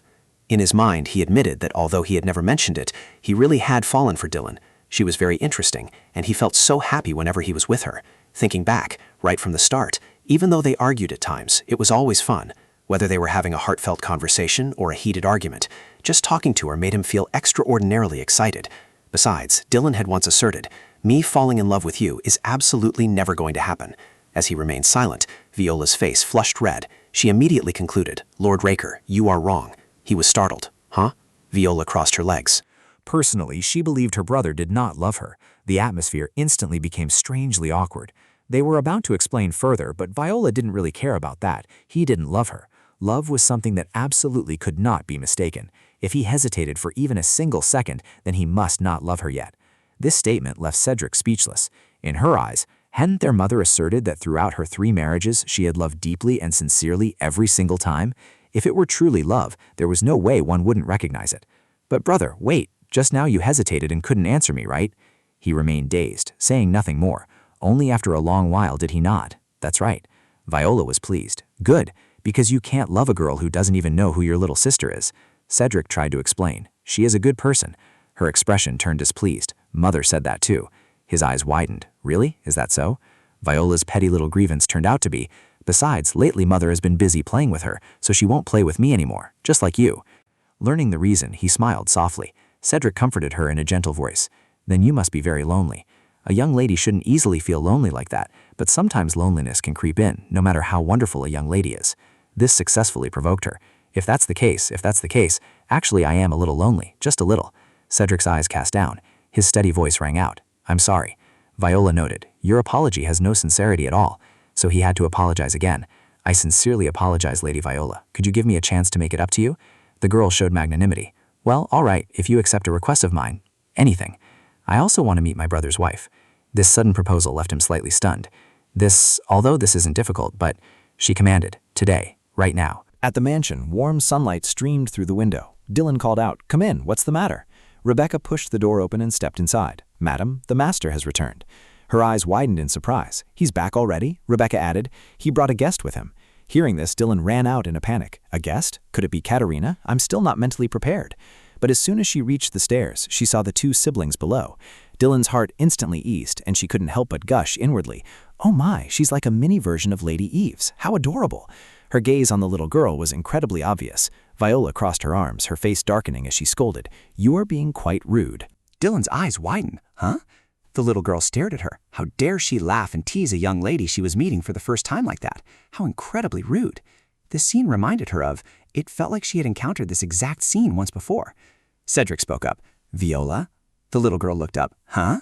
He reminded her, "You're the one being rude here." This made Viola explode. "Huh? What?" Cedric explained. "You said you wanted to meet her, but acting so rudely now is unacceptable." The image of her brother in her mind completely crumbled. Are you scolding me right now? But isn't it rude to laugh like that?" To diffuse this awkward situation, Dylan stepped in. "No, that's not it. It seems you didn't like me laughing like that. My apologies, Lady Viola." The little girl nodded. "That's right." Viola's mind was in a complete mess. What on earth was going on? Her brother had always taken her side. Her baby teeth clenched tightly. "But why are you scolding me and taking her side?" She bent down and suggested, "Then shall we head to the drawing room, Lady Viola?" Viola didn't refuse. "Fine." She's treating me like a child. How annoying. The 3 of them headed up the stairs one after another. Seeing her older brother behind her, the little girl teased him, asking if he wasn't supposed to be busy and telling him to stop following her. Cedric replied, asking if he wasn't even allowed to have a cup of tea. Viola exposed his attempt to eavesdrop, telling him that in that case he could just drink it in his office. Annoyed, she added, "Don't you get it? We want to have some girl talk, so don't come in." He nodded sheepishly, realizing what she meant. She quickly added, "Now that you know, stop tagging along. Besides, Lady Northumberland agrees, right?" Dylan happily agreed. "Sure."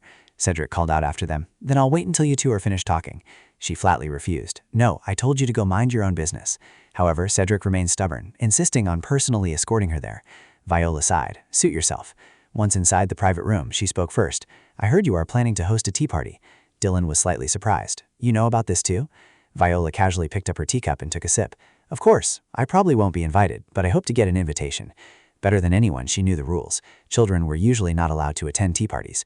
While parents dined together, the children would be left in the care of nannies. After all, she was no longer a child, yet no one had acknowledged that yet. She stared at the little girl. Then Dallin spoke up. "If you would like to attend, I can send an invitation to Count Bately's estate to invite Lady Viola. Would that be all right?" This unexpected treat left Viola stunned.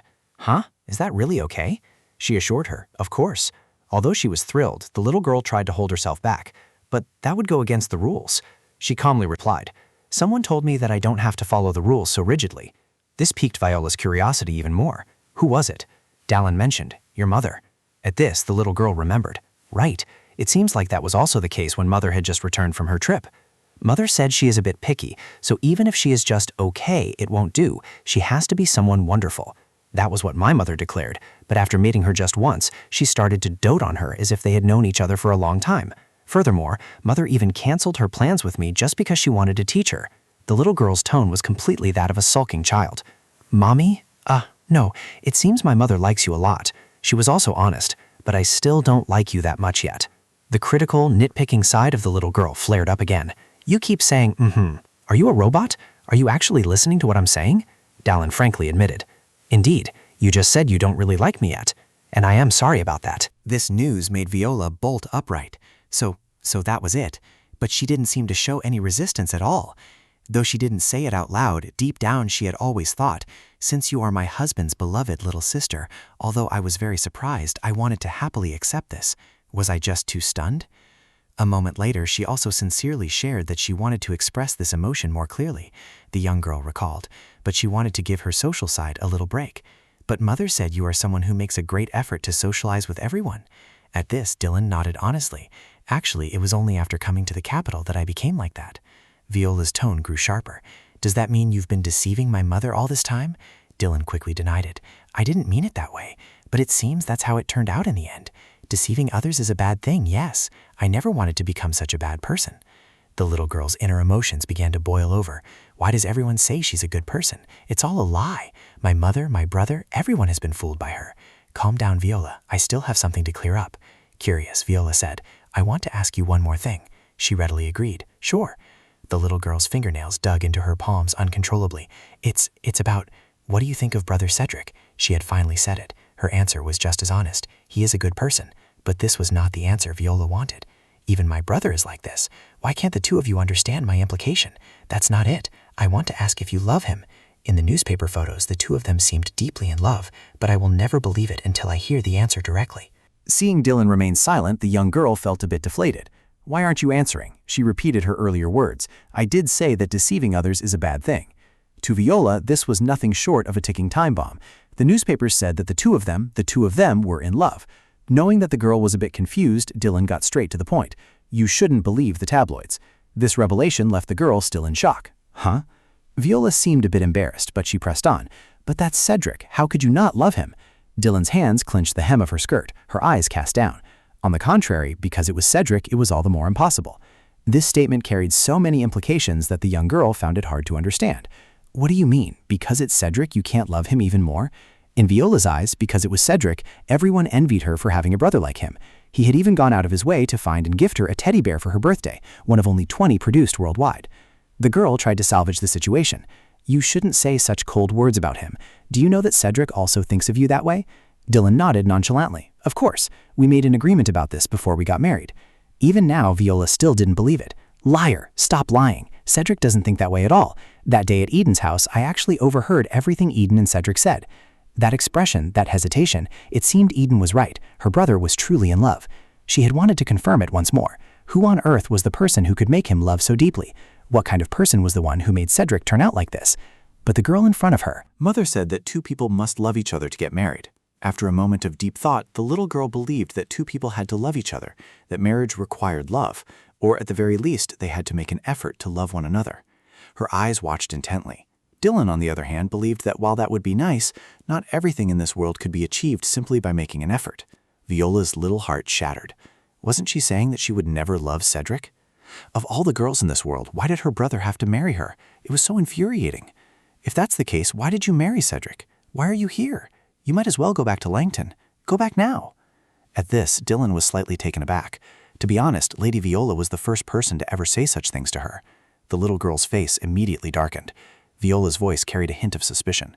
Are you joking with me right now? Dylan shook her head. No, I am being completely serious. With that, the little girl pointed straight at the door. Then pack your bags and leave this instant. Dylan calmly took a sip of tea. But I still have matters to attend to, and the tea party as well. The words caught in the little girl's throat. You... Viola's hands gripped the sofa tightly, tears welling in her eyes. She had a malicious thought, but managed to restrain herself. The teacup she is holding must be very hot. I want to splash the tea on her, but if I do, she will get hurt. I can't bring myself to do it. And so, refusing to wait, the little girl ran like the wind downstairs, calling out, Cedric! Her footsteps grew faster and faster, and then she suddenly threw her arms around her older brother. Confused, he asked, Viola, what's the matter? She blurted out, she is not a good person. Cedric narrowed his eyes. What? Viola sniffled. I said she is not a good person. Seeing this, he pressed. What happened? Her voice faltered. Just now. But suddenly, Viola stopped and hung her head. Her heart was in turmoil. How should I say this? Say that his wife doesn't love him? That his wife has absolutely no feelings for him? She doesn't even care about his feelings in the slightest? Swallowing her anger, she brushed it aside.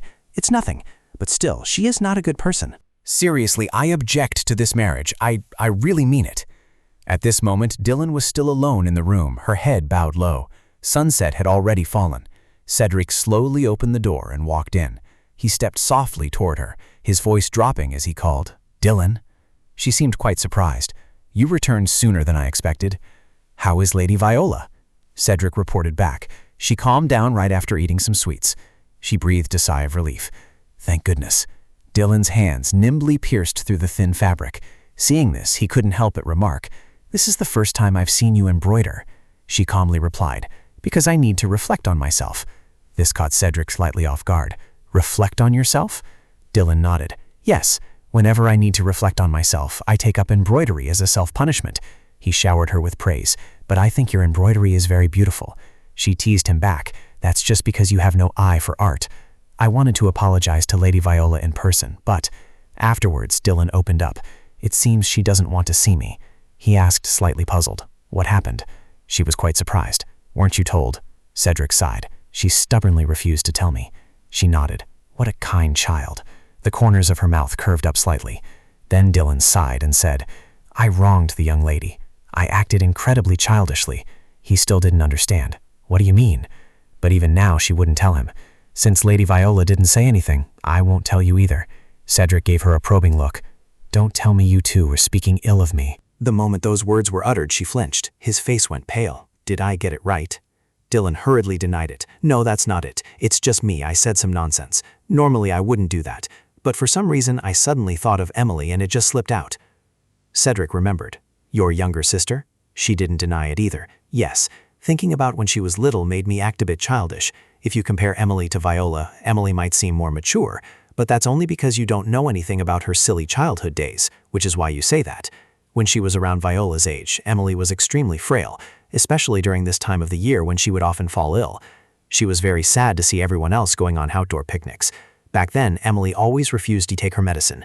"No way, it's too bitter, I won't take it." But I still tried to force the medicine into her mouth. "If you don't take it, how can you get better? Hurry up and take it."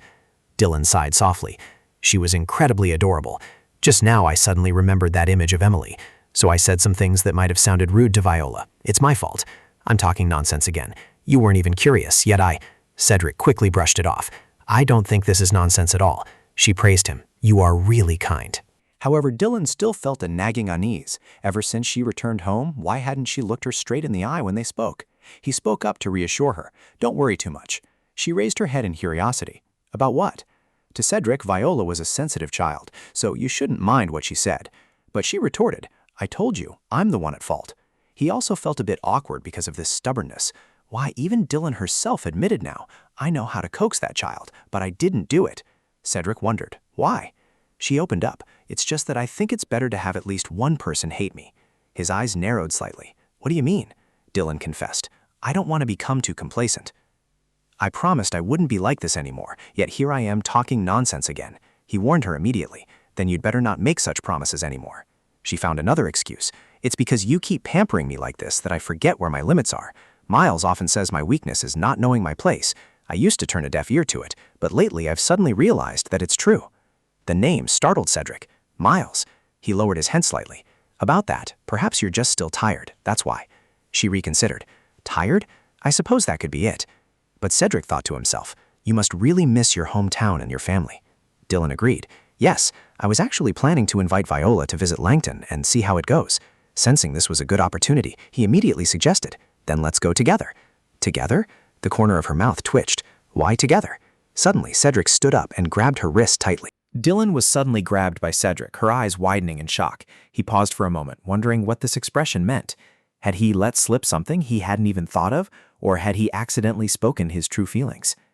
Cedric's mind was in a tangle. She had already rejected his company twice. He didn't know why she rejected him like that, but why did this woman keep distancing herself from him? Why on earth was that? Dylan cleared her throat, trying to avoid his gaze. "Well, it seems there won't be anyone in Langton who suits you, so..." Cedric's face darkened as he interrupted. "Then what kind of person do you think would suit me?" She replied awkwardly. People from the capital, for example. Langton is rustic and inconvenient. Only those native to Langton could like it there, so it's better if I go there alone. He frowned. Didn't you say you wouldn't run away anymore? The words made Dylan freeze. She quickly turned away, hiding her reaction. Her expression suddenly darkened, and her eyes turned cold. Cedric sighed softly. Indeed, she had never backed down even once. She frowned and retorted. Yes, I did say that. But you also know I'm someone who fell in love with that bastard Francis Lample after just one night, right? So even if nothing happened yesterday, there's still a chance I might suddenly want to return to Langton today. He froze for a moment, his breath catching. A second later, Dylan suddenly giggled. I'm just kidding. I still have a tea party here, so how could I just run back to the countryside? I'm not going anywhere. Cedric's face darkened. It sounded as if she was only temporarily not returning, and as for the future... Was she mistaken? She frowned in displeasure. Fine, I know I took the joke too far. Could you please stop staring at me like that? You're going to stare a hole right through me. Cedric narrowed his eyes at Dylan. Forgive my rudeness. I was just lost in thought. She grumbled, but we were literally just arguing. Cedric replied calmly. First of all, I want to say that you are mistaken. Dylan asked in confusion. Mistaken? What do you mean? He continued slowly. You were wrong to say that you suit Langton better than I do. She frowned. I, on the other hand, don't see anything wrong with it. Cedric said firmly. You are mistaken. The dull one with no hobbies should be me, whereas the one who likes to explore and try new things. He quickly snatched her embroidered handkerchief. Isn't that you? Dylan was slightly flustered.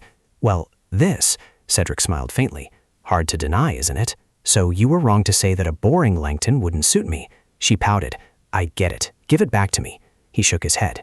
No. Dylan gritted her teeth. You don't even know how to embroider, so why are you taking it? Hearing this, he retorted. As long as I know how it's done, I can do it exceptionally well too. She gestured with her hand, her voice slightly impatient.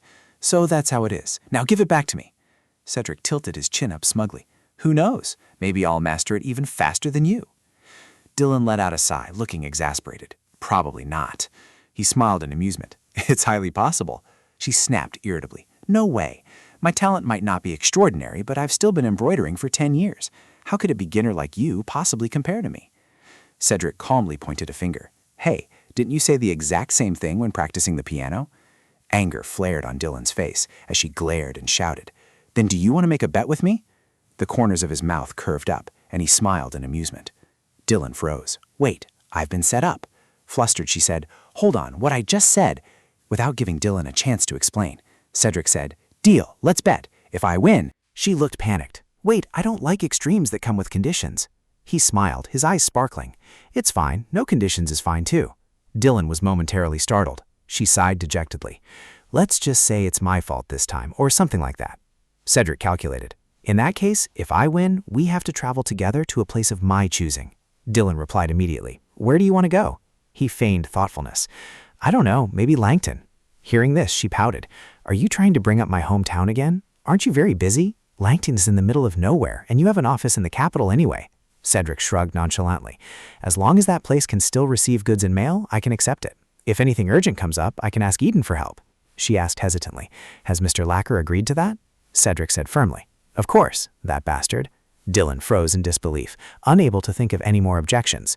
If he kept getting close and looking at her like that, he had no special reason to visit Langton, so why did he insist on doing so? He frowned. You're wrong again. She looked up. What? Cedric softened his voice. That's where my wife was born after all. Why wouldn't I have a reason to want to go there? Dylan blushed in embarrassment. He looked around. And this garden, too. Before you came here, this place was completely empty. She shyly clutched her racing heart. If you make such sudden turns, it's going to be hard for me to keep up. Cedric leaned in. Actually, I still don't know the name of the grass growing out there. Dylan followed his gaze. Oh, that's... Without waiting for her answer, he leaned closer. It's the Venega weed. Dylan stared in a daze as he teased her in a soft voice. I really like this scent. She blushed and stammered. The humble Venega grass. So, you like it? Cedric casually continued. If it weren't for you, let alone its name, I wouldn't even have known this grass existed. Dylan's cheeks flushed with embarrassment. I'll take that as a thank you then. He frowned. Wait, you've made another mistake. Puzzled, she asked. Huh? What now? A mistake? Cedric said with a hint of sulkiness. You keep leaving your mark on my life like this, yet you refuse to let me step into your world. Isn't that terribly unfair? Dylan explained shyly. No, that's not. I mean, Cedric gave a knowing smile. Meanwhile, after returning from the social gathering, you took out the rare wine and drank it all by yourself. She gasped in surprise. Huh? No, didn't you clearly say back then that it was mine anyway? His voice softened. Exactly. So while I always want to give you everything, shouldn't you at least agree to my request to make it fair? That's what I'm trying to say. Dylan's face fell. And yet you told me I didn't have to worry about a thing. She let out a sigh. Well, I have something to say too. Cedric nodded. I'm listening. Dylan hesitated. To put it bluntly, it's not like this relationship started because I forced my way into your life, is it? I clearly just wanted to stop the marriage between you and Emily. I planned to live a quiet life, but because of you, you were the one who came to the Langton estate, said you hated me, and yet proposed to me anyway. Then who is the one who made things turn out like this? Why are you blaming me now and expecting me to comply with your demands? He was at a loss, not knowing what to do. Dylan glanced at him. Nothing to say in your defense?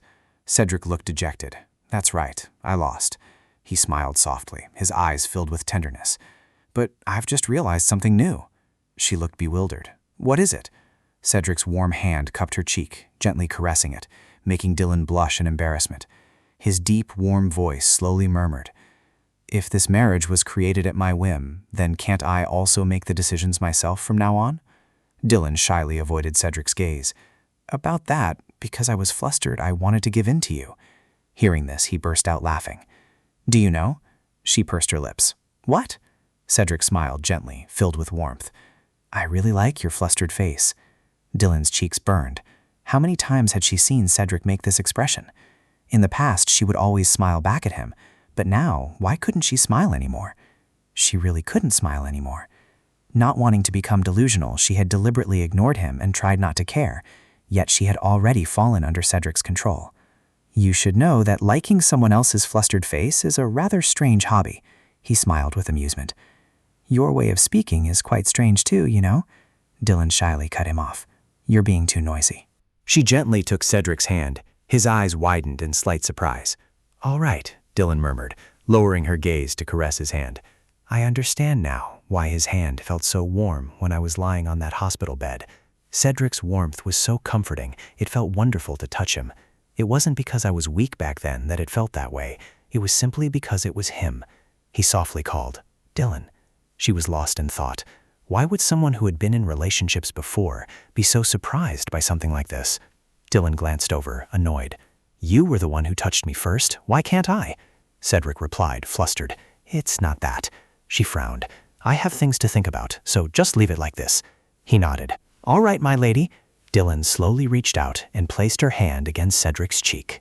What would it be like to try that again now, kissing those cheeks? If so, our breaths would draw close, even closer than they are now. Maybe her lips wouldn't land on his cheek, but somewhere else.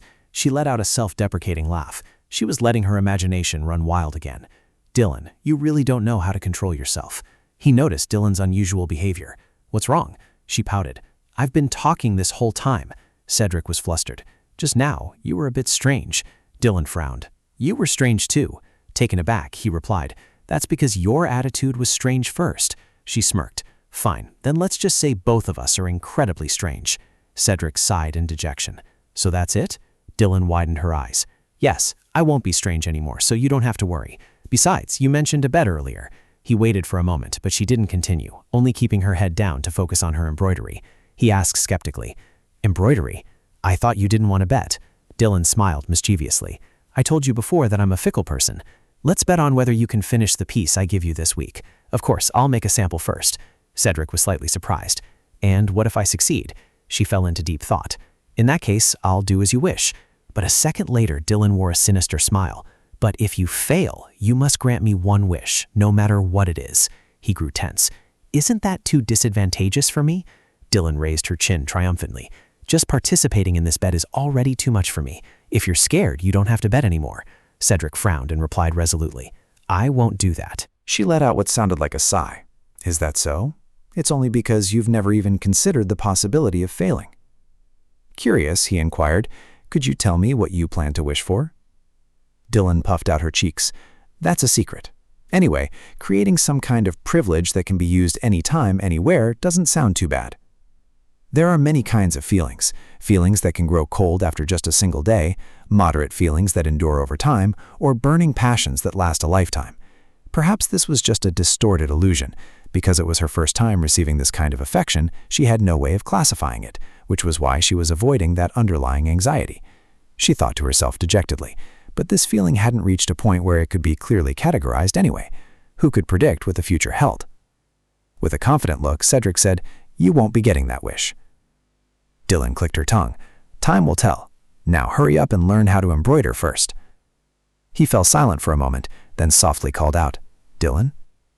Her eyes widened as she replied, "Yes?" Cedric spoke slowly. "I promise that even if I win, I won't impose any conditions on you." Dylan was slightly taken aback, but then she smiled sweetly. "All right, in that case, I'll go a little easy on you, including when it comes to entering my world." The next day, the moment Eden stepped into the study, he froze, his mouth hanging open in sheer disbelief. "Cedric?" Without looking up, his eyes fixed on the embroidery hoop in his hand, Cedric replied, "What?"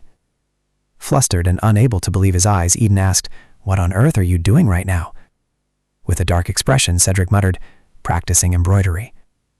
Eden stood there dazed, utterly unable to believe his eyes.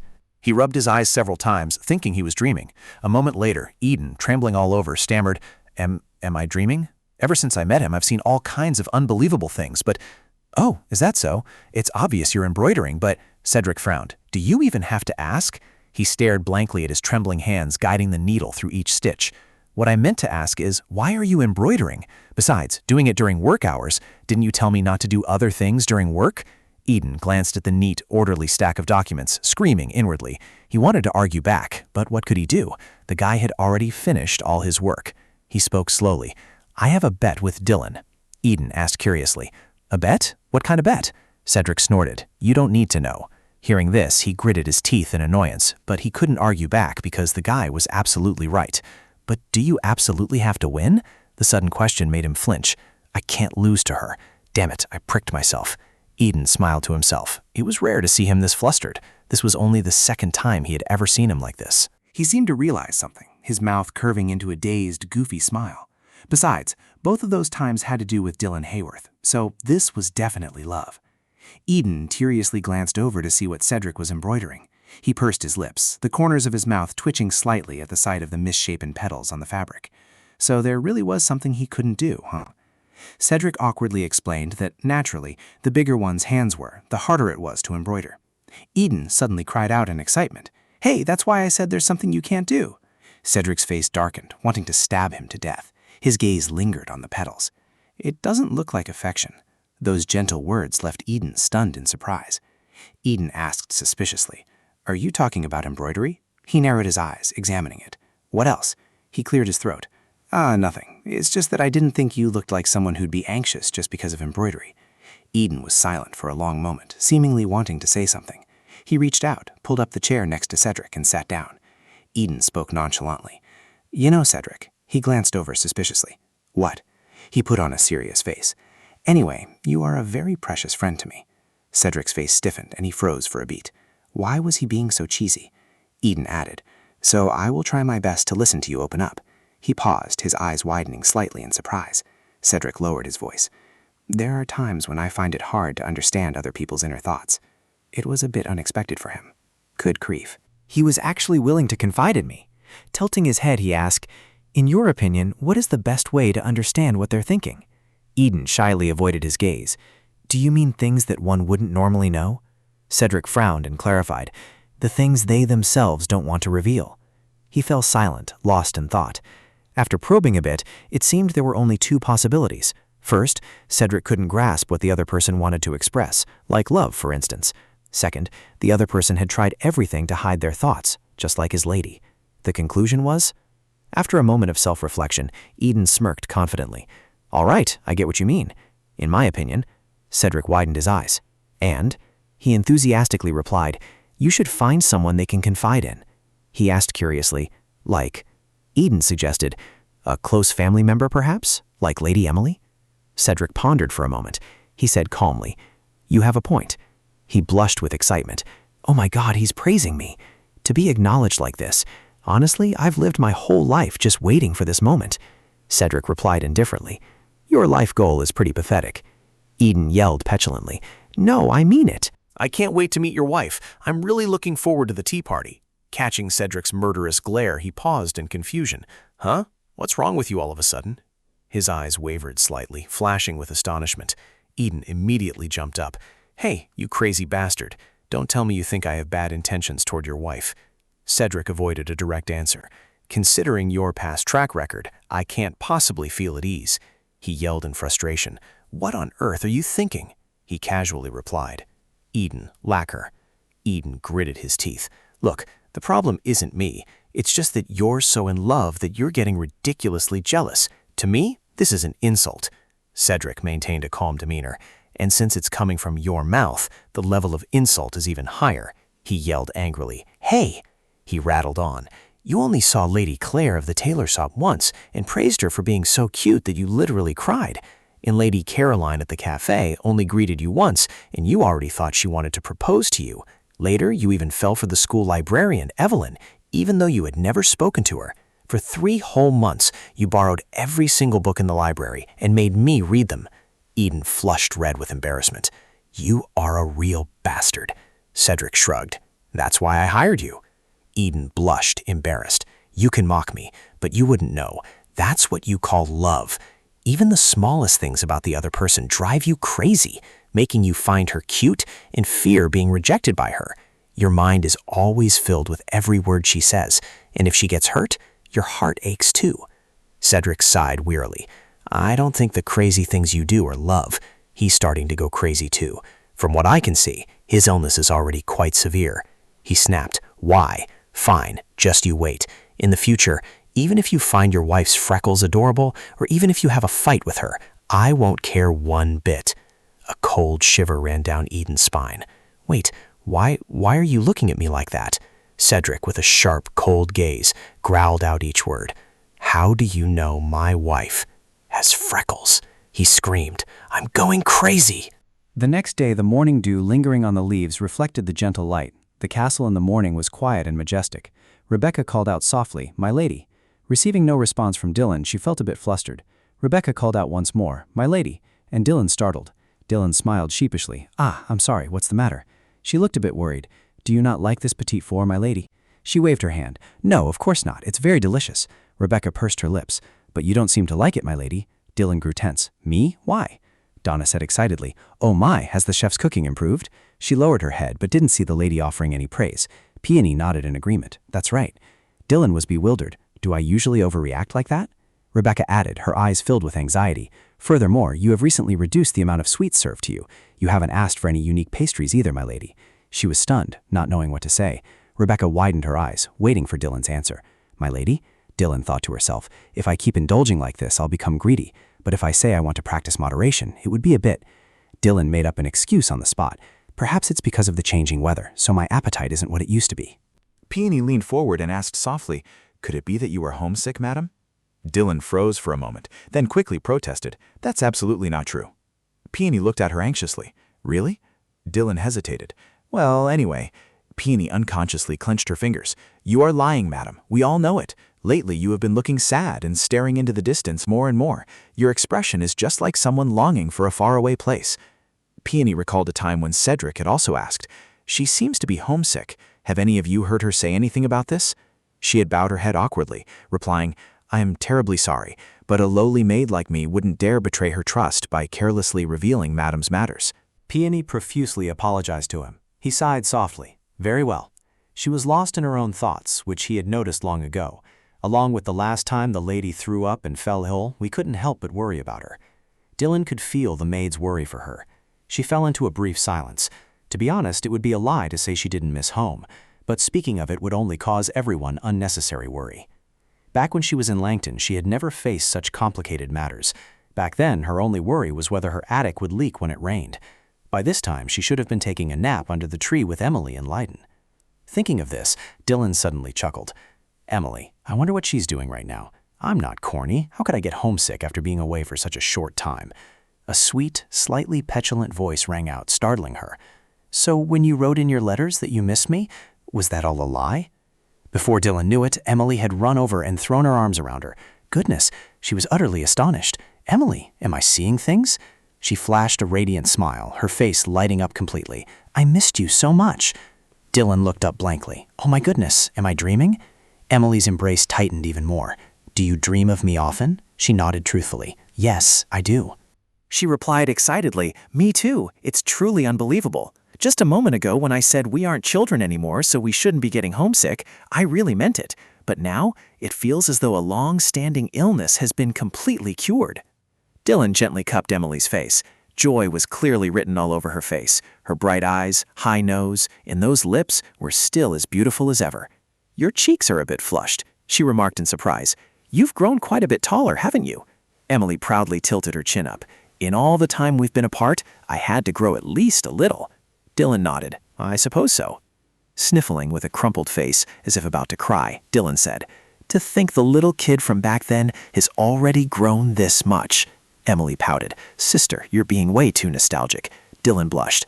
It's because you're so adorable that I got confused. As if suddenly remembering something, Emily said, I have something to say. Dylan raised an eyebrow. What is it? Emily praised her enthusiastically. What about you, sister? You've truly become so much more beautiful than before. Just looking at you from afar, I was utterly amazed. I wondered, who is that? Even though you were 30 paces away, a sparkling light seemed to radiate from you. Lady Northerland, you seem to be doing very well lately, don't you? Lady Langton, Dylan smiled teasingly. It's all thanks to taking good care of myself. Is the lady being modest? It wasn't easy to bring someone to the capital, but I managed to get permission to visit. Seeing Dylan smiling again, Peony's heart also lightened with relief and joy. She suddenly paused, slightly startled. Wait, startled? Then how are you even here? Emily kept her bright smile. I came to visit you, Dylan asked in confusion. No, I mean, how did you get here? She replied cheerfully, by train. Dylan froze. By yourself? Emily excitedly pointed behind her. No. Dylan also turned her head, her cheek unconsciously brushing against a finger that was touching it. Seth? Cedric. She shrieked in embarrassment. Please! He smiled in amusement. Dylan pouted. Did you kidnap Emily to bring her here? Why is she appearing here at a time like this? Emily suddenly popped up. No, it's actually thanks to me. She asked in bewilderment. Thanks to you? Did you secretly contact my sister? Cedric chuckled softly. It's not quite to the point of being called contacting. Dylan shot a suspicious look. Emily, have you two been in touch? She squinted and replied. I received a telegram from him. He said he wanted to invite me here, so I immediately wrote back to agree. Dylan tilted her head. When did you receive the telegram? She suppressed a smile. The other day. She huffed in annoyance. And yet you didn't tell me. He curled his lips into a gentle smile. If you knew, it wouldn't be a surprise gift anymore. She asked doubtfully. A surprise gift? Cedric lowered his face in embarrassment. He mumbled. Didn't you want to see Emily more than sitting and looking at the autumn leaves? Can't you praise me a little? The sudden words caught Dylan completely off guard, making her face turn as red as a beet. This man, why has he been looking so adorable lately, as if he has a pair of floppy ears? Dylan suddenly felt something was off. Cedric's voice rang out again. Rather than looking at the autumn leaves, I want to see you more, my dear Emily. She shrieked in embarrassment. Wait, did you read my letter? He pursed his lips tightly. Only the first line. A surge of anger flared up inside Dylan. Good heavens, reading someone else's mail in secret is an incredibly cruel thing to do. How could you? Emily hugged her. Calm down, sister. Cedric explained in a low voice. It's just that you left the letter on my desk after writing it. The answer caught her off guard, and the matter ended there. He hesitated for a moment, then added, I didn't mean to. Dylan turned away to avoid Cedric's gaze. Admitting to it and quoting my letter was definitely intentional. He nodded. Fair enough. She glared at him. With such an insincere tone, he didn't look like an elegant gentleman at all. He smiled gently. Because it seems you prefer me when I'm not being a gentleman. Dylan blushed furiously, all the way to her ears. Emily said excitedly, Don't mind me, please go on. She took a deep breath to calm herself down. Go on? Then I'll continue welcoming you. In that case, why don't you go inside and greet the other members? Dylan clicked her tongue. You already know this one, so we can skip him. She quickly replied. That's right. On the way here, we talked a lot and quickly became close, didn't we, Cedric? Curious, Dylan asked, What are you talking about? He shrugged as if to say, It's a secret. Emily quickly chimed in, That's right, it's a secret. Dylan sighed in defeat. All right, have it your way. Then she pointed and introduced them. So this is Fiona and this is Rebecca. And this is my lovely little sister Emily. Why don't you greet each other? Bowing humbly to others is a commendable thing to do, because during your stay here, they will be the ones who change your life. How adorable! Her eyes sparkling with anticipation. So, are these the shape-shifting, mind-reading witches you always talk about? The two maids stared in astonishment. Shape-shifting? Mind-reading? Dylan waved her hands in embarrassment. I'm so sorry, you two. I've never called you by those nicknames. Emily, well, you must be exhausted after such a long journey. Let's go inside and get some rest. She hesitated. Could I have a tour of the mansion first? She nodded reassuringly. Of course. Feel free to explore as much as you like. Unable to hide her joy, Emily ran off excitedly. Rebecca was utterly astonished. Oh my goodness. The two of them bowed to Dylan and quickly chased after her. Lady Emily, wait for us. She smiled sweetly. Yes, this is what my life should be like. A life where I don't have to worry about etiquette and can just have fun. These days might not be perfect, but they are incredibly peaceful. Seeing her radiant face, Cedric smiled warmly. I'm so glad to see you this happy, Dylan. This really is the best surprise gift. Dylan asked curiously, Are you home early today? Cedric checked his watch again. No, actually, I'm about to leave. It's a pity, but I don't think I'll be able to have dinner with you tonight.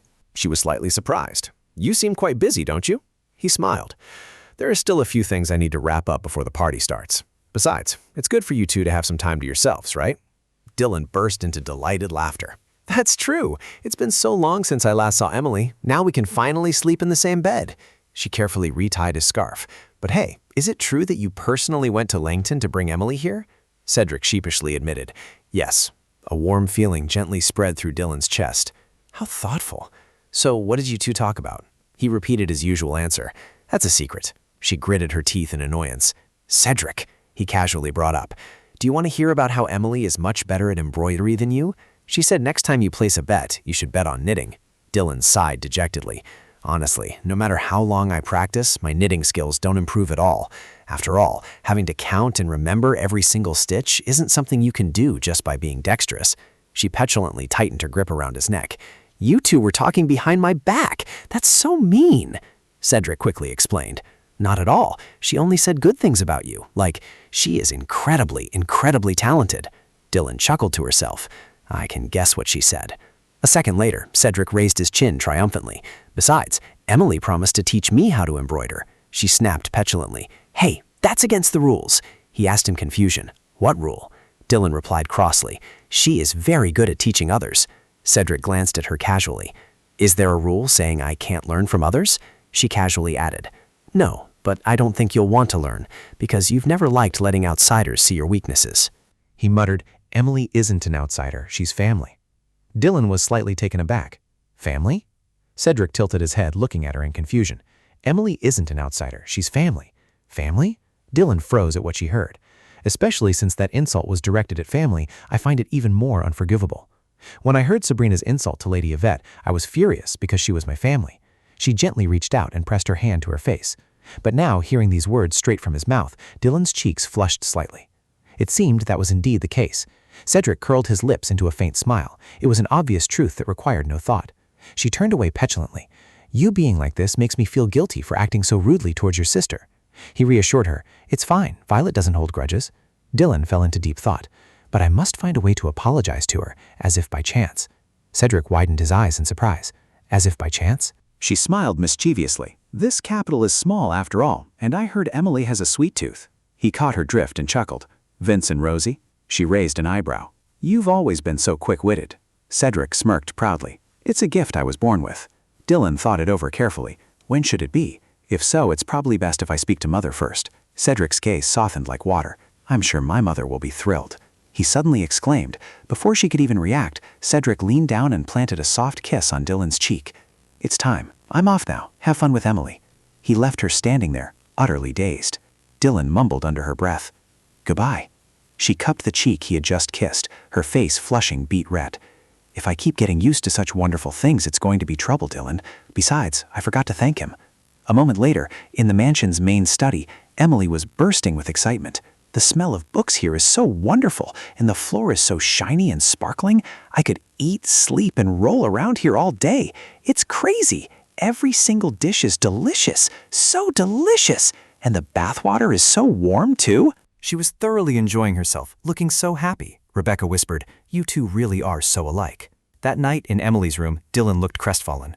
"I thought you were going to stay here for a few weeks." She smiled. "You two are newlyweds. How could I dare to stay for so long?" Dylan quickly explained. "You don't need to worry about that." Emily pouted.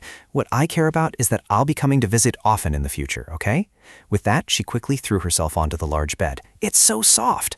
Dylan lay down beside her. "How do you like it?" Emily replied excitedly. "It's like being in heaven." Dylan put on a regretful look. "There are still so many things I haven't shown you yet." Emily's eyes shone like stars. "Oh my goodness! In my entire life, this is the most excited I've ever been." A moment later, they both burst into laughter in the warm atmosphere. Dylan affectionately hugged her little sister. In a voice so soft only Emily could hear, she said, "I really missed you." Emily smiled sweetly. "I missed you more." Dylan shook her head. "No, you didn't." Emily playfully tickled Dylan. "Yes, I did." The corners of her lips curled up slightly. "I'm so glad you like this place." Emily widened her eyes. "How could anyone in the world hate this place? The villa, the garden, everything is so beautiful and pleasant. Everyone is so friendly. The food is amazing, and even this bed is incredibly soft and comfortable. This is a life I never even dared to dream of back in Langton." Hearing this, a fleeting sadness passed over Dylan's face. This was a life that could never be had in Langton, and the good things she received were meant for Emily, not her. "I did it because I was afraid you would disappear from this world." She couldn't justify this selfish excuse, because now the one who had become the Marquise was not Emily, but herself, she alone enjoying all this luxury and splendor. Emily gently embraced her. "Besides, there's one more thing I wanted to say. Seeing where you live like this really puts my mind at ease. I couldn't be sure just by reading your letters, so even if you told me you were doing well, I wouldn't have been at ease. Being able to confirm it with my own eyes like this makes me so happy." Seeing that radiant smile, she unconsciously reassured herself. What on earth was she worrying about? Emily had always been like this, her younger sister who always worried about her, a kind-hearted girl who would always take her side no matter what, the most adorable sister in the world. "That's right, you are indeed very lucky," Emily said in a firm tone. "Lucky? This is what you rightfully deserve." Dylan absent-mindedly mentioned, "Perhaps the one suited for this position should have been you." She was surprised. "Me?" Dylan lowered her eyes, her voice tinged with sadness. "Actually, this marriage was originally intended for the daughter of the Langton family." Emily startled, immediately jumping up. "No, that's not true at all." She looked dazed. "Huh?" She hesitated. "Because the Marquis had no interest in me from the very start." Dylan blushed, listening intently to Emily's every word. "You are the only one who didn't know." She froze slightly, a thought flashing through her mind. "No, that—" "You coward, get lost!" Was he like that because he was too busy picking a fight with me? Emily still believed her own thoughts, speaking as she pondered. Besides, a thought just occurred to me. In my opinion, marrying into a newly risen family would be better. Why? She shrugged slightly, slowly explaining her thoughts. If we marry into an established family, wouldn't we have to follow strict rules to maintain our dignity? There would be too many things to worry about. As for me, I've only ever stayed at home and played, so I wouldn't be able to shoulder the responsibilities of a prestigious family. Dylan was stunned by those words, blurting out in protest. I didn't know how to do anything before either, but I still managed to adapt. Dylan, you didn't know how to do anything? Emily thought she was just being humble. Back when we were in Langton, you were incredibly diligent. You took care of every matter, big and small, in the house. I've never seen you be lazy. Is that so? She smiled mischievously, a teasing look in her eyes. That's right. Thanks to that, I was able to come here alone, because Father and Haley are still busy filling the void you left behind. Anyway, I probably won't be like you. I want to marry someone handsome, young, not busy with work, who has plenty of time for me, and most of all, who doesn't care about rules and etiquette. Hearing this, Dylan blushed and lowered her voice, asking in embarrassment, what about love? A fateful encounter and everlasting love are a given, of course. After those innocent words, both of them couldn't help but roll on the bed, laughing out loud. A moment later, Emily leaned close to Dylan's ear, whispering curiously, Besides, I wanted to ask. She spoke in a whisper, so discreetly that she was barely audible. At just a brief catch of her words, Dylan flushed red to her very eyes and cried out in embarrassment, Good heavens, Emily! Yet Emily still looked at her innocently with sparkling eyes, continuing to argue her point. I've reached marriageable age too, so I can talk about this now. Lady Greenhorn said so herself. In marriage, that is an extremely important matter. That may be true, but really? At this, Emily grew increasingly excited, her cheeks flushing red with excitement. Then I want to ask you a question. No, don't ask anything. I can already guess what you're going to say. Despite Dylan's constant evasion, Emily refused to let it go, pressing her with rapid questions. Your first night? Good heavens, Emily, let's not talk about this anymore. Was it as romantic as in the novels? Emily Laura Langton. Startled by Dylan's sharp rebuke, Emily buried her face in the pillow and began to cry petulantly, her voice choked with tears. Why won't you answer me? Good heavens, I thought she was still just a child. With tears smearing her face, Emily sniffled and continued in a voice full of anticipation. You've been so happy since you got married, and I just wanted someone with experience to share their wisdom. I've been looking forward to it so much, and I've already prepared myself mentally. In the end, Dylan could only let out a weary sigh and confess reluctantly. The problem is, I'm not exactly an experienced person. She closed her eyes tightly, her mind in turmoil as she recalled their first night together. She had slept like a log, and by the time she woke up, Cedric had already left for work. After that, Cedric was always busy, on the night of the ball, and just generally busy. And above all, she and Cedric had never even shared a bed. Cedric would probably continue to sleep separately until she fully adjusted. Fully adjusting meant getting used to everything. However, if she could never get used to it, the Emperor might annul their marriage. Even before they got married, she had thought such an outcome would be for the best. If he became another woman's man, she would find it very awkward. It would be more convenient to have the Emperor annul the marriage than for the two of them to get a divorce, and she had never really worried much about this before. It seemed he didn't care much about that in a marriage, and neither did she. If Cedric suddenly thought of it and asked her, there was probably a 70% chance she would agree. Dylan was still lost in her thoughts. Cedric had kissed her on the cheek and lips, so he would surely think about that too. Emily bit her lip and said in a sulky voice, "You're so mean." But still, he hadn't asked her about it even once.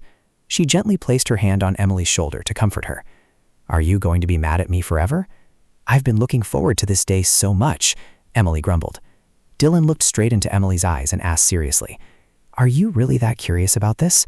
You devour sweet romance novels every day, so of course you're curious about what it's like in reality. If Cedric allows it, I'll tell you." Hearing her say that, Emily paused, looking disappointed. "Huh? This is a private matter between husband and wife, so I can't just tell you.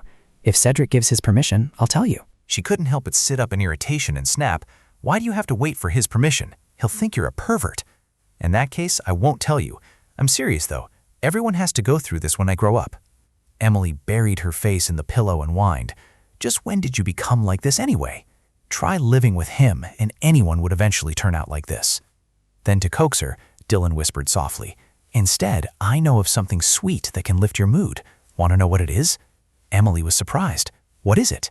Dylan flashed a mischievous smile, her tone promising, "If you go to sleep like a good girl, I'll let you know tomorrow." A crisp morning in the vast imperial palace. At a luxurious dessert shop, Emily happily and joyfully enjoyed the drink topped with cream and chocolate in front of her, her eyes sparkling. Seeing her expression, Dylan asked cheerfully, "Is it to your liking?" "To my liking? It's absolutely amazing. This is my first time having this drink. What is it called?" "Chocolate ice cream soda." The sweet treat Dylan treated her to was an ice cream float, a dessert that had been trendy recently. You add a bit of syrup to soda, shake it up, and then top it with ice cream. Apparently it was called an ice cream float. She looked blissful as she savored it. The name suited the drink perfectly. After finishing it, she felt a light floating sensation inside. "So, have you stopped being angry now?" Emily drained her glass in one go, sat up and pouted. "No, I've only cooled down halfway." "Thanks. And when does the other half go away?" "Let me try a few more treats first." Inside the display case was an array of delicious, eye-catching sweets. Her eyes were glued to the case, shining brightly. "Honestly, these are all things I'm seeing for the first time. I don't know which one to try first." "I'll have them pack them to go, so feel free to choose. Which one looks good?" Dylan stepped closer and murmured, "Let me see." Just then, a clear female voice suddenly chimed in. "If you ask me, the raspberry charlotte is the best. The custard filling and raspberry jam inside go perfectly together." Looking over, she was delighted. Dylan exclaimed happily, "Mother!" She approached her with a radiant smile. "Meeting you outside like this, Mother, it seems we really share a special bond." "Indeed, running into you like this makes me very happy."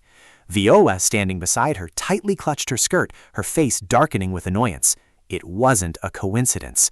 "Viola, you mustn't pull my skirt like that. Can you go home first, Viola?" The moment Ivette saw Emily, she couldn't hide her excitement. "Is this Lady Emily? Goodness, you are just as beautiful as I've heard. It is a pleasure to meet you. I am Cedric's mother. To think I'm meeting her in person. Are you the famous Lady Ivette?" She gazed intently at Ivette with sparkling eyes, hanging on her every word. Yes, that is me. It seems Lady Emily knows quite a lot about the capital's high society. Of course, I really enjoy learning about these things. Maintaining her elegant demeanor, Ivette smiled with satisfaction. The honor is mine. Would you like to go to a beauty salon and have a chat? Pardon? Because once I take an interest in something, I simply cannot let it go. Emily glanced over at Dylan, who was winking and gesturing to her. Her mind was in a frenzy. Oh dear, is this the makeover session my sister went through? Go ahead, Emily. She hugged Emily tightly, as if they were soulmates of 10 years. Then she turned to instruct Viola. You stay here with Dylan. Huh? Immediately after, she left with Emily, leaving Viola behind to scream, Wait a minute! With only the two of them left standing there, Dylan sighed and remarked, Now it's just the two of us. Indeed. Dylan leaned in and whispered in a coaxing voice, You haven't had any sweets yet, have you? If you want, I can buy some for you. No thanks. The young girl was about to walk away in anger when she suddenly froze upon hearing Dylan say, If you want, I can buy you 100 of them. Not missing the opportunity, Dylan continued to persuade her. Drinks, candies, and chocolate too. All of them? In the end, Viola agreed to enjoy some cake with Dylan. She smiled cheerfully, watching the little girl with deep affection. Feeling uncomfortable under Dylan's intense stare, Viola let out a few coughs. She took a big gulp, draining the glass with a loud slurp. Viola's eyes sparkled because the drink was so delicious. However, she immediately regained her serious expression and said crossly, Stop staring at me. You should try some too. Just watching Lady Viola drink is enough to make me feel full. Actually, I want to continue our conversation from the other day. Viola frowned slightly and immediately objected, but I have nothing left to say. Didn't I say earlier, this meal is in exchange for you listening to me? Even so, Dylan flashed a bright smile. Anyway, you've had your fill, so you have no choice but to listen to me. Viola said angrily, You are so cunning. She cast a scrutinizing, unfriendly look at her, thinking to herself, I don't know what she's planning to say, but I won't let her win me over so easily. Viola chewed faster and faster, her tone quickening along with it. Anyway, I'm not going to respond to you, so don't bother trying to threaten me, explain yourself, or ask for favors. Hearing the young girl say this, Dylan asked in surprise. I was indeed planning to explain, but why did you think I would threaten you or ask for a favor? Viola glanced at her and said in a sharp voice, You don't need to remind me not to babble to Cedric or threaten that I'll pay for it if you find out I did. Dylan's voice grew more serious. I don't care what you tell Cedric. Actually, what I said the other day wasn't too different from my true feelings. Viola trembled with anger. Just look at her. She slammed her cup down hard, her tone resolute. If that's the case, then I have nothing left to say. Dylan calmly tried to persuade her. But I do. I want to explain. It seems my way of expressing myself wasn't good, which led to a misunderstanding. I want to clear up that misunderstanding. Viola remained sharp. Misunderstanding? She nodded slightly and replied, Yes. The girl was stunned, then probed. So are you going to say that you actually love Cedric? Dylan immediately denied it. No. At this, Viola's face darkened. Then are you trying to love him? Dylan continued to deny it. No, that's not it either. Exhausted, Viola closed her eyes tightly, her face unusually gloomy. She jumped up, slammed her hands on the table, and shrieked, Then what are you explaining for? In the end, what could possibly be more important than that now? Before she could finish her sentence, Viola suddenly felt a shudder run through her and covered her mouth as if she were about to throw up. Seeing her reaction, Dylan anxiously asked, Hey, Lady Viola, are you okay? Wait a moment. Meanwhile, Viola's mind was spinning in chaos. Oh no, it's because I ate too many sweets. I have to hold it in at all costs, not here. And in the end, Viola couldn't hold it back and threw up a disgusting mess. The young girl groggily woke up after the recent tremor. Her entire body was exhausted, her gaze vacant and not yet fully awake. Seeing Viola wake up, Dylan gently asked, Are you feeling any better? Viola felt like she could die of embarrassment. How awful. Why did she have to let her, see her like this? It was so embarrassing, just like a child. She picked up on Viola's feelings right away. Are you feeling even more embarrassed right now because you're tired? I went through something similar not too long ago. Anything can happen in life, after all. Viola was surprised. It was a similar story. Dylan described and narrated. I happened to run into Lady Fleming outside the shop back then. I lied, really. She smiled and continued in a low voice. Perhaps that's why I was able to take even better care of you. Dylan's words successfully won Viola's favor. The little girl stammered, whispering each word. Thank you, and I'm so sorry. It's nothing, Dylan replied. Although she had worked hard to clean up the nasty mess Viola had left behind, she spoke as if nothing had happened. It seemed she wasn't a bad person after all. Viola gradually opened up to her. Could you continue the story from earlier? She offered a gentle smile and said softly, I know you love Cedric very much, which is why you want him to be happy. Viola pouted and replied, Of course.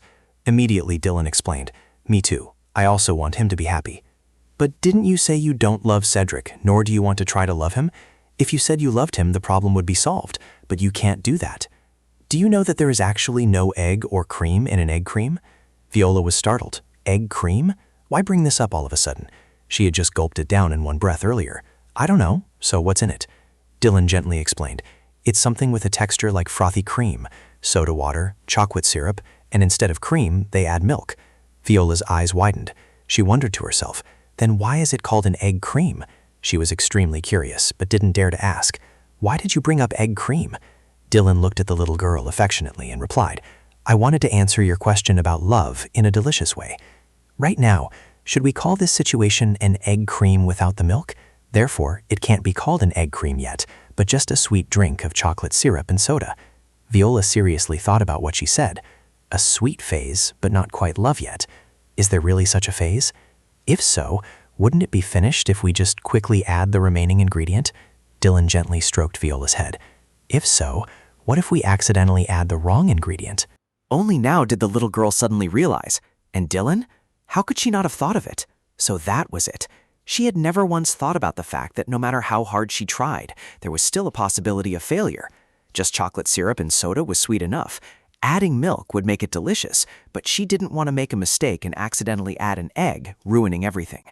After a long silence, Viola finally asked, So are you slowly adding milk? Dylan nodded slightly in agreement. If you think of it as me waiting for the fateful moment of my life, then yes, that's exactly it. In that case, you really are cautious. She burst out laughing at the little girl's innocent remark. More like a cowardly rabbit, to be honest. I'm just afraid that if instead of milk, I accidentally put an egg in, everything will be ruined and there'll be no turning back. Her words sent a shockwave through Viola's mind. Fear. Do people feel afraid when they are in love, too? The little girl blushed shyly, her lips pressing together slightly. Suddenly, Viola called out her name. Dylan, are you sure that there's already soda and chocolate syrup inside right now? Dylan smiled gently and replied in a sweet voice, Of course. Hearing that, Viola responded with a saintly smile. All right then.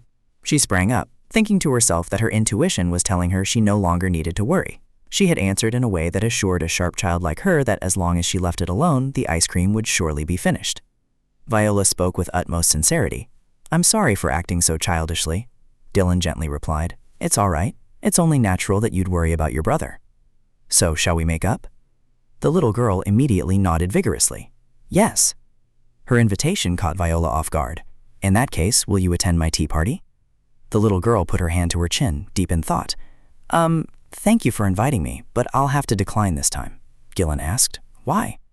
Viola turned her face away and replied, But a tea party is a gathering for adults. She tried to reassure her. You don't need to worry about that. Yet the little girl still shook her head in refusal. Now I realize that I am still far too young. Dylan smiled warmly at the sight of Viola. How adorable. She no longer needed to feel uncomfortable because of that smile. The scene shifts to evening outside the luxurious palace. Cedric's voice rang out hesitantly. I think it would be better if we replaced this still life painting, because tomatoes are known as love's apology. Who knows, this painting might affect the newlyweds. I think it's better to replace it. Leaning on her hand, Dylan chimed in. I didn't expect you to care so much about the guests. Cedric replied cheerfully. I'll take that as a compliment. She burst into a delighted laugh. In the end, the only thing you're terrible at is courting. The deadline is tonight, right? In that case, I'll leave it to you to help me find a suitable painting. Everyone was bustling about, preparing for the party. Everything was finally ready. At last, the day of the party arrived. There were 10 guests today, neither too few nor too many, making it the perfect size for a dinner party.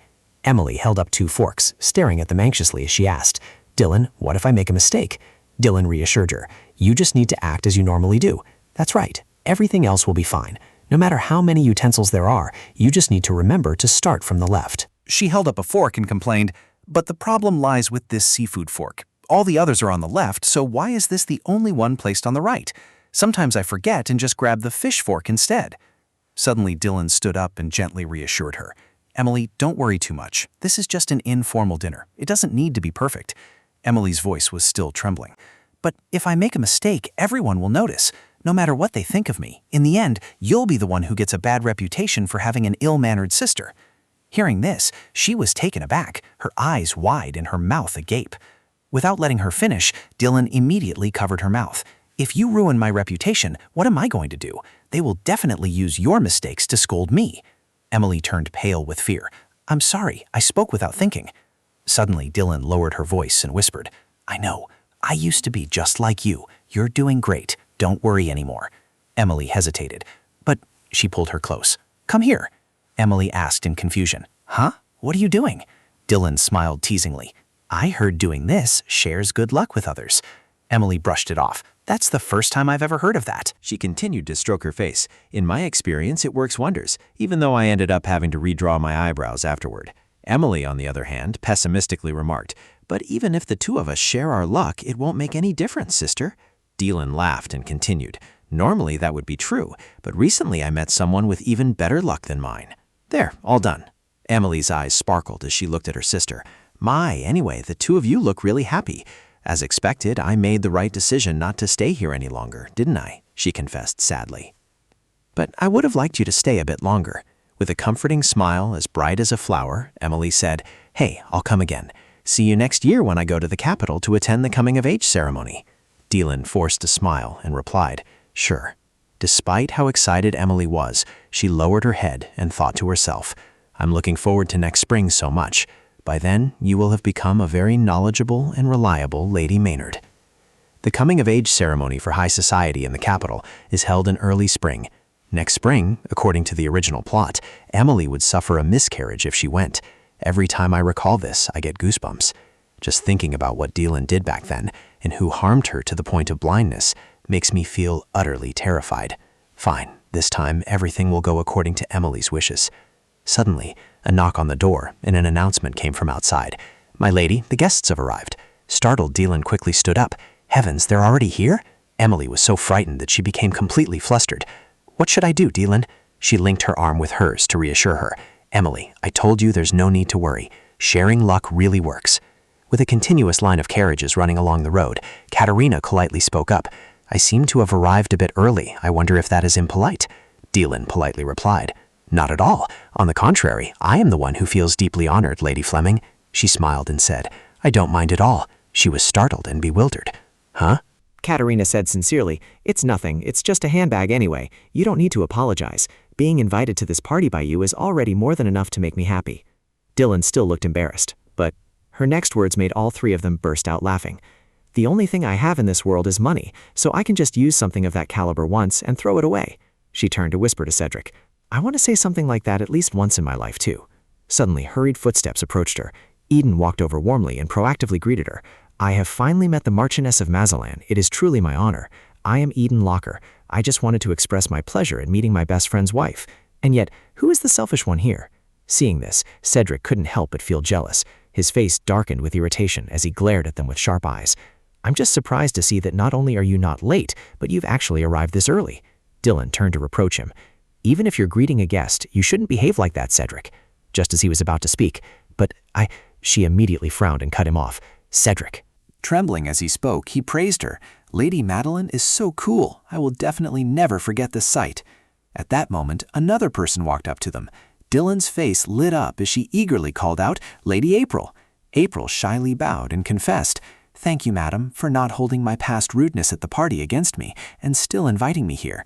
I am truly sorry for what happened before. She reached out her hand and replied, Let's not bring up sad memories today. Let's only talk about happy things. Hearing this, she beamed. Happy things? Yes, of course. Congratulations, madam. Dylan was taken aback, wondering to herself in bewilderment, Why is she suddenly congratulating me?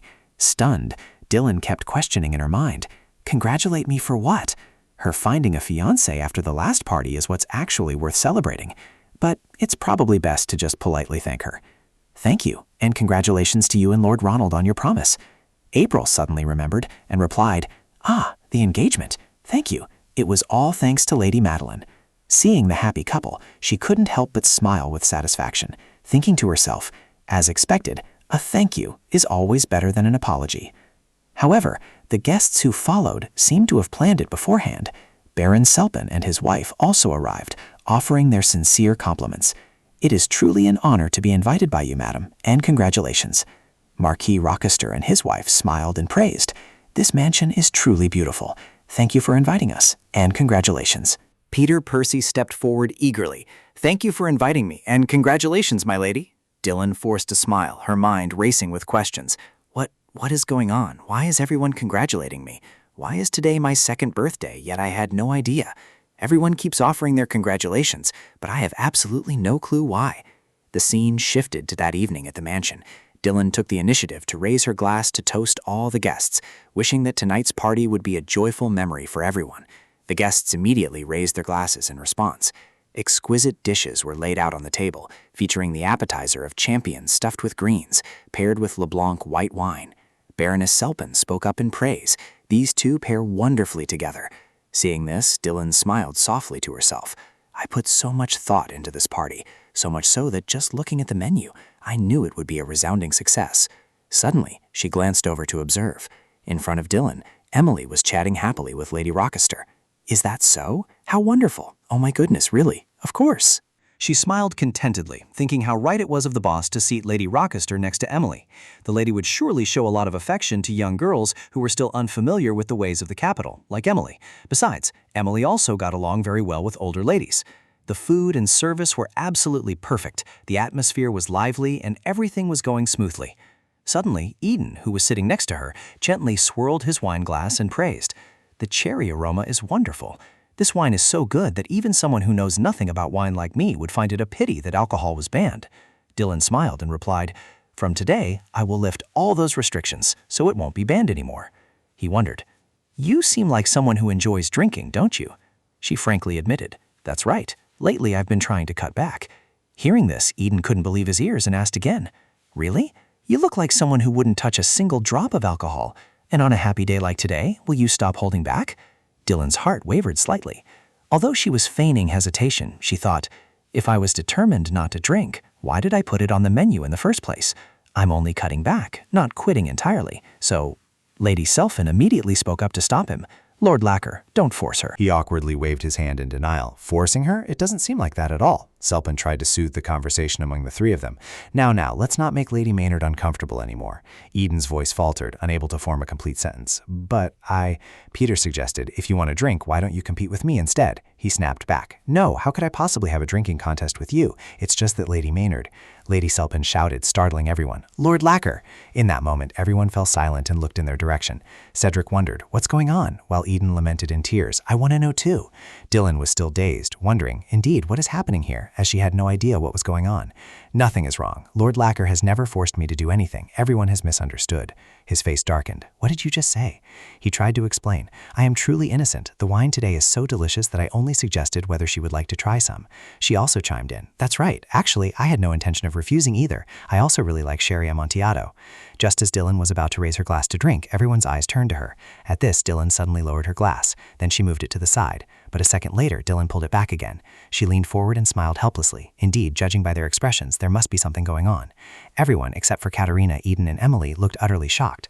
"I wonder, is there something in this glass that only I don't know about?" April, who was gradually getting drunk, said in a slightly slurred voice, That's not it. It's just, isn't sherry a very strong wine?" Dylan asked back in surprise, "Sherry?" When making sherry, the fermentation process is halted by adding external alcohol. Compared to regular grape wine, sherry is 10 times stronger. An average drinker wouldn't easily be able to handle it.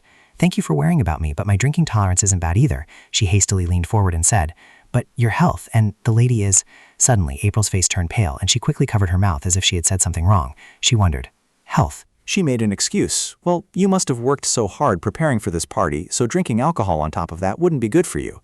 Dylan's expression turned solemn. "Forgive me, but I don't understand what you are talking about at all." Her face turned pale. "Is something wrong? My apologies if you find me too meddlesome." She wondered to herself why this woman was always apologizing to her. Wait, the people who watched her every time she picked up her glass, weren't they the same ones who had toasted her earlier? It couldn't just be a coincidence that they were acting crazy. Suddenly, Cedric called out, "Eden." Eden replied blankly. "Huh?" he asked. "Have you read today's paper?" He wondered why Cedric was suddenly asking. Cedric pressed. "Have you read it?" Eden shook his head. "No, my mother was so busy getting ready to come here today that I didn't have time to read the paper." Crossing his arms, he continued, "Neither have I." Confused, Eden asked, "Then why did you ask me? But why are you bringing this up?" The butler brought a newspaper over to Dylan, and she took it. It seemed everyone else had already read it. Sure enough, there's another rumor. What on earth do they know anyway? The headline is quite catchy too, but the content inside is even more interesting. Truly fascinating. Only then did Emily call out in a serious voice. "Sister," she questioned, "are you pregnant? Is that true?" Rapid footsteps echoed continuously. Dylan walked in hurriedly with a serious expression. She took out the newspaper, read it, and sighed. So that's why everyone was worried about me. Thank you, but it seems these trashy articles have caused everyone unnecessary worry. Earlier at the party, April had asked in confusion, "So it's not true?" Dylan handed the newspaper to the butler before replying. "During my last checkup, I recall my doctor saying absolutely nothing about this." Only then did she awkwardly realize, "Oh," she gulped down her wine. "Now that the misunderstanding has been cleared up, I hope everyone enjoys tonight's party. There are still many delicious dishes yet to be served." Later, the door opened while August was sitting inside. Startled, he turned around. August smiled and said, "I never expected us to meet here." Dylan said nothing, only quietly sitting down opposite him. She flashed a sly smile. "I thought we had something to discuss, so I came to find you." Duke menoned. He smiled innocently. "What do you mean by that?" Hearing this, Dylan began to open up. "I had hoped that the party the other day would go well, and indeed it did. Although there was a slight misunderstanding at first, everyone cleared it up afterward and enjoyed a pleasant evening. In the end, everyone left Boutel with a smile on their face, so the party could be considered a huge success, couldn't it? But a problem arose the following morning. Countless flower baskets kept pouring in, and since I couldn't handle them all on my own, I had to ask the gardener to write letters of explanation to everyone. Mother quickly realized it wasn't true. But anyway, this is proof that many people care about me, so instead of seeing it as a problem, I think it should be considered a happy thing. Still, it seems I've disappointed my younger sister." She recalled Emily's disappointed face, on the verge of tears. "I thought I was about to become an aunt. I was so thrilled. But that's fine. I need more time to prepare to be a good aunt anyway." Then Dylan quickly continued. "To quickly put an end to the false rumors, I had to send her back to Langton early, which I find very regrettable." However, since they would meet again in the future, little Coot happily went back. Therefore, this wasn't really an issue. August still shamelessly smiled, feigning innocence, and asked back, "What exactly is the matter we need to discuss?" She immediately replied, "Although I expected it, I didn't think you would ask this so nonchalantly." According to the spokesperson, the household of Marquis Massillon purchased a large amount of guarana, which is known as a stamina booster. This is the very ingredient used in special methods. Tomatoes, known as the love apple, were also purchased in significant quantities to make dishes for reducing facial swelling. Furthermore, the Marquise was once spotted looking as if she had morning sickness. Wasn't that just her sucking in her stomach and pursing her lips when leaving Aloka? Staging the incident at Vince and Josa? Well, don't you find this article suspiciously detailed? He smiled brightly and praised. This journalist seems to be quite talented. Dylan didn't hesitate to needle him back. Indeed, so who could that talented journalist be? Cedric and I have been thinking about this. In another room, Cedric turned to complain. "Didn't you say you would stop the journalist from writing such nonsense anymore?" Eden clutched his head and shouted, "I clearly did. The newspaper office said they didn't mean to publish it, so I think there was outside pressure forcing them." Katerina rested her chin in her hand, thoughtfully analyzing. Could it be Albert and Sabrina's doing? Surely Albert would have asked for my opinion before doing so.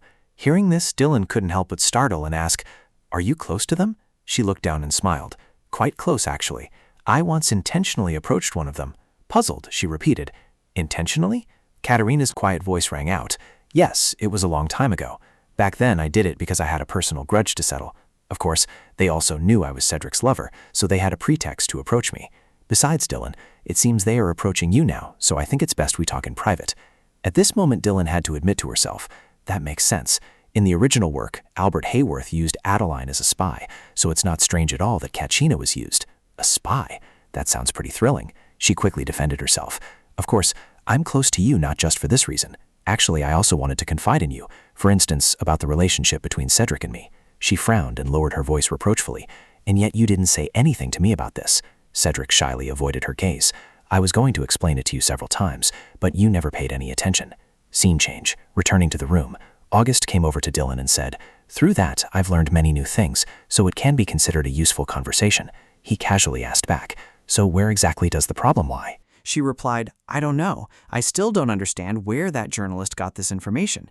How do you think we should investigate?" August asked, "Are you asking for my opinion?" Dylan confirmed, "That's right. For example, if you were a journalist facing a tight deadline, how would you dig up information? Getting information from the mansion's servants would be the simplest way. You are indeed clever. That is certainly the most effective way. However, I have already investigated. The servants at the mansion are innocent. We have known for a long time that the lady is not pregnant. Since she is someone who prioritizes her health, she goes for regular checkups every month. I trust my servants deeply. They are people I can confide in completely. but I never expected that brat Rebecca to witness Cedric and me in the greenhouse. In other words, if someone had bribed the mansion's staff to get information about Cedric and me, there is absolutely no way the rumor would be about me being pregnant. Still not understanding her point, August widened his eyes and asked, "What do you mean by that?" She sighed. It should have been the exact opposite. Instead, they would have reported that I am infertile and unable to produce an heir. Those rumors would have damaged my reputation even more. He looked down in embarrassment. Well, about that. Before August could explain, Dylan continued.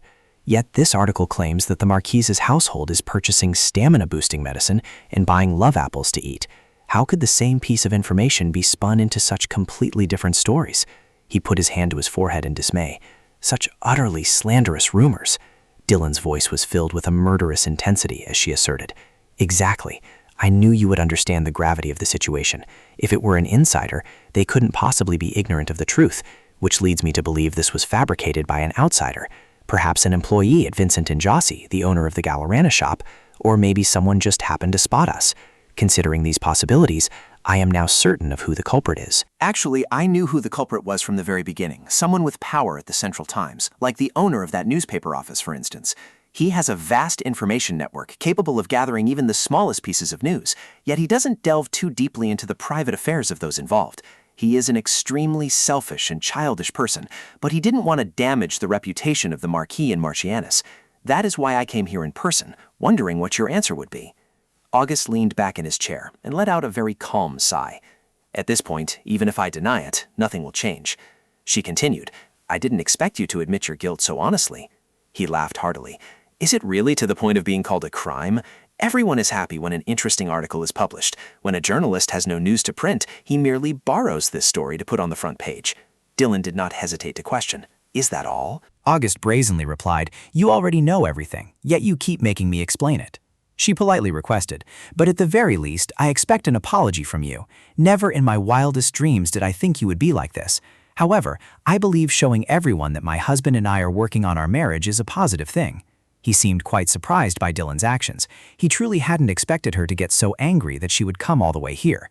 Your relationship with Lady Fleming is quite harmonious as well. It seems your marriage will be smooth sailing from now on. I hope to hear some actual happy news from your family next time.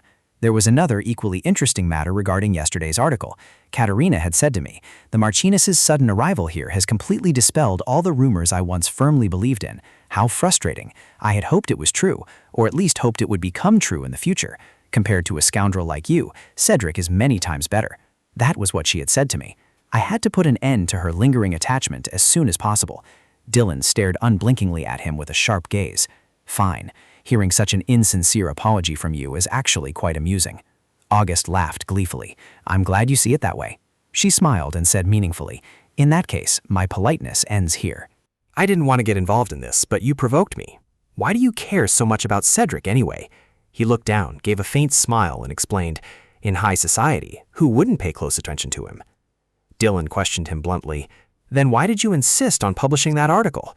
Clenching his hands, August replied with a tremble, I already told you, it's just a personal hobby. It seemed her words had hit a nerve. Was it because he wanted someone to be shocked after reading the article? Is this the first time you've been cornered like this? I feel much better now. A flash of fear crossed his face as he looked up and demanded, What on earth are you trying to say? Dylan replied, Actually, it's not what you think. I'm not angry with you at all. The one who is angry isn't me, but Cedric. Hearing this, August couldn't help but wonder. Until now, he had never cared about any article, whether it was true or not, so why was he angry now? It wasn't like Cedric or Worth at all. Perhaps, she smiled and said, I didn't want to come looking for you, but this actually turned out to be quite fortunate. He had no intention of coming here to find you. I was the one who got his permission to come. A doubt arose in his mind. Was it because of this woman? I shouldn't be seen as someone holding a personal grudge like that. Dylan immediately chimed in, A personal grudge? Surely there's no need to use such a harsh term. I had to explain it to Cedric, and he was quite sympathetic toward you. August asked back, Sympathetic? Her reply made him stiffen. Yes, shouldn't we sympathize with how childish and pitiful someone can be when they are in love? How dare you compare me to the two of you? I don't want sympathy from Cedric Hayworth at all. It's incredibly frustrating. Did you come here just to mock me? Dylan gently stood up, smiling triumphantly. I only came to ask for your opinion. Now I'm gradually becoming interested in you. August immediately chimed in. If Cedric hears that, he probably won't be pleased. She replied, I'm not so sure, just like when we danced together at the ball. Back then, he actually didn't have the slightest interest in me. As for my feelings for him, to be more precise, they were... He felt extremely uncomfortable inside. I don't want to hear this. Although Dylan's voice was very gentle, it was incredibly sarcastic. It's just that this is about Cecilia, which is why I'm interested. Since Cecilia rejected August back then, and I had planned to have the first dance with my cousin, so my apologies. In his heart, he silently recalled her figure. 10 years ago, after being rejected by her at his coming-of-age ceremony. Well, that name had always been on my mind. I don't understand what you mean. She immediately questioned him. Are you planning to avoid this? Do you want to hide the truth forever? August gritted his teeth in anger. That is not something you should meddle in. Dylan's expression darkened with murderous intent as she growled. Then you shouldn't have put me in the newspapers in the first place. Your nonchalance, your recklessness, and your honesty, I think it would be better if you directed them towards someone else now. Hearing this, he couldn't help but ask, someone else? Her words startled August. Confess to Cecilia, he replied. I'm afraid, Lady Madeleine, that I have already confessed to her twice, but I was rejected both times. She guessed. Don't tell me you just told her you liked her. August was taken aback, looking bewildered. Huh? Dylan continued. Did you just joke around to get it over with, or did you confess sincerely? This is love we're talking about. You should have told her you wanted to marry her. Suddenly, his face flushed with embarrassment. I don't think I've ever said that. She began to question him relentlessly. Did you tell Cecilia that she is the only one you love? August tried to make excuses to avoid the question. What difference does that make? Dylan frowned reproachfully. You haven't even tried, he argued. She never had feelings for me in the first place, so all of this... Suddenly, the door behind August swung wide open. Huh? His eyes widened in surprise. August turned around, looking completely flustered. Dylan greeted her. Cecilia, you're early. Cecilia calmly replied, Yes, which is why I happened to hear something very interesting. Flustered, he asked, From which part did you hear? She replied, From the part where you said, that is not something you should meddle in. August thought embarrassedly, so she heard everything. Cecilia stared at him, questioning, Is this true? August blushed, avoiding her gaze. Huh? Hearing her question, he screamed in his head, You have feelings for me. August waved it off. Don't say any more. Cecilia widened her eyes in confusion. Huh? Forcing a smile, he confessed, Things like, I don't like you, or I will absolutely never agree. Don't say them. I don't want to hear those words right now. She fell silent for a moment, then asked again, August, answer me. Do you like me? This time, August lowered his head and replied, Yes. Cecilia asked once more, Since when? Without a moment's hesitation, he answered, 10 years ago, at the coming-of-age ceremony. Suddenly, she yelled in anger, stepped forward, and punched August straight in the face. You bastard! Seeing this, Dylan turned pale with fear and shrank back. Cecilia shouted, So that means, during all that time, you were just playing around with other girls? He froze, covering his face and trembling. Cecil? She angrily reproached him. And right in front of my face, too? August forced a smile. You never once cared about this. Cecilia immediately retorted. Never once? Or 27 times? He asked in wonder. You remember every one I've been with? Her eyes welled up with tears as she cursed repeatedly. You damn bastard. August stared with wide, flustered eyes. Don't tell me you're crying. Cecilia's voice trembled as she lowered her head to wipe her tears. A bastard like you. In the end, what on earth did I do this for? Trembling, he reached out and hugged her tightly. Don't tell me my thoughts were right. Do you love me too? She loved him too. It was no longer just a misunderstanding. The scene shifts to a carriage traveling down a long road. Dylan spoke up. I'm sorry for witnessing such a private moment between the two of you. Duke Maynard was even crying. It seems he didn't even realize it himself. Cedric coldly remarked, Isn't that just getting what he deserves? After causing one trouble after another for so long, I'll just consider this as the retribution he had to face. She said, Anyway, he won't be bothering you anymore in the future. He immediately chimed in to emphasize. Us, you mean? Dylan replied. Yes, well, us. Cedric sneered. It seems it will be someone else in the future. She grimaced and corrected him. Ah, you shouldn't talk about him like that. A bit tired, but actually, Ivette wasn't the only one who had contacted me after reading that article. That's right. Who would be the happiest to see this news? In that letter, it was written, Come here quickly. The sound of a passing train echoed through the quiet scenery. Dylan sat inside, intently reading a book. Suddenly, a rustling sound made her turn to look. Seeing Cedric embroidering so meticulously, Dylan spoke up to praise him. Your focus and perseverance are truly admirable. It's just a pity that this perseverance went unrewarded, which is why you ended up like this. She giggled teasingly. You made a mistake there. He scowled and retorted. Speaking of unrewarded perseverance, wouldn't Duke Magnat be a better fit? He waited for a whole 10 years after all. Hearing this, Dylan's eyes suddenly lit up. She expressed her empathy. I can understand him. It's simply love. And he even regarded Cecilia as his entire world, his whole life. Cedric questioned. To the extent of bothering someone for such a long time just over a silly misunderstanding? Dylan countered. Isn't there a saying that love is blind?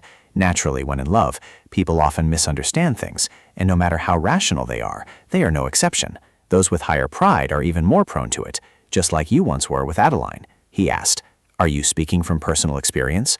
She shrugged and shook her head, replying, Who knows? Either way, you've seen that there are indeed people like that.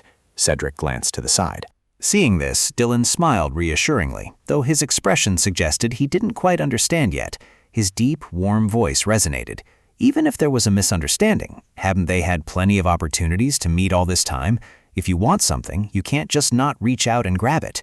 Suddenly, she whispered, So, do you mean that not reaching out to grab it can be seen as that person not truly wanting it? Cedric, there is still one thing you don't know. What it feels like to be pushed away, rejected, and hurt. This is something that anyone would fear. Suddenly, Cedric's heart faltered. A fear, speaking of a similar feeling. Dylan suddenly realized that she too seemed to have been like that. The night before the ball, in the study, she had thought she shouldn't touch Cedric like that. In the bedroom that morning, and in the greenhouse as well.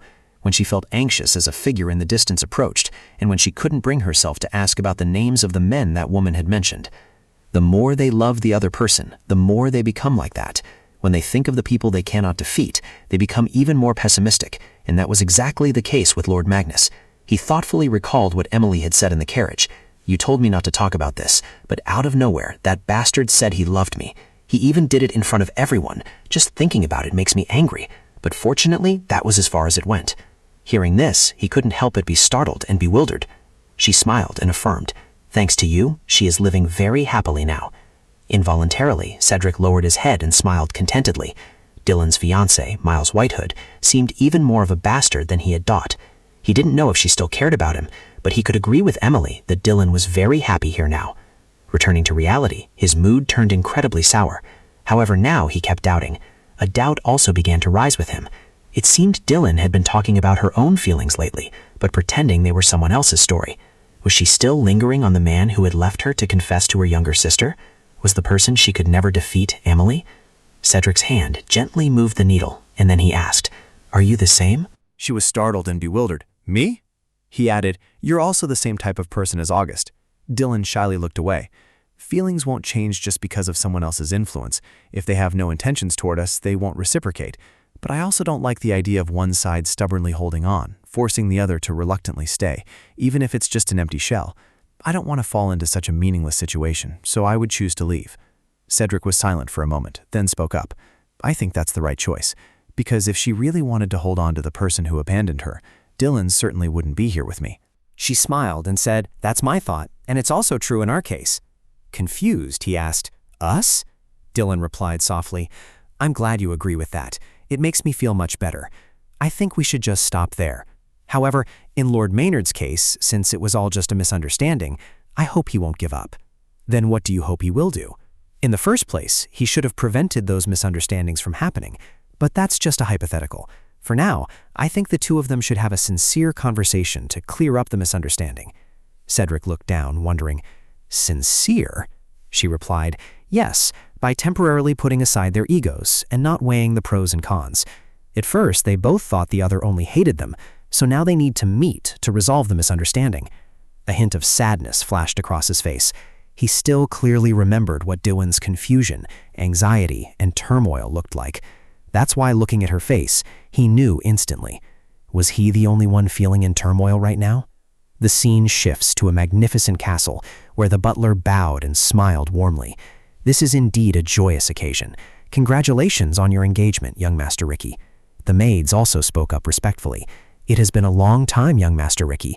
We look forward to serving you." Hearing this, Dylan couldn't help but be startled. "Young Master Ricky, it seems you were quite pampered as a child, weren't you?" Cedric waved it off awkwardly. It was nothing special. She, however, thought this was more than normal, considering how warmly everyone welcomed him. "Isn't that right, young Master Ricky?" He called out to Dylan, who smiled softly and praised, "How adorable." Graham's sudden voice startled them both, freezing them in their tracks. "You're back?" Sitting down on a chair, he asked in a low voice, "Come in. Have you two been doing well lately?" Cedric replied seriously, "Of course." Dylan chimed in flatteringly, "Thanks to you, we've been doing very well." Inside, he chuckled at the old man's attempt to play it cool. On the outside, Graham tried to maintain a calm demeanor, but on the inside, he was absolutely thrilled. "That's wonderful then. So do you kids have any good news for me, my descendants? Out with it." The two of them exchanged glances, signaling each other with their eyes. Then Dylan spoke up, "Yes, we do." Graham eagerly asked, "Really? What is it?" However, Dylan's answer only brought Graham disappointment. "Cecilia's getting married." He froze for a moment, his face darkening, and his voice trembled as he asked, as if unable to believe his ears, "What?" Graham had good reason to be so agitated, because it was none other than Cecilia. In the past, Graham had once been so fuming mad that he lectured Cecilia, "If you don't get married now, you'll end up living all alone in the future. Do you understand?" She had immediately turned and tactfully declined. "Thank you for worrying about me. Even if I get sick and grow old miserably all by myself in the future, I'll be fine. But if you could compensate me with some material wealth, I would be very grateful." Hearing this, his eyes widened in disbelief. "What?" Cecilia turned to him with a sly smile. "Instead of worrying, why don't you just give me some money?" Seeing this, Graham's face darkened as he shouted, "Is that really Cecilia? Who on earth is she going to marry?" Cutting back to the present, Cedric lowered his head and hesitated. "The other party it is—" Graham waited anxiously, listening intently. Cedric shook his head and suggested, "Grandfather, please find out for yourself." Flustered, Graham shouted, "What? Don't keep me in suspense, just tell me." Dylan spoke up. "We still can't easily consider him her fiancé. Because of what happened in the past, she still doesn't trust him and is still very angry with him." Cedric took the cue to go with the flow, which is why he referred to him as a fiancé rather than a husband. She wondered, "Do you mean he will remain just a fiancé for a long time?" He replied, "Cecilia is still furious with him, so I want him to suffer a little." Dylan asked, "Isn't that enough for his engagement to be called off?" Cedric reasoned, "Cecilia wouldn't want to use a leash that could easily snap." Hearing this, she couldn't help but be surprised. "A leash? Does she know you use such absurd words to describe her?" He smiled slyly. If it were Cecilia, she would actually say, "I hit the nail on the head." Dylan asked, "You seem to know Cecilia's personality very well, don't you?" Cedric replied confidently, "We've known each other for over 20 years after all." Graham broke into a cold sweat as he listened to the back-and-forth conversation between his two grandchildren. "With such a long time, there must be many things between the two of you that I don't know yet, right?" He closed his eyes tightly and slammed his hand on the table. Cedric, who was speaking, had to turn and look. "Didn't you say you didn't care about—" Graham feigned a cough to draw attention. "I am very glad to see the two of you chatting so intimately, but please let this old man chime in. I am still here, you know." Flustered, she quickly apologized. "I'm sorry, grandfather." He continued to press. "So, who is the person Cecilia is going to marry?" Dylan smiled and politely declined. "I don't think an outsider like me should speak of this so casually. Please forgive me, grandfather." Graham held his head, thinking to himself, "Haven't the two of you been discussing this so animatedly just now?" Well, Albert and his wife will be here soon anyway. I can just ask them then." Cedric hastily blurted out, "Didn't I say we shouldn't talk about that anymore?" He frowned and asked, "Then what do you want to talk about now?" He asserted, "Either way, Cecilia won't be coming." Graham firmly replied, "In that case, I will ask Sabrina." Cedric guessed, "She probably doesn't even know about this." He paused. "Wait a minute. If even her own mother doesn't know, how on earth do the two of you know?" He replied in a serious tone, "That's right. It is something her parents should have been told first, but she has terrible parents, and they have also caused you a lot of heartache, grandfather." Graham put his hand to his head and confessed, "I only wish to see everyone in the family living in harmony before I die. That would be enough to satisfy me."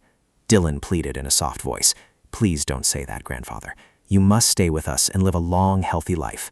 Hearing this, he smiled warmly with satisfaction. "All right, I must take good care of my health then." She asked warmly, "Have you finished the tea I sent you, grandfather?" Graham was full of praise. "Indeed, its aroma is wonderful. I've almost finished it. This is the first time I've been gifted hand-dried tea, so I intended to save it, but I ended up drinking it all before I knew it." Dylan smiled brightly. I'm so glad you like it. I actually brought some more with me, so I'll bring it over to you this afternoon. He replied gently. Thank you for thinking of me. She shyly confessed. Since you gave me such a precious gift, I had to return the favor. I only worry that my return gift is far too modest. Graham asked curiously, Do you like the jewelry? Without hesitation, Dylan replied immediately. I love it. Thanks to it, my debut into high society went incredibly smoothly. Thank you so much, grandfather.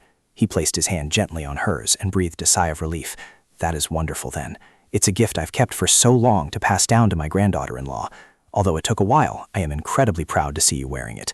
Besides, you are such a wonderful child. There is absolutely nothing to complain about. If only Laura could have met you, she would have been so happy.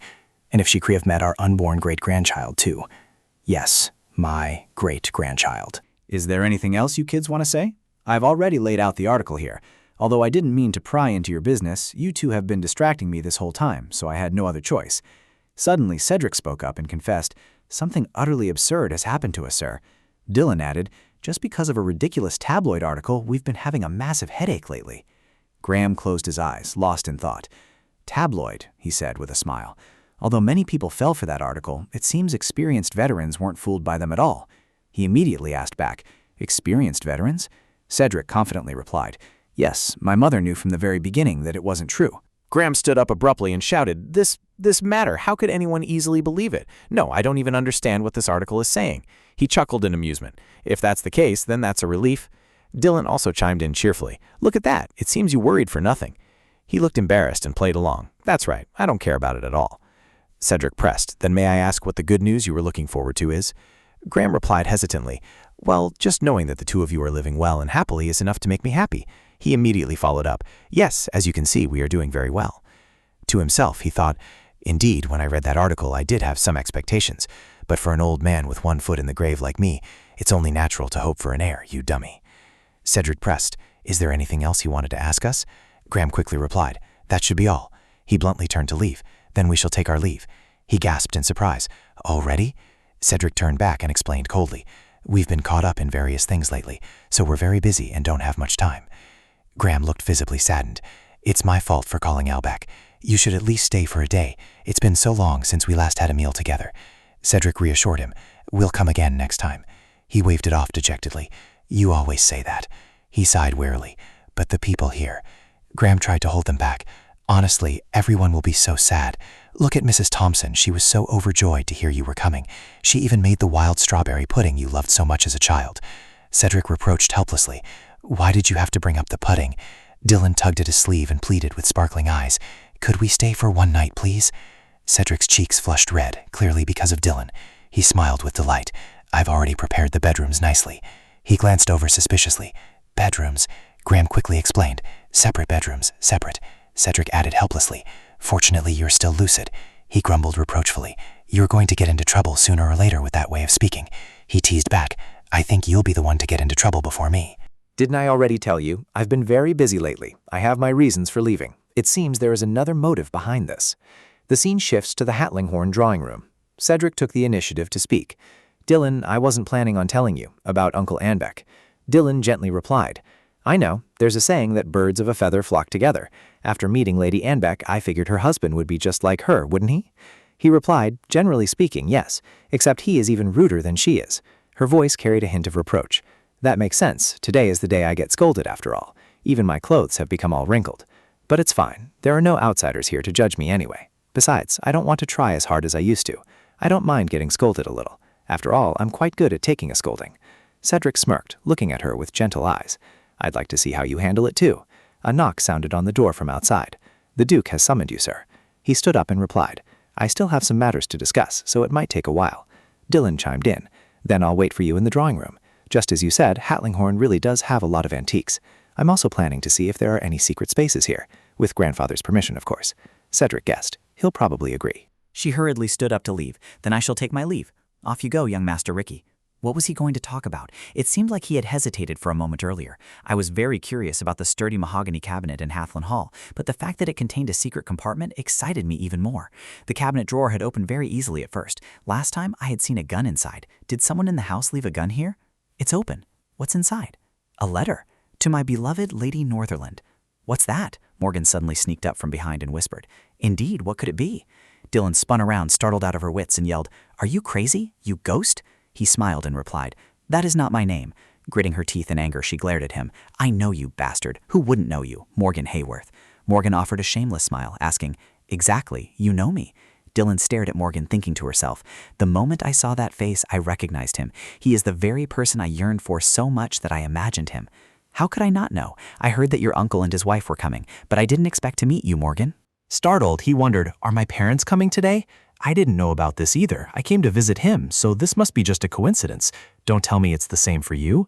Helplessly, she replied, "Perhaps." Hearing Morgan's words, Dylan instinctively lowered her head. "That's great. I told you I was very lucky. I just saw that too." He suddenly stepped closer, making her back away in fear. Morgan suddenly noticed something ahead. He angrily slammed the cabinet. "What's this? Why is it locked? Open up, damn it." Dylan thought to herself, "If you stubbornly try to open that box, you're going to hurt your hand." Just as the thought crossed her mind, he let out a scream. "Ah!" She sighed. "See?" Shaking his hand, Morgan turned to ask, "How did you open it earlier?" She calmly replied, "Just by chance." She flashed a bright smile and replied, "I guess it's because I've been living right that I managed to open it, but it seems like there won't be a second time." Hearing this, he asked back sarcastically, "Is that so?" Dylan silently judged him. At first glance, he seemed rather innocent, but he wasn't very bright. Not to mention, he was a womanizer, rude, and violent. I've only spoken to him for a very short time. Except for that one line from the original, everything else was tolerable, but it's best not to talk to him anymore. Well then, I'll be going first. Morgan watched her steps and called out to stop her. "Wait." This made her pause. Smirking, he said, "Only you know who I am, so aren't you going to introduce yourself?" Flustered, she replied, "How careless of me. I am married to your cousin, Cedric." Before Dylan could even finish her sentence, he excitedly interrupted. "Dylan Langton, right? I knew it. I was wondering why there was a strange girl wandering around the drawing room. I'm so smart." Forcing a faint smile, she said, "Yes, that's right. Well, I'll be going first." Just as Dylan was about to leave, Morgan grabbed her hand again. "Wait." She turned to look at him, confused. He asked, "Why are you trying to leave again? I've heard so many rumors about you. Some say she is a difficult woman to talk to who never smiles, while others say she is very beautiful and has a strong personality. The opinions are so varied." Dylan asked, puzzled, "In the newspapers?" Avoiding her gaze, he replied, "No, I heard it from my friends. I don't read newspapers because they give me a headache." She immediately snapped, her voice dropping. The words of those who remain friends with someone of that caliber are truly trustworthy. Morgan leaned in close and asserted, "But it's better than I expected." Dylan's face stiffened as she thought to herself, "That was sarcasm, you idiot." She thought to herself, "I have to lower my standards like this, just so I don't treat him like everyone else in society. If I weren't more straightforward and violent like him, then, but in the end, I'm already used to an elegant and gentle way of life, so there's nothing to worry about here." Having finished her thoughts, she spoke up, "If you're done looking, let go of my hand." He asked, puzzled, "Are you angry?" Frowning, she demanded, "No, I just want you to let go of my hand." But the more she spoke, the tighter Morgan squeezed. Dylan's face contorted in pain. She glared down at where he was holding her, then said judgmentally, "You really are as rude and violent as the articles say. Let go." He slyly made excuses. "I'm only holding your wrist a little, and you call that violence? I tried to speak so gently, yet you say such hurtful things?" Dylan replied, "Holding the hand of someone who dislikes you is already violence." Morgan continued to tease her on purpose. "You really are sensitive. I see. There are times when one has to be sensitive, like in bed, for example." Her face darkened as she thought, "Fine, you've crossed the line. I was going to call someone to end this, but now you're dead meat." He deliberately leaned closer, chuckling teasingly. "So, does Miss Cedric like sensitivity?" Dylan replied softly, "Guess." She grabbed his collar and asked in a stern voice, "Do you want to test it?" Seeing this, Morgan's cheeks flushed red with embarrassment. "What is wrong with this girl?" he thought in bewilderment. "I was just acting cute with grandfather to get some pocket money. Grandfather, please give me some money. Hearing that there were guests, I came to the drawing room to check it out, only to find a strange woman there. If I had to guess, she must be the wife of that Cedric Hayworth fellow. Just as I thought, she is an uninteresting, boring woman who is merely pretending to be polite. I was bound to meet someone like you, a little mouse who only knows how to tremble in fear. Tell them later that I said so," with a mocking smile. But with constant contact, she actually seemed quite cute. Where did that boring girl from earlier go? Are you trying to leave that tedious crowd behind to find another, more interesting man? He asked, lifting her chin. Even so, that wouldn't be a problem, would it? Of course not, her gentle voice replied. Was he angry because someone else touched his things? Probably not. After all, he was a coward who only knew how to avoid trouble. From behind Dylan, a cane appeared. She struck him directly with it, leaving Morgan utterly shocked. He doubled over, groaning in pain. The moment Dylan pressed the iron rod against Morgan's neck, he immediately shrieked, "This is insane! What kind of crazy shit is this, damn it?" Looking at him, she talked to herself, "He's tearing up. It must really hurt." Meanwhile, writhing in pain because of her, he snapped, "Are you out of your mind?" She held the rod out in front of her and flashed a sly smile. "That's why I'm saying, before fighting violence with violence, you should say something a bit more civilized." Morgan gritted his teeth in anger, glaring at her with a murderous gaze. Just as Dylan was about to swing the rod again, he quickly caught it. Well, look at that. He actually caught it. Did you think I was just going to stand here and take a beating? She lowered her head, letting out a knowing smile as she pulled something out from behind her back. Not at all. Hearing this, Morgan froze. What the hell? Dylan softened her voice reassuringly. Just stand still. Don't move, please. Then with a click, she pulled out a gun, aimed it straight at him and warned, "This gun is loaded, you know." Although he was terrified to his core, he still tried to act tough. "You don't have the guts to shoot." Inside, he was thinking, why the hell is she carrying this kind of stuff in her bag? She raised the gun, flashing a sly smile, her voice dripping with challenge. "We'll see. Do you want to test that theory?"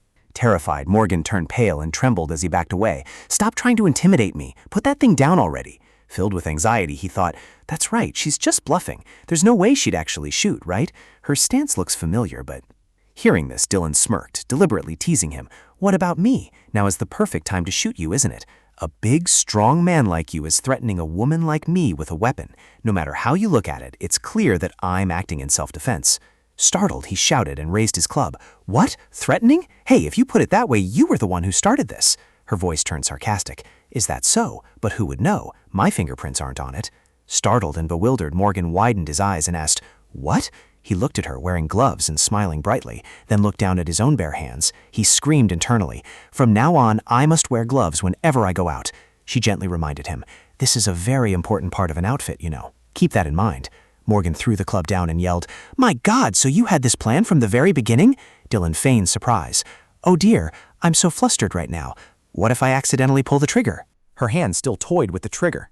He glanced over, biting his lip and swallowing hard in fear.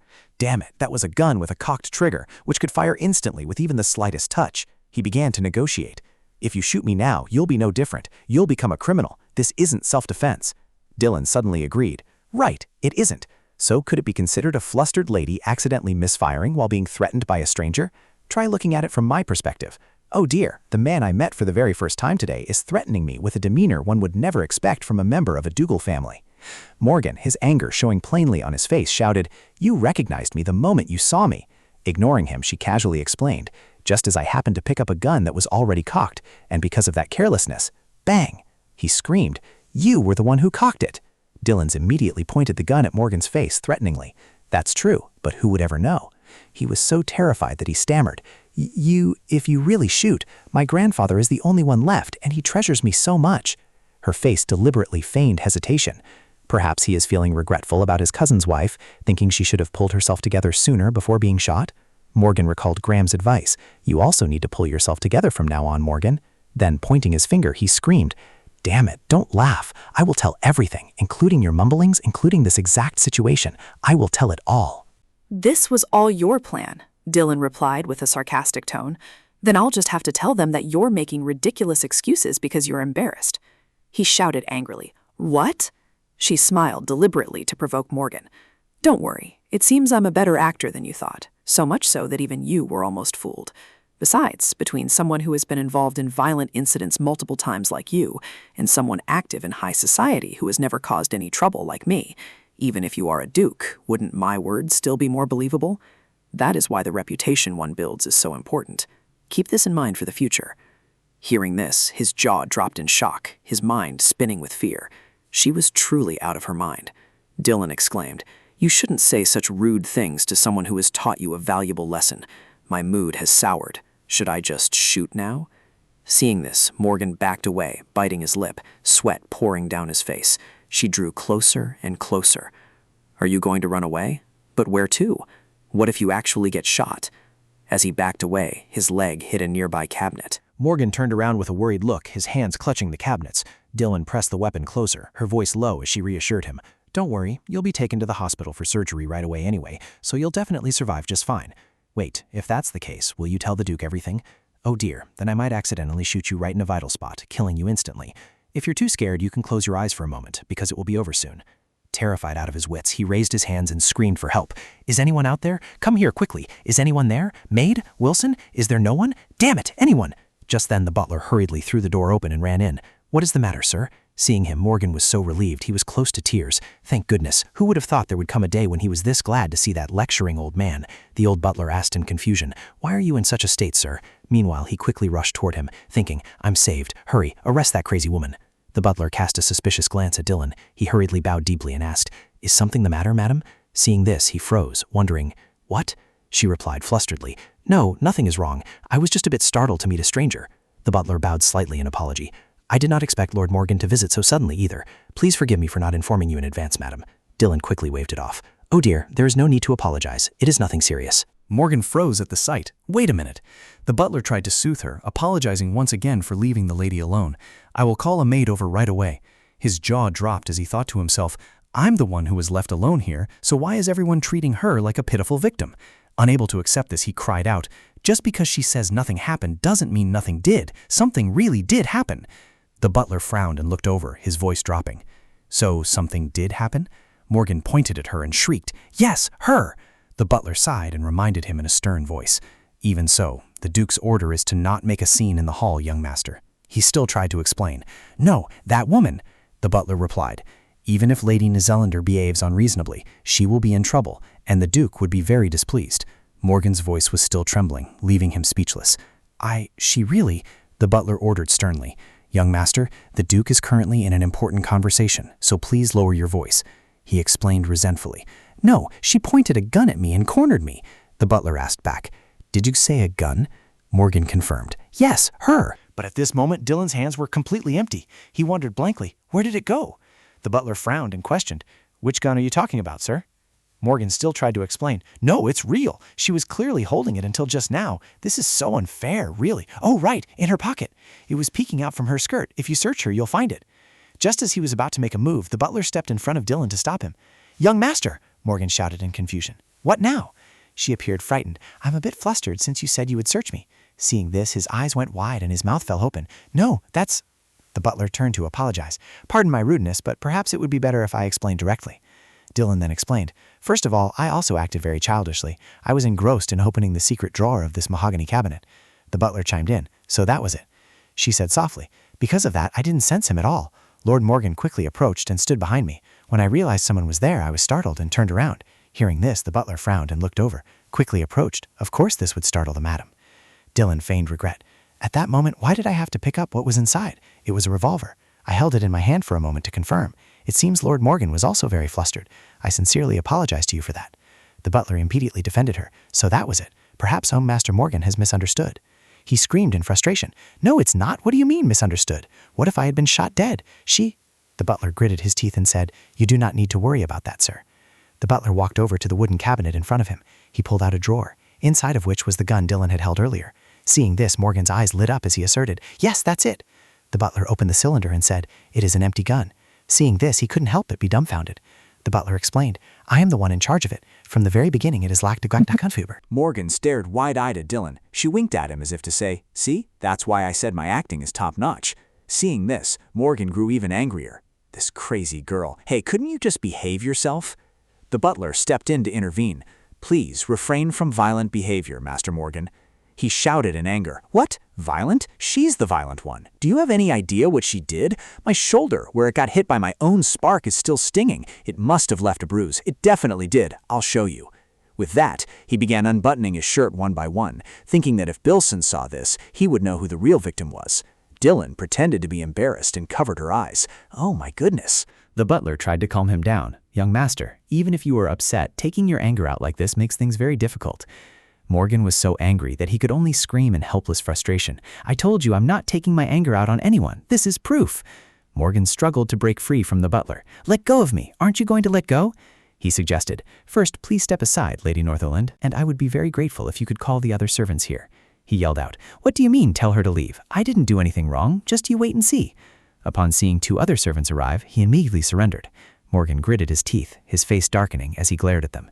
He stopped struggling. "I get it. I said I understand. It's my fault. I was indeed a bit hasty. My mood must have been affected. I felt like I was being teased, so I lost my temper." The butler reproached him. "Your actions toward the madam were unacceptable." Morgan agreed. "All right, I realize that now. I was too rash. I want to rest early. It seems my strange fever has gotten worse. After resting and calming down, I will go up to apologize to the madam. It would be great if you could prepare a room for me in advance." The butler complied in a low voice. "I understand. It took calling this many people for you to calm down. The rooms for men and women are on different floors and face different directions, so it will be fine." The old butler instructed. "Waterdrop Gray, I will lead the young master to the room in the east." The 2 servants bowed and replied, "Yes, let's go then." He pouted and followed them resentfully. The door had just opened. He walked behind 2 servants. Suddenly, from behind, Morgan smirked slyly. The butler gasped in fright as a frantic scream rang out, "Young master!" He bolted forward so fast that no one could catch up. As he ran, he thought, "Fine then, I didn't expect him to be so polite. This is—" Inside the room, a voice spoke. "All right, what do you want to say?" Looking out the window, Cedric spoke candidly. "Recently, a drug called Lolaka has been spreading at a breakneck speed. The first areas where this drug appeared are said to be near Orden, which is also close to where the opium smuggling site was discovered."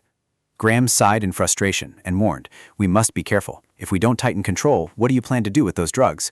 Turning around, he continued in a serious tone, "Grandfather, I didn't come here just to talk about the dangers of drug use." He quickly urged, "Then stop beating around the bush." Cedric revealed, "There is someone sponsoring it from behind. The person I suspect is Albert." Hearing this, Graham stared in wide-eyed shock. "Damn it, have you uncovered the network yet?"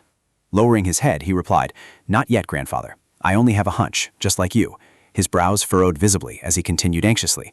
"But once clear evidence emerges after an investigation, I intend to report it to the authorities immediately. Though there is also a possibility that we are wrong." Cedric explained, "Of course. I told you because I thought you would like to hear the information first, even if it's just a subjective suspicion. Furthermore, I also want to take this opportunity to let you know that I have no intention of listening to you, even if you try to stop me." Graham clenched his fist and placed it on the table. "Damn it, I know. Even if he is my son, we can't keep covering up his mistakes forever. If he has to go to court, then he goes to court. If he has to pay the price, he must accept it. In the end, he was killed by drugs anyway." They were forced to put him in a clinic and make him go through rehab. After being discharged, he seemed much more sober. "I want to get married, have a few kids, and live a peaceful life." It really wasn't right to bring back that sadness now. After all, it was the very grandson I was always proud of who said that. Why did he have to let me know on such a happy day? Because you spend all your time gallivanting around here and there is still no one to take over the successor position. Cedric frowned in confusion and asked, "Grandfather, why did you suddenly bring me into this?" Seeing this, Graham emphasized even more. No, busy with work. Fine. I've always said that a person's top priority is to keep their family happy. You're newlyweds. Do you stay home often?" "See, I knew it would be like this. You brought Lila's granddaughter home only to treat her so half-heartedly. How can I show my face to anyone? What does that make me?" He immediately defended himself. I've never neglected my family. Why are you suddenly targeting me?" Hearing this, Cedric's face stiffened. "You trust me the most out of all your grandsons, don't you? I think I should stay committed to Lila's granddaughter and fulfill my duties as a husband." He deliberately threatened in irritation. "You are still living with Grandma, but you keep bringing up another woman. It seems you haven't fully fulfilled your duties as a husband either." He explained flusteredly. "These are 2 completely different things. Lila was my first love, while Lona is the one I married." Cedric gave a faint smile and turned away. Yes, so that's how it is." Graham immediately scoffed. "Oh, you person who doesn't even know how to love." He grimaced and complained. "Lately I hear this everywhere I go. People keep asking what true love is, as if they want to teach me how to love." His grandfather's eyes became incredibly sparkly, his mouth continuously pouring his heart out as if talking about Lila. "Grandpa, please stop making things up as you please." The first moment my eyes caught sight of her, it felt as if my heart had been shot. I exclaimed, "So this is how you avoid a fatal wound?" When I was with her, I could barely breathe and I never knew what to say. I never even managed to tell her, "You are beautiful." Back then, I was still just a 20-year-old kid, so there was never the right atmosphere to confess my feelings, and so this love ended up buried just like that. This touching story is one I've saved to tell today. Later, Lila got engaged, and by the time the short war ended, she was married. Only then did I finally put an end to my first love. After all, I still have Lorna. Come to think of it, after everything, Lona has always been by my side, no matter how close Layla was. When it comes to Lona, the longer we live together, the more I love her. It's as if I've been poisoned. Startled, Cedric immediately asked, "Did you say you were poisoned by her?" Graham's deep, warm voice rang out. Suddenly, when I came to my senses, I realized she was incredibly precious to me. If I had to live without her, I would rather die. So I decided to propose. Bullets and poison are two opposite examples, aren't they? So do you see the difference between the two? Which side are you on now? Annoyed, he brushed it off. "I really don't want to discuss this kind of topic with you, Grandpa." He barked angrily. "You brat, you listened to my entire story." Cedric replied slyly, "I was just listening because you were telling it." Graham helplessly admitted defeat. "Fine, I brought it up and told it myself. Happy?" He chuckled in amusement. "It's good that you realize that, Grandpa." His words took Cedric completely by surprise. "Well, your marriage was my idea too, but I only wanted you to find someone you cherish as much as I cherish your grandmother. I've been harboring this hope and waiting for over 10 years. Living such a busy life all by yourself day after day, don't tell me you want to die alone." Feeling awkward, Cedric deliberately turned his face away to avoid his gaze.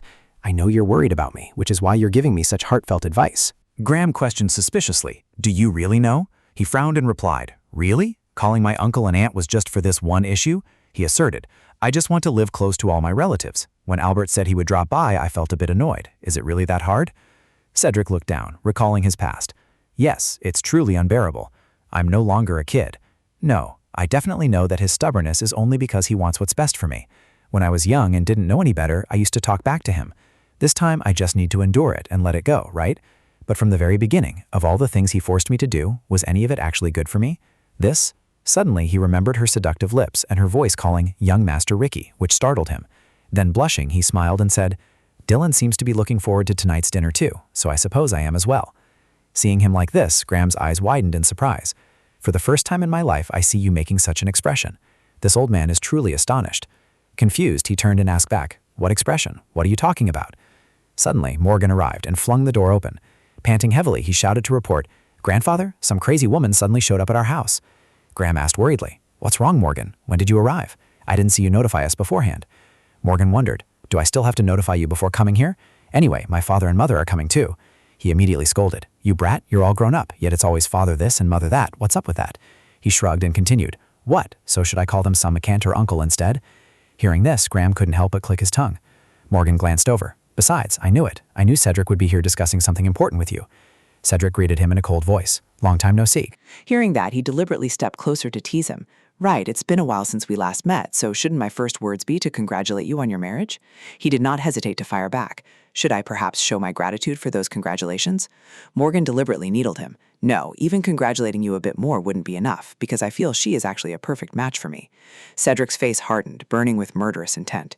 He suddenly called out, "Grandfather, even if the last Marquess of Northland has an issue with her background, isn't it too much to marry a woman solely because of her origin? One should value fair character background." He stepped forward and demanded bluntly, "Am I wrong in hearing that you met Dylan in person?" Morgan smirked and replied, "That's right, I just ran into her on my way here." Cedric continued to ask, "Then what's with your face?" He replied, "My face? This is also her handiwork. It was truly violent and groundbreaking." Furious, he quickly strode over and dragged Morgan away. He yelled angrily, "Grandfather, do you see that? What is this terrifying behavior? Just like before, he's going to strangle me to death. Or maybe he's wishing I were dead, right? Hey, say something." Cedric bluntly ordered, "Shut up."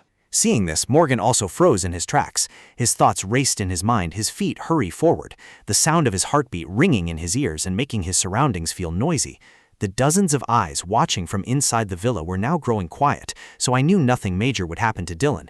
Even so, the moment I heard Morgan's words, they took my breath away. It seemed I needed to immediately confirm that Dylan was safe and sound, just so I could put my mind at ease a little. The scene shifts to another room, with someone standing guard at the door. Dylan raised her arm, which was covered in bruises. She smirked. Indeed, it was bruised. It was understandable since her skin was thin and easily bruised. It was fine, just a little sting, not too painful. But how could she have been fooled like that? Could that Morgan be running to cry to grandfather already? Exactly. And this faded letter, it was so old that the recipient couldn't possibly be the new Duke of Northumberland. Therefore, the recipient was highly likely Ivette. That was why it had been hidden so carefully in such a secret drawer. The writer must have been... What is it? Could Morgan have returned? But if so, a guard would have entered first. Suddenly, Cedric flung the door open and walked in. Seeing this, Dylan couldn't help but widen her eyes. "Cedric, you startled me. Cedric, what's wrong?" His expression seemed, "Wait, what on earth is going on?" His face flushed red, and a bead of anxious sweat suddenly rolled down his cheek. Cedric gently lowered his arm and confessed, "I'm sorry." Hearing this, her cheeks flushed and a wave of embarrassment washed over her. He let out a sigh of relief. It seemed nothing major had happened, right? Dylan assured him, "That's right. If you want to ask if I'm okay, I'm perfectly fine." Cedric grimaced and said, "Even if I asked, you would just say you're fine, even if you weren't. It's completely pointless." Seeing his unusual behavior, she couldn't help but wonder, what's wrong? Why is he suddenly so worried? Did something happen while I wasn't here? "I'm really fine. You're the one who seems off right now. It's the first time I've ever seen you look like that." He was fine. He was right. Asking or not made no difference anyway. His face flushed with embarrassment. "All right, clearly something happened, whether it was because of your conversation with grandfather or for some other reason. I see. Judging by how you rushed over here to make sure I was safe, Morgan Hayworth is involved in this, right? Honestly, what a shameless man, running straight to grandfather's room like that. How predictable. How old is he anyway? Seriously." Hearing her words, he could only look up at her with glistening eyes. "I'm sorry if his words bothered you. I'm sure he didn't mean anything by it." Cedric asked, "Are you apologizing to me right now?" Dylan replied, "Yes, that's right." He immediately blamed himself. "Between the two of us, I am the one who should be apologizing." She asked, "Why should you apologize?" "For letting Morgan get close to you. I didn't think he would actually come." At this, Cedric's eyes cast down, and his expression darkened. "So it's true that he approached you." Just as he was about to storm off, Dylan managed to stop him. Wait a minute. Where are you going?" Cedric said, "I'm going to say the things that he and I couldn't finish saying earlier." She questioned, "Is that so? Then why are you rolling up your sleeves?" He tried to make an excuse. "I just feel a bit hot." Dylan felt extremely anxious. "Look at that, a perfect lie." "I knew it. Did you bring your gun today too?" Cedric's voice dropped. "Just out of habit." Her loaded words made his eyes widen. "It's a pity that I tried to draw your gun last time but failed. Doing it again would be quite boring. Besides, he even let me hit him first, so I found it a bit dull." Only then did Cedric realize why nothing major had happened. Dylan quickly reassured him, "No, Morgan was just being grumpy, so he only came to talk to me, though he was a bit rude." His voice became incredibly gentle. "Can you tell me specifically what you considered rude?" Adjusting his collar, she replied, "He just said a few harsh words to me, but I've already taken care of it, so I feel much better now." He only frowned, looking at her. "I'm fine, really, I'm okay. It's all in the past anyway." Cedric nodded in response. "That's true, but I'm still sorry for making things difficult for you." Dylan smiled and said, "I wanted to tell you not to apologize anymore, but if I do, you'll just apologize again, right? I get it. I'll accept your apology." He leaned down and continued, "In that case, I will tell him that you have returned." Suddenly, Cedric noticed something and hurriedly grabbed her hand. Seeing the bruise on her arm, his expression turned extremely serious. Cedric growled, "I should have realized your 'I'm fine' was a lie. Did that guy do this?" Dylan turned her face away to avoid his gaze. "No, it's not. I'm certain you didn't have this bruise when you got off the train," he asserted. She tried to make an excuse. "I must have bumped into some luggage on the train, so..." Cedric dismissed it immediately. "You're lying." Dylan even tried to tease him back. "There are such blatant lies in this world, you know?" Suddenly his voice became gentle and reassuring. "I understand. I was just worried about you." She forced a smile and replied, "I've told you so many times that I'm fine. Nothing really happened." At this, Cedric seemed to realize something. "I see. Then I'll go tell him that you have returned. In the meantime, you should get ready to leave." Dylan was a bit dazed, but complied. "I understand." Cedric's gaze at her was full of affection. Recalling that look made Dylan so embarrassed that her cheeks flushed bright red. That was a foul just now. Why did he make a face he had never made before? In the past, whenever Cedric smiled like that, it was mostly to tease her, or else he was up to something. That crazy man, or was he lying? Suddenly, a frantic scream echoed from outside. "Let go of me, Cedric!" No wonder he left so quickly, she thought to herself. What did he mean by going to talk to him? What a blatant liar. The moment Dylan stepped down the stairs, she heard the noisy, bustling crowd. Damn it. What on earth was going on? Why was that guy lying on the floor like that? Graham bellowed, "What is going on here?" Cedric turned and bluntly declared, "Dylan and I plan to stay here." Graham questioned, "What?" Cedric smiled and replied, I am sure you heard me. We will return later. Graham immediately demanded, Do you have no explanation for this? Cedric instantly accused, Morgan is still up to his old tricks with my wife. Is that explanation not enough? Graham thought to himself, This guy, it must hurt like hell. I had a rough idea when I heard the groans, but I thought it was just some accident. This won't do. This kid, no matter what, shouldn't have behaved like this. Why did you resort to such violence, something you've never done before? Suddenly rushing in, grabbing the boy's hand and dragging him away, a person with a bruise on his neck and a hateful face, and the one who caused that bruise was standing right here. He couldn't openly take Cedric's side forever. He had to try and endure it a little. Dylan stepped forward and demanded, What on earth are you talking about now? Suddenly a voice echoed from behind. Why is it such a mess here? Albert appeared and said, It's been so long since I last visited, yet how coincidental that I arrive right during a family uproar. Graham turned to greet him. You've arrived, Abbott? Sabrina hurriedly ran over in worry. Oh my goodness, Morgan! Morgan called out, Mother! She was so worried she was on the verge of tears. How did you end up like this? Oh my God, what happened to your neck? He smirked, looking up with a knowing look. Maybe someone did it? Sabrina also looked up. She immediately demanded, Did you do this? Cedric offered a forced smile. Pleasure to meet you, Aunt. Sabrina pressed him in a stern voice. I am asking if you were the one who caused this. He feigned innocence. I don't know what you are talking about, Aunt. She shouted in agitation. You! Albert quickly stepped forward to calm her down. Now, calm down. First, we need to find out what happened. Sabrina kept screaming. What do you mean, what happened? How can I understand when my son is black and blue while he doesn't have a single scratch? She gritted her teeth. After all, he is just a low-born, shallow creature. Hearing this, the crowd began to murmur. Albert smirked and suggested, Then all the more reason for us to listen. We have always criticized the boy's background. Can't we allow him to defend himself a little now? Cedric's face turned solemn. That is obvious. There is no need to doubt it. Sabrina turned to Albert and raised her voice. This is already the second time. Back then I tried to understand and let it slide. But what if something major happens this time? Albert still spoke in a gentle, soothing tone. Even so, if we don't handle this properly, won't we be just like those oppressors out there? His gaze dropped indifferently. Cedric grabbed Sabrina. Exactly. I hope you won't get too worked up, Aunt. Control yourself a little. She screamed. What insolent thing do you think you're doing? Let go of me. The more he spoke, the tighter his grip became. Seeing this, Albert rushed over and knocked Cedric's hand away. What on earth do you think you're doing right now? Cedric offered a fake smile. Since everyone wanted me to explain. Albert asserted. That's intimidation, not an explanation. Dylan seized the opportunity.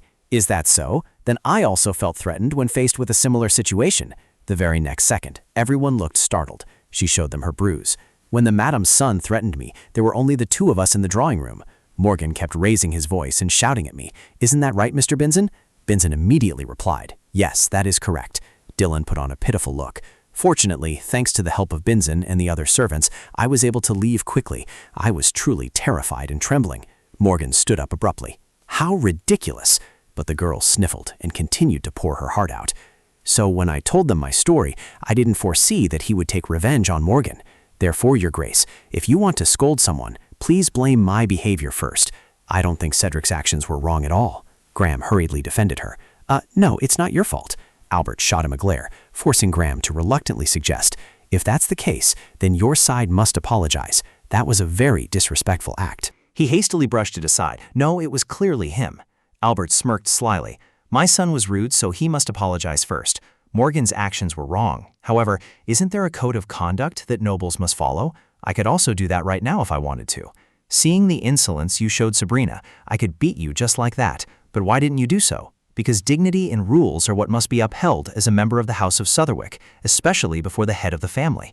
If your wife hadn't mentioned being covered in bruises like Morgan, you certainly wouldn't have noticed. However, losing your temper and suddenly getting into a fight is just like the lower class on the streets. Sabrina smiled mockingly. It's not that they are alike, but that they share the same blood. Albert turned to speak. To you, they also possess noble blood and cannot be dragged down by the vulgarity of the lower class. Since we are named as members of the ducal house, let us maintain our manners. Graham bellowed. Albert, enough. Morgan, as always, you were in the wrong. There must be a limit to your violence and thoughtlessness. Morgan tried to protest. He turned to admonish. However, Cedric, your reaction is also unacceptable. You could have explained the situation to me first.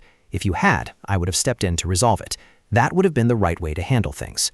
Just as Cedric was about to back down on the matter, Dylan interrupted. You don't need to apologize. This made both of them look at her in confusion. Now I will apologize. I am actually going to do something that will require an apology. The atmosphere seemed to freeze, sending a chill down the spines of everyone present.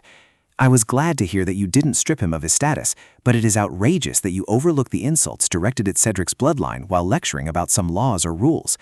Hearing this, Graham's voice trembled. That was merely advice for the future. She immediately retorted, yes, but if you had dealt with it sooner back then, there is no way they would still be saying such things now.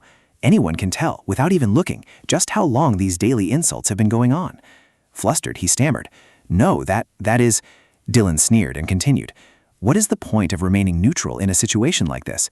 Until now, I have been treated rudely to my face, and I thought it was just their personal attitude. But now I know that is not the case. It is entirely the Duke's responsibility. Startled, Graham asked, me? With a stern expression, she asserted, yes, because you, Duke, have never directly protected Ivette or acknowledged her. You take such abusive words for granted. Those insults were written in the letter hidden in the drawer, weren't they? If so, the moment I saw it, I should have torn it up and thrown it into the fireplace. His face flushed red with embarrassment as he gasped in bewilderment. What? How could you… Just like how you pride yourself on bloodline purity, Dylan pointed directly at Sabrina's face and shouted, don't think I don't know that a lineage can only remain pure for 3 generations.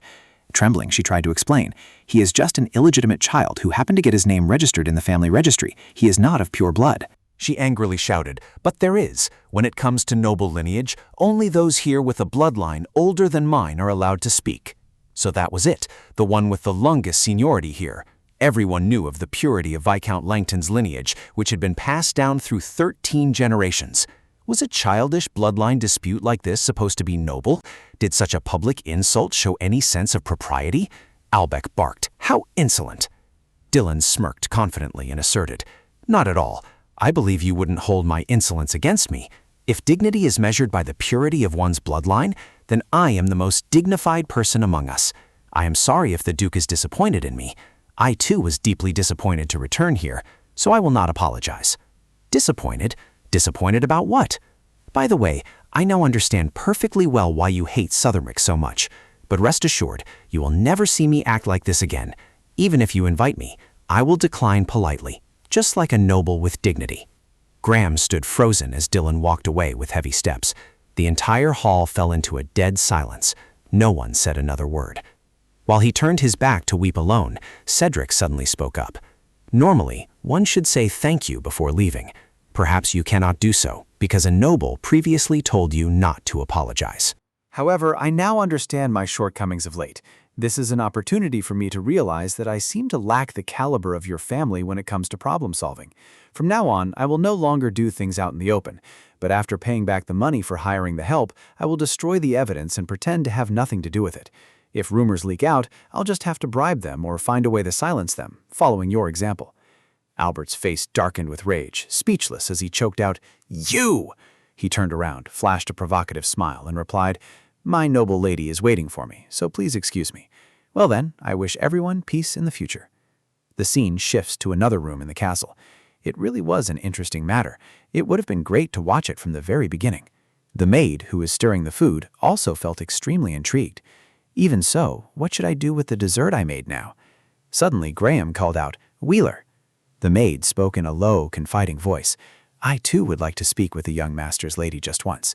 It is such a pity. She reminds me of Laura in her youth. Don't you think so?" His eyes softened as he looked at the hairpin in his hand. "Indeed." The maid praised, "It suits young Master Ricky very well. They go so well together." "Yes." Graham wondered, wasn't Cedric's attitude a bit strange today? The maid smiled warmly and exclaimed, "Oh dear, what are you saying? I feel so relieved because it seems he has returned to the boy he used to be, always honest with his own opinions."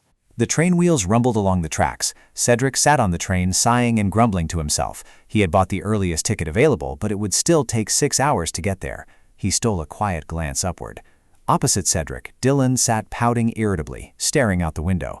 Cedric didn't dare make a sound, having been ordered by Dylan not to say a single word. Suddenly, she spoke up first. "First of all, I'm sorry." "It's because I just went ahead and did what I wanted. I didn't want it to be like this either." He tried to comfort her. "I told you not to apologize to me anymore. I don't understand why you're apologizing." Dylan immediately brushed it off. That's completely different. I don't feel even a little bit sorry to the others. It's just that I spoke my mind so bluntly without considering how awkward it would make things for you later. I feel sorry about that." Cedric looked at her, trying to hold back his laughter. Where had that cold, fiery attitude she had shown when speaking to the Duke without hesitation at Hardling Hall gone? Now she was apologizing with her chin tilted up like that. "Don't laugh, don't laugh. As I said at the mansion, you have absolutely nothing to apologize for. If anything, I think I'm the one who should apologize." Dylan immediately countered. "I also said at the mansion that it's not something you have to apologize for." Cedric's next words startled her. Even the Duke spoke up so smugly. "It was the first time I've seen you so angry, so I just listened to you intently." Dylan thought he said that because he hadn't shown any anger and had just stood there listening. But as far as he could recall, he felt he had already vented his anger quite a bit. She shouted in frustration. "Not that. I mean when they insulted you, calling you lowly and whatnot. Why did you just stand there and take it?" Cedric tilted his head and asked nonchalantly, "Perhaps because I'm used to it?" Dylan yelled, "Don't get used to words like that." Hearing this, his cheeks flushed with embarrassment. It was strange. Dylan was clearly angry, but why did he feel so happy? That look in her eyes, was she angry on his behalf? "Don't make that face. The trivial things they say mean nothing to me. That's all there is to it." She sat back, crossed her arms, and grumbled, "I understand, but if a similar situation happens next time, I'll still get angry. You know that." His sudden response caught her off guard. "If you do, I would be very happy." Dylan rested her chin on her hand against the window frame, sighing dejectedly. It's nothing special anyway. Outside, the sun was setting, and the glow of the twilight grew deeper. The train ran smoothly. Cedric's gaze was somewhat hazy. It was indeed a strange scene. How long would this go on? She also sat in silence, staring out the window. Back then, someone had spoken thoughtless words to her. Suddenly, Dylan spoke up. "You know, Cedric, I have something to say, but promise me you won't laugh." He replied immediately, "Hey, have I ever laughed at you?" She figured that if he tried to hold back his laughter, it would show right away. "Anyway, I actually think that being there today was a good thing after all." He looked at her, taken aback. It's funny, but when the Langton lineage was brought up, they couldn't answer a single question in the end. Since they were humiliated like that, perhaps I should pay more attention and keep a closer eye on you now. I am just a middle-class woman, not a Langton. If my background were unclear, I wouldn't have been able to keep my mouth shut like that in the end. Suddenly, countless questions arose in Cedric's mind. What if she weren't Langton's daughter? If so, would he have never met her? If it weren't for a relationship bound by family, if there were no connection between them, would he have lived his entire life without ever knowing her? Probably not. No matter when or where she was born, there was no way he wouldn't recognize her.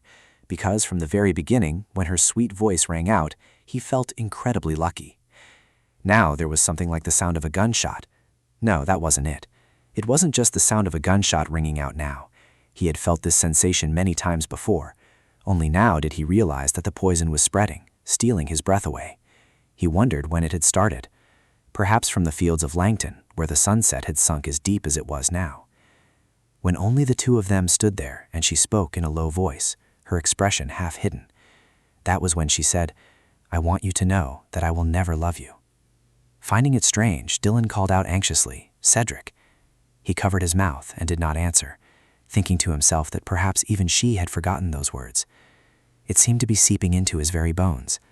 Perhaps because of his irregular breathing, his body was burning hot, so much so that the woman before him began to breathe heavily. She stepped forward in growing fear, calling, "Cedric." Cedric suddenly realized, so that's it. This was love. Cedric's entire body flushed hot, his cheeks burning red as his eyes stared blankly ahead in daze. Dylan watched him with a puzzled, worried look. Her whispering voice drifted over. "Could it be that hearing what I said just now made you think of something? Was what he was thinking about that? Could this intense feeling even be called a thought? Because his reaction right now was a bit strange. He wondered in a daze, what did that mean? Strange meant acting differently from one's normal state. Then what was his normal state to begin with? He couldn't think of anything. How could it be normal when she was right next to him like this and he wasn't even aware of it? What on earth should he do? Had he even forgotten how to breathe? If humans stopped breathing, they would die instantly, so that was definitely not a normal state. Dylan was right to call him strange. First, he had to get his breathing back to normal. How on earth did he usually breathe anyway? Why was it so complicated? This really shouldn't be such a difficult task. Suddenly, Dylan spoke, making Cedric quickly look up. "I understand now. Questions flooded his mind. Understand? What does she understand? Leaning back in her seat, she rested her chin by the window and softly asserted, "Your silence is an indirect answer that you don't want to talk right now." Cedric hastily denied it. "No, I was thinking." "Good, even though it was a bit difficult, my voice still sounds normal." Dylan immediately brushed it off. "What do you mean, no? You clearly didn't want to talk. You even let your silence be the answer." "I understand. So you were thinking about our conversation, right?" He declared solemnly. "All I've been thinking about this whole time is you."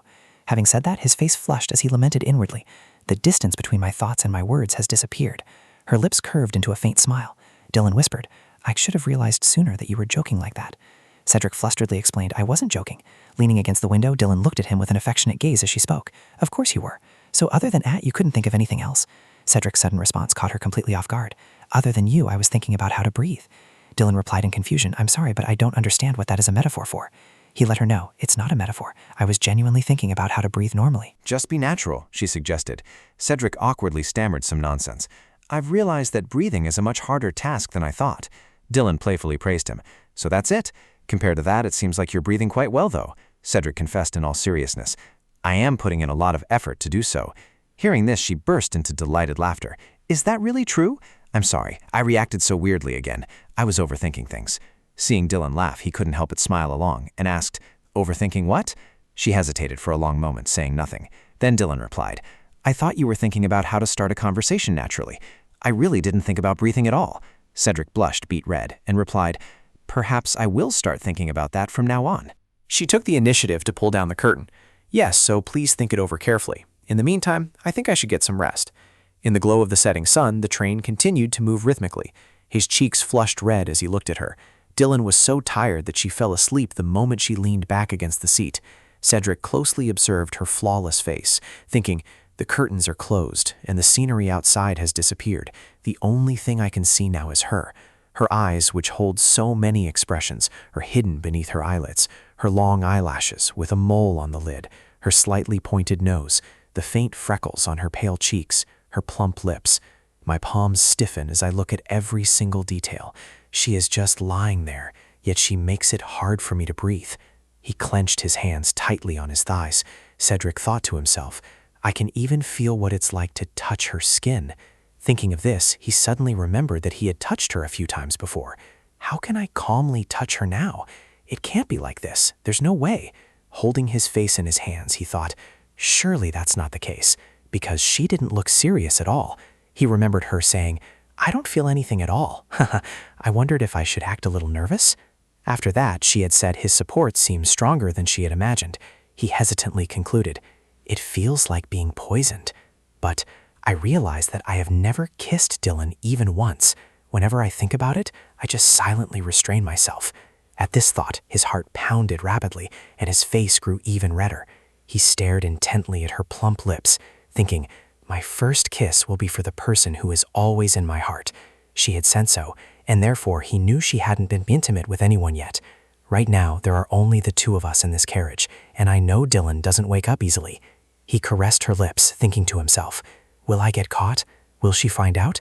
In fact, it doesn't matter from which angle. Suddenly, she opened her eyes, freezing him on the spot. His heart hammered wildly as he thought anxiously, wishing he could take back what he had just said. Dylan grimaced upon being woken up. He looked at her, his mind in a tangled mess, feeling as though her expression was one of contempt. What was he supposed to say now, no matter how he tried to justify himself? Meanwhile, she let out a massive yawn, making him jump. Still half asleep and yawning repeatedly, Dylan said, I felt like I just closed my eyes, but when I opened them, 6 hours had already passed? Cedric was still a bit dazed.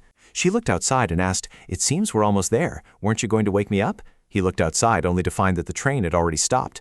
Seeing him not moving, she asked in confusion, Aren't you getting ready to get off? He felt a mix of relief and regret. Fortunately, I wasn't caught. It's really lucky she didn't notice, but if only I had been a bit faster. At this thought, he paused and scolded himself.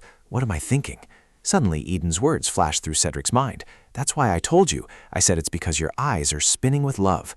He sighed to himself. Right, what he said seems to be true. That night, a persistent knocking echoed at his door. A sleepy Eden grumbled, Seriously, what is it so early in the morning? If this is for nothing, I won't let it slide, honestly. As soon as he opened the door, his eyes widened in surprise. What on earth is going on? Seeing Cedric panting, Eden asked, What's wrong? His face darkened as he replied in a low voice, I have something private to discuss with you. Hurried footsteps echoed through the quiet room. Eden watched in astonishment as Cedric walked in and opened the cabinet in his room. He confidently took a bottle of barley tea out of the glass cabinet, making Eden think, "Oh, my barley tea, he's just taking it?" Cedric took a long swig and collapsed into a chair. Eden spoke up, catching his attention. "So?" He asked a question that turned Eden pale. "Where do you think a body should be taken after it's dealt with?" Cedric's face also turned pale as he muttered, "What am I saying?" Eden asked back, "You just killed someone, didn't you?" He tiredly rubbed his forehead and thought, a valid reason to come here for counseling in the early hours of the morning, something worth bringing up for a monologue that normally cannot be spoken aloud. Indeed, only having killed someone would fit. He tiredly brushed it off. "I don't have time to listen to your joking." Eden countered, "I'm not joking." Cedric immediately argued, "Think about it. If I had killed someone, why would I come to you? I should be looking for a lawyer." Hearing this, Eden stroked his chin and thought, "Oh ho, that makes sense. Thank goodness. I was still wondering how to dispose of a body. This guy, he should have said so earlier." He flopped down on the chair and pressed him. "So if you didn't kill anyone, what on earth happened that made you come here at this hour?" He remained silent for a long moment, saying nothing. Then he turned his face away, surprising Eden. "No way, is he avoiding my gaze?" He popped open the bottle of barley he had just taken from the cabinet and chugged it down right in front of him, leaving Eden slack-jawed in astonishment. Oh my God, he's drinking barley. After gulping down a large amount of the barley, he quickly wiped his mouth and said, "You're right, Eden." Hearing this, Eden replied tremulously, "That would usually be nice to hear, but right now, can I ask which of my words was right?" Suddenly, he made a blunt declaration that left Eden utterly stunned. "I've fallen in love." Eden asked, puzzled, "What?" Cedric turned to glance at him shyly. "Don't make me say it twice." He asked, bewildered, "Who is the other person?" His eyes flared with intensity as he replied, "Do you even have to ask that?" Eden quickly replied, No. In that case, could it be the lady you mentioned?" Cedric confirmed, "Who else could it be but her?"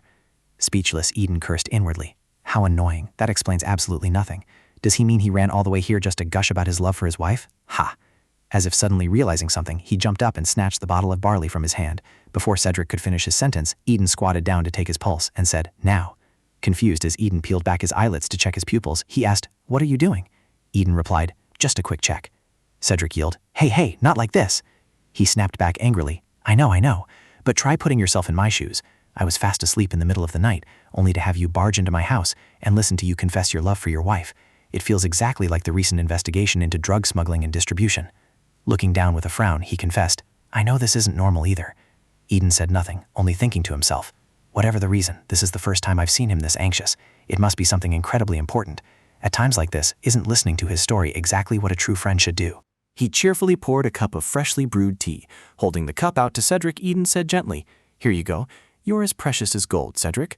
So, what did the two of you fight about?" He replied blankly, "We've never argued."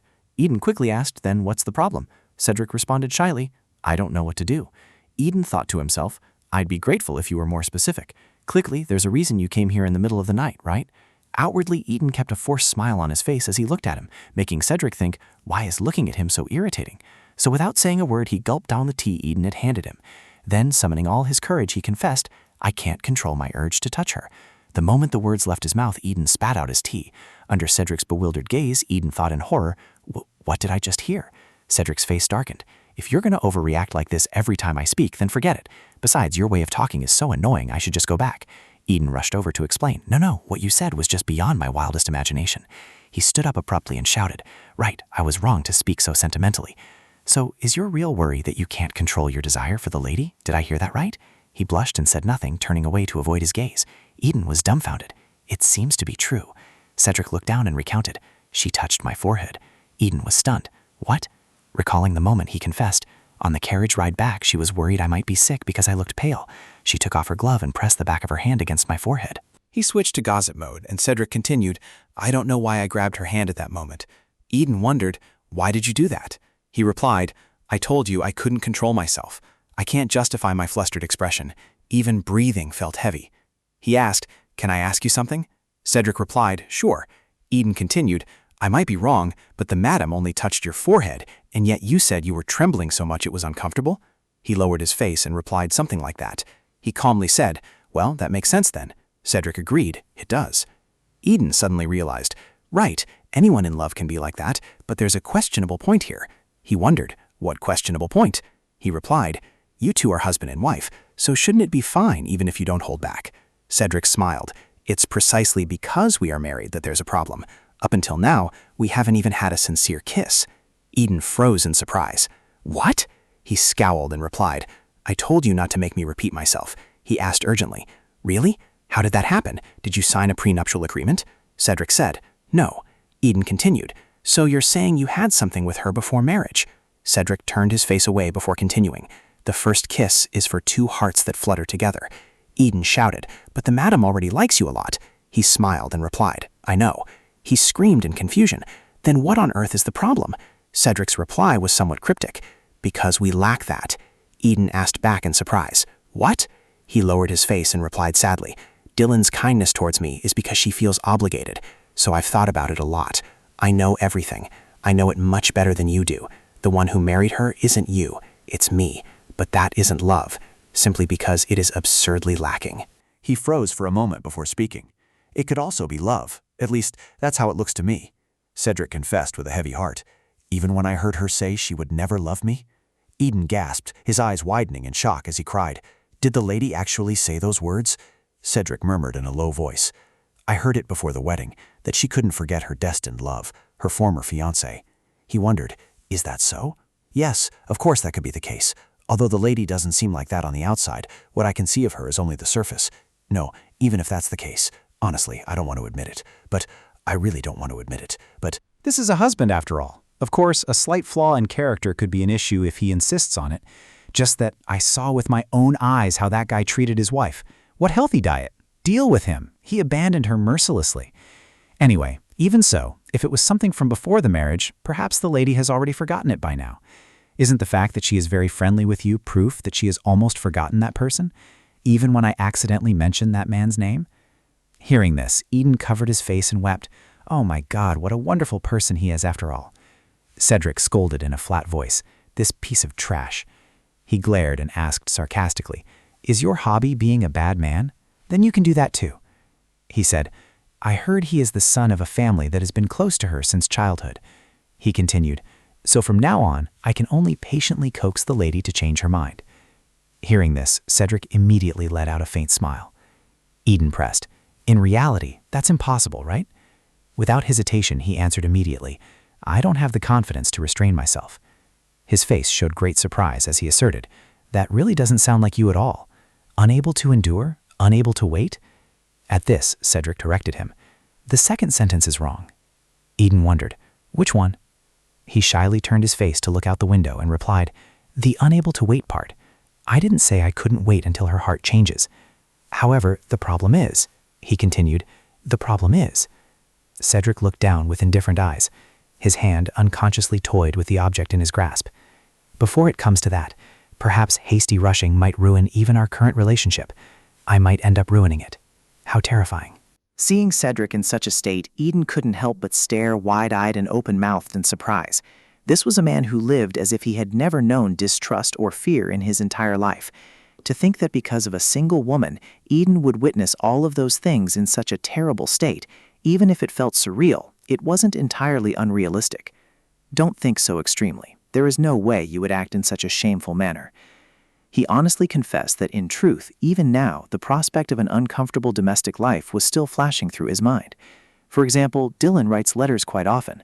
Until now, I was aware that they were letters expressing love for her family. But what if that isn't all? What if, among the recipients of those letters, there is also that ex-fiancé? There are times when she becomes so sharp as if she herself might suddenly disappear. What if she is acting like that because that man said he wants her back? Either way, that is the only thing I can surmise, a comforting yet utterly useless notion.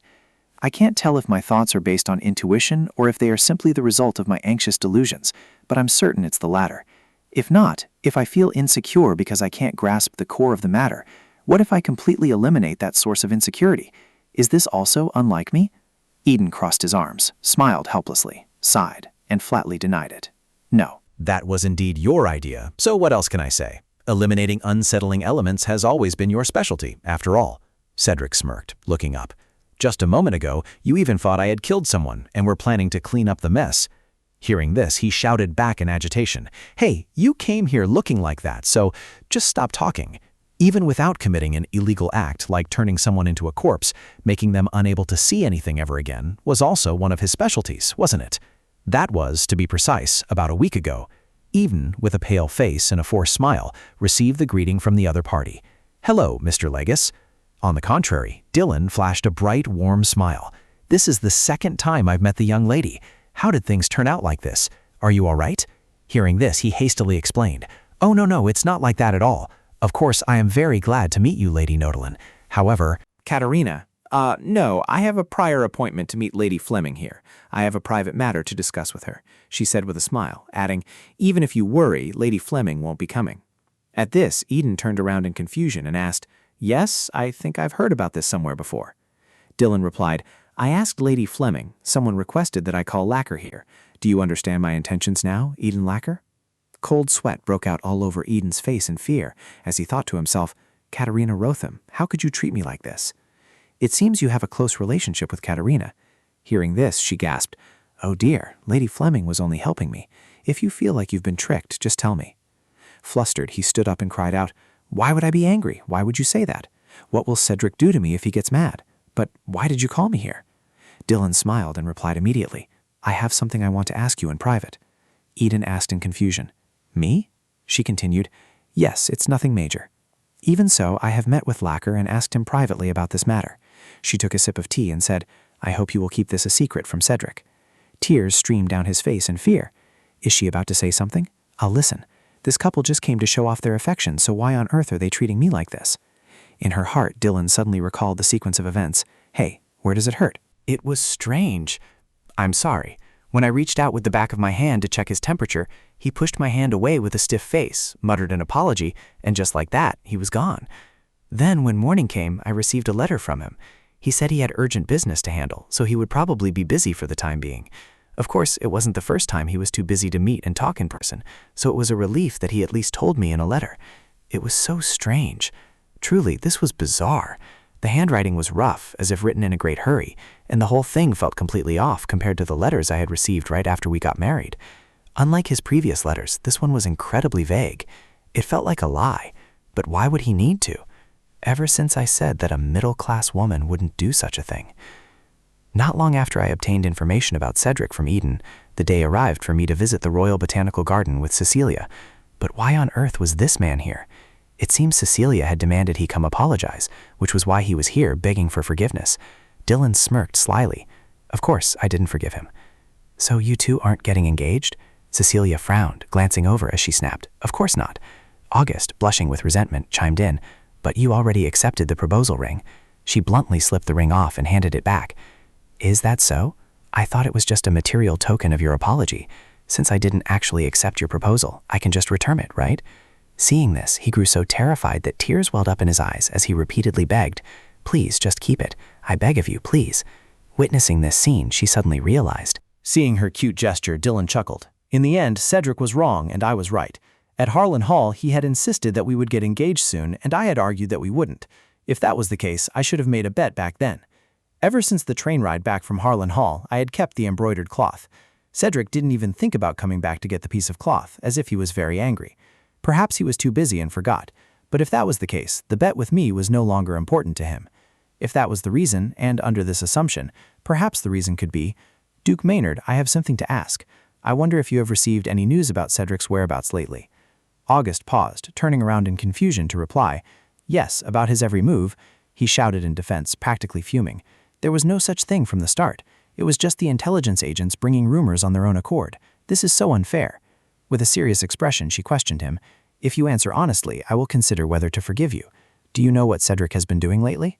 I didn't get anything out of my conversation with Eden either, because Cedric hadn't told me the truth. August let out a sigh before saying, To speak further of my honor. Standing beside him, Cecilia casually remarked, Do you even have any honor left? Shrugging, he replied bluntly, How harsh. Not just recently, I have never sneaked around following him like a cat.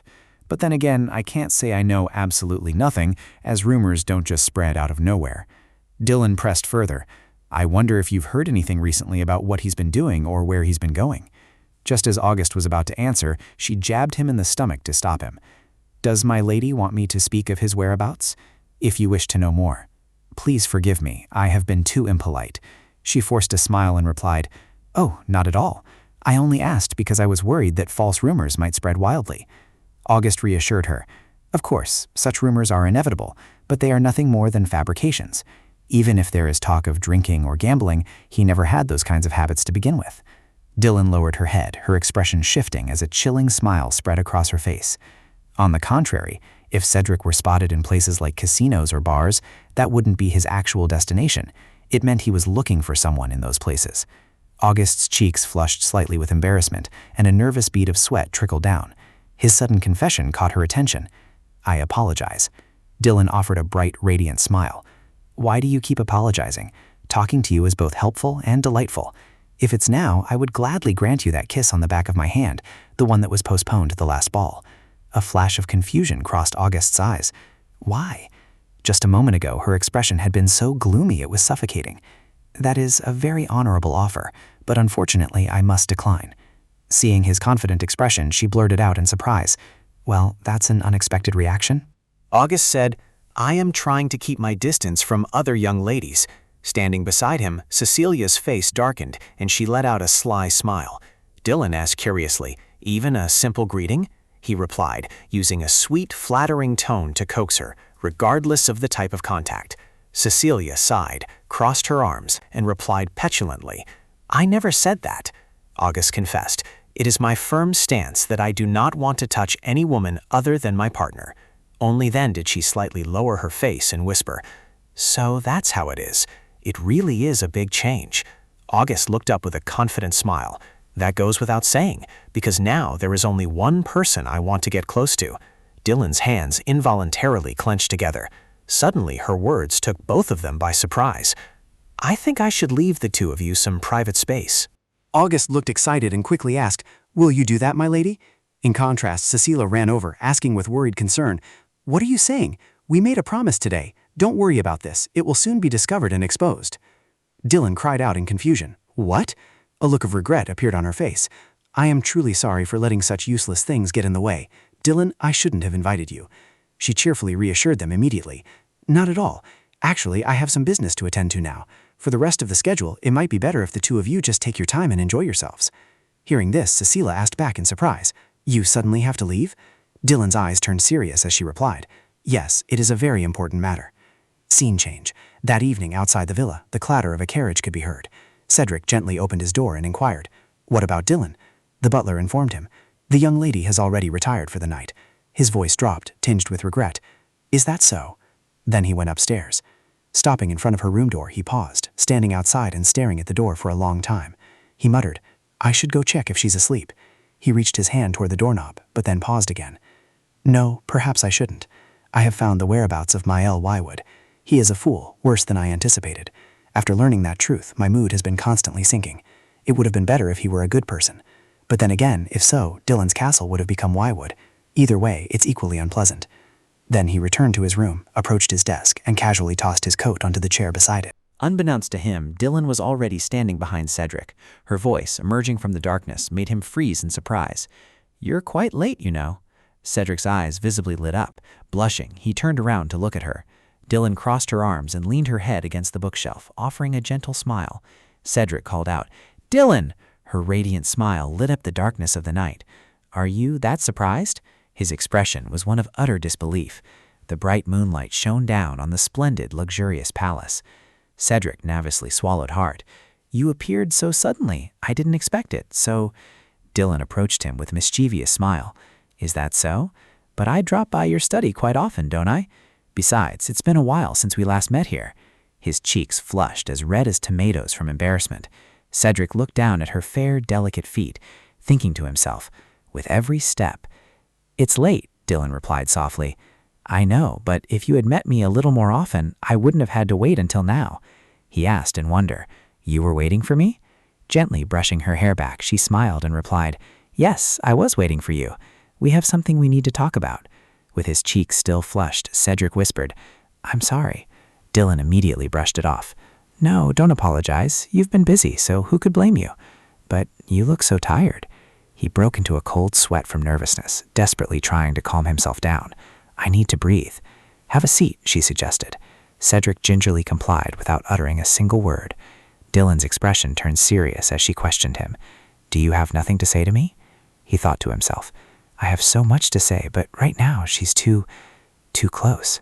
What I want to say is..." Blushing, he said, "I forgot to wear my slippers today." As soon as the words left his mouth, his face flushed even redder. She smirked faintly. That wasn't what she had expected to hear. "All right, it doesn't matter who starts the conversation. Actually, I didn't want to wait for you to speak first anyway. I'll just get straight to the point. I know you're in love." Cedric looked up in a daze. His eyes widened in surprise, sweat pouring down. Had Dylan known all along? Dylan pursed her lips, staring at Cedric. Helplessly, she turned her face away and continued. "So that's how it is, falling in love. I only wanted to find out, but now I'm certain." "Oh, but you are, Cedric. You don't have to hide it from me." Flustered, he stammered. "Hiding it? It's just that I didn't have the courage to say it." Dylan asked gently. "No courage? Is that so? I never thought you would be the one to say something like that." Cedric confessed. "I didn't know before either." She smiled with quiet amusement. "That's true. In the past, you didn't usually act so strangely that it was immediately noticeable like now." Dylan pressed. "So when did it start?" His voice dropped as he replied, "I don't know either." Dylan asked again. "I suppose so. Then when was the first time you met?" Cedric's eyes widened in surprise. What did that question mean? She pressed further and further. "Do you mean that meeting that person suddenly made me feel uneasy, that something felt wrong? Could it be..." Dylan bluntly questioned the one he had fallen in love with. Cedric's face seemed to freeze instantly, as if he thought Dylan loved someone other than him. Her pursed lips whispered, "That's why, up until now, I've told you several times that if you have something to say, just be honest with me." She seemed to be speaking a bit too irritably. After all, it was just a minor matter, so why raise her voice? They could end this smoothly. She would wait until Cedric came and said the words he had repeated countless times. She let out a huff and continued, "If you don't want to go into detail, you don't have to. It's not really what I wanted to ask anyway. But from my perspective, wouldn't you be a little curious too? If something happens, isn't it only natural to want to look into it a bit? Even the tiny wings of a butterfly can cause a storm. Originally, there was still more than a year left. Until now, my only worry was whether I could wait until then. But as this unexpected fate unfolded clearly before my eyes, it made me realize that the little butterfly's wings were much stronger than I thought. Fortunately, Emily was safe and sound, and it seems she could maintain a friendly relationship with Cedric. If so, isn't this a good thing since no one will get hurt? No one at all?" Dylan tried to maintain a calm expression, her eyes searching for his answer. In response, Cedric looked back at her with a deeply affectionate gaze. He smiled and said, "I also have a question for you." Flustered, she asked, "What is it?" Cedric continued, "On what basis did you assume that I am in love with someone?" Dylan eagerly replied, "That's just too obvious. It was written in the book." Cedric's deep, warm voice resonated. "I would like to hear how that is." Sensing something unusual, she said, "Ever since you returned from Halinghorn, you've been acting a bit strange. So naturally, I got the feeling that whatever has been keeping you busy lately isn't your usual work. You won't deny it, will you? Besides, looking at other obvious signs, it's hard to pretend not to notice. His anger over the bruise on my wrist? To him, it was probably just ordinary concern, a simple gesture of goodwill or a sense of duty. I already knew that anyway." Sure enough, I still can't be completely at ease. I'm doing just fine because I don't expect anything.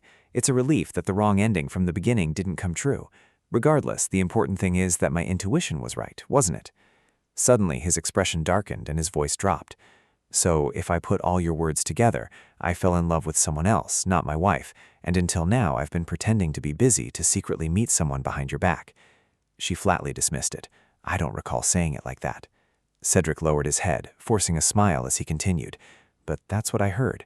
You saw me as a scoundrel who deceived his wife, easily betraying his marriage vows." Dylan's cheeks flushed as she hesitantly called out, "Cedric, are you angry?" He dismissed it. "Angry? Is that so? Do I look like that? It's only right that I'm angry. To be seen as a pathetic man in your eyes. Just for that, shouldn't I be angry?" Only then did she suddenly realize, that's right, Cedric didn't know what his destined fate was. Therefore, to him, this was simply a situation where he was being interrogated for adultery.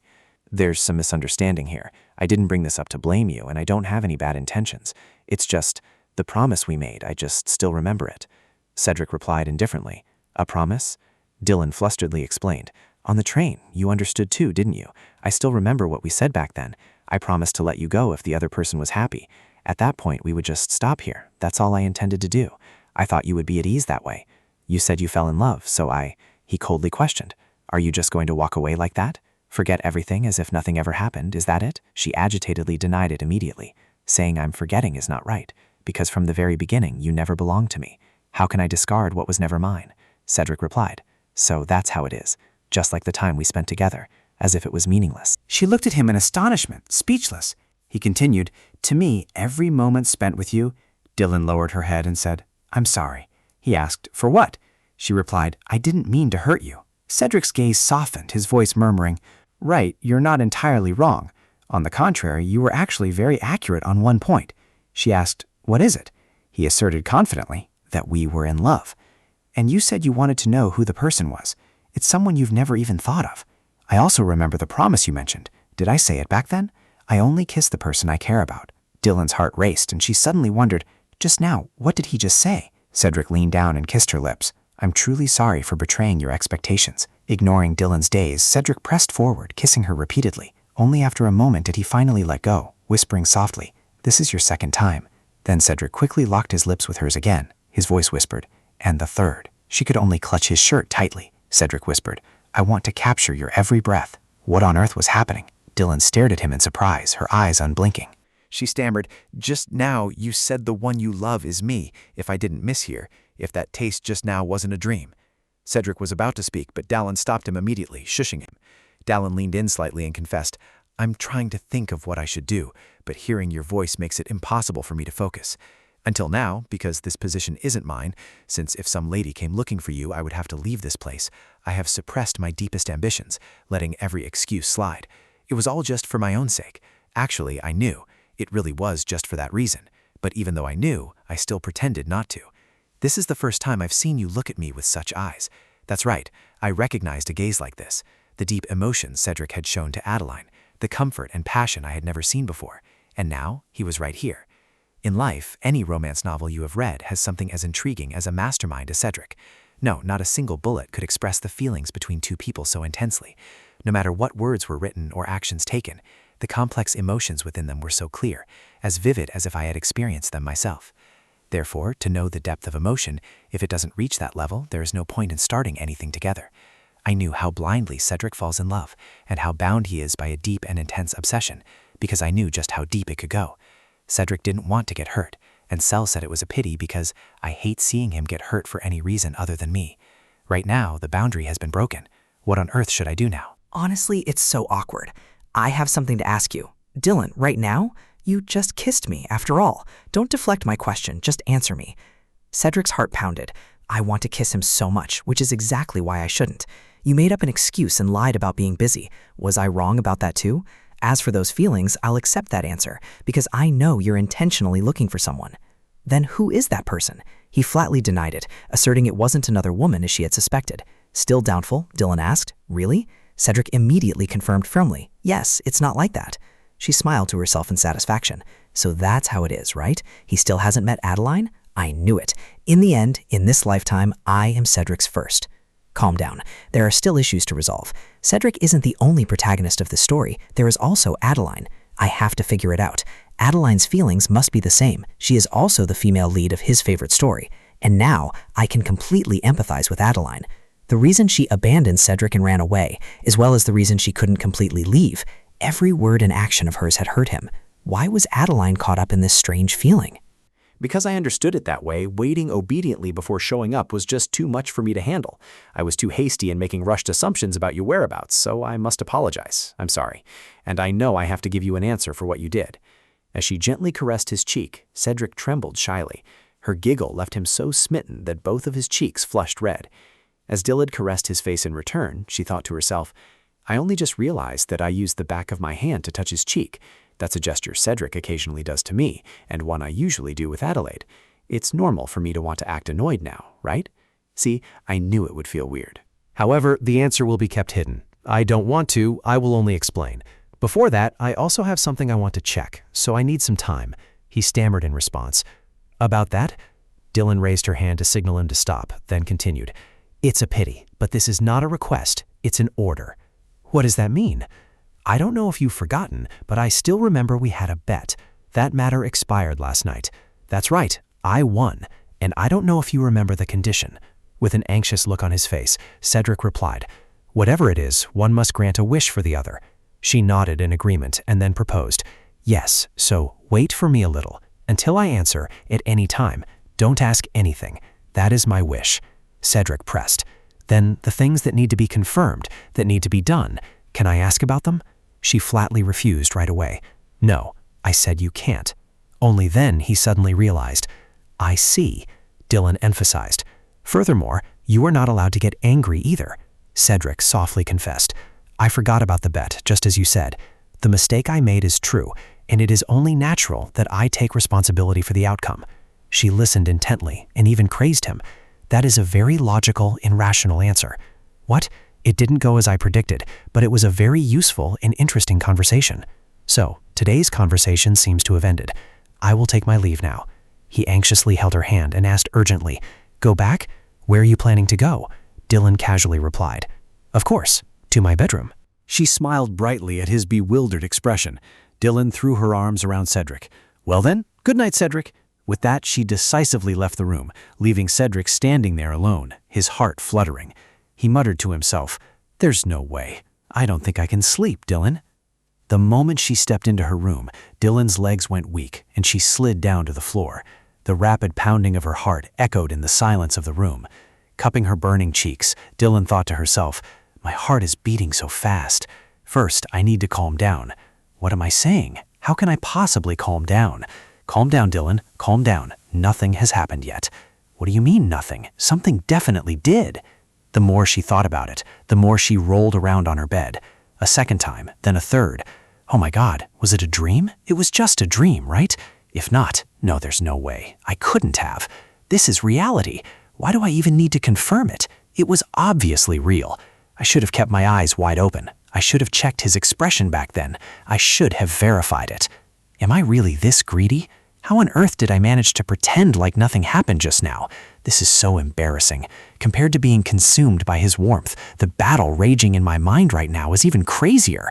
She shrieked. How embarrassing. So embarrassing. A moment later, the room fell silent once again. You think you did well, don't you? So please wait for me. No, that's all. Whatever. Right now, I'm so exhausted as if I've lost someone. It's fine if you despise me, but it has to be you. It has to be you, Cedric had said to Adeline, even though she knew there was someone who made him this way, even though she knew of her existence. Until she appears, can I lock my heart away and pretend not to know? I don't want that. This vague anxiety gnaws at me, making me feel more restless than ever. That's why I have to find out from this end how Adeline is living, where she is, and what she is doing. And I also hope she is happy. Cedric stayed here out of sincerity, so am I wishing for the owner of that love to be happy? But what can be done when both are sincere? It's probably fine. Humans are inherently contradictory anyway. At least for today, I shouldn't think about it anymore. I'll think about it again once I find a way. Today, I just want to immerse myself in this feeling I've only just realized. His blue eyes linger in my mind, and I hope this feeling grows deeper. Scene change. On another bright sunny day with blue skies and white clouds, at the luxurious palace, Dylan sat opposite August and greeted him. Hello, have you been doing well lately? He forced a smile and replied with a meaningful look. Thanks to you, Duke Maynard. More than that, this is quite an unexpected meeting, Lady Norland. She replied with a smile. Dylan took the initiative to suggest, I have a favor to ask of the Duke in private. August spoke up with a look of concern. I wonder if there is anything that you could only ask of me personally? Hearing her words, his face gradually darkened. No, I can't think of anyone else but you. Speaking from personal experience, I think you are the perfect person for this job. August thought to himself, uncovering past mistakes shows a determination to get approval at all costs, which only gives me an uneasy feeling. If it's an information network, she could probably just ask her husband. Dylan exclaimed, Actually, that is the most important point. Cedric will find out, so it's impossible. His eyes widened in surprise as he asked back, Because he will find out, so it's impossible? She continued, Yes, so of course, I hope you will keep it a secret from him. August forced a smile and said in a low voice, I would really like to politely decline. Dylan sighed and said, It's still too early to talk about declining. You haven't even heard what my request is yet. Holding his head, he thought of Cedric's devilish face and began to feel utterly terrified. Because if he finds out, I'll be putting myself in grave danger. That man seems to turn into a demon when it comes to anything involving the lady. She crossed her arms and said with a serious expression, "Isn't it fine as long as you don't get caught? He doesn't even know about our meeting today. In any case, my schedule today is officially just visiting Cecilia. As I told Cecilia, it's a very beautiful house, and it looks perfect for a newlywed life." August replied gratefully, "Thank you for saying so." Dylan added threateningly, "But if you refuse my request today, the day you start that newlywed life will probably be pushed back a bit. This isn't my own opinion, but I am conveying Cecilia's exact thoughts, so don't misunderstand." August could only lower his head and sigh helplessly, tears streaming down his face. He thought sadly, "I see. Currently, this townhouse is the place Cecilia moved into to live alone after leaving her family home. Of course, I was the one who bought it, but my status in this house is merely that of a guest. Even though I own the house, we can't have a man casually going in and out of a single noblewoman's home, so I can't even visit her properly. I was so happy when I was invited here, but Cecilia isn't here, and only the Martinez is making enticing requests under the guise of a favor right in front of her. Now it's not a rabbit, but a fox that has fallen into the trap. What should I do? How am I supposed to feel? If Cedric finds out about my involvement, unless you promise to settle it." Dylan asked in surprise. "Settle it?" August continued. "I don't want to end up in a completely hostile relationship with him either." She replied nonchalantly. "That's a rich statement coming from you, considering your past actions, young master. You've done some pretty terrible things yourself." He forced a nervous smile and thought, "If it's about the lady, his behavior is a bit different. He probably doesn't know, but I know one thing all too well, how the ex-fiancé is doing lately. Just hearing that you and I had a secret private meeting will surely make him spectacularly furious with me." He looked at her in confusion. "Was I mistaken to think you'd be happy to hear me say that? So what is this favor you mentioned?" Dylan said, "There is someone I want you to find for me." Sweat rolled down August's cheeks as he silently prayed that the person wasn't a guy. She spoke up, "But if it's Cedric's target, of course I will take it on." "I'm sorry to trouble you." He let out a sigh of relief and replied, "Those are the most wonderful words I've heard." Dylan smiled brightly and continued, "And if you complete this task, I will have nothing but gratitude for you, young master. Rather, I wish for your happiness." Hearing this, August's eyes lit up. "Specifically, what kind of person are you looking for? Does she mean she'll forgive me? I'll work hard."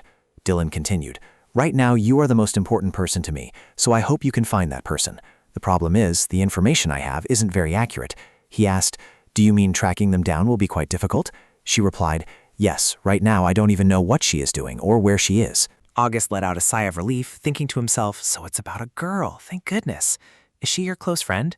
Dylan replied immediately, "Yes, you could say that. In the past, rather than a close friend, she was someone I liked very much." He questioned, "If so, is she a lady of noble birth?"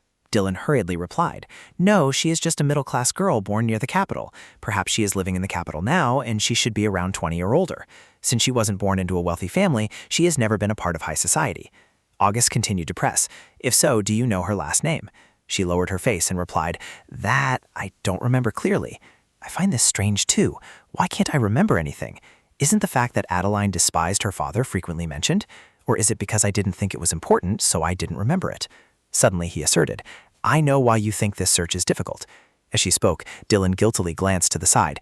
"That's true, but she has something very special about her. If you extend your abilities, perhaps we can find her." August asked, "What is that special thing?" She said, "She is very, very beautiful, with bright, clear green eyes. Yes, just like Lady Fleming's irises." Scene change. Dawn. Royal Cedar Gentlemen's Club. August stood alone on the second floor, looking down at the billiard table below. Swirling his wine glass, he thought to himself, "Adeline. This name isn't as common as Jane or Mary, so the search scope will be much narrower. Furthermore, those bright eyes are very similar to Lady Flamin's. Come to think of it, she also has black hair like Lady Flamin, doesn't she? No, she, as far as I remember, has naturally blonde hair like my younger sister, Emily. Most people with blue eyes usually have red or black hair. It's rare for someone to have blue eyes and blonde hair. It seems no one could find her unless they were her former fiancé. If this can pay off all her debts, it is indeed a worthwhile transaction. Let's find her quickly and spend happy times together. I once thought so. I thought I would never set foot in a gentleman's club." Cedric suddenly appeared beside him, offering a candid smile. "Occasionally, I also want to change my tastes." August was startled, wondering, why is he here? He is such a good liar. "Looking closely, you really know how to joke. Stop beating around the bush. Both you and I know the reason you came to see me." His face hardened as he questioned, "I heard that my lady has recently met with you in private." Shaking with fear, he gasped, Good heavens, you are spying on your own wife. Cedric's voice dropped as he replied, That's not the case. Who do you think I am? It just so happened that she mentioned visiting Cecilia's mansion, and I happened to overhear that Cecilia had an appointment at Salon d'Anjou. She wouldn't visit a house if no one was there, so someone must definitely be in that house. August's face turned pale, but he forced a smile and continued. If it wasn't stalking, then what wasn't? Is there a difference? He asserted that it was also a coincidence that Katerina was a regular at that salon. It's very different from stalking, you know. Hearing this, he seemed speechless and immediately denied it. So you were certain that I met your wife that day? Cedric glanced over and replied, If I knew, I wouldn't have beaten around the bush like you said. Explain yourself. A nervous sweat broke out on August's face. Cedric, let me make this clear first. I don't have any personal intentions toward your wife. It just so happens that you and I are related. He bluntly stated, I know. Did you think I came here to investigate the secret meeting between you and Dylan? The other man was so anxious that he stood cowering beside him. I am very sorry that you felt that way in that situation. Cedric coldly scoffed. On the contrary, I feel very sorry for causing you to misunderstand. But I know very well that even if it weren't because of Cecilia, she wouldn't have any personal feelings for you. Inwardly, August wanted to scream, Hey, what's wrong with me? Suddenly, his words made him feel uneasy. But I know for a fact that you have been looking for someone recently, and judging by your expression, I guess Dylan asked you to. August silently judged him. Look at this guy, how ridiculous. He actually has the nerve to confidently assert that he's been investigating behind my back? Give you the answer you want, can I? He glared and frowned. August thought to himself, Don't look at me with those eyes. I have no other choice. Swear on your honor, you must keep your mouth shut and not let him know about this. Lady Nolan, who always pretended to be calm as if nothing had happened, had emphasized. I agreed to her request, which also concerns my honor. Besides, I haven't even received her promise of forgiveness yet, have I?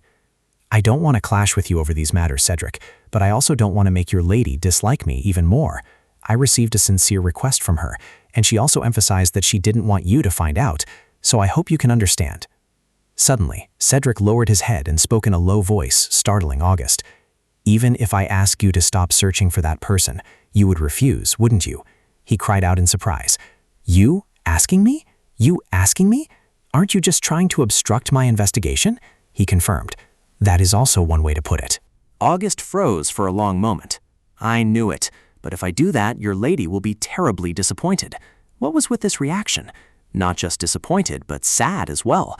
I believe that person is very important to your lady, so I don't want to bear the blame all by myself if I fail to find them because of your interference. Cedric scowled, unable to get his words out. You? The man's words made him grit his teeth in anger. If that happens, I will tell her everything you said when you came to see me, even your threats to pressure me. So could you please be understanding? It was another side of a man who became pathetic when falling in love. He certainly knew how to make himself look miserably pitiful. He glanced at him and continued, I think you should talk to your lady to resolve the issue. That is always the most effective way. You and your wife live under the same roof, so how hard can it be to talk? Cedric shot him a sarcastic glance. Indeed, unlike you. And yet you dare advise others to talk to each other? August shuddered, cold sweat breaking out on his face as he replied anxiously. Well, let me tell you, I will definitely pass on what you just said to Cecilia. I'm sure she'll be thrilled. He leaned against the railing, looking down in gloomy helplessness. You really have a knack for saying hurtful things. In contrast, Cedric flashed a bright smile and suggested, If you had cooperated, you wouldn't have had to hear such things. Suddenly, August turned to look. Seeing him leave, he hastily asked, Where are you going? Cedric calmly replied, There is nothing left to hear from you. Even if we talk more, it won't do any good, will it? As for my coming to see you, please don't mention it to her. He wondered, Is that an order? He asserted, No, it's a request. August thought in surprise. Cedric is asking me for a favor? I didn't see this coming. Well, of course I won't say anything, even if I have to stake my honor on it. Also, since I have this chance to be alone with you, I sincerely apologize for my past actions. In the past, I acted childishly out of petty jealousy. I was neither fit to be an adult nor a gentleman. Such things will absolutely never happen again, so I hope you will accept my apology. Cedric hastily asked back, In exchange, you won't tell her that I came to see you, right? He replied, Think whatever you want. I won't say anything about it anyway. His voice lowered as he confessed, I didn't care about that in the first place. August, looking visibly delighted, asked, Does that mean you've forgiven me? Thank goodness, thank you. I truly support you. He did not forget to remind him, Just keep quiet about it, to which he immediately agreed. I already said I wouldn't tell. I swear on my family's honor. I just don't know if this is good for you. That's why even if you continue to look into this matter, I will pretend not to know." He silently stared at him. Cedric smirked in satisfaction. "If so, that would be wonderful." The scene shifts to a flower-filled garden. A hand toyed with a hot teacup. Dylan sat there dazed, her face blank as she was lost in thought. Adeline. Dahmers. Paxton. No, that's not it. Why can't I remember my own last name? Suddenly a voice rang out. "Oh my, would you like to have your tea leaves read?" Dylan snapped out of it and looked down. Her eyes lit up, and she softly called out, "Katerina." "I'm actually quite good at reading tea leaves." Dylan spoke up awkwardly. "No, thank you. I was just lost in thought for a moment. It's not serious enough to warrant a reading." Katerina tilted her head, her tone full of concern. "I was so worried when I saw you looking so troubled, my lady." Dylan quickly waved her hands. "I'm fine, please don't worry. I wanted to thank you today, but I'm sorry for making you worry." She smiled radiantly and spoke sincerely. "But I want to care. If you have anything on your mind, I'm more than willing to listen. Besides, isn't it better to share even the little things with someone else? It's fine if you don't trust me, though." Startled, Dylan explained, "It's not like that at all. You've helped me since the first time we met, so of course you were trustworthy. It's just that I'm afraid of bothering you." Katerina looked at her with her gorgeous, sharp eyes, which reflected a mixture of surprise and amusement. Resting her chin on her hand, she spoke resolutely. "No matter what you wish to confide in me, I won't mind at all." Katerina was always like this, Dylan thought hesitantly, wondering if she could be so bold as to ask for her help, just as she did every time she made a request. In the past, Katerina had told her, "You don't need to use the word bold. Just tell me what you need help with." She always replied this way. Katerina was always helping her, which made her feel ashamed of how wary she had been of her when they first met. Filled with gratitude, Dylan said, "Lady Flamet, you are so kind." She suddenly interrupted. "Katerina." Dylan was stunned for a moment before Katerina warmly suggested, "Or just Kata is fine." Embarrassed, Dylan felt that Katerina was always the one taking the initiative. She said affectionately, "Katerina, you really are a kind person." Katerina let out a laugh and admitted, "To be honest, it's because I want to seem like a kind person in your eyes, though I'm not naturally like that. As I said, I want us to become closer, even if that's just my own selfishness." Dylan dismissed the notion. "Selfish? Not at all. I want that too." She spoke in a low, thoughtful voice. "If that's the case, you don't need to feel shy about asking me for help or asking me anything." Dylan was stunned, her eyes wide open, her face flushing as red as a ripe tomato. Her eyes betrayed a fierce inner turmoil, as if she were trying to grasp a faint memory. Her blue eyes were very similar to Emily's. Even so, each of them gave off a different feeling, and perhaps Adeline was the same. "Actually, I've wanted to confide in someone for a long time. I've never told Emily, nor have I confided in August," Dylan said thoughtfully. "It's nothing major. I just want to recall a name I used to know, but I can't seem to remember it." Katerina lightly covered her mouth with her hand. "I have moments like that too," Dylan shared candidly. "It's been on the tip of my tongue. I can vaguely sense it, but I just can't say exactly what word it is." She let out a sigh of relief. "Then all the better. As for that, perhaps I can help you." The scene shifts to a shop named Aloka. The shop's interior is exquisitely decorated. Chiri jumps to her feet upon hearing the tinkling of the doorbell. She looks delighted, her face lighting up with a radiant smile as she recognizes the visitor. Chiri clasps her hands in a respectful greeting. "Selam baraka betabaza." Katerina replies in kind. "Selam baraka betabaza." She turns to whisper. "It means, may you always find peace and happiness. It's just a welcoming greeting." Dylan nods. "Ah, I see." She immediately follows suit. "May you always find peace and happiness." It's a bit hard to remember after hearing it only once. Chiri welcomes them warmly. "Yes, I am Chiri. Is there something you need my help with?" "Voras Flamen, Voras Northerland."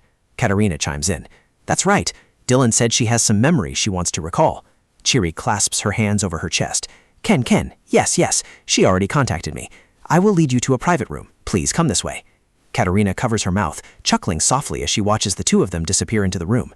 Inside the room, a chandelier hangs from a high, vaulted ceiling, adorned with classical carvings. A large rattan chair is placed neatly in the center of the room. Chiri quickly urges, "Please take a seat." Katerina sat comfortably right beside him, waving her hand to reassure Dylan. She turned to watch Chiri walking toward the row of wooden cabinets. Chiri grasped a wooden knob and gently pulled the drawer open, making a dry, hollow clacking sound that echoed through the room. What could it be? This mysterious scent.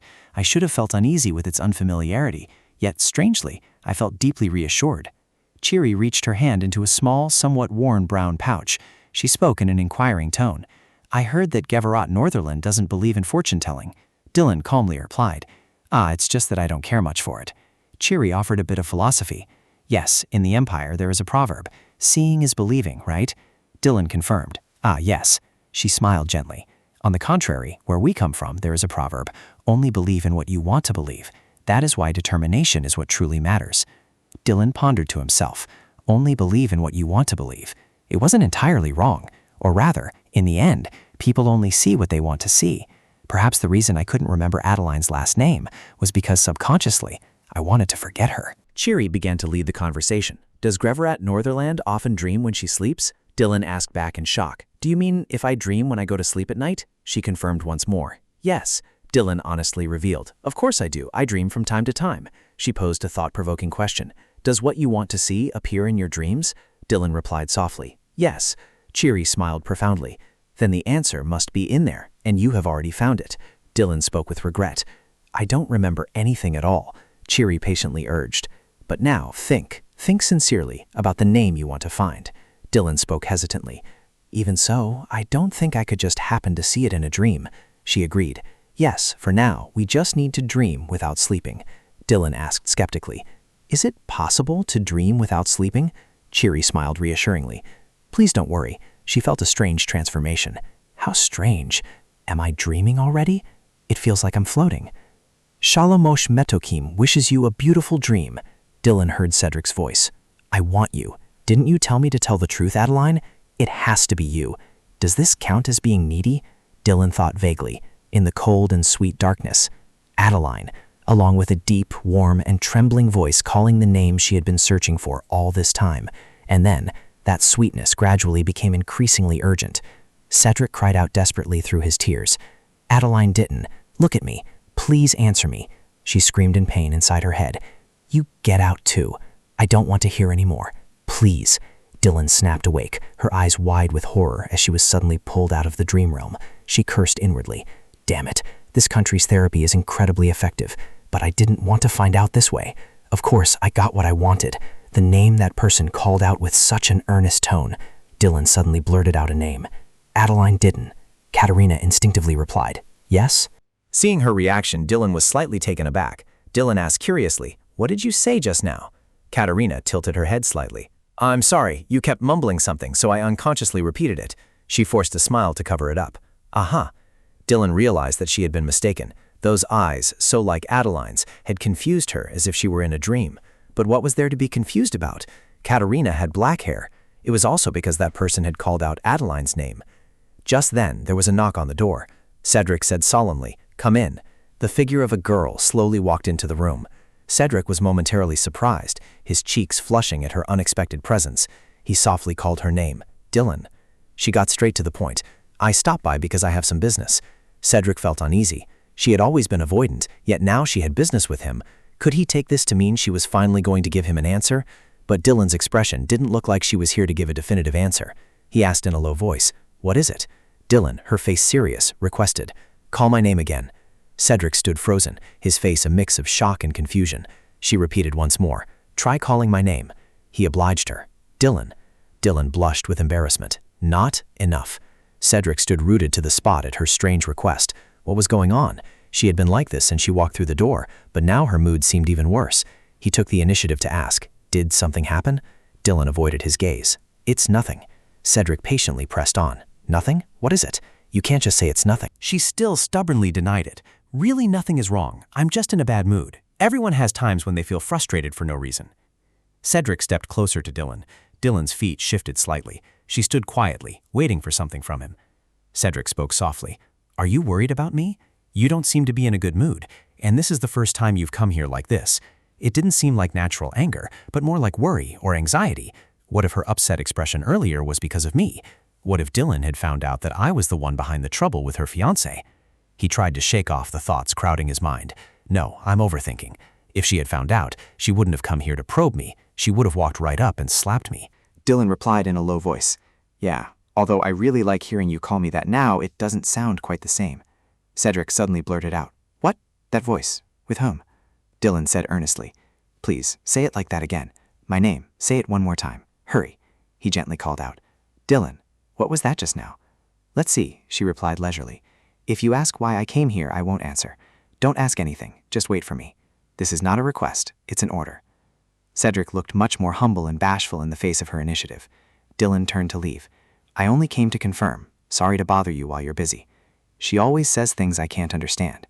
It seems she doesn't care about my anxiety or my downcast mood, still wearing a bright smile. She smiled meaningfully before leaving. Well, I'm off then. Without a moment's hesitation, she turned and walked away right before my eyes. It turned out she had never expected any affection from me. Thinking about it carefully, she had never agreed to return my feelings. Between us, there only existed the waiting that she had ordered. He stood lost in thought by the window. In his entire life, he had never been used to obeying others' orders. Cecilia's drawing room. Dylan asked curiously, "Since you contacted me like this, does it mean you found her?" August replied gently, "Yes." She exclaimed in amazement, "Oh my goodness, I didn't think it would be this fast." He explained excitedly, "Since it's an important matter anyway, I did my best. Based on what you provided, after multiple verifications, I've shortlisted about a dozen names." She spoke up in praise. "You're amazing." August smiled, accepting the compliment. "Thank you. I work very hard. It would have been great if portraits were attached, but I couldn't manage that. Most of them belong to a class that doesn't have the time or money to have their portraits taken, while others didn't finish their studies to get a graduation photo." Dylan quickly waved it off. "That's fine. There's probably no need to see what they look like." He asked back in confusion, "Can you really find the person you're looking for without even seeing their face?" She asserted confidently, "Yes, not only me, but you can do it too." He looked shocked. "What?" Dylan announced an important discovery. "I found her last name. She's Adeline Ditton, sharing the same last name as Mosca Ditton." "What's wrong with you? Isn't that name on the list the young master found?" August stammered in denial. "It's not that I didn't find anything." She inquired further, "So does that mean you found her?" He gave an implicit confirmation. "You could say that." Dylan pressed further. "For you to give such a vague answer, it's clear this isn't a good sign. Indeed, because it cannot be easily spoken of, she is a very important person in my life. Since she asked me and said so, because she is someone important, I absolutely had to find that person." August was consumed by worry. "Of course I found her, but if possible, I wish it weren't this girl." He sighed softly as he explained, "There is only one girl who matches the conditions you provided." However, August clenched his fists, his trembling fingers clutching his clothes as if trying to suppress intense emotions and unspeakable pain. He spoke sorrowfully. "Adeline Ditton has been reported deceased." Dylan was stunned, her lips parting slightly, but her breath seemed to catch bitterly in her throat. Unable to believe her ears, she asked, "What did you say?" August confirmed once more. "Recently, she was officially declared dead." Dylan trembled as she squeezed out each word. "So now, what? Do you mean she is dead?" Early in the morning, Peony and Re'eka were already waiting outside Dylan's room. Peony whispered anxiously, "Madam, in the past, when the seasons changed, there were times when her health wasn't good, so she looked quite gloomy. But today her mood seems terrible. She went out this morning, and when she returned, her face was so pale. She didn't even bother to change her clothes and went straight into her bedroom." She wondered to herself, what on earth happened? Inside the room, Dylan was lying miserably on her large bed. Her eyes were tightly shut, her brows furrowed, and the pain in her chest felt as if it were suffocating her heart, leaving her speechless. Dylan was still tormented by the thought, is she really dead? She recalled August's words, "I'm still not sure about that. As a precaution, I checked all the obituary sections of the newspaper before and after the date the death was processed, but I couldn't find any girl with the surname Ditton." Dylan tried to cling to a shred of hope. Could the death report be incorrect? He explained calmly, "No, usually these cases are more like registering a death for someone who is missing or whose whereabouts are unknown." Her mind raced with anxious thoughts. Her whereabouts were unknown. She was missing. Was that better than being dead? No, could it really be considered better than death? I knew what the worst-case scenarios were when a young woman went missing. Kidnapping, human trafficking, and the absolute worst. Dylan questioned coldly. She has a family, right? Perhaps her father is still looking for her. Find him and... August provided further information. Adeline Ditton's father, Paul Ditton, passed away 5 years ago. He was a soldier killed in action. Horrified, she thought, how is that possible? I couldn't have remembered it wrong. Adeline's father isn't dead because she had to work herself to the bone to pay off his gambling debts, and it was during that time that I met Cedric. What on earth is going on? Dylan gave his final assessment. There are still some people around who remember Adeline Ditton, and if we investigate thoroughly, we will surely get more details. August tried to soothe her. Lady Northerland, is it possible that things aren't as serious as you imagine? She gritted out each word. Nothing serious, you say? He spoke in an analytical tone. It's not uncommon for someone to abandon their homeland to launder their identity or emigrate to another country.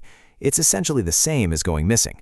Of course, investigating her whereabouts will be difficult, but we can't say for certain that she is in danger. Dylan posed a heavy question. But you can't be sure of that, can you? No one can be sure she isn't in danger. The atmosphere between them began to turn gloomy. She wearily brought the meeting to an end. "Thank you for your help." Returning to the present, Dylan gripped the bedsheets tightly. Her head throbbed. Was the butterfly effect too massive? Was it because from the very beginning, Dylan Langton hadn't followed the Langton storyline? No, that couldn't be it. It was just a coincidence. Her inner malice spoke up. "Let's see. Are you sure your intrusion into the story hasn't changed the plot?"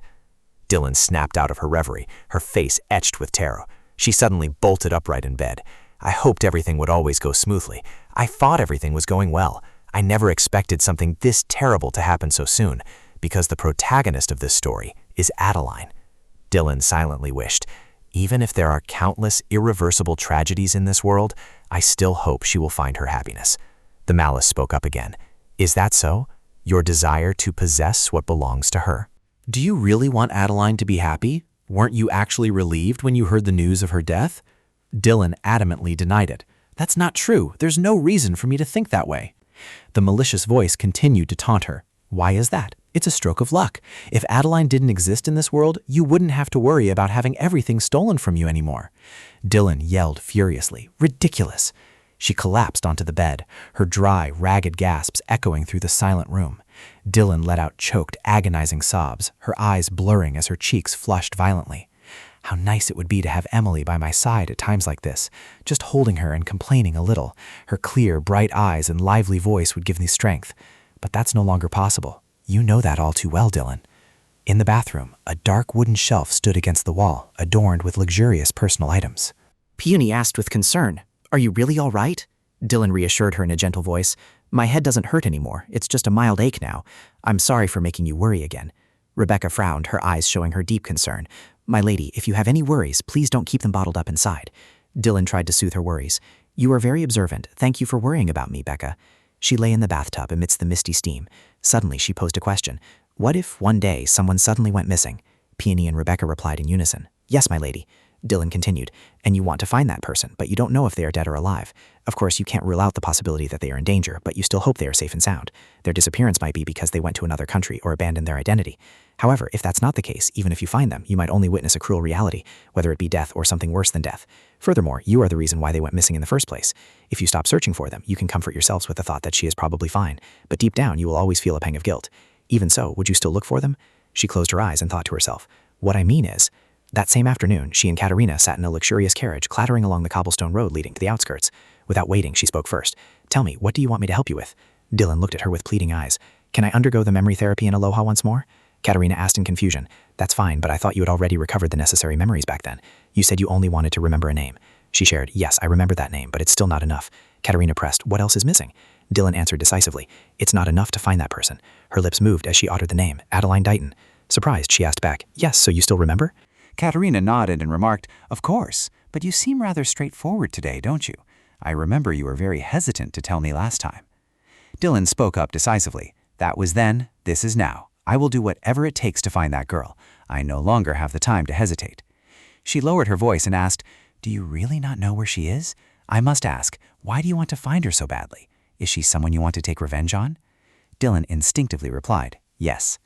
Katerina shrugged and continued casually, "It makes sense. Every time that name is mentioned, your expression turns sour, so I figured you had a strong aversion to her." Her deep blue eyes sparkled behind the sheer lace veil. Dylan shook her head to dismiss the idea. "No, it's not like that." A thought flashed through her mind. Revenge? Aversion? Is that how Katerina sees it? Dylan sadly admitted, "I only hope she is safe and sound. Right now, her whereabouts are unknown." Katerina let out a soft exclamation. "Ah!" She explained, "I just want to know if she is safe. That is all I want." Katerina whispered softly, "So that's how it is. Then there's no need for you to meet Chairi." Dylan gasped in surprise. "Pardon?" She smiled contentedly, "Because I am living very peacefully right now." Katerina spoke slowly. "Because I am living very well now." Dylan stammered. "What are you saying? I don't understand what you mean. Did I just mishear you?" She looked at her with a deep, knowing look. "So the missing girl actually changed her identity and is living very well." Dylan told herself she hadn't misheard. She whispered softly, "Could it be Adelaide?" Katerina smiled in confirmation. "That's right. I haven't used that name in a very long time." Lady Fleming, that is Katerina Rotham, was a 30-year-old noblewoman who had lost her husband and divorced once, and Adelaide Ditto was someone who, before meeting Cedric, had never even thought of stepping foot into the nobility. Therefore, the person in front of her and Adelaide were too different. It was hard to believe they were the same person. Dylan was utterly shocked, unable to believe it. Katerina calmly analyzed. I understand why you think so. A person only needs to slightly alter their eyebrow shape, hairstyle, or makeup to look like a completely different person. And that was how Katerina was born, no longer Adeline. Dylan hesitantly asked next, Is your hair dyed? She immediately denied it. No, my hair is naturally black. Dylan mumbled in response. But you aren't her, Katerina confirmed one last time. But I am telling the truth. I was born with the name Adeline Ditto. Dylan was still puzzled. But I remember you were already 30, while she gently explained. My real age is 25. To be precise, I only turned 25 not long ago, as my 25th birthday just passed. For those who change their identity, having a different name and age is completely normal. There are a few people like that among the nobility as well. Dylan was lost in thought, as if trying to comprehend what Katerina had just explained. She recalled a crucial detail. That's right, I remember now. The reason why Cedric called Adeline's eyes early summer buds in the original novel is because Adeline was born around this time. But is that the truth? Is she really Adeline? Cedric's ex-lover? Katerina said in a low voice, I entered high society with a new identity very early on. It has been over 10 years now. My mother passed away early and I was forced to live with my gambling, alcoholic father. He was drowning in debt and would constantly beat me whenever he was drunk. That life was much harder than I thought. Dylan whispered in her guilt-ridden mind. It completely matches Adeline's past. Yes, it is precisely because of her tragic past that I always feel like I stole Adeline's happiness. She calmly continued her story. What could a weak girl born into such a family do? I thought there was no hope in staying there, and I might even be sold off somewhere else. So I ran away. Dylan felt a pang of pain in her heart. My head is spinning. Katerina continued her story. Fortunately, when I later looked into Paul Ditton, I heard that he had already died. Dylan cursed inwardly. Damn it, he really was a wicked man, but thankfully everything turned out fine. Just as I was about to say those words, I realized I would only be acting like a hypocrite to her, so the words remained unspoken. After all, what could I say? I had easily taken the position of the Marchioness of Northumberland. Katerina asked with concern, You look a bit flustered. Does that mean you remember everything as well, right? Dylan shared sincerely, Actually, I have a question. I don't know how much you know about everything. She wondered to herself, I always thought that I was the only one who knew everything about this world. But what if that isn't true? What if, from the very beginning, the protagonist of this world already knew everything? Dylan asked in a trembling voice, So how much do you know? She enunciated every word clearly. I remember everything I need to. Before I met you, I had already remembered everything. Dylan pressed, Even about the book? Katerina gasped in bewilderment. Pardon? What book? What are you talking about? Dylan thought to herself, Of course, I am the only one who transmigrated into this book. She explained further, It's nothing. I was just curious about how you remembered your past life and how much you know. Katerina nodded mechanically. I see. Actually, vague memories started surfacing a few years ago. Thanks to Thierry's therapy, I managed to remember everything. Dylan probed, So did you meet Cedric after you regained your memories? She had no choice but to admit, You caught me. Yes, that's right. Dylan pressed intentionally. In that case, can I assume that you met him on purpose? Katerina looked down, her voice somewhat subdued. I suppose so. Even if you disliked me, it would be understandable. Startled, Dylan frantically waved her hands. Huh? That's not it at all. Why would you suddenly say that? It's really not like that. Dylan screamed inwardly. What dislike? It's precisely because I didn't want things to turn out that way that I tried so hard to save everything. I tried so hard, she asked to confirm. So you loved him in the past, didn't you?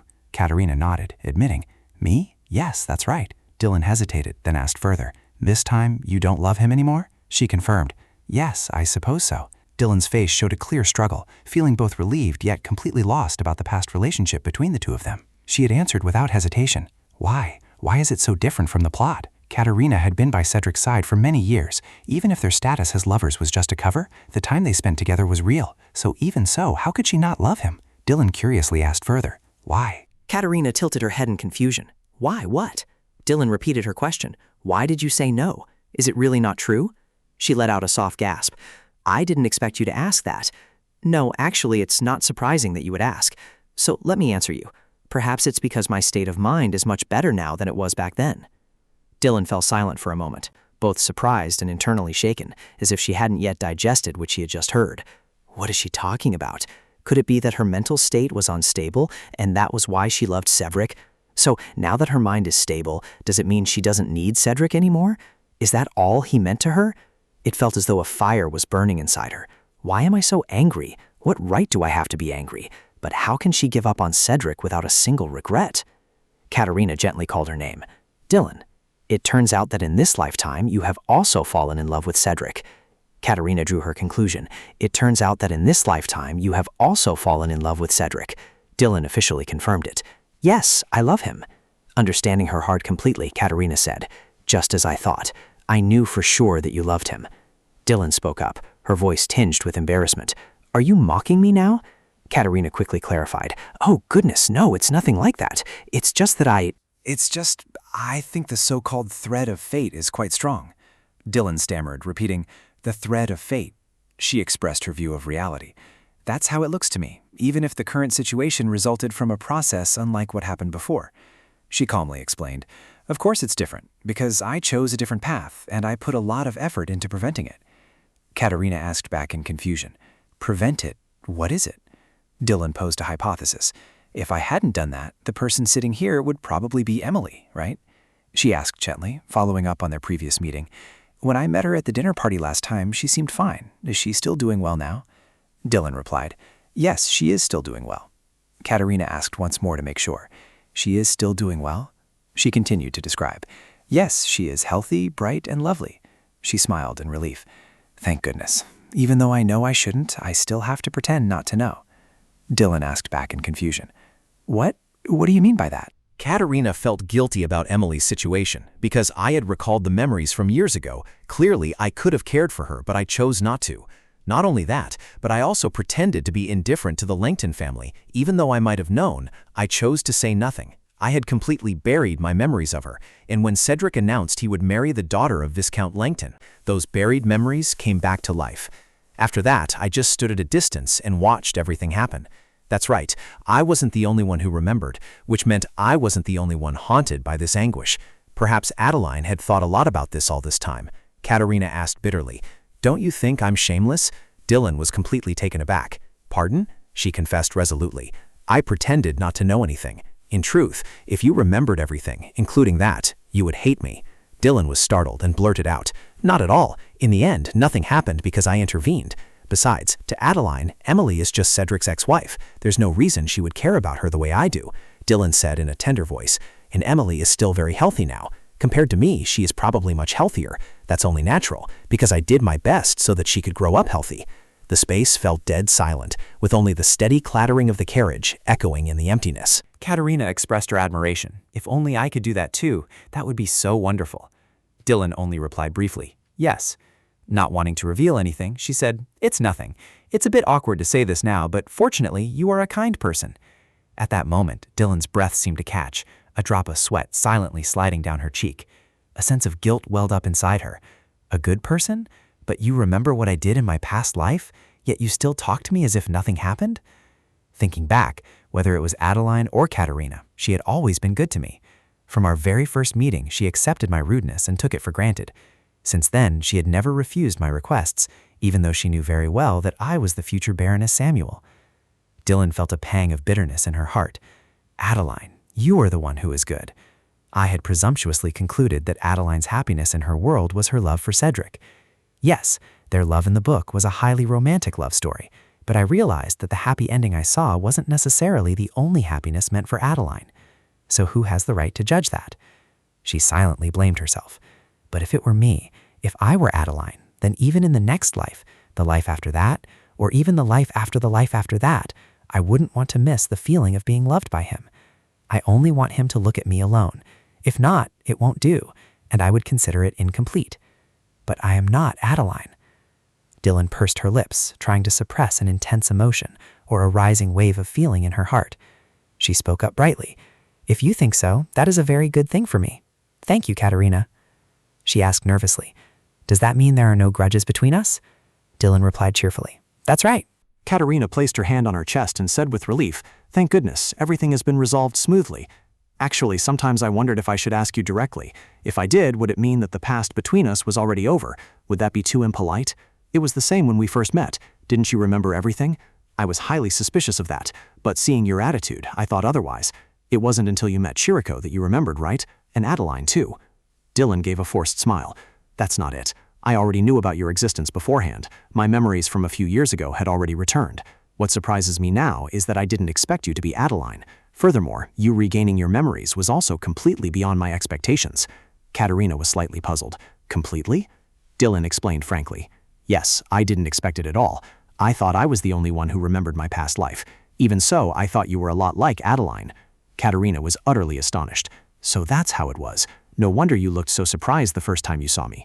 And first I wondered if you reacted that way because you recognized me, but after observing for a while, I realized you paid attention to me because I was Cedric's ex-girlfriend. That actually made me feel more at ease, she said sheepishly. That's true. The reason I paid attention to you was indeed because you were Cedric's ex-girlfriend, so I felt very guilty back then. Katerina pointed at herself in bewilderment. Apologize? Are you talking to me? Dylan replied slightly flustered. Yes. She bowed deeply in apology. Are you apologizing to me? I should be the one apologizing. Dylan cried out in alarm. Why? Did something happen between you and him? You two aren't in a nominal relationship but are actually dating now, right? Katerina shouted back in a panic. No, that's not it at all. My meeting with him was purely for a common purpose. I would never interfere in the relationship between the two people I cherish. I haven't lost my mind. Dylan frowned in confusion. If so, then why do you have to apologize to me? Katerina spoke up timidly. I'm sorry for approaching him. Dylan asserted firmly. That is your right. You mentioned last time that you had a personal grudge against the Alberts in the past. Is that grudge related to events in your past life? She didn't deny it. Yes, that's right. Dylan probed deeper. And you want revenge for that. Since you approached him with that purpose, why do you feel guilty toward me? Katerina poured her heart out. If it were me, honestly, I would have felt insecure about my own existence. He wondered to himself. Insecure? What is there to be insecure about? Actually, I would feel anxious if I didn't find her. But if the person who caused that insecurity noticed my mood and told me about it, Dylan spoke, baring his soul. I don't deny that I'm a little insecure, just as you're worried about. But please don't feel guilty anymore. Even if I feel insecure, it's my own fault. You don't need to blame yourself. I always thought that when two people meet, they would immediately fall in love. So at first, I thought I just needed to keep this position until you arrived, and I was worried about whether I could do that. It was just insecurity caused by my hasty assumptions. Katerina suddenly interrupted him. Wait. He replied blankly. Yes? She asked again seriously. Until I arrived? Did I hear that correctly? Does this position mean the position of the Lady of Northerland? Dylan confirmed firmly. Yes, that's right. You didn't hear wrong. Katerina waved her hands flusteredly. Wait, does that mean if I asked you to give up that position, you would actually do it? What you said sounded like you would willingly yield the position to me. Dylan nodded hesitantly. At first, I did think so. She gasped in astonishment. Good Lord, I never expected you to think that way. Dylan spoke heavily. But not anymore. Katerina looked confused. Pardon? Dylan declared firmly. I won't say that anymore. Instead, I will say I don't want to. I won't yield. Katerina stammered in response. I never expected you to yield it to me. Dylan said with a hint of regret. That might be true now, but what's the use of realizing it only now? Knowing that you are living the happy days of your own choosing, my worries are gone. Thank you. Katerina immediately asked, What? Dylan said in a firm, steel-hard voice. But in the future, even if your feelings change, I won't back down. Even if you beg me, I will never yield him to you. The carriage slowed down and came to a complete halt. Dylan spoke coldly. I've made myself clear, Adeline. That man is mine.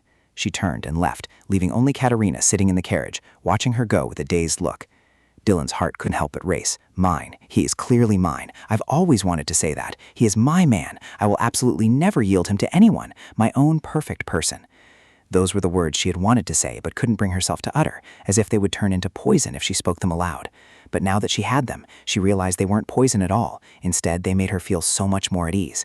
From now on, I don't need to hesitate anymore, do I? A beautiful day began, Rebecca announced. My lady has spoken. Cedric sat in silence, staring thoughtfully ahead.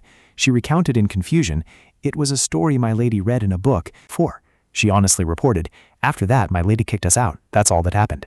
Cedric said calmly, All right, thank you for letting me know. A panoramic view of the ancient city, with rows of European-style buildings standing close together under a deep blue sky. In the sun-drenched study, Cedric sat quietly at his desk. Eden asked inquisitively, Are you really going to do that? He replied, Yes. Eden warned, You know, if your lady finds out, she's bound to be furious. Cedric calmly held the stack of papers in his hand. I know. He pressed anxiously, But you're still going to do it anyway, right? His eyes still glued to the documents, he replied, yes. Eden shrugged helplessly and sighed. Well, what can I do? Just remember that I tried to stop you. But your lady told you to wait. Is it really okay for you to just go ahead on your own like this? Cedric explained the current situation. Basically, I already have her answer. He pressed further. Have the two of you talked? He shook his head slightly. No, she doesn't seem to want to talk to me very much. Perhaps that's why she conveyed her answer to me in such a way. Eden felt anxious. Every time Cedric smiled like that, it was the most dangerous moment. Things did not look good at all. But hadn't he not even spoken to the lady yet? Cedric's sanity hadn't just wandered off a bit, it had completely crossed the line. How pitiful. Cedric's words still echoed in his head. Once you cross over, there is no turning back. After all, it was his own suggestion to deal with Miles White discreetly so that no one would find out. He was starting to feel guilty. He had to fix this mistake no matter the cost. Eden tried to offer some sincere advice. Cedric, no matter what, shouldn't you have a proper talk with her before making a decision? Mentally pleading, don't stare at me like that. Eden spoke up awkwardly. You don't need to be in such a hurry either. He calmly replied, we'll see. I think it's already too late now. Eden reached his hand out toward him, calling, Cedric said, his voice filled with regret. I should have done that from the start. A sharp voice rang out. What is it that you should have done from the start? Eden cried out in panic. Lady Ivette. Cedric's eyes widened. Mother? Ivette appeared, exuding a majestic aura in her splendid attire. She greeted them. Long time no see, Ethan. You too, Cedric. He broke out in a cold sweat. Yes, indeed. Yvette scolded him loudly. Is it really that difficult for us to meet? Cedric miserably defended himself. It just so happens that I've been very busy with work. Standing with her arms crossed, she questioned him. Hearing that just makes me sigh. You know that all this time I've been asking you to come back, it wasn't because of work. I just stopped by your house, Cedric curiously asked. Did you meet her? Yvette felt a bit disappointed. Unfortunately, I didn't. I was told she had gone out. At first, I asked if she was with you, and the moment I said it, the servant seemed to immediately notice my gaze. It felt as though something had happened between the two of you. So did you two just have a fight? He bowed his head in silence, half of his face shrouded in shadow, making it impossible to read his emotions. Cedric replied coldly, I am under no obligation to tell you about that. Yvette felt displeased. No obligation, but you should still explain what happened between the two of you so I can stop worrying, shouldn't you? He answered honestly. I have no intention of doing so. Yvette was slightly disappointed. Look at that, what a wicked son. Fine, I knew you wouldn't tell me anything. Isn't that why I brought reinforcements? Startled, he asked. Reinforcements? A small foot in a brown shoe and white sock hurried forward. The little girl shyly peeking out from behind the lady's purple skirt was Viola. Viola offered a bright smile. Hello, Brother Cedric, she gently reproached him. So you did something Sister Dylan didn't like? Cedric reluctantly confirmed. In short, that's correct. Viola thought to herself in dismay. How did it turn out like this? Viola asked about the turn of events. So you hid it, and now she found out? Cedric nodded in admission. Yes. She let out a sigh, her face showing clear helplessness at his clumsiness. Oh dear, I just don't understand. On the way here, I kept asking if nothing big had happened, right? Cedric clasped his hands together in all sincerity to explain. It's like secretly throwing away a doll you cherish, and this is the response I got. Helplessly, Viola asked him straight out, why did you do that? Without hesitation, he admitted that it was because he wanted her to play with him instead of that doll. Viola thought to herself bitterly, childish, what a total brat. Returning to the present, the little girl crossed her arms and delivered her judgment. So it's all your fault then? Cedric remorsefully admitted, yes, it is. Viola pressed further, so have you apologized to her yet? He hesitated before replying, it seems she doesn't really want to hear my apology. Curious about Dylan's reaction, the little girl asked, did Dylan actually say she didn't want to hear it? Flustered, he replied directly, not exactly. Viola slammed her hand on the table decisively. Then it's not that she doesn't want to hear it. Cedric explained further about Dylan's personality. Maybe. Normally, if she knew the whole story, she would definitely find a way to come see me and demand answers. Are you too scared to even apologize? Are you afraid that even if you do, she won't forgive you? Viola scolded him loudly. Are you afraid that if you apologize, Dylan will only get angrier instead of forgiving you, and your relationship will be completely over? Cedric hung his head, his voice growing faint. Maybe so. I'm just a coward. I'm afraid of confusing milk with eggs and adding it in, ruining the entire drink beyond saving. No matter the excuses, in the end, both of them were equally terrified. What on earth was so special about that egg anyway? Viola gave him a serious reminder. I think even if Dylan is angry, you still have to apologize. After all, people need to talk to each other. That's how we avoid misunderstandings, and that's what human relationships are all about, right? Besides, I think if you apologize sincerely, everything will turn out fine. Furthermore, from what I've heard, I'm sure Dylan likes you a lot. Maybe she's just waiting for you to speak first, so please promise me. Cedric didn't understand her intention yet. Promise what? She patiently advised him. How about you try to calmly talk to Dylan and sincerely apologize to her? Cedric stubbornly refused to accept it. But I really don't think I'm in the wrong. Viola slammed the table and shouted, "What? Why not?" He stubbornly declared, "Because it's a very ugly doll, and I'm not giving it back." She began to make connections. Where did that come from? Don't tell me it's like Clara being cursed? Cedric wasn't entirely sure. Something like that. Viola spoke up in his defense. What? Then it's not your fault at all. But is that thing really important to Dylan, which is why she got so angry? He replied thoughtfully. It seems so. She shouted to warn of an urgent situation. This is more urgent than I thought. In this situation, you must pour milk in immediately. He looked bewildered. Milk? Viola replied decisively. That's right, it's milk. Before you accidentally add the egg, pour the milk in and drink it all up in one gulp. Cedric asked, puzzled, "Why do you keep bringing up the egg?" The little girl revealed her reliable source. "Because I heard it from Sister Dylan. Sister Dylan said it was a family secret, but I can tell my big brother a little bit." Viola flashed a mischievous smile, her eyes narrowing with a smug expression. She playfully riddled Cedric. "Did you know that egg cream doesn't contain eggs or cream?" A slender figure, holding up her skirt as she ran, flashed through Katerina's mind. Just then, a servant outside called out in a low voice, "Madam, we have arrived. Would you like to step down?" She smiled and replied, "No, Jason, please take me back home." "Understood, madam." The clattering of the carriage wheels started up again. Katerina stared wide-eyed outside. She thought to herself that she didn't seem to remember everything yet. Meanwhile, elsewhere, Dylan, her face flushed bright red, sat sipping her tea. Her entire face burned with heat. I really am so childish. Recalling how she had treated Katerina when she arrived at the house, it was incredibly childish. As she remembered what she had said earlier, her face grew even redder. He is mine now. What on earth? That statement. I must be crazy, right? Way to go, Dylan Howard. Overwhelmed with embarrassment, she collapsed to the floor. I should have asked about the things I was curious about back then, like why Lady Adeline had to apologize to me. Perhaps there was still something she hadn't fully told me. Dylan pouted and thought, but so what? I'm still not taking back my words that Cedric is mine. Normally, I don't have anything to call my own. This is the first time I've had such an intense desire to possess something. A dress, a bed.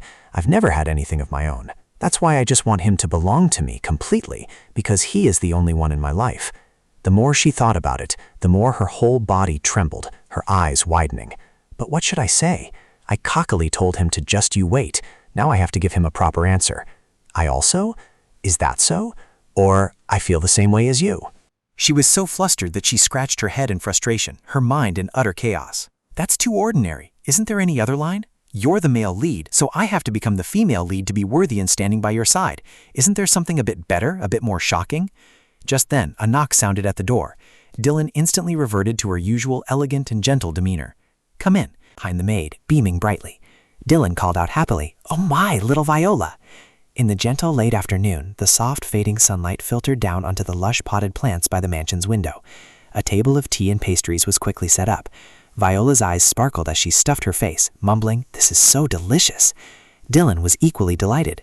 "It is, isn't it? It seems our cooking skills are getting better and better." The young girl asked curiously, "But what's the difference between panna cotta and bavaras?" Dylan explained softly. Even though both are made with cream and set with gelatin, panna cotta usually doesn't have eggs, whereas bavaras does. Hearing this, the girl frowned. Eggs again? Dylan was momentarily taken aback by Viola's reaction. Startled, the girl quickly said, "Oh, it's nothing." Dylan raised an eyebrow, puzzled by her words. "What do you mean, eggs again?" Viola's face fell as a cold sweat broke out. She thought to herself, "As expected, I can't clear her suspicion right away. There's no other choice." The little girl set her cup down on the table. Then she quickly hopped down from the sofa. Darting straight over to Dylan, she climbed onto her lap, and Dylan smiled, letting her sit there. "Oh my gosh," Dylan gasped softly as Viola grinned at her. "Oh my, your molar is starting to come in." The little girl happily replied, "Yes, I showed the dentist, and he said it's coming in beautifully." Dylan widened her eyes in admiration. "Yes, it's growing in so straight.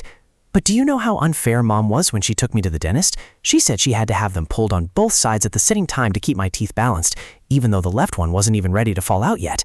As she reached this part of the story, Viola looked indignant, huffing, "It hurts so much." Dylan smiled and gently patted her head to comfort her. "You've had a tough time, haven't you?" She thought to herself. "She reminds me of the old days. When Emily had her baby teeth pulled, I did the exact same thing. I even pretended to be the tooth fairy back then. Look at her, Emily," she asked softly. "Viola is very strong, so I'm sure you can handle it, right?" The little girl replied proudly, "Of course, I'm always strong." Just then, she suddenly remembered, "Oh, I came to see you today to share some good news." Good news? Viola pulled out a ticket and held it out in front of Dylan. Dylan's eyes widened as she took the ticket in her hand. "Oh my goodness, what is this?" The young girl smiled brightly. "It's a theater ticket." Dylan couldn't help but gasp. "A play? Don't tell me. Is it a ticket for the play Why Didn't Anyone Ask in the Poison Set?" Viola looked extremely pleased with herself. "That's right." Instantly, Dylan became more excited than ever, her voice rising in pitch. "Oh my God, how did you get this? I heard the premiere of this play would be held in secret, completely closed to the public. Besides, the performance is taking place in a small to medium theater, so even if you have money, you might not be able to get a ticket." Beaming with pride at the praise, the young girl said, "Sister Dylan, you know what my mother is like after all." Dylan's face flushed red, her heart pounding as she stared at the ticket in her hand. "That's true. Oh my goodness, so this is what they call having connections." The young girl smiled and asked, "What do you think? Do you like it?" Dylan clutched the ticket tightly to her chest and replied excitedly, "Just like it? I couldn't even imagine receiving such a precious gift." "That's great," Viola said. "Even though I heard before that you really liked it, I'm so glad you like it even more than I expected." Dylan was slightly surprised to hear this. "Did your mother tell you?" The young girl froze. Feeling guilty, she stammered, struggling to get the words out. Yes, that's right, Mother told me." Dylan didn't suspect a thing. Still swept up in her excitement, she laughed, staring at the ticket as if it were a rare treasure. "So that's how it is. This is truly something to be grateful for. I must thank your mother in person." Viola, sitting beside her, was the complete opposite. Her entire body was trembling, and her face turned pale as she thought, "I lied so blatantly." Her voice shook slightly as she said, You can thank her after you watch today's show." Bewildered, she quickly caught the main point. Earlier today, she had stolen a glance at the girl. Tonight was the night of the play, but there was only one ticket. "So you're going to watch it alone?" The girl grew increasingly flustered, her eyes darting away. "I was only asked to deliver one ticket to you." Dylan blushed with gratitude. "If I'm the only one going, it would be such a waste for such a rare play." Viola immediately interrupted. "We will always be together, like a family in the future anyway, so you can repay me in another way later.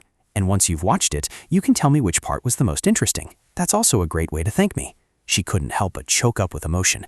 "Viola, thank you."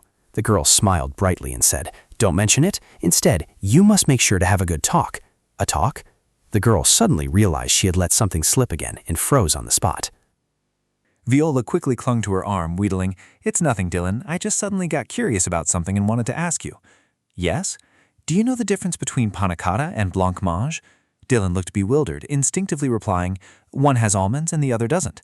The little girl's face turned pale as she thought wearily, "It seems being Cupid is quite exhausting, huh?" Scene change. At night in the city, the houses had begun to turn off their lights, leaving only a few faint glows here and there. In a grand hall, Dylan, dressed in formal attire, sat on the upper floor looking down. Beside her, a servant softly whispered, "Would my lady prefer black tea or white wine?" Hearing this, she smiled. "Black tea, please." The servant replied, "Right away, my lady." Then she pulled out a pair of opera glasses and squinted through them. "Let's see, is it clear?" The scene below appeared clearly through the lenses. "I see them, I see them." Dylan watched with great interest as a man and a woman experienced a little mishap, stepping on a dress. "Is that man blushing?" She stared intently without blinking. Could I be witnessing the signs of a romantic love? As expected, watching other people's romance is so much fun. Just then, footsteps sounded behind her. Dylan wondered, "The drink is already here?" That was incredibly fast. A man approached her. Still thinking it was the servant, she said, "Thank you." Cedric smiled and whispered in her ear, "My pleasure." Dylan instantly blushed, her heart pounding wildly. She stared blankly at his face, which was also flushing. "I didn't hear anything about you coming here." The stage was meticulously set, and the play was about to begin. Dylan blushed as she looked at Cedric, who was sitting down in the seat right next to her. "What's going on here?" He replied in a low voice, "I received the ticket as a gift." She asked further, "Who gave it to you?" He didn't hide it and replied, "From Viola." Hearing this, she froze, letting out a stiff, "Oh." She thought to herself, no wonder she had found it suspicious. The balcony box had 2 seats, yet she had only been given 1 ticket. Feeling a bit flustered, she said, "It seems the 2 of us have been tricked by that cute Lolita." Cedric said nonchalantly, "She's just worried about our relationship, in her own way." Dylan smiled, blushing as she looked at him. "We should thank her for caring about us, shouldn't we? Since that's the case, we must make sure to thoroughly enjoy today's performance. That's the only way to show our courtesy and gratitude to her." He chimed in. "Doing so will surely make her very happy as well." Shortly after, the melodious prelude of the play echoed throughout the auditorium. With her face still flushed, Dylan stole a glance at Cedric. As the sharp clash of percussion instruments signaled the start of the play, she looked at his unbelievably handsome smiling face. The entire auditorium went dark. Inside the private box, hidden from everyone's sight, there were only the two of us. Actually, wasn't now the perfect opportunity to answer him about this? Her face turned as red as a tomato. Gathering all her courage, she spoke up, "Cedric!" But just then an actor's voice suddenly rang out, cutting her off. "I am deeply honored that everyone has personally come here on a day like this." Hearing her call his name, Cedric turned to look at her, his eyes wide. Flustered and not knowing what to do, she thought to herself, talk about perfect timing. Breaking into a sweat, Dylan said shakily, "It's nothing. I'll talk to you after the play ends." The sky grew darker, and outside the theater, faint lights glimmered in the quiet night. On stage, the actors were deeply focused on performing the play. Sitting high up and looking down, Dylan watched so intently that she didn't even blink. Cedric also followed her gaze, but his face showed no emotion at all. Before long, the play came to an end. As the curtain fell, a chorus of astonished gasps echoed throughout the room. Everyone clapped, their praises endless. She was no different from them, her entire body trembling with excitement. "Oh my goodness!" Her eyes sparkled as she exclaimed excitedly. "I didn't expect the play to be this amazing. Isn't everyone so talented? From the acting and the script to the stage design, everything was absolutely wonderful." Cedric just remained silent, smiling as he watched the vivid expressions on her face. After rambling on for a while, Dylan suddenly paused, startled. "Oh, or is it because I haven't seen many plays that I'm getting this emotional?" He smiled back and replied, "No, it really is wonderful. Among the famous plays I've seen, this can be considered one of the best." But in his heart, he thought, "Actually, because of you, I can't even remember the plot of the play." She smiled so radiantly. It was indeed just as expected. Cedric was dazed by her smile, his heart suddenly racing, as Viola's childish voice echoed in his head. "Hey, brother." Earlier, as the two of them sat eating cake and drinking tea while discussing, the little girl, her mouth chewing away, asked, "Do you know how to get someone to accept an apology?" He replied flatly, "Let's see." Smiling brightly, she answered for him, "It's by apologizing when they are happy, and the way to make them happy is to give them a gift they absolutely love." Viola's words were absolutely right. Thanks to them, it had been a long time since I saw her this happy. Dylan, still immersed in the play, asked softly, "But the play seems a bit different from the original, doesn't it?" Hearing this, he was puzzled. She explained briefly, "Lady Polo's role is greatly reduced compared to the original, and a new character, Dr. Donald, has been introduced. Of course, the plot and the ending are similar, but I noticed a difference in the character development." Cedric replied in a low voice, "I heard that some unexpected, unconventional adaptations were made during the performance." Puzzled, she asked, "Unconventional?" He explained gently, "As the play reaches its climax, the culprit's identity, motives, and romantic relationships might differ from the original." Before he could even finish, Dylan gasped in surprise. "What did you say?" Her eyes widened in shock. So it had turned into a completely different story? Cedric hadn't expected her to react so strongly. Perhaps that was indeed the case. Dylan was utterly unable to believe it. Why on earth? He added that because this genre relied heavily on tricks and elements of surprise, he thought they did it to surprise the audience, so that even if the audience had read the novel, they wouldn't be able to guess the plot of the play. She was so astonished that her eyes widened in disbelief. He hesitated slightly. "Dylan, when the plot changes, you can also find a new kind of enjoyment in the way it unfolds," she replied decisively. "But that's not the story I liked before." Dylan gently toyed with her fingers. The original work was already a complete novel, and the criminal was practically the protagonist of the story. If they change it, it becomes a completely different story. Besides, is there any guarantee that the new plot will be better than the original? Cedric was slightly flustered. "That's not guaranteed." Frowning, she replied firmly, "Such a change not only lessens the enjoyment, but could also completely ruin the play. They just need to perform the play, so why do they have to change the original work?" Saying this, she suddenly realized something. Her entire body froze and her eyes widened. Her fierce aura instantly vanished, leaving her completely deflated. Dylan asked in a low voice, "What do you think?" Cedric, completely clueless, stared at her blankly. "What do you think about the plot being different from the original? Do you like the changes, or do you think it's better left unchanged?" She stared at him with wide eyes, eager to hear his answer. Blushing, he replied, "I think it's better if it doesn't change." He silently added in his mind, "Because that's the answer you're hoping for. As long as you like it, I like it too." She smiled. "So that's how it is. What a pointless question. The more I say, the more ridiculous it feels." Seeing her reaction, he wondered, "What is this? Isn't this the answer she wanted?" Cedric hurriedly spoke up. "I'm sorry." But she only replied coldly, "You don't have to apologize to me. I'm apologizing for the past, not for now." Suddenly a realization flashed through his mind. But wait, wasn't there something strange here? If Dylan knew about Miles White's whereabouts, why hadn't she interrogated him? Seeing him suddenly fall silent mid-sentence, Dylan softly called out, "Cedric." He was still lost in his thoughts, his face filled with confusion. Could it be that she still didn't know? Was he just imagining that she had found out everything? If so, why did she ask about the whereabouts of someone who had recently disappeared? Cedric pressed his lips together. If his theory was correct, apologizing now would be no different from a confession. It would also betray the little expectation she had for him. Seeing that he didn't reply, Dylan fell silent as well. She was also bewildered, wondering why he was apologizing to her. What on earth had happened in the past that was so serious he felt the need to apologize? After the kiss and the confession it was study, I began searching for Adeline. I finally met her, and to my surprise, Adeline, who retained memories of her past life, said she no longer wanted Cedric. All I needed to do now was return his feelings, so the only thing left for me to do was to apologize to him. She felt a bit helpless. It's strange. I always seem to receive unexpected apologies from people who I don't think did anything wrong. We've barely seen each other lately, except for when I ran into you in the dressing room, so you haven't even had the time to make a mistake that would require an apology. Cedric looked into her eyes, flustered. Without waiting for him to finish, she bluntly cut him off. Then the apology you're offering is related to what happened before, isn't it? Hearing this, his heart skipped a beat, and his face instantly turned pale. She pressed on. Is that why you've been avoiding me lately? Seeing Cedric remain silent, Dylan found it almost laughable. His silence was his answer. Fine then, if that's how it is, I can only guess. Cedric, she thought to herself. No, I'm overthinking this. There's no way he's apologizing for that kiss. Finally, after what seemed like an intense internal struggle, he spoke up, his face flushing. I didn't mean to. I had no intention of betraying your expectations. Her eyes widened in surprise as she recalled his whispered words from back then. What a pity for having betrayed your expectations. He continued to pour his heart out. Impulsiveness drove me too far. I think I made a decision without thinking it through. It was a mistake. Was the kiss that made my heart flutter a mistake? To him, was it just driven by instinct? Dylan listened, utterly stunned and unable to believe it. Do you think of it as just an instinctive reaction? Do you regret it? She clenched her fists. Then why was it like this? If he regretted it, why did he do it in the first place? Suddenly, the words from before vividly resurfaced.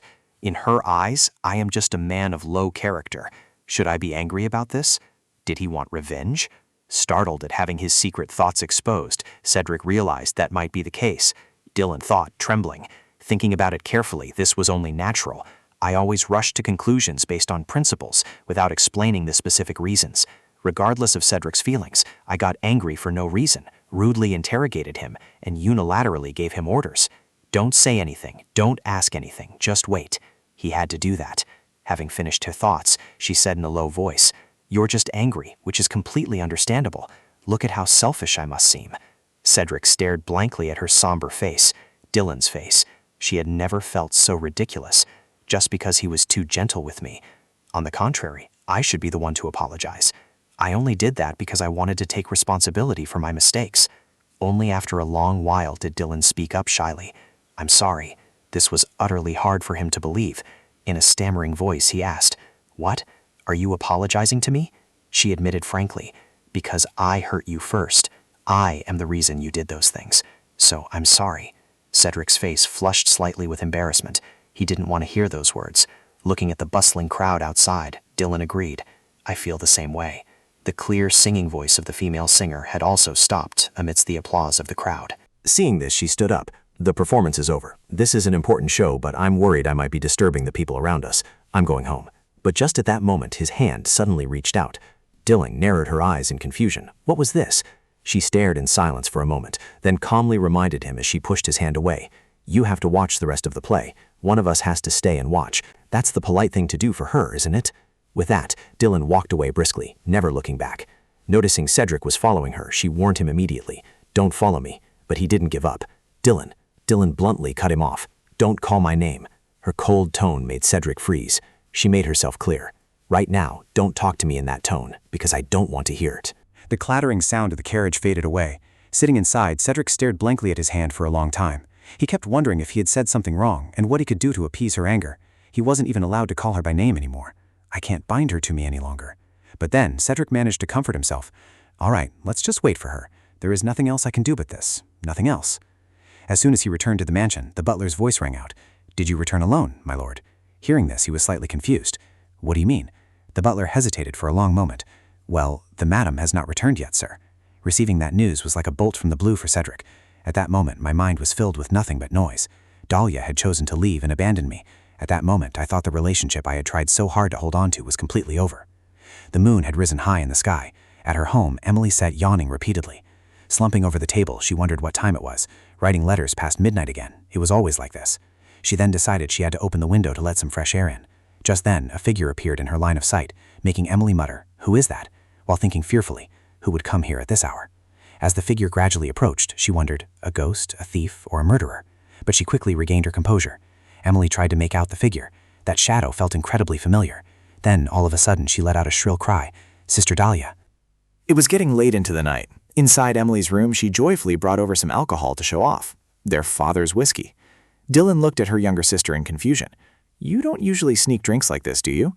Emily brushed it off. "Is that something you should be saying?" Making Dylan reply embarrassedly, "I've only sneaked a drink once." She sat down boldly next to her older sister. "That's right, this is my first time too, so it's fine. Isn't getting drunk the best way to deal with being in a bad mood for a few days? Of course, I don't like bitter things, so I'm only drinking apple juice." Dylan also confessed, "I won't deny what I want to do." Emily reached out her small hands. "Come on, now you can comfortably pour your heart out. Even if it's apple juice, let's clink glasses, okay?" Dylan didn't stand on ceremony and replied immediately, "Cheers. That's right, let's set the mood a bit." The moonlight shining through the window made the room look even more mystical. Only now did Emily dare to ask, "Did you run away from home, right?" Only after a long silence did Dylan reply, "It's just been a very long time since I last visited home." It seemed Emily had no intention of letting it go, and pressed further. "You came here in the middle of the night without any servants accompanying you, and you even walked home from the station by yourself?" Dylan's expression became a bit strained, and her voice grew slightly quieter. "I told you, it's just because I wanted to get some fresh air." Curious, she asked, "So did you let them know beforehand that you were coming here?" This question made Dylan freeze slightly. "About that?" Emily called out softly, "Dylan," but she had already made up her mind. "But tonight, I just don't want to sleep alone in that bed." She pressed further, "Why? Did you have a fight with Lord Cedric?" Dylan didn't intend to deny it either. "A fight? It seems we did." Emily's face instantly filled with panic. "What happened? Oh my God, don't tell me Lord Cedric is having an affair." She quickly denied it vehemently. "No, absolutely not. There's no such thing." Her eyes were slightly skeptical. "Is that really true?" Dylan asserted loudly. "It's true. There's nothing like that. It's just, it seems he doesn't like me very much." But Emily thought otherwise. "That can't be it." She had another reason. "Then maybe he doesn't love me." She pondered. "Is that not it either?" At this point, Dylan's inner self completely exploded. "Damn it.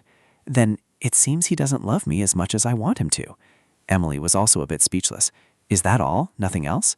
Receiving only a curt admission from her, Emily couldn't help but wonder, what on earth was marriage that it could make her older sister act so childishly? Dylan felt as if she was about to break down inside. "I know I look so foolish, Emily. That's why I don't even know what to do anymore." She quickly turned to comfort her. "No, you don't look like a fool at all. No matter what is causing you pain, you are not a fool.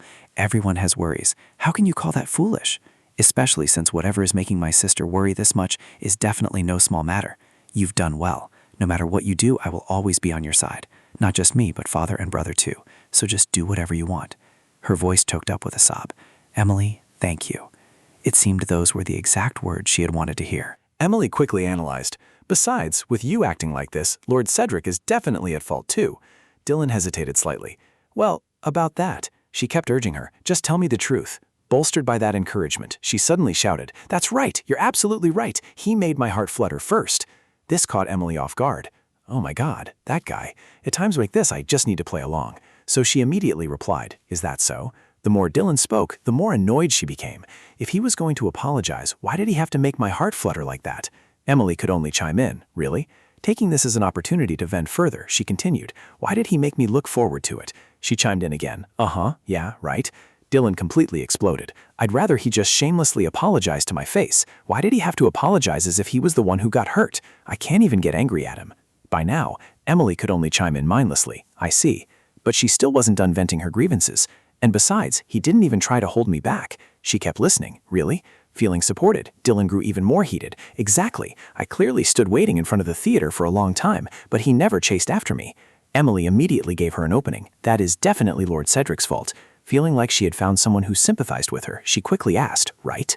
Sure enough, she only had Emily. Emily gently put her arm around Dylan's shoulders to comfort her while forcing a smile. I only have you too, but would you like some water? Hearing only a soft grunt of agreement in response, Emily quickly hurried off. Wait for me a moment, she said, though she felt a bit anxious inside. First, she needed to calm her down. As she walked downstairs, she secretly wondered if they had made too much noise and woken everyone up. It seemed she had so many burdens weighing on her mind. Suddenly, reaching the stairs, Emily froze slightly. It turned out to be Cedric. She greeted him politely. Hello, sir. He seemed to have rushed here in a great hurry, still wearing his theater attire, his breath coming in rapid, heavy gasps. Cedric immediately asked, Is Dylan near? The moonlight cast Dylan's shadow onto the dark table. Leaning her head against the windowsill, her mind wandered as she thought about how she had poured her heart out. In her drunken state, she hadn't been able to keep everything bottled up inside and had let it all out. But that was still better than keeping it in. She was sick of comforting herself now. Suddenly a question popped into Dylan's head. Since when had she become so calm and elegant? Suddenly, the sound of a door opening caught her ear. A voice echoed in the quiet room. Emily, it's so late. Startled, Dylan turned her head to look. Her voice was filled with disbelief. Why are you here? The newcomer was Cedric, his eyes locked onto Dylan's. That's what I wanted to ask you. I thought you said you were going home. Why are you in Langton now? She gave a cold laugh. Because this is my home. Cedric's eyes welled with tears. After a brief silence, he said, Legally speaking, your home is in Brighton now. Dylan stared at him in disbelief. Legally speaking? She thought angrily to herself. Is it because of duty? Did he come all this way just to reprimand me for failing my duty? At that thought, Dylan stepped down from the windowsill. Yes, legally speaking, that's true, but the home I want to return to is here, because only this place is my real home. Cedric awkwardly avoided her gaze. Are you drunk? Dylan swayed slightly. Am I not allowed to be? What I do with my own body is none of your business, or do you have the legal right to control that too? He fell silent for a moment before speaking. No, I don't have that right, but I do have the right to take you home. As your husband. Her face flushed hot as she thought in bewilderment. What? Why is he making that face? I'm the one who should be angry right now. Thinking this, Dylan spoke up. I don't want to. I came here in the first place so I wouldn't have to see you, and right now, I don't want to look at your face. She thought bitterly, I want you to experience the same pain I went through. Dylan's voice was cold. So, go back alone. Looking at the man's face shrouded in shadow, she thought, now you know why I reacted so fiercely to your apology. After all, you are a perceptive man. Cedric repeated, Alone? Dylan replied decisively, Yes. Hearing her answer, he calmly asked, Then what happens after I go back? What will you do next? She frowned, her voice dripping with sarcasm. Maybe I'll stay at the country house for a while. I don't think staying at a country house for a bit is anything unusual, is it? Cedric asked, Is it not unusual for you to leave home without saying a word? Dylan immediately grew agitated. That's why I told you, and I also gave you the reason why I want to stay here, because I don't want to see your face. So this is not about keeping silent or running away. Could your attitude right now be considered rude? Faced with her criticism, his demeanor remained calm. Rude? Dylan crossed her arms, looking up Americanly. According to proper etiquettes, no matter what I have done, you are not allowed to come to someone else's house late at night without warning. Even if you were a legal expert, you don't have that right over me, do you? Because this is clearly the Langton house. Besides, breaking into someone else's house late at night, isn't that trespassing? A gentleman would never do such a thing. Cedric wasn't angry. His voice was calm and probing. Then, if I were a gentleman, what should I do? His reaction caught her off guard. Pardon? Cedric closed the distance to Dylan. What do you want me to do? Answer me. Her face instantly flushed. An emotion I had never seen before gradually spread in his deep blue eyes. Her voice faltered. I thought you would respect my wishes. Cedric smiled dryly. Respect. It's a pity you don't realize one thing. Even though you always say I'm good to you, do you know why I never admit it? Dylan looked at him in confusion. What? Cedric grabbed her chin, forcing Dylan to look straight into his eyes. If you say I'm a good person, then I would do as you wish, but unfortunately, I can't do that. Perhaps you should try another hypothesis. For example, if I am completely different from what you think, an unkind person, what would you do? Have you ever thought about that?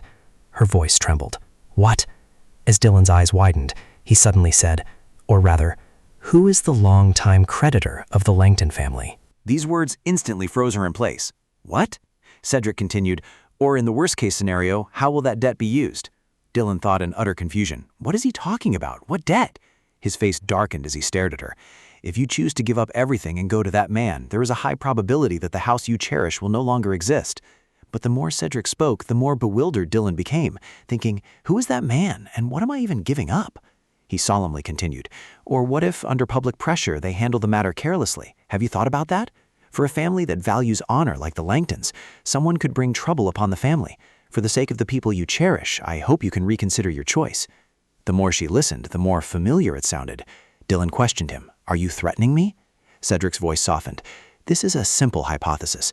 As long as you make the right choice, this hypothesis will never become reality. I had seen this scene once before. I even knew exactly what method Cedric would use in this situation. He looked embarrassed, his face flushing red, but he still spoke up. So do you want to come back with me? Otherwise, you can try running away with that man, and we'll see if the hypotheses I just laid out come true. This was exactly what I wanted, his urgency. The moment Cedric's lips parted from hers, Dylan tilted her head to glance at him, her voice raspy. You kissed me again. Cedric didn't let her continue, lunging forward to block Dylan's lips, prompting her to embarrassingly stop him. Stop. You'll kiss me and then apologize to me later, won't you?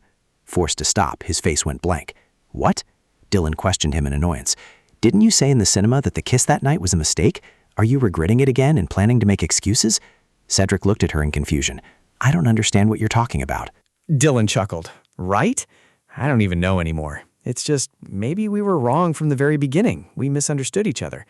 Right now I have so many things I want to ask you, but what I'm most curious about is, who is that man you said I would run away with?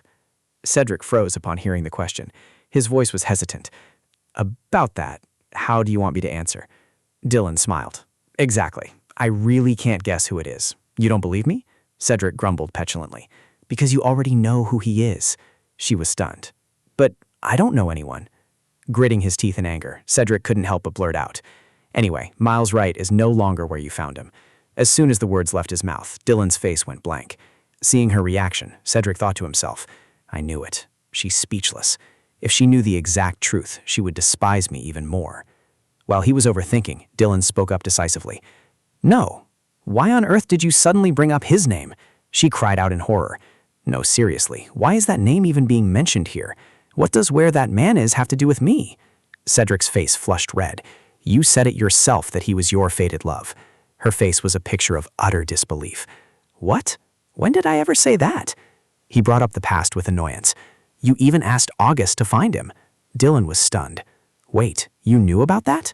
Cedric frowned. Did you think I wouldn't know? She ran her hand through her hair and slowly sat up. And here I thought you didn't know. I tried so hard to keep you from finding out. You look so pleased with yourself. What a shame. Seeing this, Dylan shot Cedric a glance. Exactly. Really, what a pity. I didn't expect you to go behind my back and investigate. Oh my God, so that's why you apologized. But when did I ever say that guy was my destined love? Don't tell me you mean when we were talking in the field. Seeing his silence, she suddenly hung her head, trembling. Cedric panicked at the sight. Dylan, he thought in fear. She's shaking. Don't tell me she's crying. Just as Cedric was worrying, Dylan's lips suddenly curved upward. Then she burst into laughter. She couldn't stop laughing as she spoke. What on earth, he thought, his embarrassment turning into annoyance. Is she laughing at me? Wiping away the tears brought on by her laughter, she said, No, it's nothing. I just found it funny. I thought we always talked to each other so there wouldn't be any issues, but I never expected that conversation would lead to such a huge misunderstanding. It's only because I was so foolish. Hearing her words, warmth bloomed in Cedric's chest. And perhaps so am I, he thought. From this moment on, I will probably feel just as foolish. Blushing, he asked her shyly, What do you mean by that? But before Cedric could finish, Dylan grabbed his collar, pulled him down, and kissed him. Cedric's eyes widened in shock. While he was still staring at her in a daze, Dylan suddenly said, You were right. Cedric stammered. I was? Her gaze was completely serious as she looked straight at him. Yes, when you asked if I still liked my ex-fiancé, I answered you as if I were waiting for him. But I was lying to you. Cedric couldn't help but raise his voice. What? Dylan continued to pour her heart out. You know, even using that bastard's name as an excuse annoyed me. The reason I said that, she frowned, a hint of shyness flickering in her eyes. Hesitating for a moment, she finally spoke, was because I didn't want to fall in love with you. Have you ever heard the saying, no one is sane when they're in love? Love doesn't just make people fret over the smallest things. It also breeds doubt, anxiety, and misunderstandings. I was afraid that once I fell for you, I would become just as foolish. That's why I didn't want to let myself go. However, I got one thing wrong. I kept thinking that I was the only one who would end up like this. That's why I forgot one thing, that I have never truly been honest with you. She gently took his hand and tenderly pressed a kiss to it. The moonlight from outside filtered through the window pane, softly illuminating the room and making Dylan's blissfully smiling face look radiant and beautiful. Cedric, I love you. From the very beginning, I have only loved you. Does this count as having paid my debt in full? A kiss and a confession.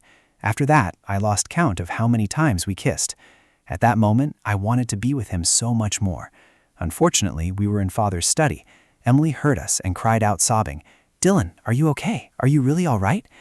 Emily kept knocking on the door. Still kissing Cedric, she called out in a panic, "It's nothing, Emily. Don't worry. I'll be right out." Then Dylan turned to him and whispered softly, "Just look at the mood right now, Cedric." And Harry rushed in to attack Cedric, misunderstanding that Cedric was harming me. The whole house fell into chaos. As soon as Harry entered, he lunged at Cedric. "You jerk! How dare you scare my sister!"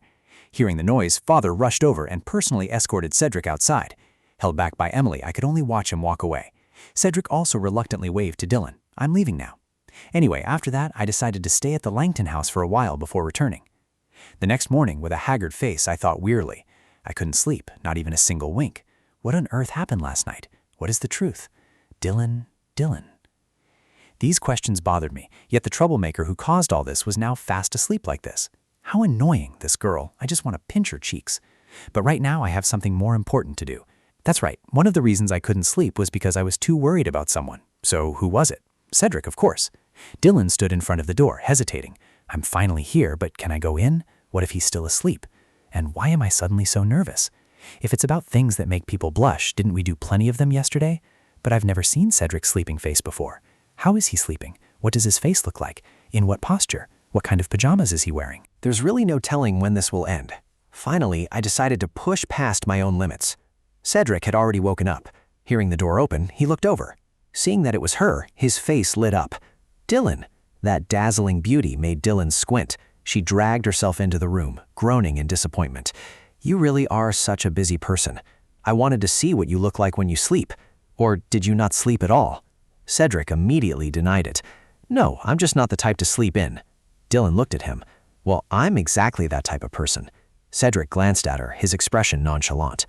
I know. Once you fall asleep, even if the sky collapsed, you probably wouldn't wake up. Hearing this, Dylan let out a chuckle. Then even if I sleep with you, I probably won't get to see your sleeping face. As soon as the words left her mouth, the room fell dead silent. Dylan seemed to suddenly realize what she had just said and protested in embarrassment. I absolutely didn't mean it that way. Ignoring her, he stared at her with a smug grin. So that's how it is. Dylan's voice trembled slightly, hesitating out of embarrassment. But it's not like I'd hate it. Cedric leaned down and took her chin in his hand. If so, then that's a relief. But before he could kiss her, Dylan blocked him. You can't. He asked, confused. Why? She explained bashfully. I haven't showered yet, and I didn't come here to do that. How did your private talk with Father go? Is everything okay? Cedric looked surprised. That? The conversation with Father was great. I felt that time was very worthwhile and enjoyable. Dylan looked at him in disbelief. Really? Cedric grinned. Yes. I even told him about how you got a stomachache from eating black dates by mistake, thinking they were blueberries. She froze completely. Yes, Cedric, completely oblivious, cheerfully continued. There was also the time you fell out of a tree and landed right on Haley, breaking her leg while you escaped without a scratch. The more Dylan listened, the more stunned she became. Wait. Yet he continued as if he hadn't heard her. Father also said that when you were 4, you were happily reading a fairy tale when you suddenly ran to bed and wept bitterly. She hurriedly cried out, "Stop it!" Cedric didn't listen and kept going with the story. At that time, your father asked why you were crying, and you suddenly said, Dylan clutched her head, covered her ears, and screamed in panic, "I can't hear anything!" He maintained a blissful expression. "Why can't I be the queen?" And you threw yourself into your father's arms, crying. She covered her face, driven mad with embarrassment, and grumbled, "Seriously, why does father always tell that story? Honestly." Cedric suddenly leaned in close to Dylan. "So I have a question," she asked shyly. "What is it?" He looked at Dylan with a bright face. Do you still want to be a queen now? Her face flushed red as she said resolutely. No, I don't, Cedric continued. If you want, I can speak to His Majesty. His teasing made her snap in embarrassment. I told you to stop, Lord Ricky. I don't see how this is helpful at all. I only see that you're having a great time. Cedric patted Dylan's shoulder. It's all thanks to the queen. Seeing him still laughing, she angrily gave Cedric's cheek a hard pinch. Look at you, still laughing at me. I really want to give you a piece of my mind. If I could go back to the first day I met Cedric and tell my past self, in the future the two of you will become so close that you'll be pinching his cheek in the morning, what kind of face would my past self make, and how would she respond? I would probably find it absurd. It would sound like a silly story. If so, I would say, this isn't a silly story. This is your story, Dylan Langton. Dylan read the cheesy romance lines one by one. Only you make me perfect. My world. I cannot go back to the time before I met you. At the same time, she was enjoying a glass of juice. She exclaimed refreshingly, now this is living. Anyway, did I want to hear this line from him, or should I make him try saying it later? Although a lot had happened since I returned from Langton, everything had finally come to an end. We planned the honeymoon we had once postponed and detested. The destination was the villa on a small island in the Seymour archipelago, which Cedric had mentioned earlier. Dylan fell into deep thought, then decided, that's right, everything has been resolved, so now was the time to go on our honeymoon. Her hand paused just as she was about to turn the page, but then the maid beside her suddenly spoke up. Pardon the interruption, madam, but could you ring the bell to let me know when you've finished reading? Dylan found this unusual and asked, is something the matter? It's nothing, it's just that I need to pack the luggage for tomorrow's trip. I would be very grateful if you could check it when you're finished. Hearing this, she stopped reading immediately and said excitedly, it's fine, I can read later. Let's go check it now. Yes, madam. Suddenly, a thought flashed through her mind. Dylan instructed, and one more thing. After the packing is done, I might need to go out for a bit. Will that be all right? Outside, the streets were bustling with carriages and passers-by. At the archery range, arrows hit the bullseye one after another. Meanwhile, Dylan was idly watching. It's not my best, but considering I've neglected it lately, it's decent. Why did she suddenly come to the archery range? As it turned out, Dylan hadn't come here on a whim. If I were to place a bet, I'd lose anyway, but now that everything with Cedric is settled, I hope my luck will change a bit. After practicing this, I'll go to the shooting club to try my hand. Since my fate has changed, surely my luck must have changed too, right? The sound of hurried footsteps made her turn around. Dylan cried out in joy when she saw her friend, Katerina.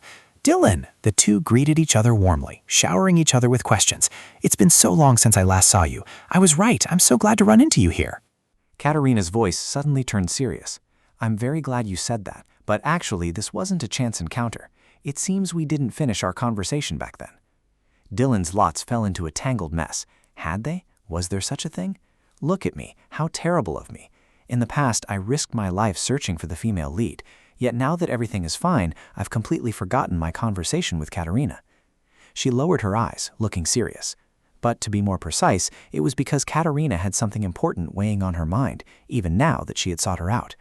In the end, she asked directly, so you still have something to say to me? To be precise, I want to tell you more of what you need to know. Not stopping there, Dylan asked doubtfully, then let me ask you a question. Are you still satisfied with your current life? You said you had no lingering regrets about your past life, and that you are very happy now. Katerina replied contentedly, yes, that's right. She was very pleased with that answer. If so, then that's a relief. You are satisfied with the present and don't need to change anything. That's all I need. Actually, I was very worried you would say you still wanted to be by his side, or wanted to become the Marquiness. Katerina suddenly became extremely earnest. That is exactly why you need to listen to me, Dylan. I used to feel that same insecurity before. You talk as if you stole something from me. And if you're worried I'll steal something from you, Dylan quickly interrupted. It's not like that. Well, from a certain perspective, you're right. When I asked if you regretted it, I really felt anxious and guilty about taking something that wasn't mine, but not anymore. I told you back then, too. I won't back down. Dylan began to pour out a long stream of thoughts. If you really say you want to take him back from me, I will immediately challenge you to a match. It's perfect since we're at a shooting range. Katerina was completely stunned by these words. Huh? Huh? Finally, Dylan returned to her usual playful self. Fortunately, nothing went wrong, because I really like you, Katerina. Katerina could only groan. Is it just my imagination that you're threatening me? Dylan insisted. Don't worry. If I wanted to threaten someone, I would use a much more cunning method than this. I don't want to go through that at all, so that won't happen. Katerina's eyes filled with tenderness. It seems she meant it was best if I didn't bring up the past. Dylan replied nonchalantly. If you feel uncomfortable telling me the things I should know, you don't have to. You don't seem to want to talk about it much. Katerina fell silent for a moment. You're absolutely right. Actually, I don't want to talk about those things. It would be better if I didn't tell you the truth. And if you knew, you probably wouldn't be able to joke about liking me anymore. Dylan was flustered by those words. It seems like that's a rather important story for me, isn't it? Katerina lowered her eyes and replied softly, yes, it really is important, because in my past life, I was the one who wanted to take everything from you. The blowing wind only deepened Dylan's confusion. Her eyes widened, tinged with shock. Katerina immediately continued, after you left, I realized there was a misunderstanding in our conversation. I should have realized it sooner, because if you knew the truth, there's no way you wouldn't blame me. I thought you would hate me even more once you remembered everything. I came to see you today because I believed you had the right to know the truth. Even though it's my responsibility, admitting my fault to someone else's face makes me a bit embarrassed. I was actually very grateful when you said I didn't need to speak of it, because I wanted to keep this secret hidden too. The more she spoke, the more confused Dylan became. But do you really not need to hear the truth? Her words left Dylan wavering. The truth I don't know, the reason our conversation went off track? Once she heard it, perhaps everything would change. The saying ignorance is bliss didn't seem entirely unreasonable, but still. Katerina clenched her hands as Dylan spoke up. Can I bet on my luck? Katerina asked skeptically. Your luck? Dylan asserted decisively. Yes. After all, I originally came here to test my luck, so I want to place a bet on whether I should hear the truth from you. She finally realized Dylan's intention. Then how will we make the bet? Are we going to shoot? Dylan quickly replied, yes, whether I can hit the target with my remaining shot, and the target won't be the bullseye. Katerina watched as Dylan rummaged around for something. Finally, she produced a coin. I want this to be the target. Before long, night began to fall. At the same time, Dylan's carriage returned to the villa. The doors of the villa slowly opened. Cedric rushed down the stairs. The carriage parked in front of the mansion was clearly Katerina's private carriage. She had gone to the shooting range, so how could she have run into Katerina? He let out a sigh, reassuring himself not to worry too much for now. After all, he could just ask her and get everything sorted out. The two of them ran into each other moments later. Did you come out to wait for me today too? Seeing Dylan, Cedric's eyes lit up. Dylan! As he gazed intently at her, he secretly thought, she looks so pale. Is she in a bad mood? What did she hear from Katerina? Heavens, could it be those baseless, ridiculous rumors about me in high society? And to think, just a few minutes ago, he had told himself not to worry too much. Unable to hold back, he rushed over. Dylan, did Katerina? His eyes couldn't hide his excitement. But Pony, standing nearby, was even more excited. Oh my goodness! Right before her eyes was the sight of Dylan reaching up, wrapping her arms around Cedric's neck, and kissing him on the lips. She gave him a sweet peck on the lips. Then Dylan pulled away, letting out a soft breath. From her breath, he immediately detected the strong scent of alcohol. She must be drunk. Dylan began to act coquettishly. Aren't you going to ask why I'm like this? She pouted and questioned him. I kissed you without saying a word, yet you aren't even going to ask me what's wrong? Cedric immediately stroked her head gently and asked, did something happen? Yes. May I ask what it is? She threw her arms around him, nuzzling against his chest. Dylan began to babble. I want to drink black tea, and I want to sit down. Cedric found himself in a dilemma. I think you should drink some water instead. Talking past him, she repeated, I want to drink black tea. Dylan, acting so spoiled, completely melted his heart. He instructed the servant, please prepare some black tea and hot water. Yes, sir. Silence enveloped the study. Dylan slowly sipped her tea, then let out a refreshed sigh. Only Cedric beside her was completely frozen, unable to tell from her behavior whether she was actually drunk or not. He was the one who had tried to carry her to the bedroom to sleep but failed, while she was the one who stubbornly insisted on sitting in the study chair to drink tea. He asked softly, was today a happy day for you? Yes. What made you so happy? It's because I just found out about something very happy. Her answer plunged the atmosphere into a pensive silence. Dylan seemed to have a lot on her mind. Do you want to know why I'm this drunk right now, or... Cedric couldn't help but think to himself that she really was drunk. She mischievously suggested, do you want to make a bet with me? A bet? If you win, I'll tell you why I'm so happy, but if you lose, you aren't allowed to ask anymore. How about it? He found the situation very strange. I thought you didn't like betting. Dylan quickly replied, normally that's true, but not right now, because I have a lucky charm. She held out a coin with a hole in it, making him wonder. It was a lucky coin, but why did it have a bullet hole? Dylan suddenly became strangely serious. I can't tell you the reason for the bullet hole. That is the price of the bet. Besides, you can tell heads from tails, so that's enough, right? Cedric speculated about the bet. The bet you're talking about is a coin toss, right? Dylan immediately confirmed. That's right. So should I flip it, or will you? Looking at the tipsy girl in front of him, Cedric took the initiative. Since you're drunk right now, it's best if I flip it. Give it to me.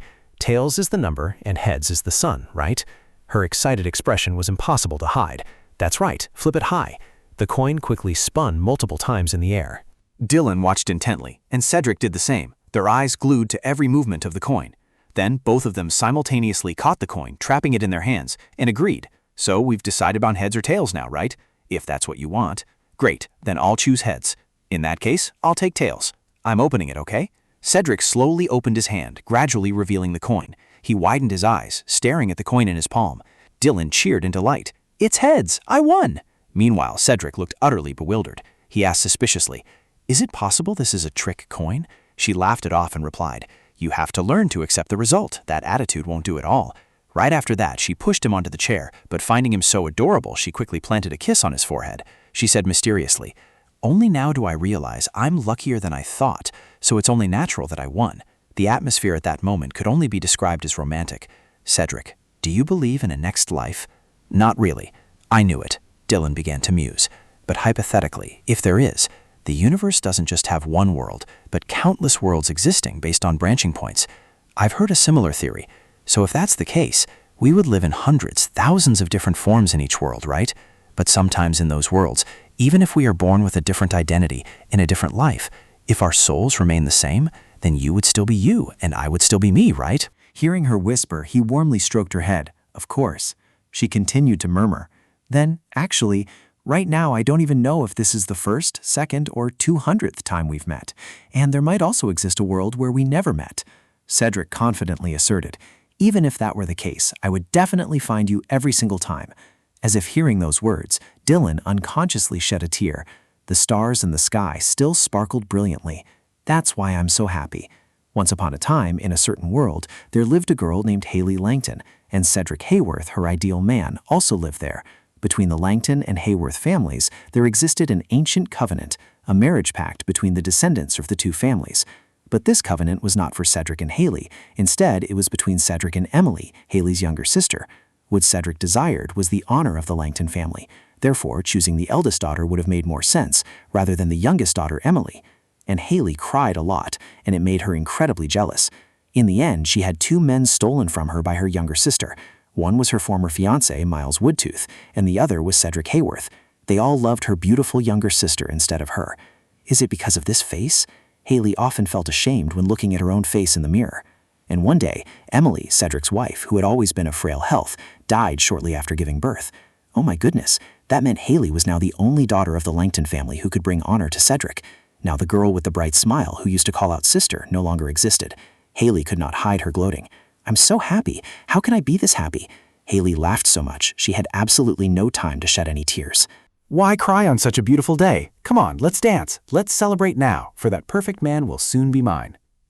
But contrary to Haley's expectations, he lost his grandfather after his beloved wife passed away, driving him into despair as he slowly drowned his sorrows in alcohol and gambling. This sight made Haley incredibly sad. "If only you would look my way, I could heal that wound. I would hold you tight and give you everything you want." She was resentful to the extreme. "But why? Why wouldn't you look at me just once? I am always by your side." Yet no matter how hard she clung to him, Cedric never once turned to look at Haley. It was only natural, though. She had rejoiced at her own sister's death, and the way he looked at her was always filled with utter disgust. Then one day, Cedric met a girl. But what on earth was this? She had clear blue eyes like the early summer sun, and even her golden hair was so soft. Her beautiful appearance looked so much like his deceased wife, Emily. Cedric fell completely head over heels for her, and that girl was Adeline Dighton. Haley was hurt once again, her inner voice screaming relentlessly. "I am the only one who can bring him reputation, yet he dares to love some middle-class girl from out of nowhere? Can't he just love me?" Weeping bitterly, she thought to herself, "If only I had blonde hair like Emily, if only I were born with blue eyes like Emily, would he love me?" Her tears merged into the deep sea. Jealousy had turned into a sharp blade. Haley became a puppet of Albert and Sabrina. Targeting her uncle Cedric, she began to sabotage the relationship between Cedric and Adeline. At that time, the two of them often mocked and despised each other. It seemed that with just a little provocation, they would break up. However, despite their arguments and disagreements, the more they clashed, the more Cedric and Adeline found themselves drawn to each other. After the plan to use Haley to drive a wedge between them failed, Sabrina and her group cast her aside. Now that she was no longer of any use, she had to be discarded. Abandoned, she grew even more resentful.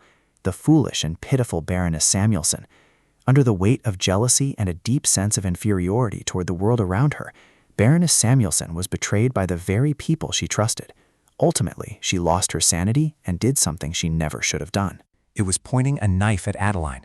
As Adeline fled from Haley's blade, she fell down the stairs and lost consciousness. Fortunately, Adeline was safe, thank heaven, and she was pregnant with Cedric's child. As for Haley, she was committed to a mental asylum for attempted murder. Thus, the villains and the villainess had disappeared. The story ended with blessings ringing out. How fortunate indeed, wishing the two of them happiness. By the misty window, a staring gaze was reflected in the flash of lightning. Boom! Did everyone think the story would end like this? No, there was no way it could end there. Haley had a special ability. She knew many spells. She had learned them from her witch friend, Tree Lee. Among them, there was one particular spell that caught Haley's attention. That spell could create another world. It went against the natural order, so she had buried it deep within her mind. But now the time had come to use it.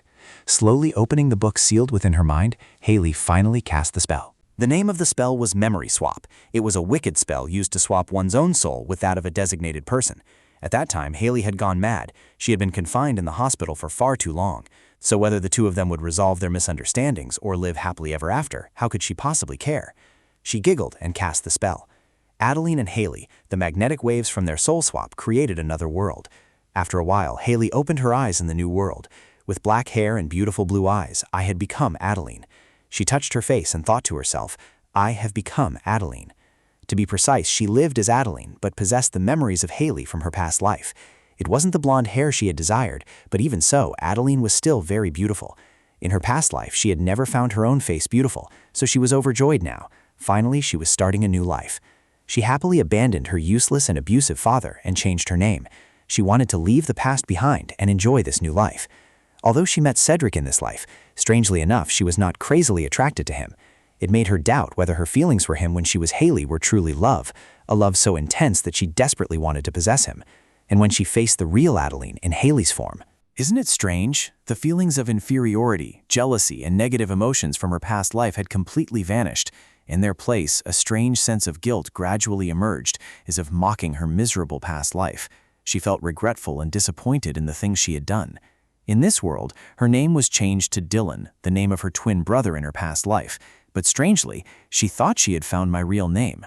Therefore, Katerina hoped that in this life, everything would be resolved peacefully and she wouldn't make the same mistakes as in her past life. Just as she had found happiness herself, she hoped that no one else would suffer misfortune. The Dylan of this world took great care of her family. Emily also grew up to be a healthy and lively girl. Even Graham was safe and sound. After marrying the daughter of the Langton family, Cedric gained a reputation and was no longer looked down upon by his relatives. It was as if everything should have been this way from the very beginning. Indeed, everything had finally found its rightful place. The two of them happily enjoyed their moment on the golden sand. It was ironic that a world where everyone found their own happiness was created by terrifying magic. But in the end, the result is what matters, right? The two laughed happily, closing the story with a complete and fulfilling ending. That's right. Come to think of it, it seems you believe this world exists within a novel. There is no such thing. This is the true story of Dylan Hayworth. A sound echoed, creeping into Cedric's mind. I despise you. A blonde girl with tearful eyes. Who was she? Why did she say she despised me, yet her expression was so miserable? Her lips kept moving, mouthing, I. A voice pulled Cedric back to reality. I want you. He was dazed for a moment. Standing in front of him was Adeline, the girl with the brilliant blonde hair. Dozens of questions flashed through his mind. Why? Why did a single sentence from this strange girl make him feel as if poison was seeping into his heart? The girl continued to call his name, Cedric. The sound merged with Dylan's voice. Do you believe in the next life? Right after that, they embraced tightly. So that was it. Why did I have such indescribable feelings for a woman I was meeting for the first time? Why did Dylan say those words? Now I understood everything. No matter their different appearances, they were both her. Even across countless worlds, if there were a next life, I would still want her. If there were a next life, I would still want her to be mine. Across countless worlds, I had never wanted anything this much. The thought of having to possess her, regardless of her appearance, completely consumed my mind. The next day, Cedric was awakened by the sound of birds and the sunlight. Dylan was still sleeping peacefully in his arms. His heart melted at the sight of her. No matter what you look like, I still love you. As if hearing his inner thoughts, she woke up shortly after. Dazed because she hadn't heard clearly, Dylan asked, "What did you just say?" Playing dumb, he replied vaguely, "I don't know. What did I say?" She pouted and grumbled. "Boring," Cedric said passionately. "I'm saying that I like you. Thank you for saying those words this morning." "So, did you sleep well, Dylan?" "Thanks to you, I slept very well." She also asked him softly, "Did you sleep well too?" Cedric replied sweetly, "Yes, I dreamed of you." "Only you make me complete. My world cannot go back to the way it was before I met you. So, can you promise me this? If there is a next life, the life after that, the one after that, or even the one after that." A voice called out in the beautiful garden, "Lila, it's time to eat. Come back quickly." The little girl named Lila hurriedly stood up, holding a flower crown. She placed the lovely flower crown on her head. Lila Precious Hayworth. She slowly turned her head, then flashed a radiant smile. "Yes." Lila ran toward the voice.